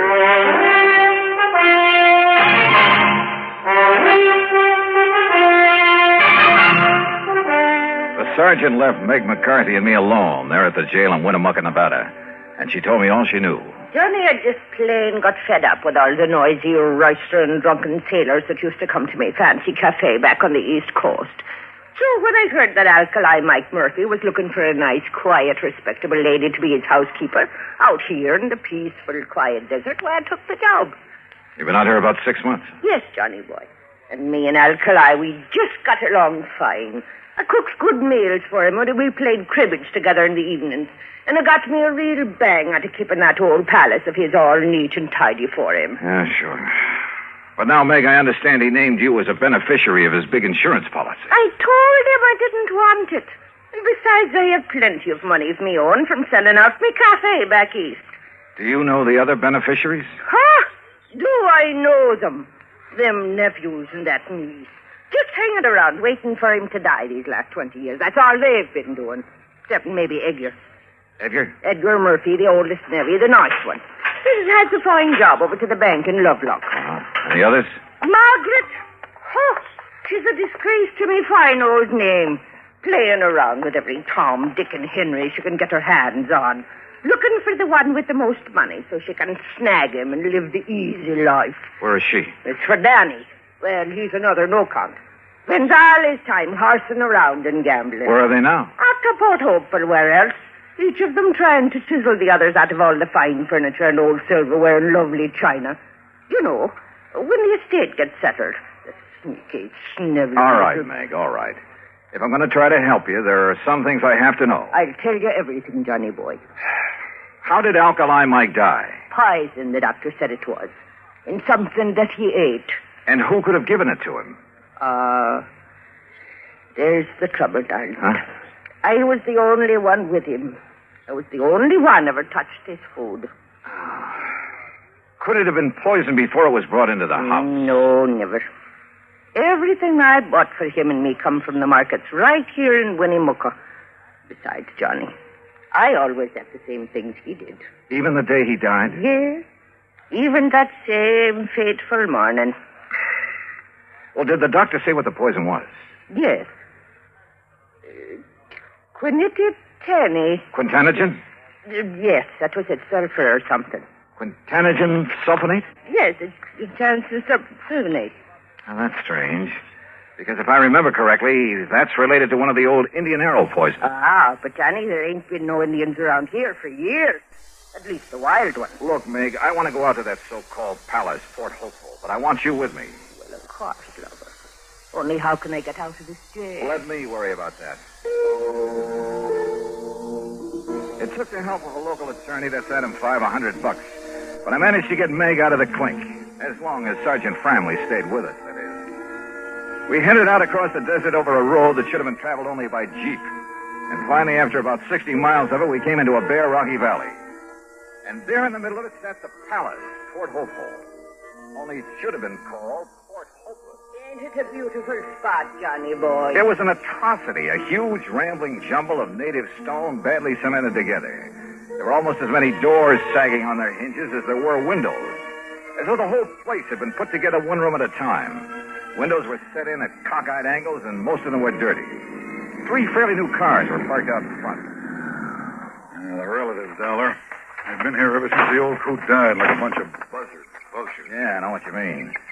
Well, come on, let's go in. Yes, and see how they've messed up our lovely palace whilst I've been languishing myself away in that hoot car. Hey, look, Sergeant, if old Alkali was murdered... Of course he was. How else would he get that poison? Well, how about these relatives? That's what I've been trying to tell these harebrains. All right, Meg, please. These bird-tailed idioms around here seem to think I'm the only one. Meg, shut up. Yes, dearie. You know I love you when you talk to me like that. Just like my dear departed husband, God. Yes, all right. Well, what about it, Sergeant? Oh, you mean his own kin? No, Mr. Dollar. People out here in this part of the country have too much respect for their own kin. Even when there's a lot of money involved? Yes, I even go so far as What do you mean, Sergeant, bringing that killer back here? Well, it's this way, Edgar. Yes, Sergeant, how dare you? Now, look, it's all perfectly legal. Legal? This woman killed our uncle. Now, look, will you? Mr. Dollar here is an insurance investigator. Johnny Dollar? That's right. Oh, I've heard about you. Well, I haven't. I'm Margie. And believe me, Edgar, everything will be all right with him here. Won't it, Johnny? Will it? I'm sure it will. We'll see. You want to come in? What do you mean, do we want to come in? You think we're going to stand out here on our feet all day? Why don't you drop dead? Oh, blatterscotch. All right, Meg, come on. Sit down, Johnny. Here. Incidentally, where's the other nephew? Danny? I'm Danny Murphy, Dollar, and I agree with Ed. You've got no business bringing that old witch that murdered our uncle back into this house. Oh, that's all? She had no business ever being here. Chiseled her way into his affection so she could cut in on whatever dough he'd leave. And then to make sure he'd leave it in a hurry, she knocked him off. Wouldn't that same reason make all 3 of you want to see him out of the way? Now, just a minute. Just take it easy, Danny. Well, what do you mean, take it easy? He's practically accusing us of killing Alkali. If the shoe fits, Danny boy. Why, you dirty... You lay one hand on Johnny Dollar and I'll tear your eyes out from limb to limb. Okay, Meg. Meg! Yes, darling. Mr. Dollar's right, Danny. Margie, and you know it. You know it as well as I do. Sure, we wanted him gone. We wanted his money, that insurance. If Danny here hadn't talked him into that insurance, we wouldn't even have that to look forward to. Well, can you blame us, Johnny, for not wanting her to share it? But she will, unless you can prove she killed your uncle. Well, what's she ever done, knowing him for only a few months, to make her deserve a share? Margie, I suspect Meg is the only one who showed your uncle any kind of care and consideration in years. Well, what did you expect of us? Mr. Dollar's right. Why kid about it? Heaven knows she deserves his money as much as any of us, whether we like it or not.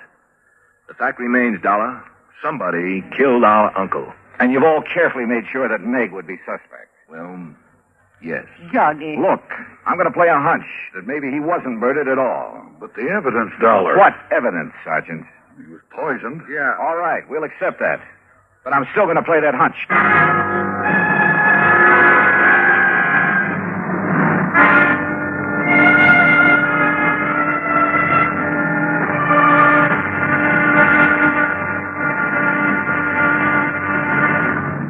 Act 3 of yours truly, Johnny Dollar, in a moment. Act 3 of yours truly, Johnny Dollar, and the Alkali Mike matter. Now, look here, Dollar. We know that old Alkali Mike was poisoned. If that isn't murder, what is it? Have you ever thought of suicide, Sergeant? Suicide? Oh, of course not. This money-grabbing old biddy here did him in. Now, just a minute, Margie Murphy. Sure. Why would old Alkali ever commit suicide? I don't know, Danny. Disappointment over you three, his only relative? He paid no attention to us. Or was it the other way around? You paid no attention to him. He didn't want us around. Except maybe Edgar. Well, offhand, I can't say that I blame him. But he did welcome the care and whatever affection Meg may have given him. Yes, Mr. Dollar, that's true. She was after his money, that's all. I told him I didn't want his money. And if you don't shut up, you little squirm and conniving... Meg! All right. Johnny, bye. What are you looking so thoughtful about, Edgar? Suicide. Old Alkali's father chose to go that way. Yeah, I know. No one understood why. He had everything he wanted, money, even this so-called palace, this atrocity that he named Port Hopeful. You mean he had no more reason to take his life than your uncle? Well, that's what I mean, Sergeant. How did his father take his life? By drinking poison, an old Indian poison. Quintanogen sulfonate. Oh, no. Oh, the cup. What? The old cup that his father used. What are you talking about, Meg? Come here, all of you. Come here in the dining room. What for, Meg? In here, where he keeps all the old silver and china and brickety-brack. Here. Now look here in the china closet. There, you see. That cup or mug on the top shelf, Dollar. Is that the one his father used to drink the poison? Yes. But it's never been used since. Oh, no. No, Mr. Edgar, that's where you're wrong. What? Oh, saints preserve us. This is terrible. What is it, Meg? Get to the point. Yes, Johnny, but it scares me. Well? Every night after his dinner, Alkali, God rest his poor soul, he'd have his whiskey from one of the clay mugs on that shelf, a different mug every night. Yes, that's true. Except that never would he touch that one. The lavender one. Well, so what? Called it the death cup. Only he joked about it. But then the night before he died, he talked about it again. Let me see that mug. Well, I'll get it for you. He said it was making a superstitious old fool out of him. Here. He said his father drank from it and died. But that he would drink from it and live. That he'd show he weren't superstitious about it. Oh.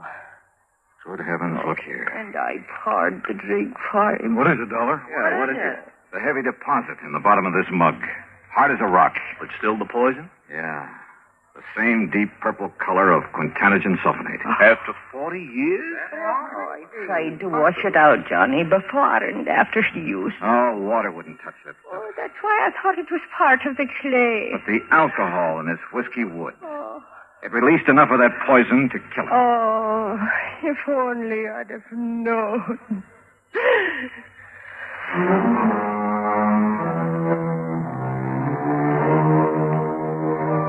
The police took a long time over this one, but they finally reached the same conclusion I had. Accidental death. So, the relatives will collect the insurance, and Meg, bless her heart.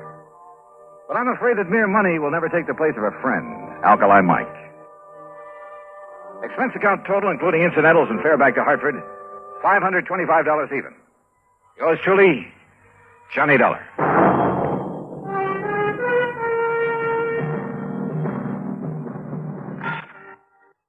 From Hollywood, it's time now for... Johnny Dollar. Howdy, Mr. Dollar. My name is Jake Denham. I own a cattle ranch out here in Craig, Colorado. How'd you like to come out here and see me? Colorado? That's right. I have a policy with one of your companies, Tri-Western, office over in Denver. Well, what seems to be the trouble, Mr. Denham? Trouble? Oh, nothing like that. Not at all. Then why have you called me? Well, you see, the brand I use in my beef cattle is a Lazy JD. Yeah, you said your name is Jake Denham. That's right. But JD is your initials, too. Oh, yeah. Yeah. And the lazy part fits me to a T. But now why have you called me? Well, you see, I listen to your radio program every week. All those insurance cases you handle all over the country. Glad to hear it. And I thought the Lazy JD being your initials, too, and all the local color out here, and, well, maybe you'd like to come and get some local atmosphere for one of your stories. Oh, now, wait a minute, Mr. Denham. If you have some insurance matter you'd like me to investigate... Oh, no. I told you why I thought you ought to come. So can you, right away? You sure there's nothing wrong out there? No, like I said, a lot of local color. Nice place to stay here at the ranch. How about it? Well, I've a couple of days' work on some reports to finish up. Then right after that, huh? Well... Good. I'll be waiting for you. Goodbye. Look. And everything's really okay, huh? Goodbye. Mr. Denham, I think you're lying through your teeth.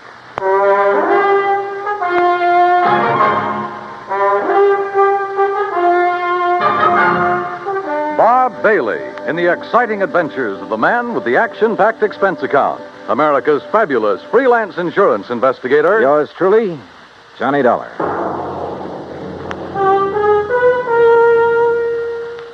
And now, Act One of yours truly, Johnny Dollar.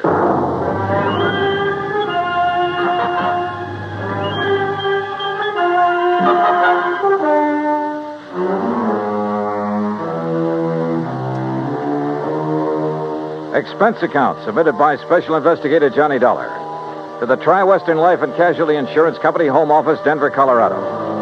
Following is an account of expenses incurred during my investigation of the bum steer matter.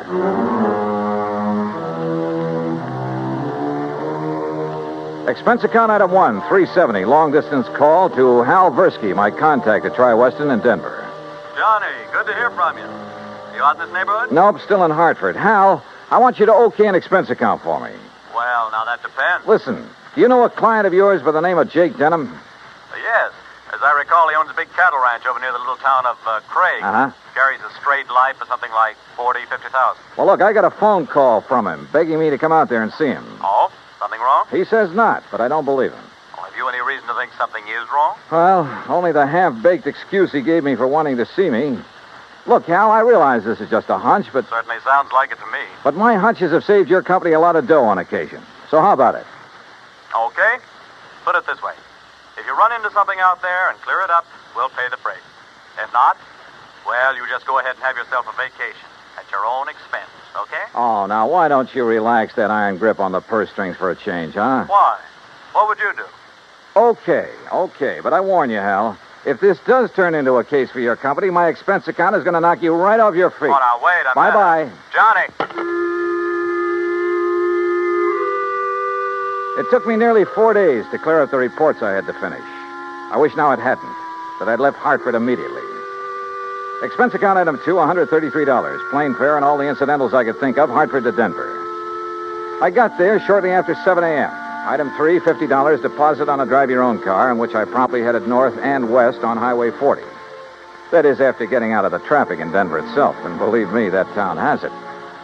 The 200-mile drive to Craig was routine, except for the lush green hills, the snow-topped mountains, the vast meadows and forests. Colorful Colorado, they call it, and it sure is. Finally, about noon, I pulled into Craig and stopped at the Cosgrove Hotel for lunch. That's item 4, $350. From the waitress, I got directions to the Lazy JD Ranch. About 8 miles south on the Yampa River, just off Route 789. You want some dessert? Oh, no, thanks. This is fine. Hey, you one of the relatives? Relatives? Oh, of course not. You're too late. Too late for what? It was real beautiful, though. Half the town turned out for it, and most of the big ranchers. What are you talking about? Oh, my gosh, it's after 1:30. Look, I'm not supposed to be on duty now, and I got a date with my boyfriend. Hey, well, now... Excuse me, now, I wait gotta a go. second. Just pay the cashier in the lobby. Well, but look, Okay.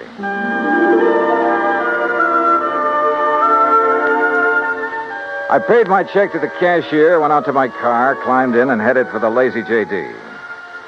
There must have been several thousand acres to the ranch, all rich, green, healthy-looking pasture land, and Lord knows how many head of beef cattle. The main ranch house was a rather small but well-kept affair near the gate to the road from the highway.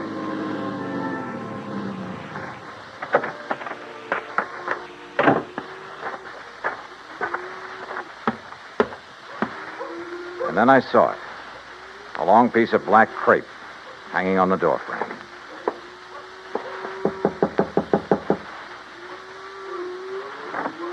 Yes?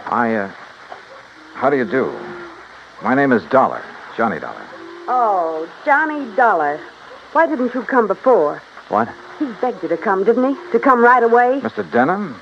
Yes, but I Then told why him... didn't you? You might have saved him. Saved him? Yes, saved him. We buried him this morning. And I think he was murdered.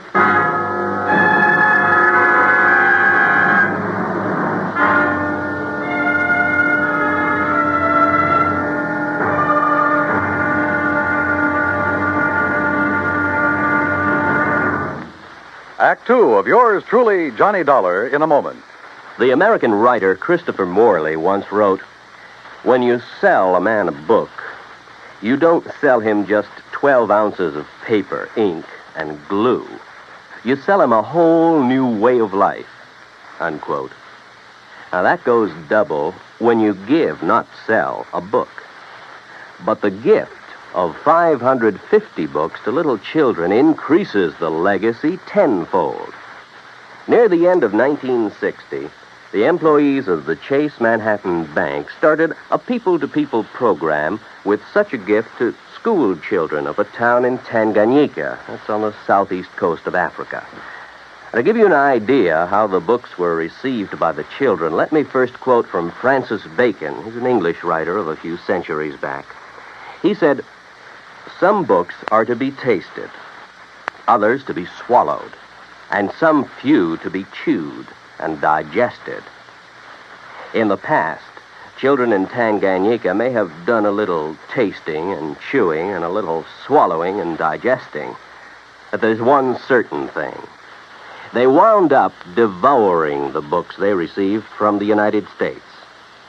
And they did so much of it that they, the ones in high school anyway, were able to reach the level of English children their age and pass the exams at the same time. That takes a lot of book learning, as they say. Now, the gift of these books from the United States of America may have seemed a small thing to the senders, but the boys in Tanganyika who received them know that they've opened a whole new way of life. They've greatly increased understanding in the classroom of freedom, the right of all men everywhere. And now, Act two of yours truly, Johnny Dollar and the Bum Steer Matter. The tall, beautiful girl standing in the doorway of the ranch house at the Lazy JD outside of Craig, Colorado, was dressed in black. The red about her eyes showed that she'd been crying. But there were no tears in them now. Jake Denham was my father, Mr. Dollar. I'm Virginia. And you think he was murdered? Why do you think he called and begged you to come out here? Any idea who might have done it? Yes, Big Mike Craven. Who's he? He owns the Sea Lucky Star and wants to own every other ranch around here, and he will unless somebody stops him. How did your father die? Anthrax. That's what they said it was.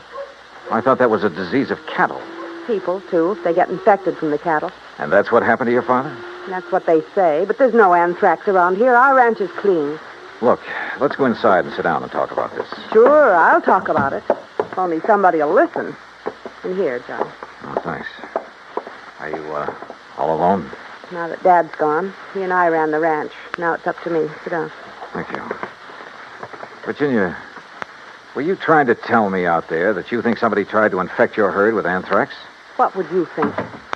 Who was your father's doctor? Dr. Regis Ross from in town. Who are you? Well, my name is Dollar, insurance investigator. Say, you fellows act pretty fast, don't you? sometimes. Feeling all right now, honey? I guess so. I told the hands that you're in full charge now. They'll take their orders from you. Or from me. Or from... Sure.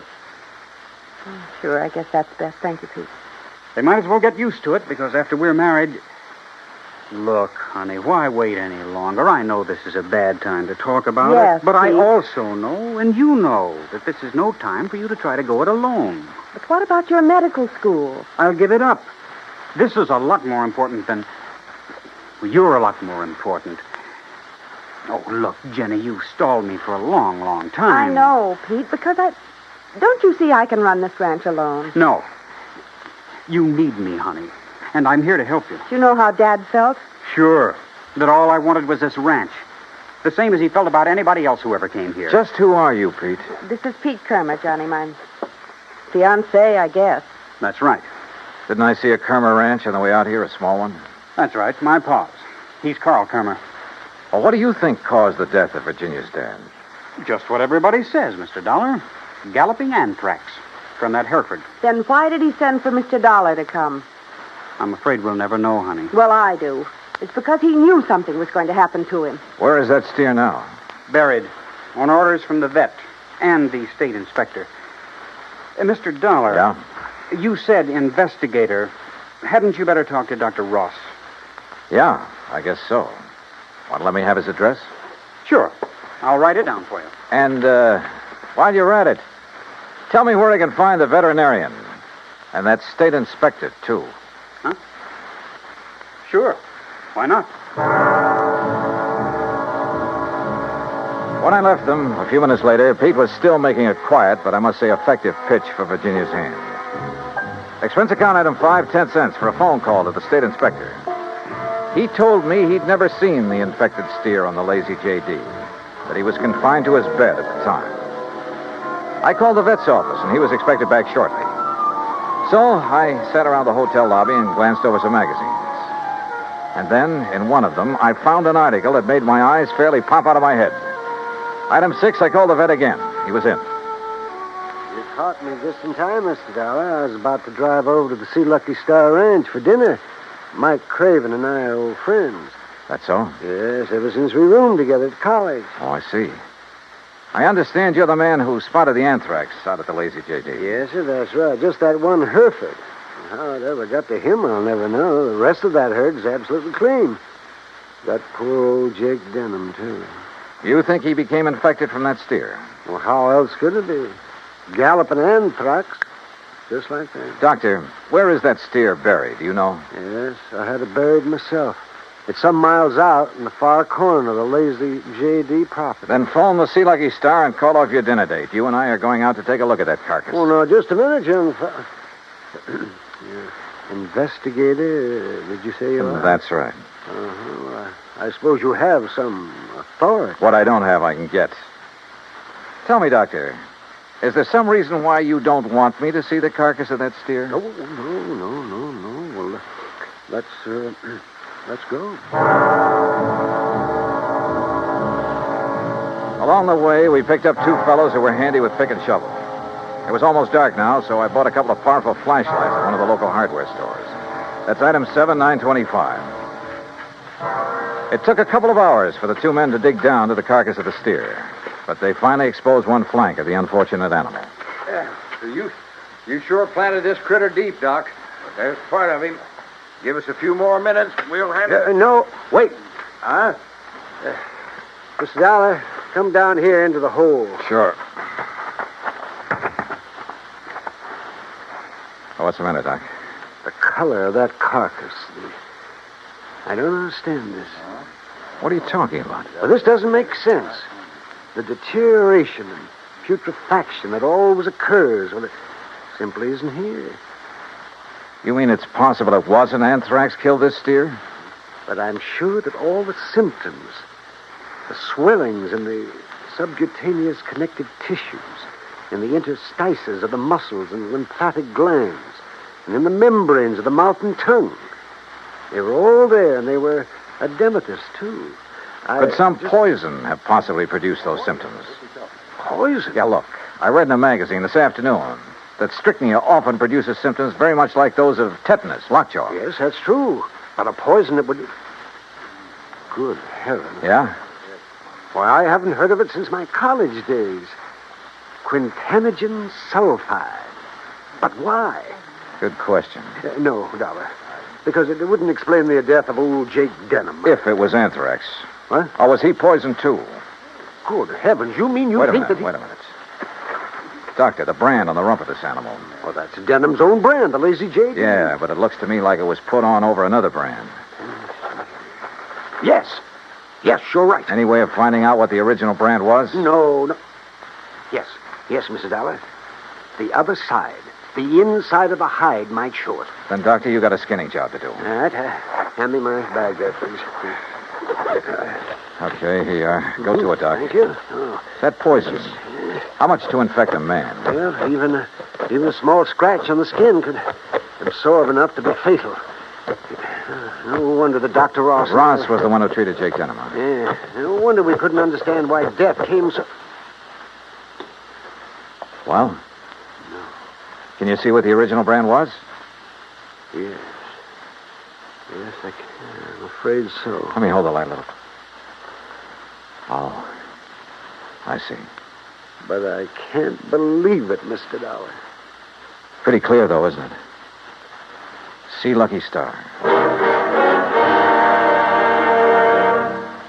Act 3 of yours truly, Johnny Dollar, in a moment. A couple of 1,000 years ago, the ancient sage Diogenes remarked that all things are in common among friends. Well, he didn't mean that only material goods were in common among friends, but that they shared their troubles as well. For a long time, the United States Armed Forces have been a friend in time of need, during fires, floods, and pestilence all over the world. Many peoples of the earth have come to believe in the friendship which the U.S. military personnel have spread for so many years, and the calls for help they answer in time of personal emergency, a response which has always been immediate.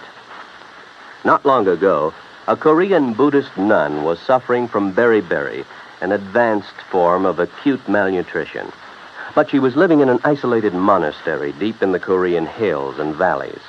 Her sister nuns contacted the nearest Army Signal Corps relay station, and wheels began turning.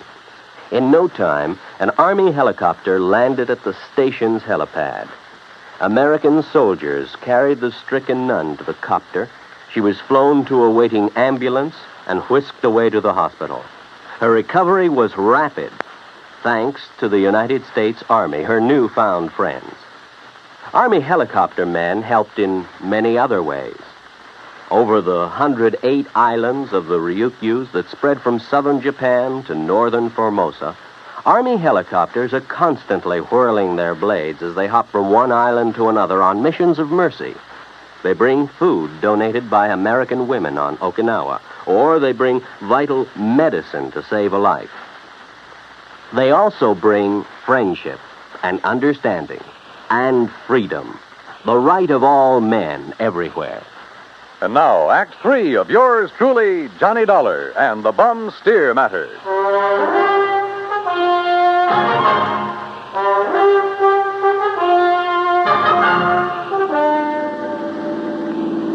Looks pretty bad, doesn't it, Mr. Dollar? Yeah, Doc. It looks as though this Hereford steer was brought over from the Sea Lucky Star, was rebranded with a Lazy JD, was given the poison to make it look like it died of anthrax. Yeah, but Mike Craven, who owns the Sea Lucky Star, I know him, Dollar. I've known him ever since our college days. Medical college? Oh, no, just during the preparatory years. But Big Mike couldn't have done a thing like this. Big Mike has wanted to get his hands on the Lazy JD for years, well, hasn't he? Of course, so have a lot of other big ranchers, but I'd stake my life on it. He'd never do it. Hey, wait. Yeah? You should have taken that left turn to get to the Sea Lucky Star. That's not where we're heading. Yeah. Well, then where? If I remember correctly, it's this road to the right, here. Well, you mean the K-Bar K? Got any better ideas? Well, I'll be... Here.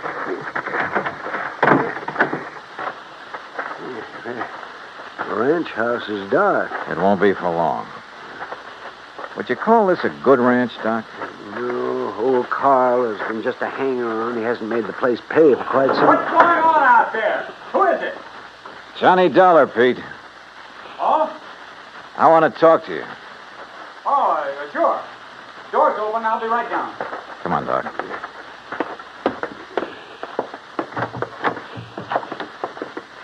Let's see if I can find a light switch. This flashlight will do.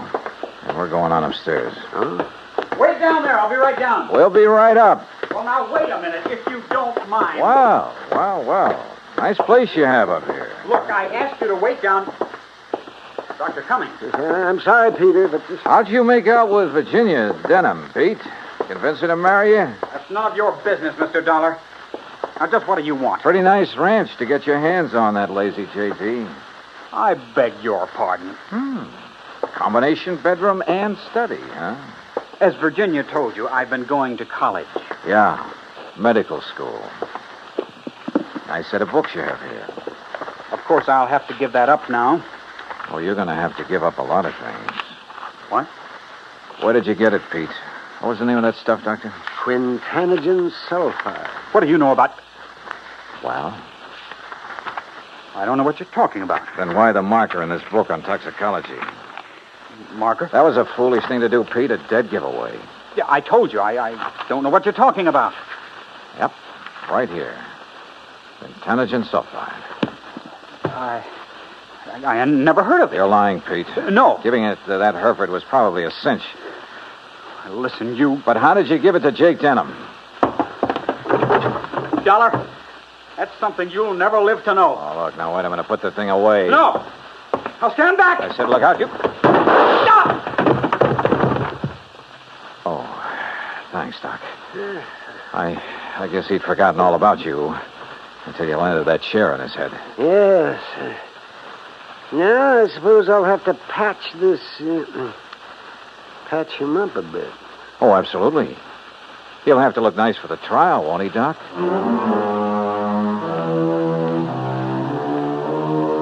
Expense account item 8, $55.95. Living expenses in Craig while waiting for the autopsy on Jake Denham. And yes, the same drug was used on him as on the Hereford steer. A small bottle of the rare drug was found in Pete Kermer's trunk. So Pete's not only lost a chance for a nice ranch, but for living very long. Expense account total, including incidentals and fare back to Hartford, $618.50. On second thought, how's about just sending that check to the community chest? Then I'll feel a little better about this case. And about myself, too. Yours truly, Johnny Dollar.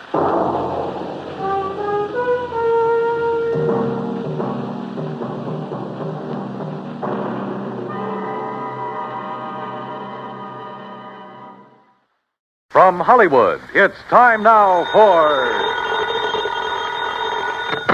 Johnny Dollar. This is Peter Hardy at Tri-Western Property and Casualty Insurance. Hi, how are things in the Golden West? You still in Reno? Sure am. Good boy. What goes, Pete? A little trouble with a big dairy farm out here, Johnny. Armenian dairies. Okay, Pete. Tell me all. A year and a half ago in a fire, Armenian lost one of his silos. You know, one of those big towers where they store and cure a lot of chopped up corn and stuff. Yeah, I know. Cost us $21,000. $21,000 for a silo? This time it's a compound silo, and the claim is for $56,000. Holy. But I don't want to pay it. I don't blame you. Sure, because, Johnny, I think it was arson.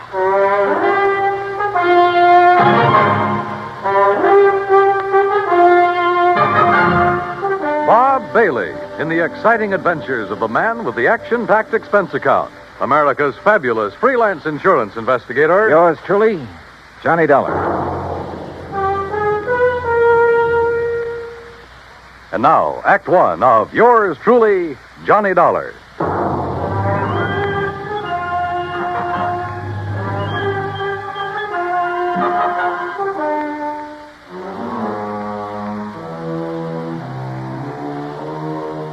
Expense account submitted by Special Investigator Johnny Dollar to the Tri-Western Property and Casualty Insurance Company, Reno, Nevada office. Following is an account of expenses incurred during my investigation of the Doubtful dairy matter.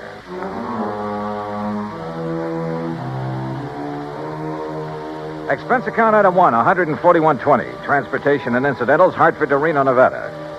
It was about 9 a.m. when I arrived, so I checked into the Mapes Hotel, then walked over to Pete Hardy's office.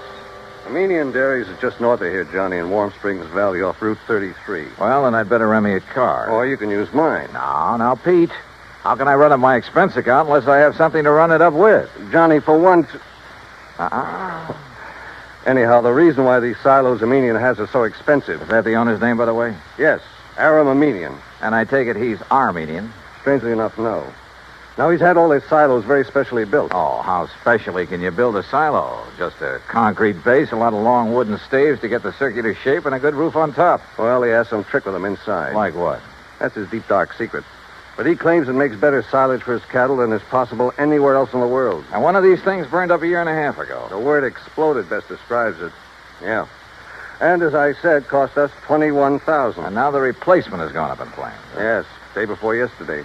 He filed the claim the same day. Well, why do you suspect arson? Did the local authorities find anything suspicious? No, but you go out and talk with Armenian, Johnny. And if you don't end up with the same kind of feeling I have, well, I'll leave my shirt. Expense account item 2, $50. Deposit on a drive-your-own car. Finding the Armenian dairy and ranch some 20 miles north of the city was easy. It was spread out all over the countryside. Hundreds of acres of well-irrigated, lush green pastures. Square in the middle of the ranch sat one of the cleanest, most modern dairies I ever saw. Aram Armenian gave me the grand tour, and I must say I was impressed. There was close to 200 well-kept Guernseys in the main barn, which was clean as a whistle. The milking machines, coolers, separators, clarifiers, and so on were the same. Yep, a prosperous-looking setup. Finally, Mr. Armenian took me out to where a small group of workmen were cleaning up what was left of his compound silo. As you can see, Mr. Dollar, only the concrete base is left. That must have been a pretty big silo, Mr. Armenian. That's the largest and most efficient in the entire West. Still, $56,000. Oh, the size had nothing to do with that. It was the inner construction, known only to Barnwell, the man who built it for me, and to myself, of course. What was so special about it? Principally a method of venting. Venting? Yes. It increases the phosphorus and lactic acid content. Well, I thought the point in the silo was to keep it pretty well sealed up. Venting within, Mr. Dollar. But that's all I'll tell you about it. It cost me $56,000 to have Barnwell build it. And I wish the company to pay my claim as quickly as possible, because I'm starting construction on a new one immediately. Of the same type? Oh, vastly improved type. Oh, then it was to your advantage to lose the old one. Just what do you mean by that? Your loss came at just the right time, didn't it? Now, just a minute, Dollar. With the insurance money, you can build a new and better one. And when it gets out of date, I suppose you'll have another fire. Oh, I see. You think perhaps these last two were deliberately set? Were they? Ridiculous. Is it? But if they were... Yeah? If they were, I certainly wouldn't know it. Oh, come on now. After what you've just said. And what's more, Mr. Dollar, I'm sure you'll never be able to prove it.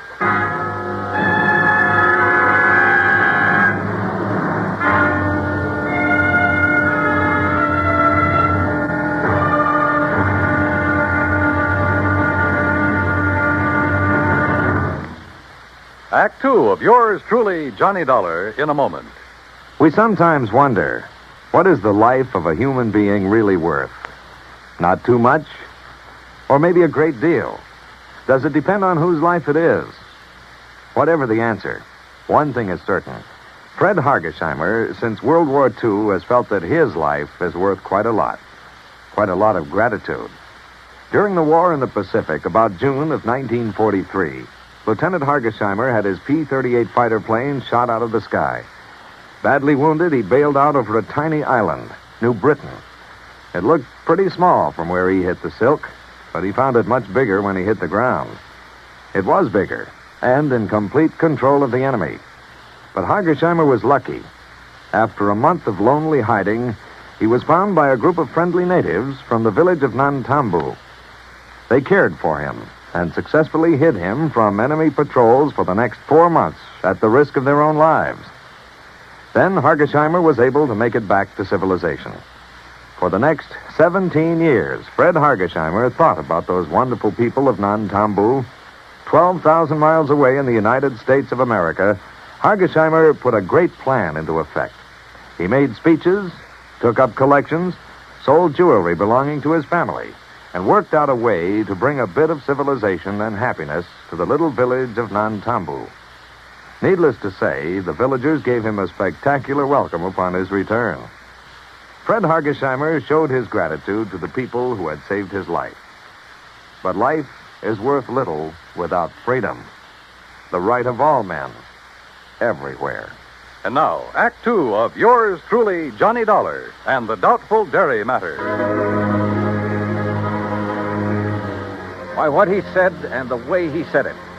Aram Aminian was practically challenging me to find out how arson was involved in the destruction of his $56,000 secretly constructed compound silo. Expense account item 3 phone call from a gas station on Highway 33 to Reno Police Headquarters.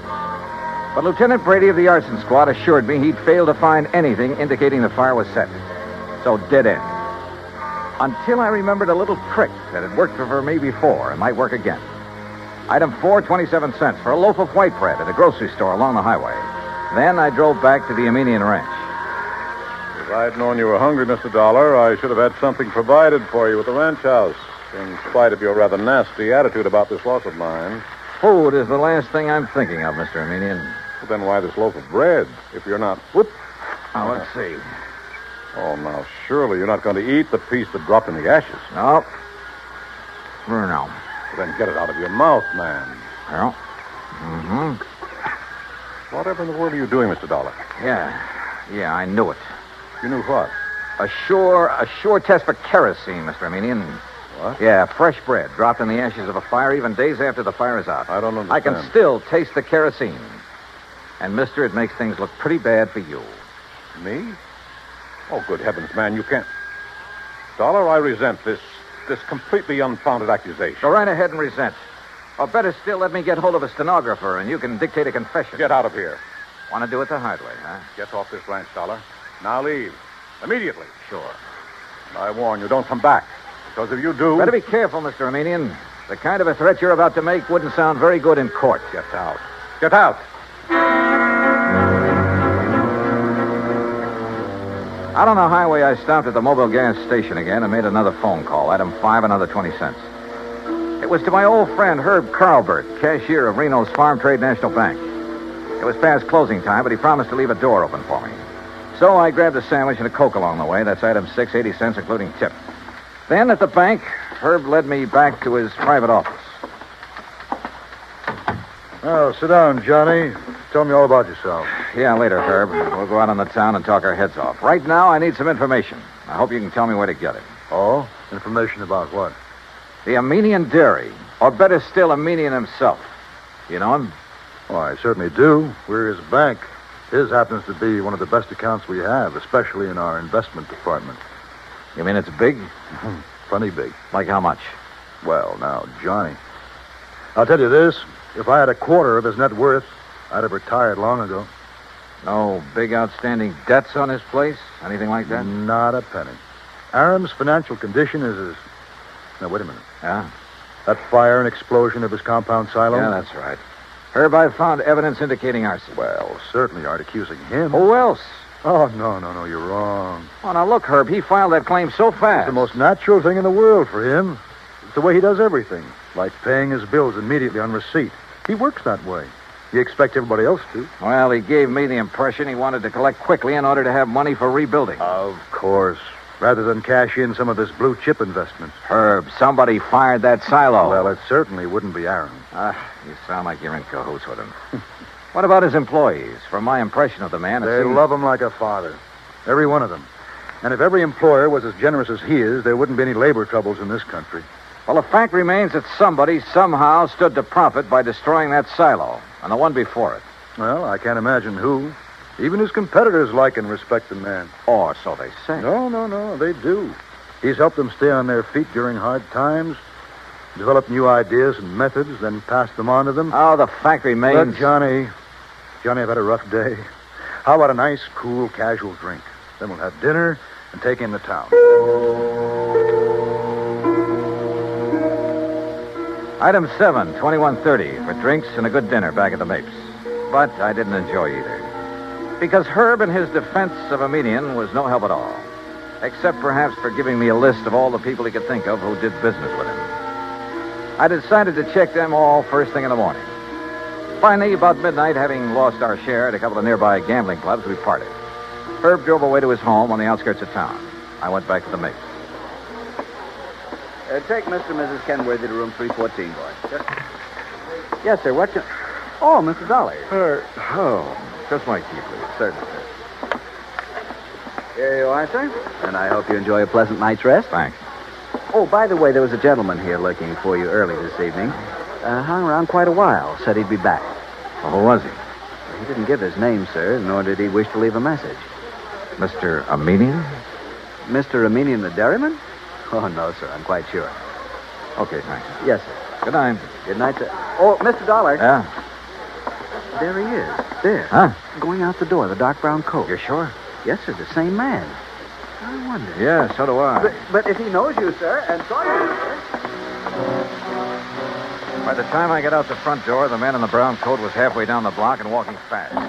Faster and faster, as a matter of fact, as I gained on him. He turned the corner, and by this time, both of us were running. Hey! Hey! Were you looking for me? By the end of 3 or 4 blocks, it was a real foot race. Then suddenly he turned into an alley, and like a darn fool, I plunged into the darkness of it after him. Hey! Hey! Right here. Oh, no, you...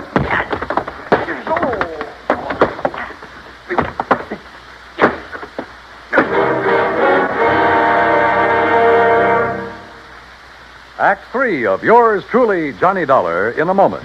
Our flag now numbers 50 stars, and behind each star there stands yet another flag representing one of the 50 states.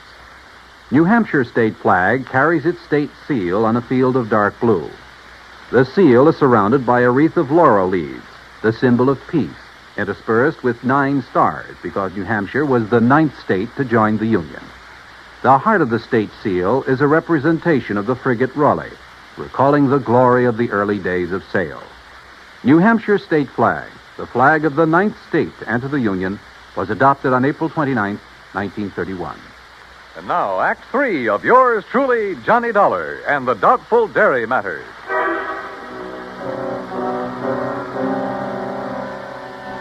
If it hadn't been for a big interstate moving van that drove into the alley where I'd been waylaid, well, I have a strong hunch I wasn't supposed to have lived through that beating. The truck driver, who absolutely refused a tip, incidentally, half walked, half carried me back to the Mapes. And the desk clerk had a doctor in my room within a few minutes. Terrible thing, Mr. Dollar. You're being attacked like this. And of course, I'll have to make a report of it to the police. Oh, do anything you like, Doctor. Just get me patched up, will you? And you, easy now. You have no idea who could have done this to you. Believe me, I intend to find out. Judging by this swollen hand of yours, you got in some good licks, though, and whoever... What's the matter? Well, this is a very unusual ring you're wearing. Oh, some kids in the YMCA gave it to me a couple of years ago. I helped them with the softball team. Oh, yes, of course. That's the Y insignia. Yeah, one of them made it. And the 3 raised points stand for spirit, body, and mind. Yeah, that's right. Well, now, if you just... Oh, wait, what's that for? Make sure you get plenty of rest. Oh, no, now, wait, Doc. I'm the doctor. Roll up your sleeve, please. Here, I'll do it. Look, if this shot leaves me groggy in the morning... You'll wake up feeling fine. There you are. Incidentally, that ring... Listen, before you notify the police... Ooh, hey, this shot works pretty fast. Yep. As I started to say, Doc. If that ring of yours didn't leave a mark on whomever you defended yourself against out there in the alley, I'll be very much surprised. In a few seconds, I was out like a light. But then a whole set of weird dreams began to plague my somewhat battered mind. And questions about who would attack me and why. Only the why was only too obvious to keep me from finding an arsonist who... who probably bore the mark of my ring on his kisser. I thought of the names Herb had given me and his insistence that none of them could be guilty. Wait a minute. There was one name he hadn't mentioned, but Armenian had. Of one man who stood to gain a lot by the destruction of the silos. Or maybe it was just a crazy hunch, part of the wild dreams that came from the beating I'd taken. In any event... In the morning, as soon as the bank was open, I was in Herb Carlbert's office again. Well, yes, he has an account here, too, Johnny. At least he did before. How about loans? Has this man we're talking about taken out any loans? Well, yes, but Oh, Johnny, you know I can't... Yeah, I know. The fact remains he's pretty hard up for dough, isn't he? Well, I didn't say that. Although, of course, if that's the conclusion you choose to draw... Tell me this. He owes the bank money now, doesn't he? Yeah. All right. Did he also owe the bank a lot of money about a year and a half ago? Johnny. Yeah. Well? Johnny, you're right. But who would have suspected? And when you consider that Aram Aminian is the one man who has given him money for all the work he's...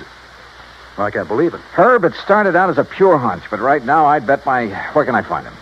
Well, if Aram plans to go ahead with new construction, he's probably... Sure, out there at the dairy. You want to come along? Well, maybe I'd better after the way Aram threatened you. I guess I owe him an apology for the way I tore into him. Let's go. Johnny. Yeah? What if we're wrong? What if this man we think is the arsonist... Will you agree that the firebug is the same man who attacked me in the alley? I suppose so. Then we'll soon know. Because believe me, he's a marked man.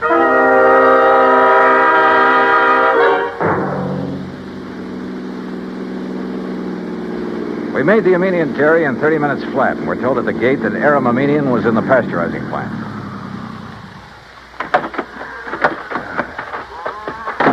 Maybe you better let me talk to Aram first, Johnny. It's not Aram that I'm interested in, Herb, and you know it. Hold just a minute. Huh? What's the matter? Hold it a second, will you, while I tie my shoelace? Yeah, sure. I've been thinking, Johnny, on the way out, you know, we could really be terribly, terribly wrong. Herbert, old man. Aram, we're just looking for you. Well, when I heard the car pull up, I thought it was Joe Barnwell. He's due here to show me final plans for the new silo he's going to... Well, it's $1. That's right, Mr. Aminian. I want to apologize for... Well, what's the matter? That dressing on your cheek. What about it? Just what is that little bandage hiding? Johnny. Well, Aminian? As a matter of fact, I cut myself shaving this morning. Well, I'm sorry, mister, but that bandage is going to have to come off. Look, Johnny. Now, just a minute, Dollar. Ah, here you are, Aram. Here's the final blueprint for it. Why, what's wrong, Joe? Gentlemen, this is Mr. Joseph Barnwell, Herb Carlbert. We know each other. And Mr. Johnny Dollar. Yeah. I think we know each other, too, Barnwell. Oh, do we? Joe, did you have an accident of some sort? Your face. What's going to happen to him now won't be any accident, Mr. Aminian. And I apologize for doubting that you cut yourself with a razor. What? I'm afraid I don't understand. But that bandage on your face doesn't hide any razor cut, does it, Barnwell? Well, I don't know what you're talking about. All right, then let's rip it off. You certainly won't. Good heavens, Johnny. Yeah, look. The mark from the ring on my hand where I struck him last night. Okay, Barnwell. Now stop. Don't touch me. Start talking. Tell Aminian how you burned up his fancy, expensive silo so you could build another one. How you burned the other one up. Talk. I swear I... Talk. Talk.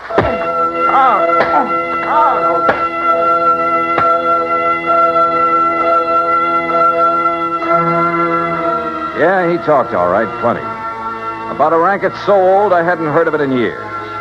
The crooked builder who burned out his own plans to get himself more work. And in this case, a natural, because he was the only one who shared Aram's secret construction plans. And by the time I was through with him, he blabbed about some of the other clients he'd taken the same way. Expense account total, including incidentals and the trip back to Hartford, $418 even. Yours truly, Johnny Dollar.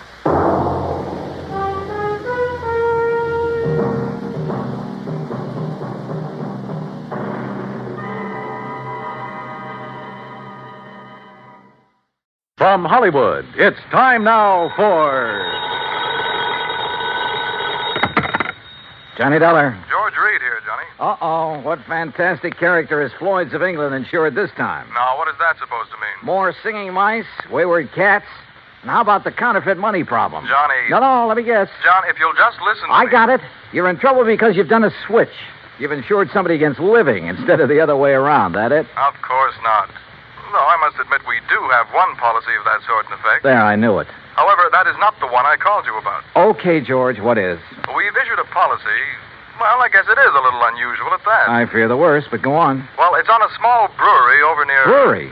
You mean a beer factory? That's right. It's over near the town of Tamaqua, Pennsylvania. Oh, yeah, I know that country pretty well. Good. We've insured the Dortmund Brewery against possible damage from a nearby construction project. Well, you said unusual. What's so unusual about that? Perhaps you'd better come over here and let me tell you. Yeah. When you say it that way, I guess I'd better.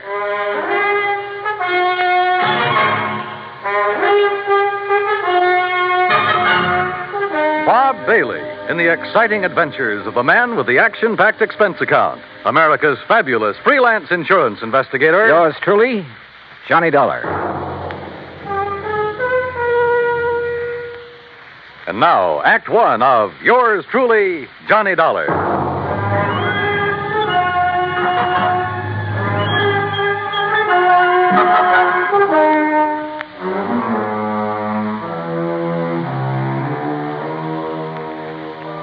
Expense account submitted by Special Investigator Johnny Dollar to Floyd's of England, North American Office, Hartford, Connecticut.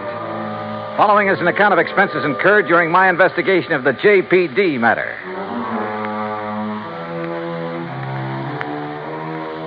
Expense account item 1, $1.10, taxi from my apartment to George Reed's office, where he promptly dragged me over to a large map tacked to one of the walls. Here it is, Johnny, between the towns of Tamaqua and Trackville, Pennsylvania. On a little river that's called Pinxatawney Creek. Old Indian name, I believe. Uh-huh. The Dortmund Brewery is just about here. Yeah. Well, okay. I'll rent a car in New York and drive over there. Now, wait. By making a couple of train changes, you can get most of the way over there by rail. Anything to save the company a buck, is that it? Why not? When that freewheeling expense account of yours gets into operation. Okay. What's the face value of the policy? Coverage for the whole plant, $820,000. Wow-wee. So I'll rent a car in New York. All right.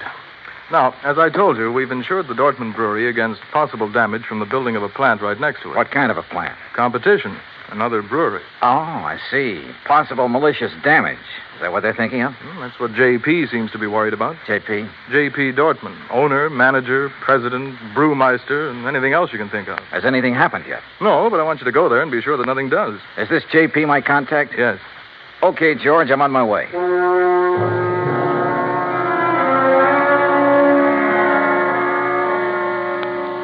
Expense account item 2, $9.35, fare and incidentals, Hartford to New York.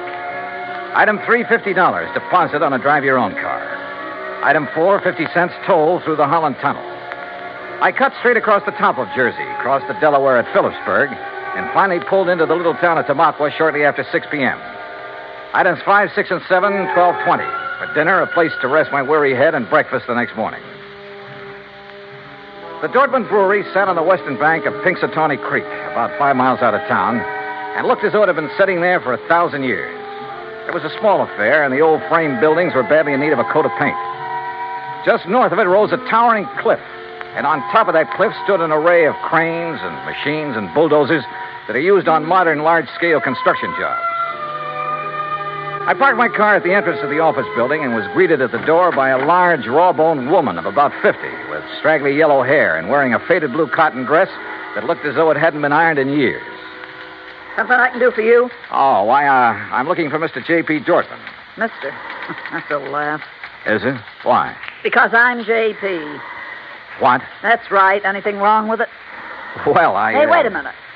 You another of those lawyers from that job up on the cliff come to fancy talk me about not having to worry in the world about what they're doing to me up there? No, and how I better mind my own business. What do you mean, no? My name is Dollar, Johnny Dollar. I'm here on behalf of Floyd's of England. The insurance company? Well, now, that's different. You come on into my private office, Johnny.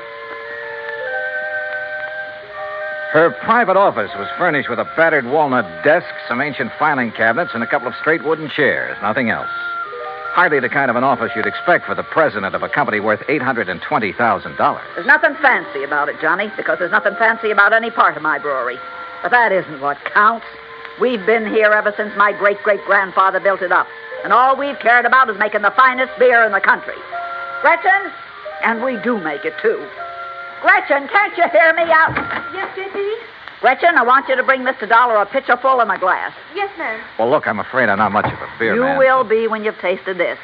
It's the creek that does it, you know, Pinxatawney Creek. Finest water for beer in the whole United States. That's what makes good beer, you know. Yes, so I've heard. That's why that dirty Clarkson Kemper bunch are building up on the cliff to get at that water. I understand they'll be your competitors. Ha! All their fancy modern equipment and methods can't produce the brew the way I can. The long, slow, easy way. With all the good old-fashioned apparatus. The old country methods. Yes, I see. Why, Johnny, we make our own barley malt. And we grind it by hand. And we come up with a wort that's second to none in the world. The old-type sparger, too. And the hop jacks. and the finest strain of yeast there is. Yes, I'm sure that 3 full months we age before we rack a drop. Sure, we take more time and more trouble, but we come up with a better brew. Better than any modern plant can ever make. Well, then what's your problem? They're getting ready to blast up on that cliff. Blast? A whole big chunk of it away. And when they do, that whole thing will come crashing down here. Thousands of tons of rock. Well, surely there's some state authority or something to prevent that. Oh, they've bamboozled the authorities. And your insurance company, too. They'll say it was an accident, a miscalculation. And when that rock comes crashing down here, it'll wreck this whole plant of mine. Well, you do have insurance, remember? It'll wreck all my fine old equipment that can never again be replaced because there are no such things anymore. Well, when's all this blasting supposed to take place? Who knows? Tonight, tomorrow, next week. Who knows? That soon? Yeah. So, Johnny, if there's anything you can do, you'd better do it now. What's insurance money if I have to lose this for it?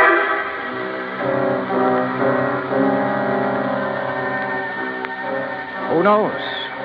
Maybe she was right suspecting her rivals might try a stunt like that to put her out of business. But it all seemed a little too far-fetched. And yet, when I think of some of the unscrupulous things that have been done to put down competition, maybe she was justified in suspecting this Carlson Kemper crowd of... Yeah, maybe she was.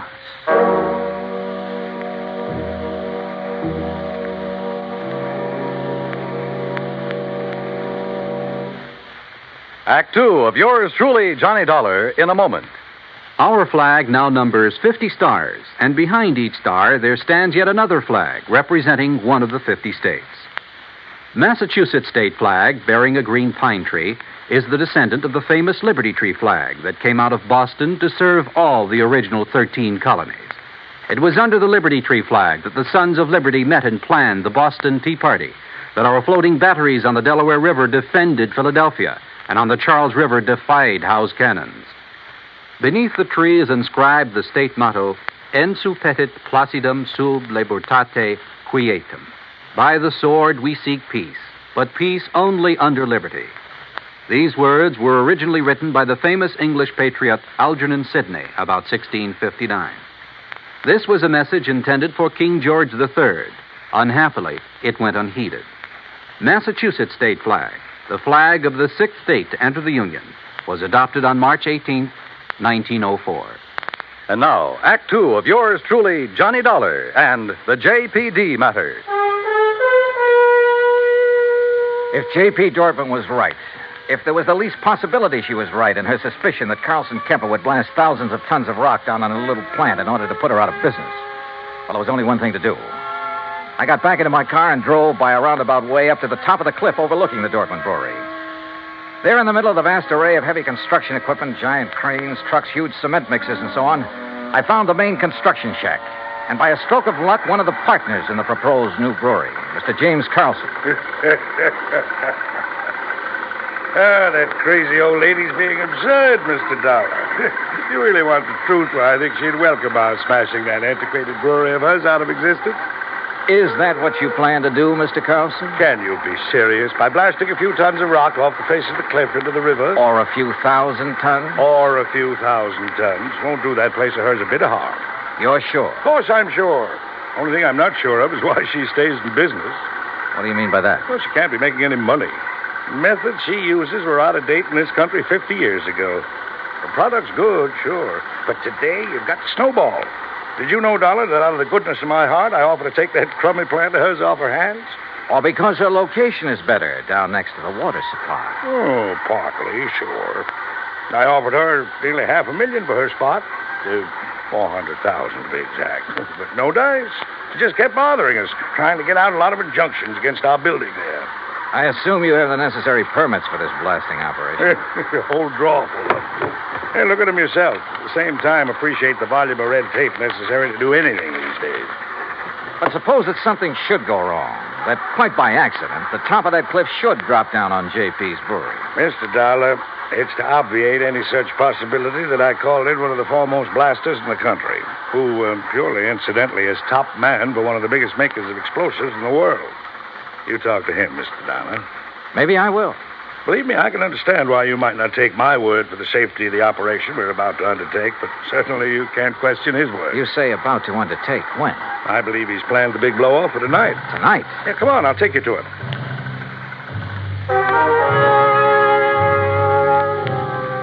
We found this expert, Mr. Sidney Crutchfield, in a small, tidy shack set out near the edge of the cliff, working over a series of complicated diagrams with a busy slide rule in his hand. And I must confess, he turned out to be one of the most interesting men I've ever met.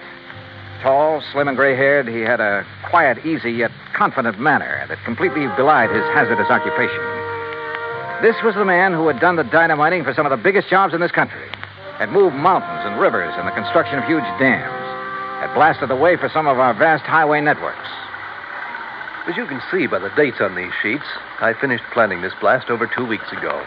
But I find that constant checking and rechecking never does any harm. Mr. Carlson tells me you plan to set off this blast tonight. Yes. Actually, I shall push the plunger at exactly 2 o'clock tomorrow morning.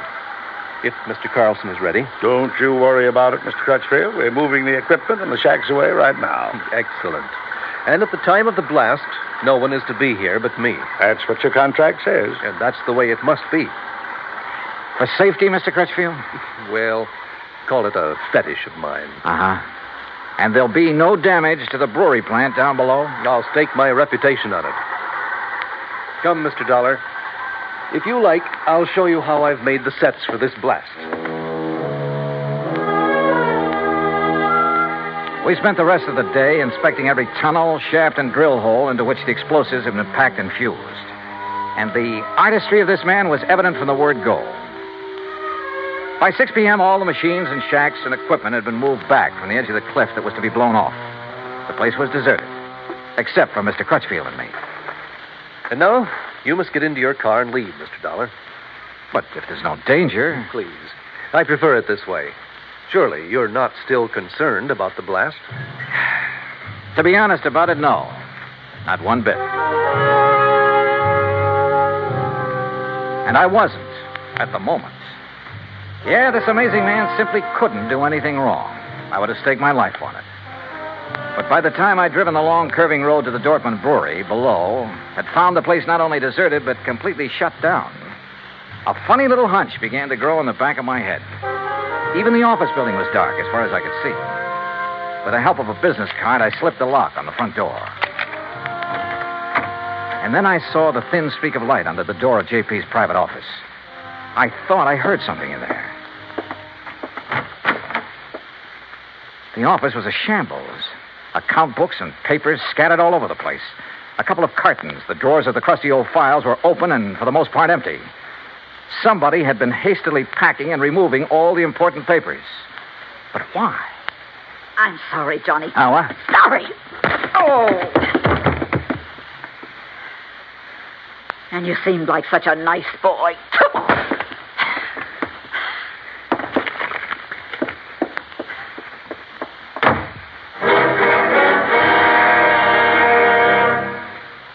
Act 3 of yours truly, Johnny Dollar, in a moment. Anyone who has survived the rigors of basic training is familiar with a great variety of milk that is dished out periodically in the armed forces. Now, there's frozen milk, concentrated milk, frozen concentrate, and good old powdered milk. But sometimes supplying wholesome, fresh, real milk has been a problem when servicemen have been stationed in out-of-the-way places. The United States Air Force came across that problem some time ago in the island of Terceira in the Azores, those Portuguese islands that dot an eastern portion of the Atlantic Ocean. The air base there was considered powdered milk country for a long time. Although cattle have played an important role in the economy of the island of Terceira, the herd was badly inbred and milk production was very low. Modern milk processing was not a part of the picture. And with the help of Portuguese veterinarians, the men in the United States Air Force unit worked out a free breeding service by using a small herd of milk cows acquired in England, and the cattle there at Terceira improved. Then, a complete pasteurizing, homogenizing, sterilizing, bottling, refrigeration plant was flown in from the United States. As soon as this activity got underway, milk production began to climb steadily, and thirsty Air Force men and civilians were soon buying and drinking the new fresh milk.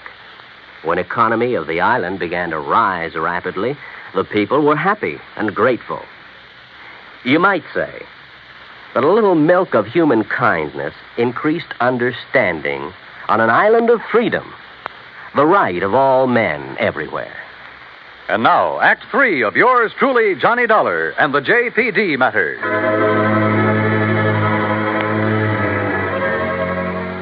When I came to in the office of the Dortmund Brewery, my head felt as though it had been split wide open. The sash weight that had been used on it lay beside me. But why had J.P. struck me down from behind the door where she'd been waiting for me? And why, before that, had she been hastily packing a lot of business papers, bills, and so on to take away? A couple of them still lay under me where I'd fallen. It was several minutes before I found strength enough to roll over and try to push myself to my feet. As I did so, I saw two things. One was a bill she'd overlooked in her haste to get away. A bill from Frank Line Powder Company addressed to her personally. A bill for 21 cases of dynamite and some other explosives. The other was my watch. I'd been out for hours, too many hours. For according to my watch, it was 1:52 a.m., exactly 8 minutes before the tremendous dynamite blast on the cliff above was to be set off. And suddenly I knew where, somehow, by her plan, those thousands of tons of rock would land, and not harmlessly in the river below. And I knew why J.P. had left me here, so I'd be crushed by them.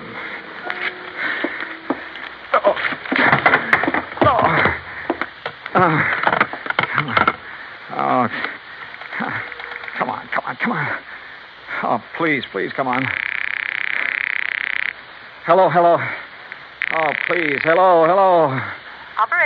Operator, this is emergency. Yes, sir. Hey, look now, I'm calling from Dortmund Brewery. It's between... Yes, I know where it is, sir. There's a big construction. Carlson Kemper, that's the name. Well, sir, up on the cliff above this sir, brewery here. I'm sorry, but those lines were disconnected late this afternoon. What? But look, surely there's some way to... Operator. I'm sorry, sir, but there's no way to ring them. Oh, no. Oh, I've got to get out.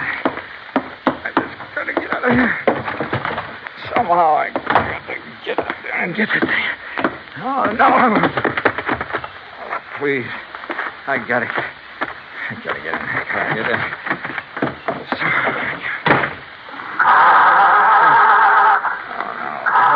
My head, I can't.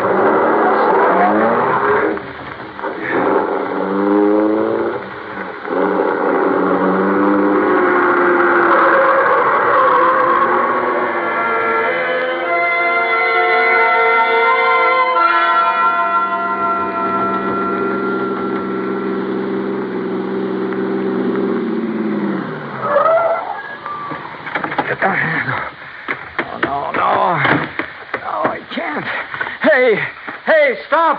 Who's that? What are you Crutchfield! Stop!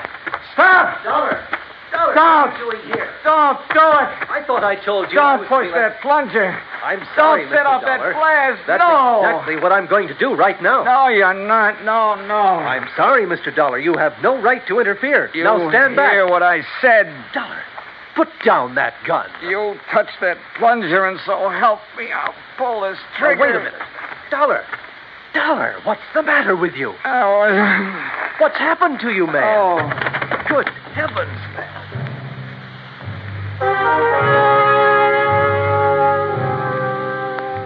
I guess it was just luck that I was still hanging on to that bill for the dynamite that I'd found. I guess it was luck that made Crutchfield grab it when he tried to keep me from falling. Made him look at it carefully by the light of his flashlight. But it was his good sense that kept him from going ahead and setting off that charge. When daylight came, he found the spot on the face of the cliff where J.P. had another charge planted. It was set to go off by concussion from the blast that Crutchfield had set. It would have diverted the rock from Crutchfield's blast to smack dab on top of her little beer factory. Nobody would ever have known who'd really done it. And J.P. would have collected $820,000 insurance for it. Incidentally, when the police caught up with her, which wasn't hard, they also found the book she'd taken from her office. Yeah, J.P. Dortmund was broke. Stony.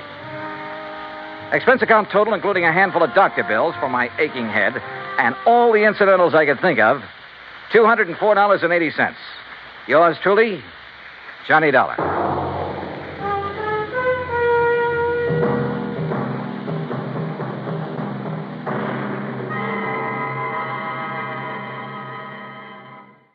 From Hollywood, it's time now for... Johnny Dollar. Johnny, this is Byron Kay at Intercoastal Maritime and Life in Boston. Hello, boy. Remember Hurricane Audrey? Back in the latter part of June, sure. Must have hit your company pretty hard. Yes. But if anybody ever needed help, it was those people down in Louisiana and neighboring states. Yeah. So we've paid up the claims just as fast as they've come in. Except for one. Oh, what's that? One we received only a couple of days ago. Okay, bye. Give me the dope and I'll head for Louisiana on the first plane. Wrong direction, Johnny. Huh? Texas? No. Oklahoma? Arkansas? Buffalo, New York. What? And I think you'd better run over here and let me give you some facts. Yeah, I think I'd better.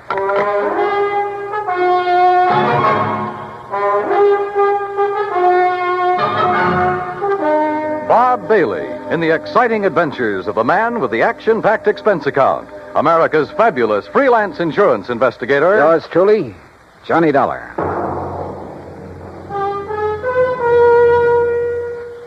And now, Act One of yours truly, Johnny Dollar.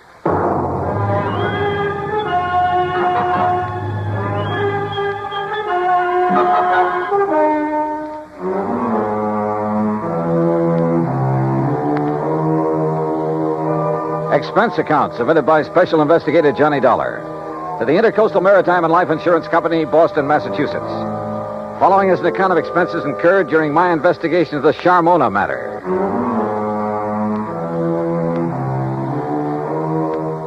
Expense account item 1, 1845. Plane fare and incidentals, Hartford to Boston, and a cab to Byron Kay's office in the Little Building. Glad to see you, Johnny. Hi. I'm glad you can take this on for me. Sit down. Okay, thanks. Ever hear of Charles Francis Keeley?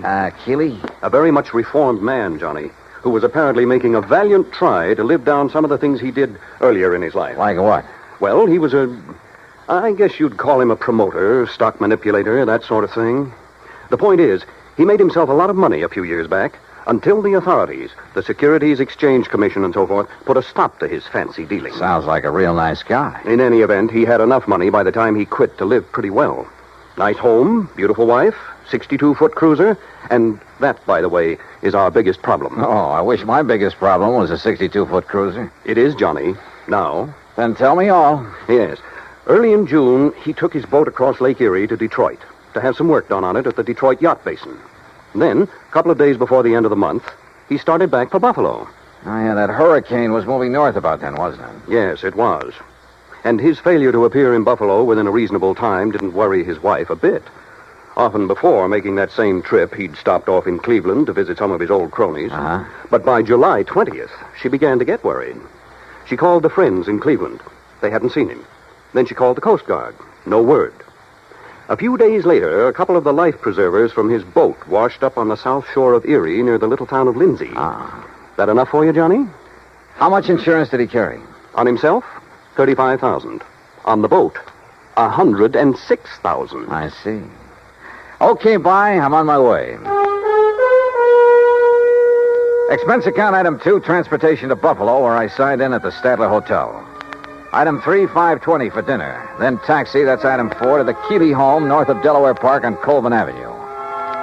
I don't know just what I'd expected Keeley's wife to look like.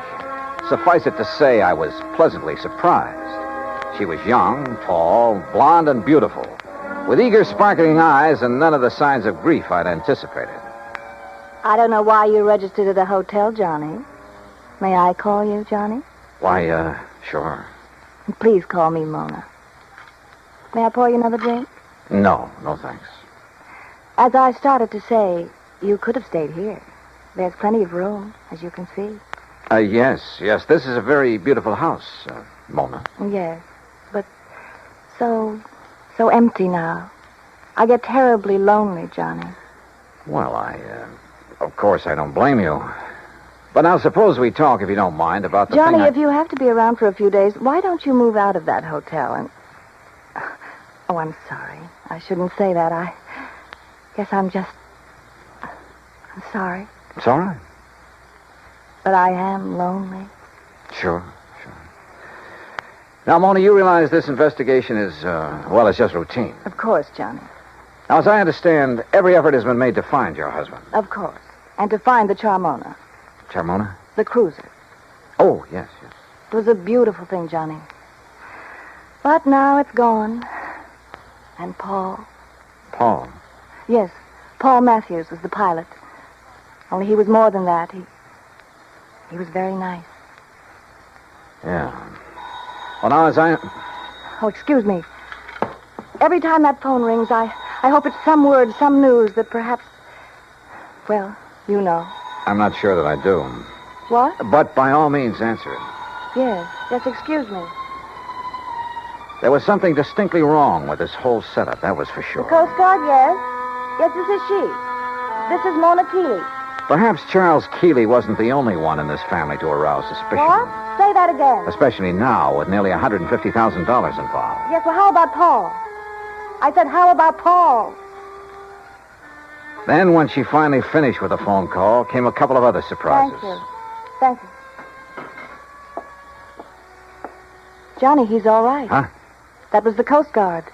They found him. He's all right. Isn't it wonderful? That was the real surprise. Not what she said. Isn't it wonderful? Or even the way she said it. But something deep back in her eyes that gave her away, that told me beyond the shadow of a doubt that she was lying through her teeth.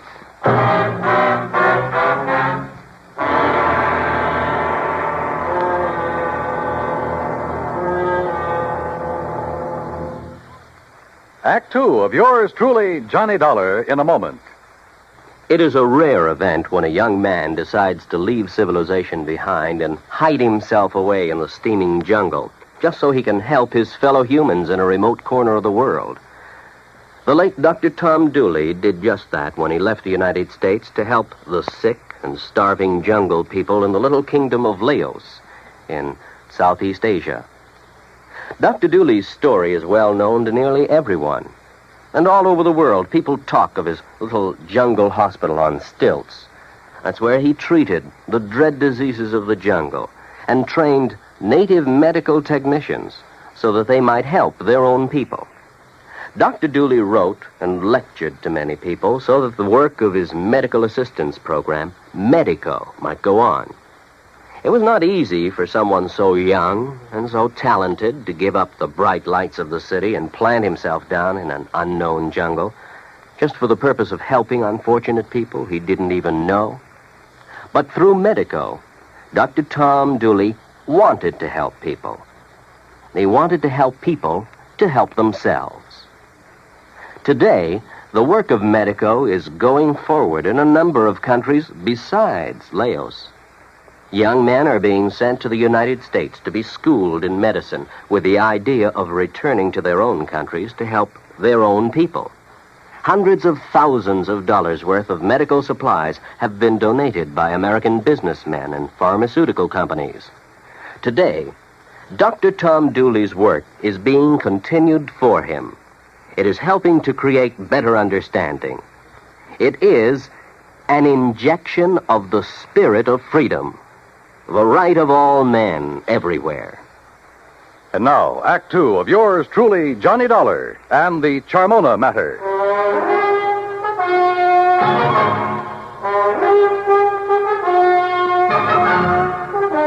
The news that her husband was still alive came as quite a surprise to Mona Keeley.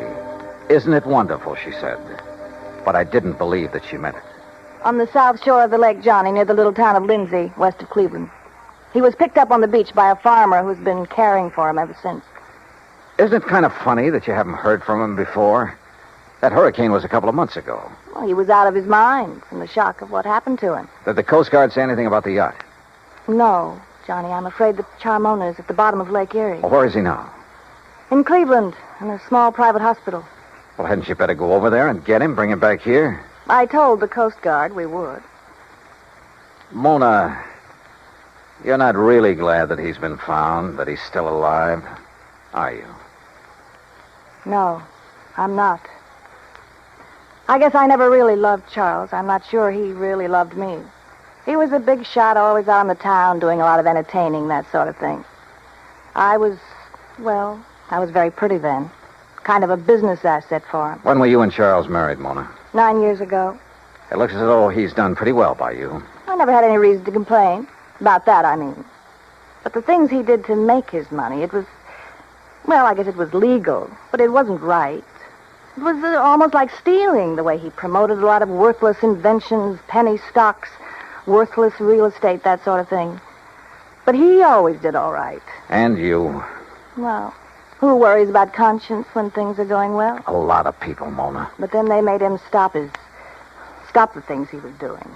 And Charles became very strange. He took up religion like a fanatic. Oh? Kept giving his money away to a lot of crazy charities. Money I could have used. And he got moody. He'd go off alone for weeks at a time, pay no attention to me. That's what I meant when I said I was lonely, Johnny. Not just since the accident that lost the boat and Paul. Paul again, huh? Don't you understand? These crazy things have been going on for over a year now. That's why I'm not jumping with joy that Charles is alive. Do you blame me? Hadn't we better drive on over to Cleveland and get him? All right. I'll run upstairs and change my clothes. Excuse me, I'll be ready in a minute. Maybe I should have felt a bit more sympathetic, but I didn't. Maybe Charles Keeley did marry her simply because he could afford to keep a smart, pretty ornament around at his beck and call. Yeah, but the chances were she'd married him solely for the things his money could buy her. She took a long time changing her clothes, which didn't surprise me, so I poured myself a drink. I glanced over some of the magazines on the coffee table. I got up and stared out of the window for want of something better to do. Wandered about the room. Wandered into the oak-paneled den. I looked over the shelves of fine books, the gun collection, and the cabinet in the corner. And almost idly, I reached out toward the leather-topped desk to shove back a slip of paper that stuck out of one of the drawers. Until I saw what it was. It was an unpaid bill, several months old, from an exclusive New York shop for some very expensive gowns. And inside, the drawer was packed with unpaid bills, thousands of dollars worth of them, and statements bearing a polite, firm warning to pay up or else. No wonder Keeley's sweet, charming wife had hoped she'd never hear from him again. Gone, he was worth $35,000 to her, and the yacht $106,000. Perhaps somehow Mona Keeley had even had a hand in the wrecking of that yacht. I wondered. And I decided I didn't care much for people like this. But my meditations were suddenly interrupted by a sound from the doorway. And there she stood. A pretty little pearl-handled .25 caliber Colt in a dainty gloved hand. I'm ready, Johnny. Are you? So I see. Ready for what, Mona? I guess that depends, doesn't it?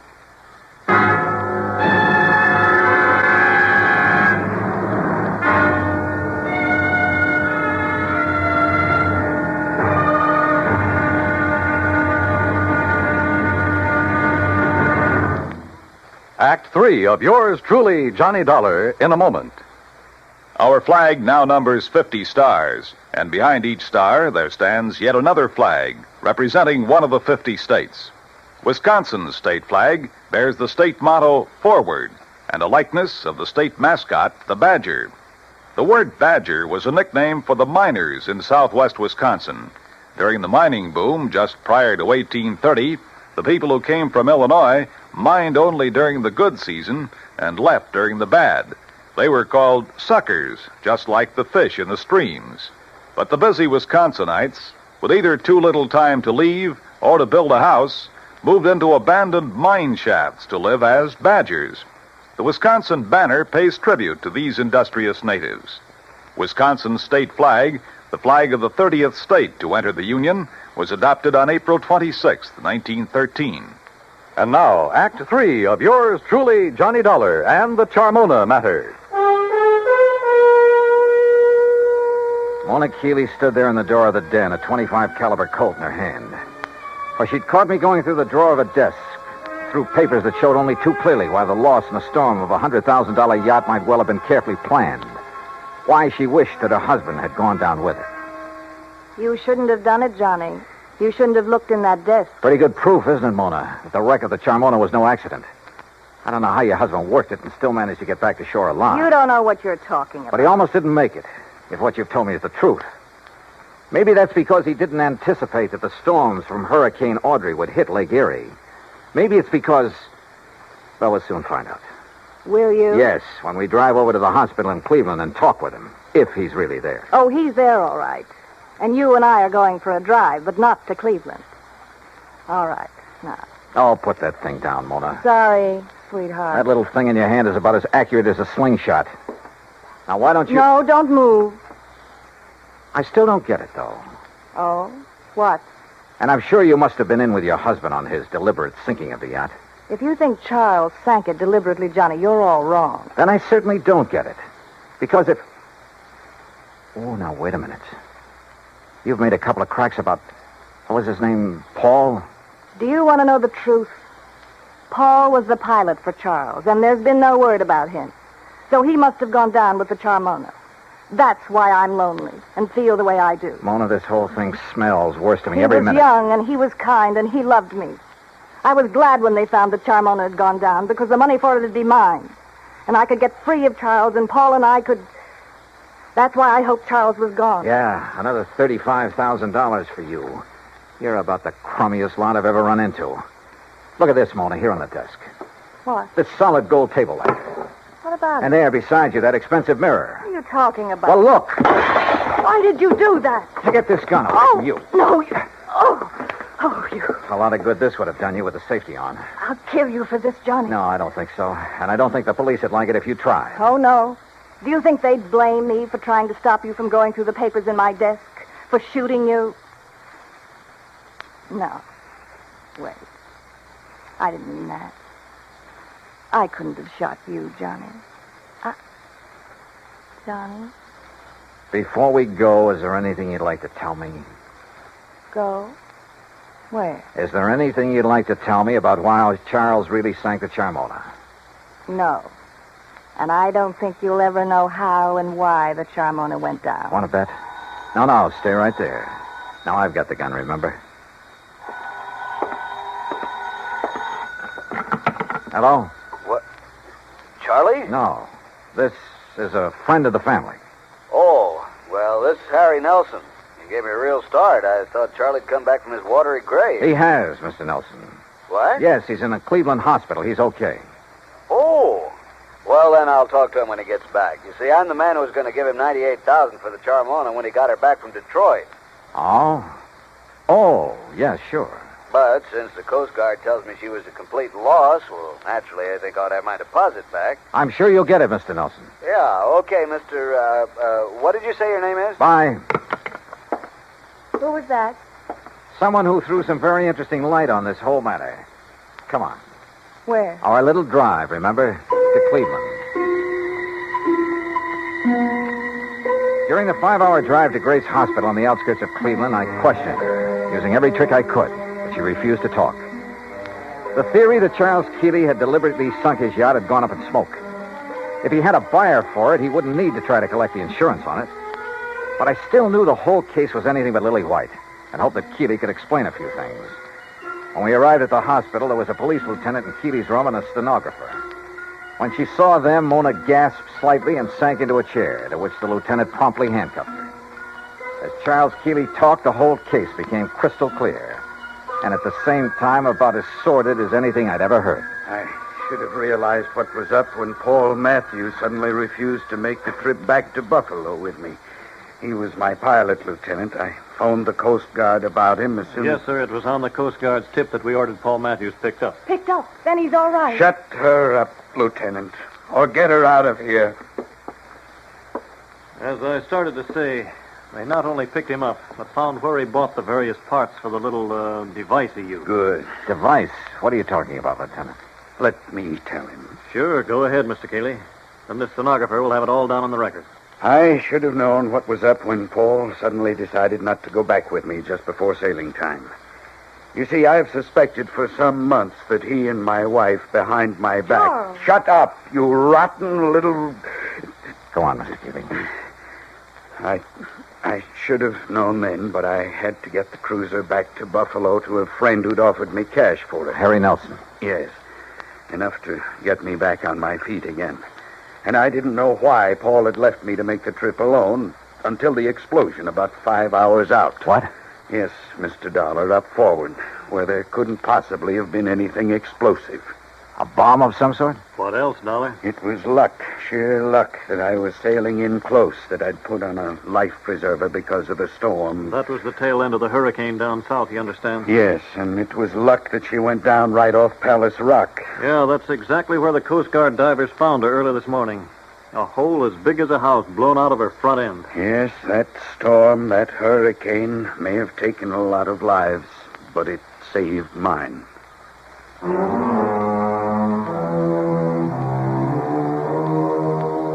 All I can say is I'm glad there are courts to take care of situations like this. I myself would hate to have to dirty my hands any further. Yeah, it probably does take all kinds to make a world. But believe me, the world would be a lot better off without some of those kinds. The claim on the yacht, sure, it'll have to be paid. And to a man I honestly think is trying to live a decent life for a change. Expense account total, including incidentals and the trip back to Hartford, $103.80. Yours truly, Johnny Dollar.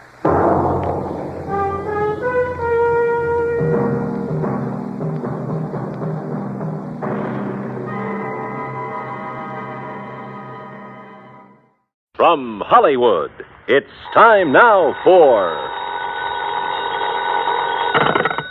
Johnny Dollar. Bert Major, Masters Insurance and Trust. Oh, hi, Bert. What's up? Poor little rich girl in California wants to take out a $200,000 straight life policy on her husband, with herself as beneficiary. A lot of dough, but not too unusual, if you can afford it. Effective in 2 weeks, and hush-hush, a surprise. But who'd want to...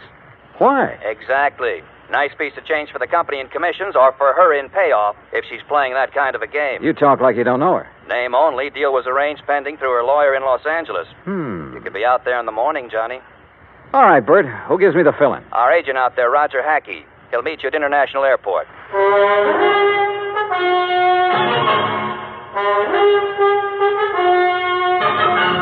Bob Bailey in the exciting adventures of the man with the action-packed expense account, America's fabulous freelance insurance investigator. Yours truly, Johnny Dollar.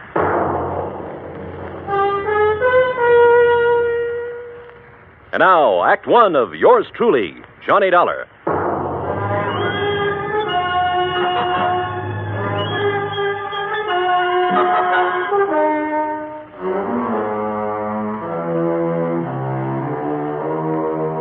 Expense account submitted by Special Investigator Johnny Dollar. To the Home Office, Masters Insurance and Trust Company, Hartford, Connecticut. Following is an account of expenses incurred during my investigation of the poor little rich girl matter.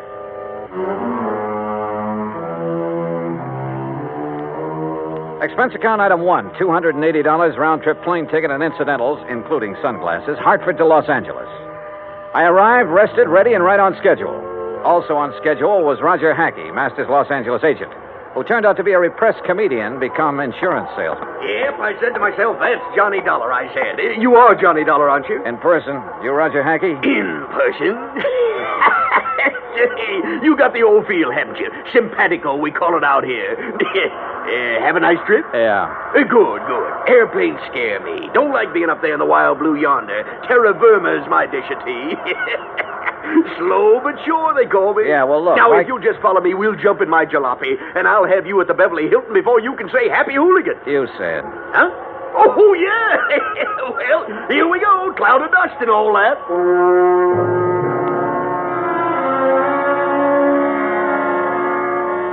The ride from the air terminal to the hotel was hot, silent on my part, and unproductive so far as the case was concerned. Roger Hackey kept up a running commentary on everything from bad actors to the Zodiac. It wasn't until I was settled in my room with drink in hand and Shula's feet propped up that I could get him to switch to the $200,000 surprise. Her name is Cynthia Durbin. Now, how much do you know about her? Nothing. Bert Major said you'd give me the background. Now, she's a strange one. You know what a chameleon is? Sure, a lizard that changes color, so what? So, that's the kind of a gal Cynthia Durbin is. At least she is now. You're losing me, Roger. Begin at the beginning. Now, you're the doctor. As the Siamese twins said after the operation, what's missing? Yeah. Yeah. How did you meet Cynthia Durbin? Well, she came into the office yesterday. No call, no appointment. There she was. Oh, what's she like? Trim. Real trim. And expensive. Just casually announced she wanted to buy $200,000 worth of insurance, huh? Well, not exactly. She started asking about various policies, endowment, straight life, etc., and how and when they paid off. And she kept giving me the big eye and cross-leg routine. She tell you anything about herself? Oh, didn't have to. I already knew. She's practically a fixture in the society section of the Sunday papers. Garden parties, opening nights, and all that. Yeah, but only lately. Her husband? Peter Durbin. He's been a public figure ever since they got married about 3 years ago. But she hasn't. No, just the last couple of months or so. How old is she? Oh, around 25. Blonde, blooming, and gorgeous, figuratively speaking. I take it she has the money, huh? Yeah, right. He was a well-torsoed movie bit player with a champagne appetite. I see. Now, what about this surprise angle? Well, she came right to the point. Said her husband had just had a complete physical. Asked if his doctor's report would be acceptable. If so, okay. But you didn't sign her up. Why? She didn't give me the chance. What do you mean? All of a sudden, she reached in her purse and pulled out a piece of paper with a name and address on it, announced this was her attorney. See him, she said, smiled big, and walked out. Did you go and see the attorney? Right away. A guy by the name of Crane Collins. Has big plush offices downtown, old senior partner type. What did he have to say? Oh, nothing except routine questions about filling out the forms, expediting the procedure, importance of secrecy for the surprise. Well, why didn't you ask a few questions? Couldn't. What do you mean, couldn't? She was there. Doing what? Sitting back in a corner, all huddled up like a mouse waiting to be pounced on. Didn't say a word, while Collins and I filled out the papers. Yeah, she signed them as if they were a death warrant. Went back to the corner and stared at the wall.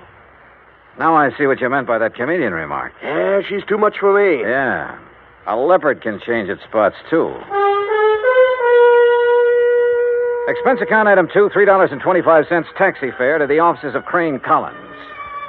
So far, all I knew was that the wealthy young woman wanted a pot full of insurance on her husband.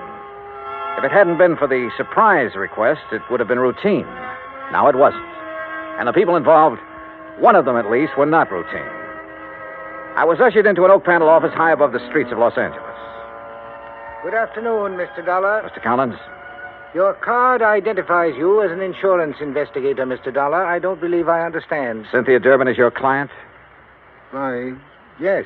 You represented this client yesterday in the signing of an application for a $200,000 straight life insurance policy on her husband. Yes? I represent the company. Everything is in order, is it not? Insurance is a lot of things, Mr. Collins. A surprise to the insured is one of the things it isn't. My client is adamant in this respect. Call it a quirk, if you will. You expect company to issue a $200,000 policy on a quirk? Well, how long have you known Mrs. Durbin? Since she was born. Then you know her father? Knew him. I am his executor. Uh-huh. Mother? Also deceased. Both parents died when Cynthia was 17. I was her guardian and have been her legal advisor since she came of age. Was she well provided for? Very. What kind of a man is her husband? Young, about 30. Tall, good-looking. No, Mr. Collins, not statistics. Your impressions. He plays an excellent game of golf. Gets along well with people when he wants to. But you don't like him, do you? In this profession, Mr. Dollar, I neither like nor dislike people. I represent them, and that representation is based on fact. Well, in my profession, we go by feel as well as fact. Well, tell me candidly, Mr. Collins, do you think there's anything strange about this request for insurance on her husband? As I said, I deal in facts, not feelings. As a client, she sought professional assistance. Ergo, I supplied it. Where do the Durbins live? I'd rather Oh, not. now look, I can get it from any society editor in town. My secretary will give you the information. All right, thank you. By the way, don't tell Mrs. Durbin or anyone else that we've had this discussion. If you do, there will be no insurance issued. Interference with investigative procedure. Fact, Mr. Collins. I understand. Expense account item 3, $2.60, phone call. Then taxi to Roger Hackey's office. A neat one-story building in the Miracle Mile on Wilshire Boulevard. Purpose? To borrow Roger's company car. The Durbins lived in one of those colonial mansions out in Beverly Hills, surrounded by curving driveways, spacious lawns, swimming pool, and cabanas, all of it enclosed by thick, high walls and electronically controlled gates. The mention of insurance on the intercom got me in. Cynthia Durbin was everything Roger said she was. The first time he met her, that is. Please excuse my appearance, Mr. Dollar. I've been swimming. Oh, I don't mind at all, Mrs. Durbin. Really, you shouldn't have come here to deliver the policy. What if my husband had been home? No surprise. No, that would have spoiled everything. Well, may I have it, please? The paperwork has not been completed yet. And what are you doing here? What do you want? Get to the point. Well, just a few questions, Mrs. Durbin. My colleague, Mr. Hackey, should have handled these details yesterday, but he was somewhat rushed. Oh, then there's nothing wrong with... Would you care for a drink, Mr. Dollar? Thanks. The bar's out by the pool. Shall we?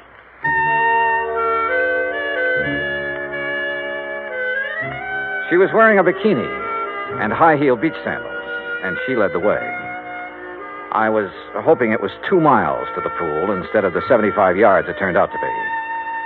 I mixed the drinks, and we settled down in a couple of sun lounges. Oh, those details, Mr. Dollar. Just formalities, actually. You ought to be the beneficiary? Yes. That was discussed yesterday. Oh, yes, so it was. What does your husband do, Mrs. Durbin? He doesn't work, if that's what you mean. He doesn't have to. I have enough for both of us. Johnny. Yeah? Freshen my drink, will you, please? Oh, sure. Say, tell me, did you ever contemplate divorce? Divorce? Whatever makes you ask a question like that? Well? Of course not. We've had our differences. Minor ones. What couple hasn't? Yeah, I suppose you got a point there. Here you are. Thank you. Johnny. Why did you pick 2 weeks from today to be the effective date of the policy? Isn't that my business? His birthday, Mrs. Durbin? What? Your husband, the surprise. Well, yes, it is, but all these questions... Plan to throw a big party for him? Yes. No, I don't know.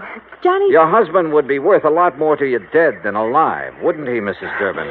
Hand me that robe, please. Sure. There you are. But you haven't answered my question. I'm sorry, you'll have to excuse me. I have a headache. Terrible headache. Something was definitely wrong here. A girl of her age should have flared at my questions. Should have snapped back at me instead of blindly running away. Yeah, something was wrong, all right. But I'd seen what I'd come to see. Both facets of Cynthia Durbin's personality. And was one of them actually thinking in terms of murder? My job, find out.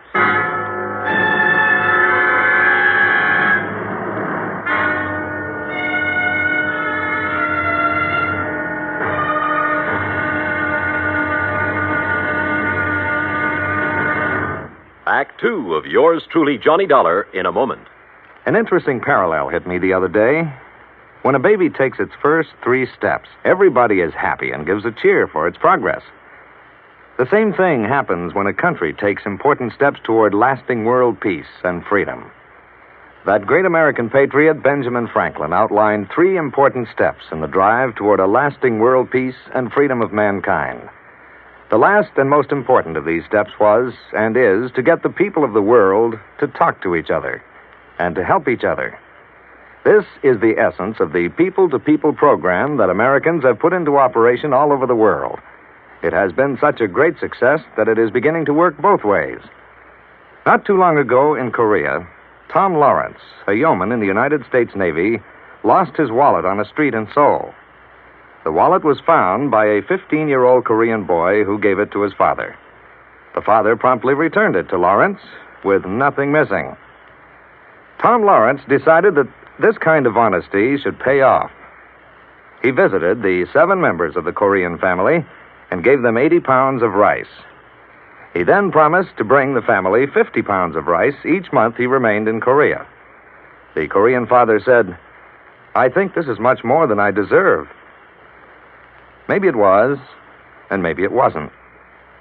But who can put a price on better understanding among the peoples of the world? For through better understanding of each other comes an understanding of freedom, the right of all men, everywhere. And now, Act 2 of yours truly, Johnny Dollar, and the Poor Little Rich Girl Matter.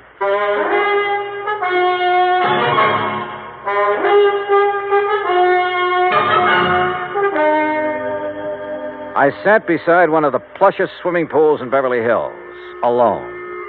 I finished my drink slowly. Cynthia Durbin was a strange one, all right, but her actions seemed compulsory rather than natural. If she really was thinking about murder for $200,000 in one chunk, she was pretty crude about it. If she was trying to impress her husband for some unknown reason, she'd selected a mighty offbeat way to do it. If she was going off her rocker, well... The extension phone hung on a post beside the bar. I don't ordinarily listen in on other people's conversations, but this one... Thing wrong, darling? Eric? Oh, Eric, I've got to talk to you. Something has happened. I No, think Cynthia, not on the phone. Meet me here in half an hour. But, Eric... Half an hour. Here. Goodbye, Cynthia. Hello, Eric.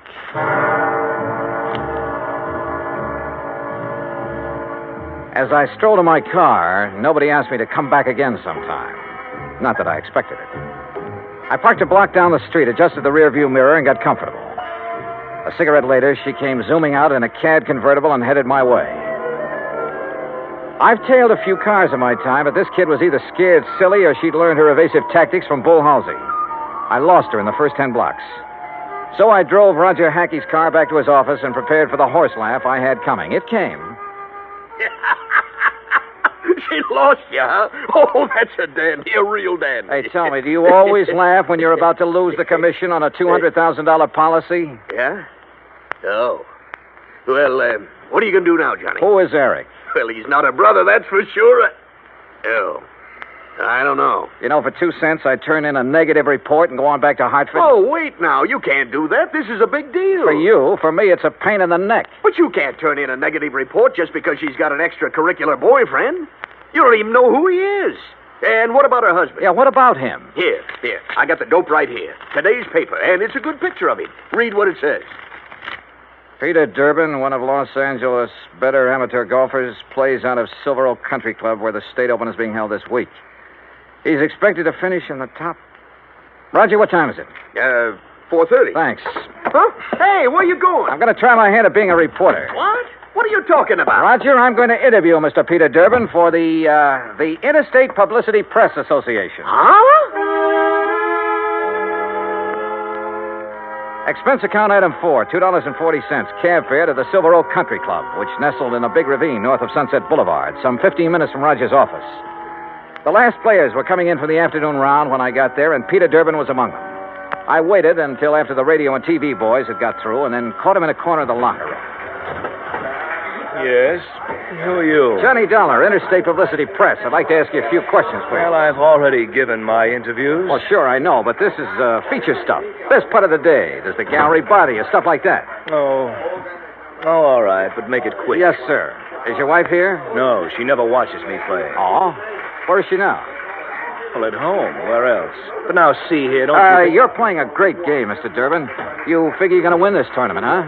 Yes, I think so. McMahon has turned into 69, of course, but I'm still 3 strokes up on him. I play a much steadier game than he does. Oh, yeah, sure. This is your home club, isn't it? Oh, yes. It's one of the best in the country. Yeah, mighty fine course. You must be pretty well heeled. Well, That's none of your readers' concern. Oh, I'm sorry. Say, you have a birthday coming up soon, haven't you? How did you know? Oh, well, you're a prominent personality, Mr. Durbin. We keep a file on this sort of thing, on important people like you. Oh, I see. Oh, sure. I suppose you're going to have a big affair. No, as a matter of fact, the annual Western Road races fall on my birthday each year. As a reporter, you should recall that I won both last year and the year before. Oh, yeah, sure. Well, happy birthday, Mr. Durbin, and good luck. Well, is that all you want? That's all I need to know. Thanks. Act 3 of yours truly, Johnny Dollar, in a moment. No folklore could be all boastful and dynamic. Some of it is about the man at the bottom of the pile. Like the one they tell of the traveler who just had to get across a river. He argued with the boatman, but that boatman wasn't about to move. Nope. Not with the spring thaw making it a mighty ugly river. The traveler was insistent. Finally, the boatman agreed. But it was going to cost a whole quarter to get across. But I ain't got but 15 cents. You gotta take me for that. Your regular fare's only 10 cents. The boatman stood firm. I ain't going, that's all. Anybody that ain't got but 15 cents It just don't make no difference which side of the river he's on anyhow. Folklore belongs to every nation's legendary past. And I guess we Americans have our share of some good ones. Like the one about... but we'll have to save that one for the next time we travel your way. See you then. And now, Act 3 of yours truly, Johnny Dollar, and the Poor Little Rich Girl matter.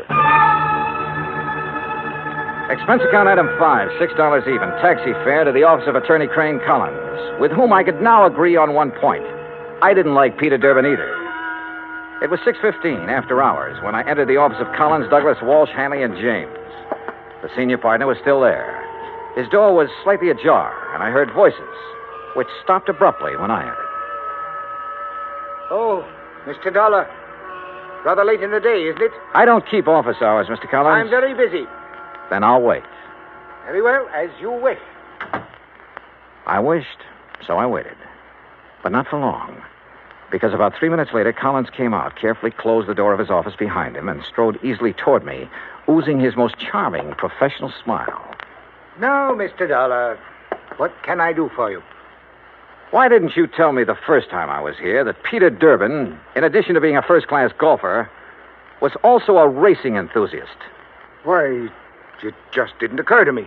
Do you know any insurance company in the world that would issue a $200,000 policy on a man who risks his life in a racing car? Then your company will not issue the policy? What do you think? Now tell me something. Who is Eric? Eric? That's right. Well? The name is not familiar to me. Now, look, Mr. Collins, I have a feeling that even you will admit that withholding information in connection with a possible murder is punishable by law. Fact. I am fully aware of that, but I fail to see what that... What are you doing? You didn't invite me into your office. I just wondered why is all. Have you no ethics, man? Cynthia Durbin was in there a few minutes ago, wasn't she? Mr. Dollar. Wasn't she? If it is the intention of your company not to issue the insurance to my client, I will so inform her, and that will end the matter so far as you are concerned. Now, please be good enough to leave. You really don't know or care what's going on, do you? You're so wrapped up in the letter of the law that preventing a possible murder doesn't even occur to you. Another one of your feelings? Well, I don't have the remotest idea what you're talking about. Good night, Mr. Dollar. Good night, Mr. Collins. Expense account item 6, $9.50, cocktails and dinner. I should have written my report negative and hightailed it back to Hartford. But when you see in your mind's eye the possibility of a racing car careening off the road at 125 miles an hour exactly 2 weeks from now, you don't just stick to business and call it quits. Eric, wherever he tended bar, was the key. But how to find him? I was on dessert in the evening paper, giving my subconscious mind a chance to work it out when all of a sudden I was looking at it on the society page. Expense account item 7, $19, including taxi fare to Los Angeles Police Headquarters, where I had a pleasant chat with the captain on duty. Then a tuxedo rental in the same taxi to the Statler Hotel. A special pass let me in as guest at a crowded and bejeweled society benefit. Enjoying the party, Mr. Collins? Dollar, what are you doing here? Enjoying the party, too. Have Mr. and Mrs. Durbin arrived? You are the most annoyingly persistent individual I have ever... Please, no compliments. See you later. After a few minutes, I spotted her, dressed to the teeth. She turned suddenly and saw me. I expected surprise, chagrin, fear, most anything but what I got. Mr. Dollar, Johnny, I am glad to see you. I was such a bore this afternoon. Forgive me. Well, your exit was rather sudden. My headache's all gone. Isn't that wonderful? Fine. Will you dance with me? Pleasure. Dollar. That's such an exciting name. Is your husband with you tonight? No, poor dear. He's playing in a golf tournament and has to get his rest. You came alone? Yes. Don't you find it warm in here, all these people? Let's go out on the terrace, hmm? Sure, why not? Once more, I was following her, and it was just as interesting as the first time. But my mind and eyes were elsewhere. Somewhere in this crowd was the Eric I was looking for. He had to be. Then I spotted him. 35, big and broad, hawk-nosed, circling toward the terrace from the left. She threaded her way to a potted palm in a far corner of the terrace, turned and looked at me. Her eyes were feverishly bright in the moonlight. She was beautiful. You're a very charming man, Johnny. I wish... You wish what? Do you find me interesting? You haven't answered my question. Oh, I find you interesting, Cynthia. Who is Eric? Eric? The man you went to see this afternoon after you left me. This afternoon? You know who I'm talking about. Because you and Eric, I don't know how, were planning to kill your husband 2 weeks from now and collect $200,000 insurance. 2 weeks from now in the road race. Make it look like an accident, no doubt. No, Eric! No!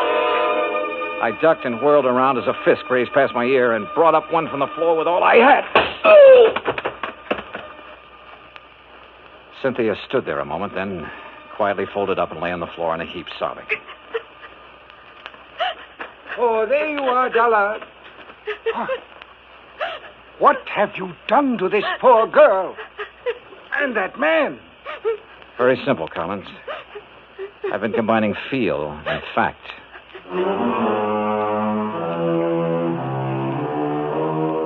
The house dick and I got them out of there. Hawk-nosed to police headquarters, Cynthia to a hospital. Eric turned out to be a quack psychiatrist who preyed on unstable rich women and who was wanted in both New York and Florida. He had a perfect setup in Cynthia Durbin until he went for murder and the big money. Mrs. Durbin, well, the doctors tell me she ought to be normal mentally in a couple of years with proper psychiatric treatment. Expense account total, $317.75. Yours truly, Johnny Dollar.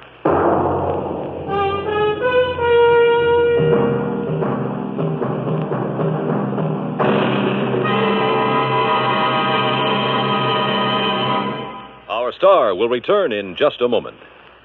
Our flag now numbers 50 stars, and behind each star there stands yet another flag, representing one of the 50 states.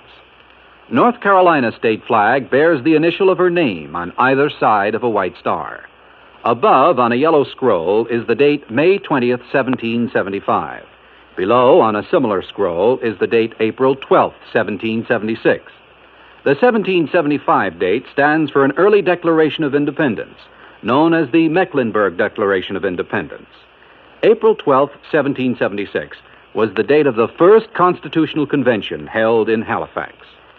The Halifax Resolve was a document that placed the Old North State in the front rank, both in point of time and spirit, among those colonies which demanded unconditional freedom and absolute independence from any foreign power. North Carolina's state flag, the flag of the 12th state to enter the Union, was adopted on March 9, 1885. Now, here's our star to tell you about next week's story. Next week, a beautiful yacht, a beautiful, charming girl, and a man who wished he'd never heard of either of them. Join us, won't you? Yours truly, Johnny Dollar.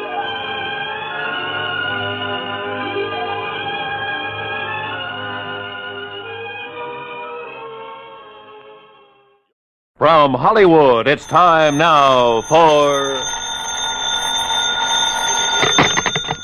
Johnny Dollar. Pat McCracken, Johnny, Universal Adjustment Bureau. Oh, hi, Pat. What's on your mind? At the moment, you. Huh? Johnny, you've been working too hard. Oh, this I've been convinced of for years, Pat, but I've never been able to convince anybody else, especially you. Okay, I'm convinced. What you need is a nice vacation, all expenses paid. Whoa. Southern California's very nice this time of I year. just came back from there. The beaches, the swimming, sun, golf, Look, nightlife. Pat, thanks a lot, but no thanks. Well, now, Johnny. The last time you invited me to take one of your vacations, I got hit over the head, almost run down by a truck, and kicked around by a guy 7 feet tall. Yeah, but this one's different, Johnny. It's a real simple job. Oh, they all are, according to you. All I want you to do is pick up something out on the coast and bring it back here. That's all. Yeah, what? $100,000. Oh. I'll be right over.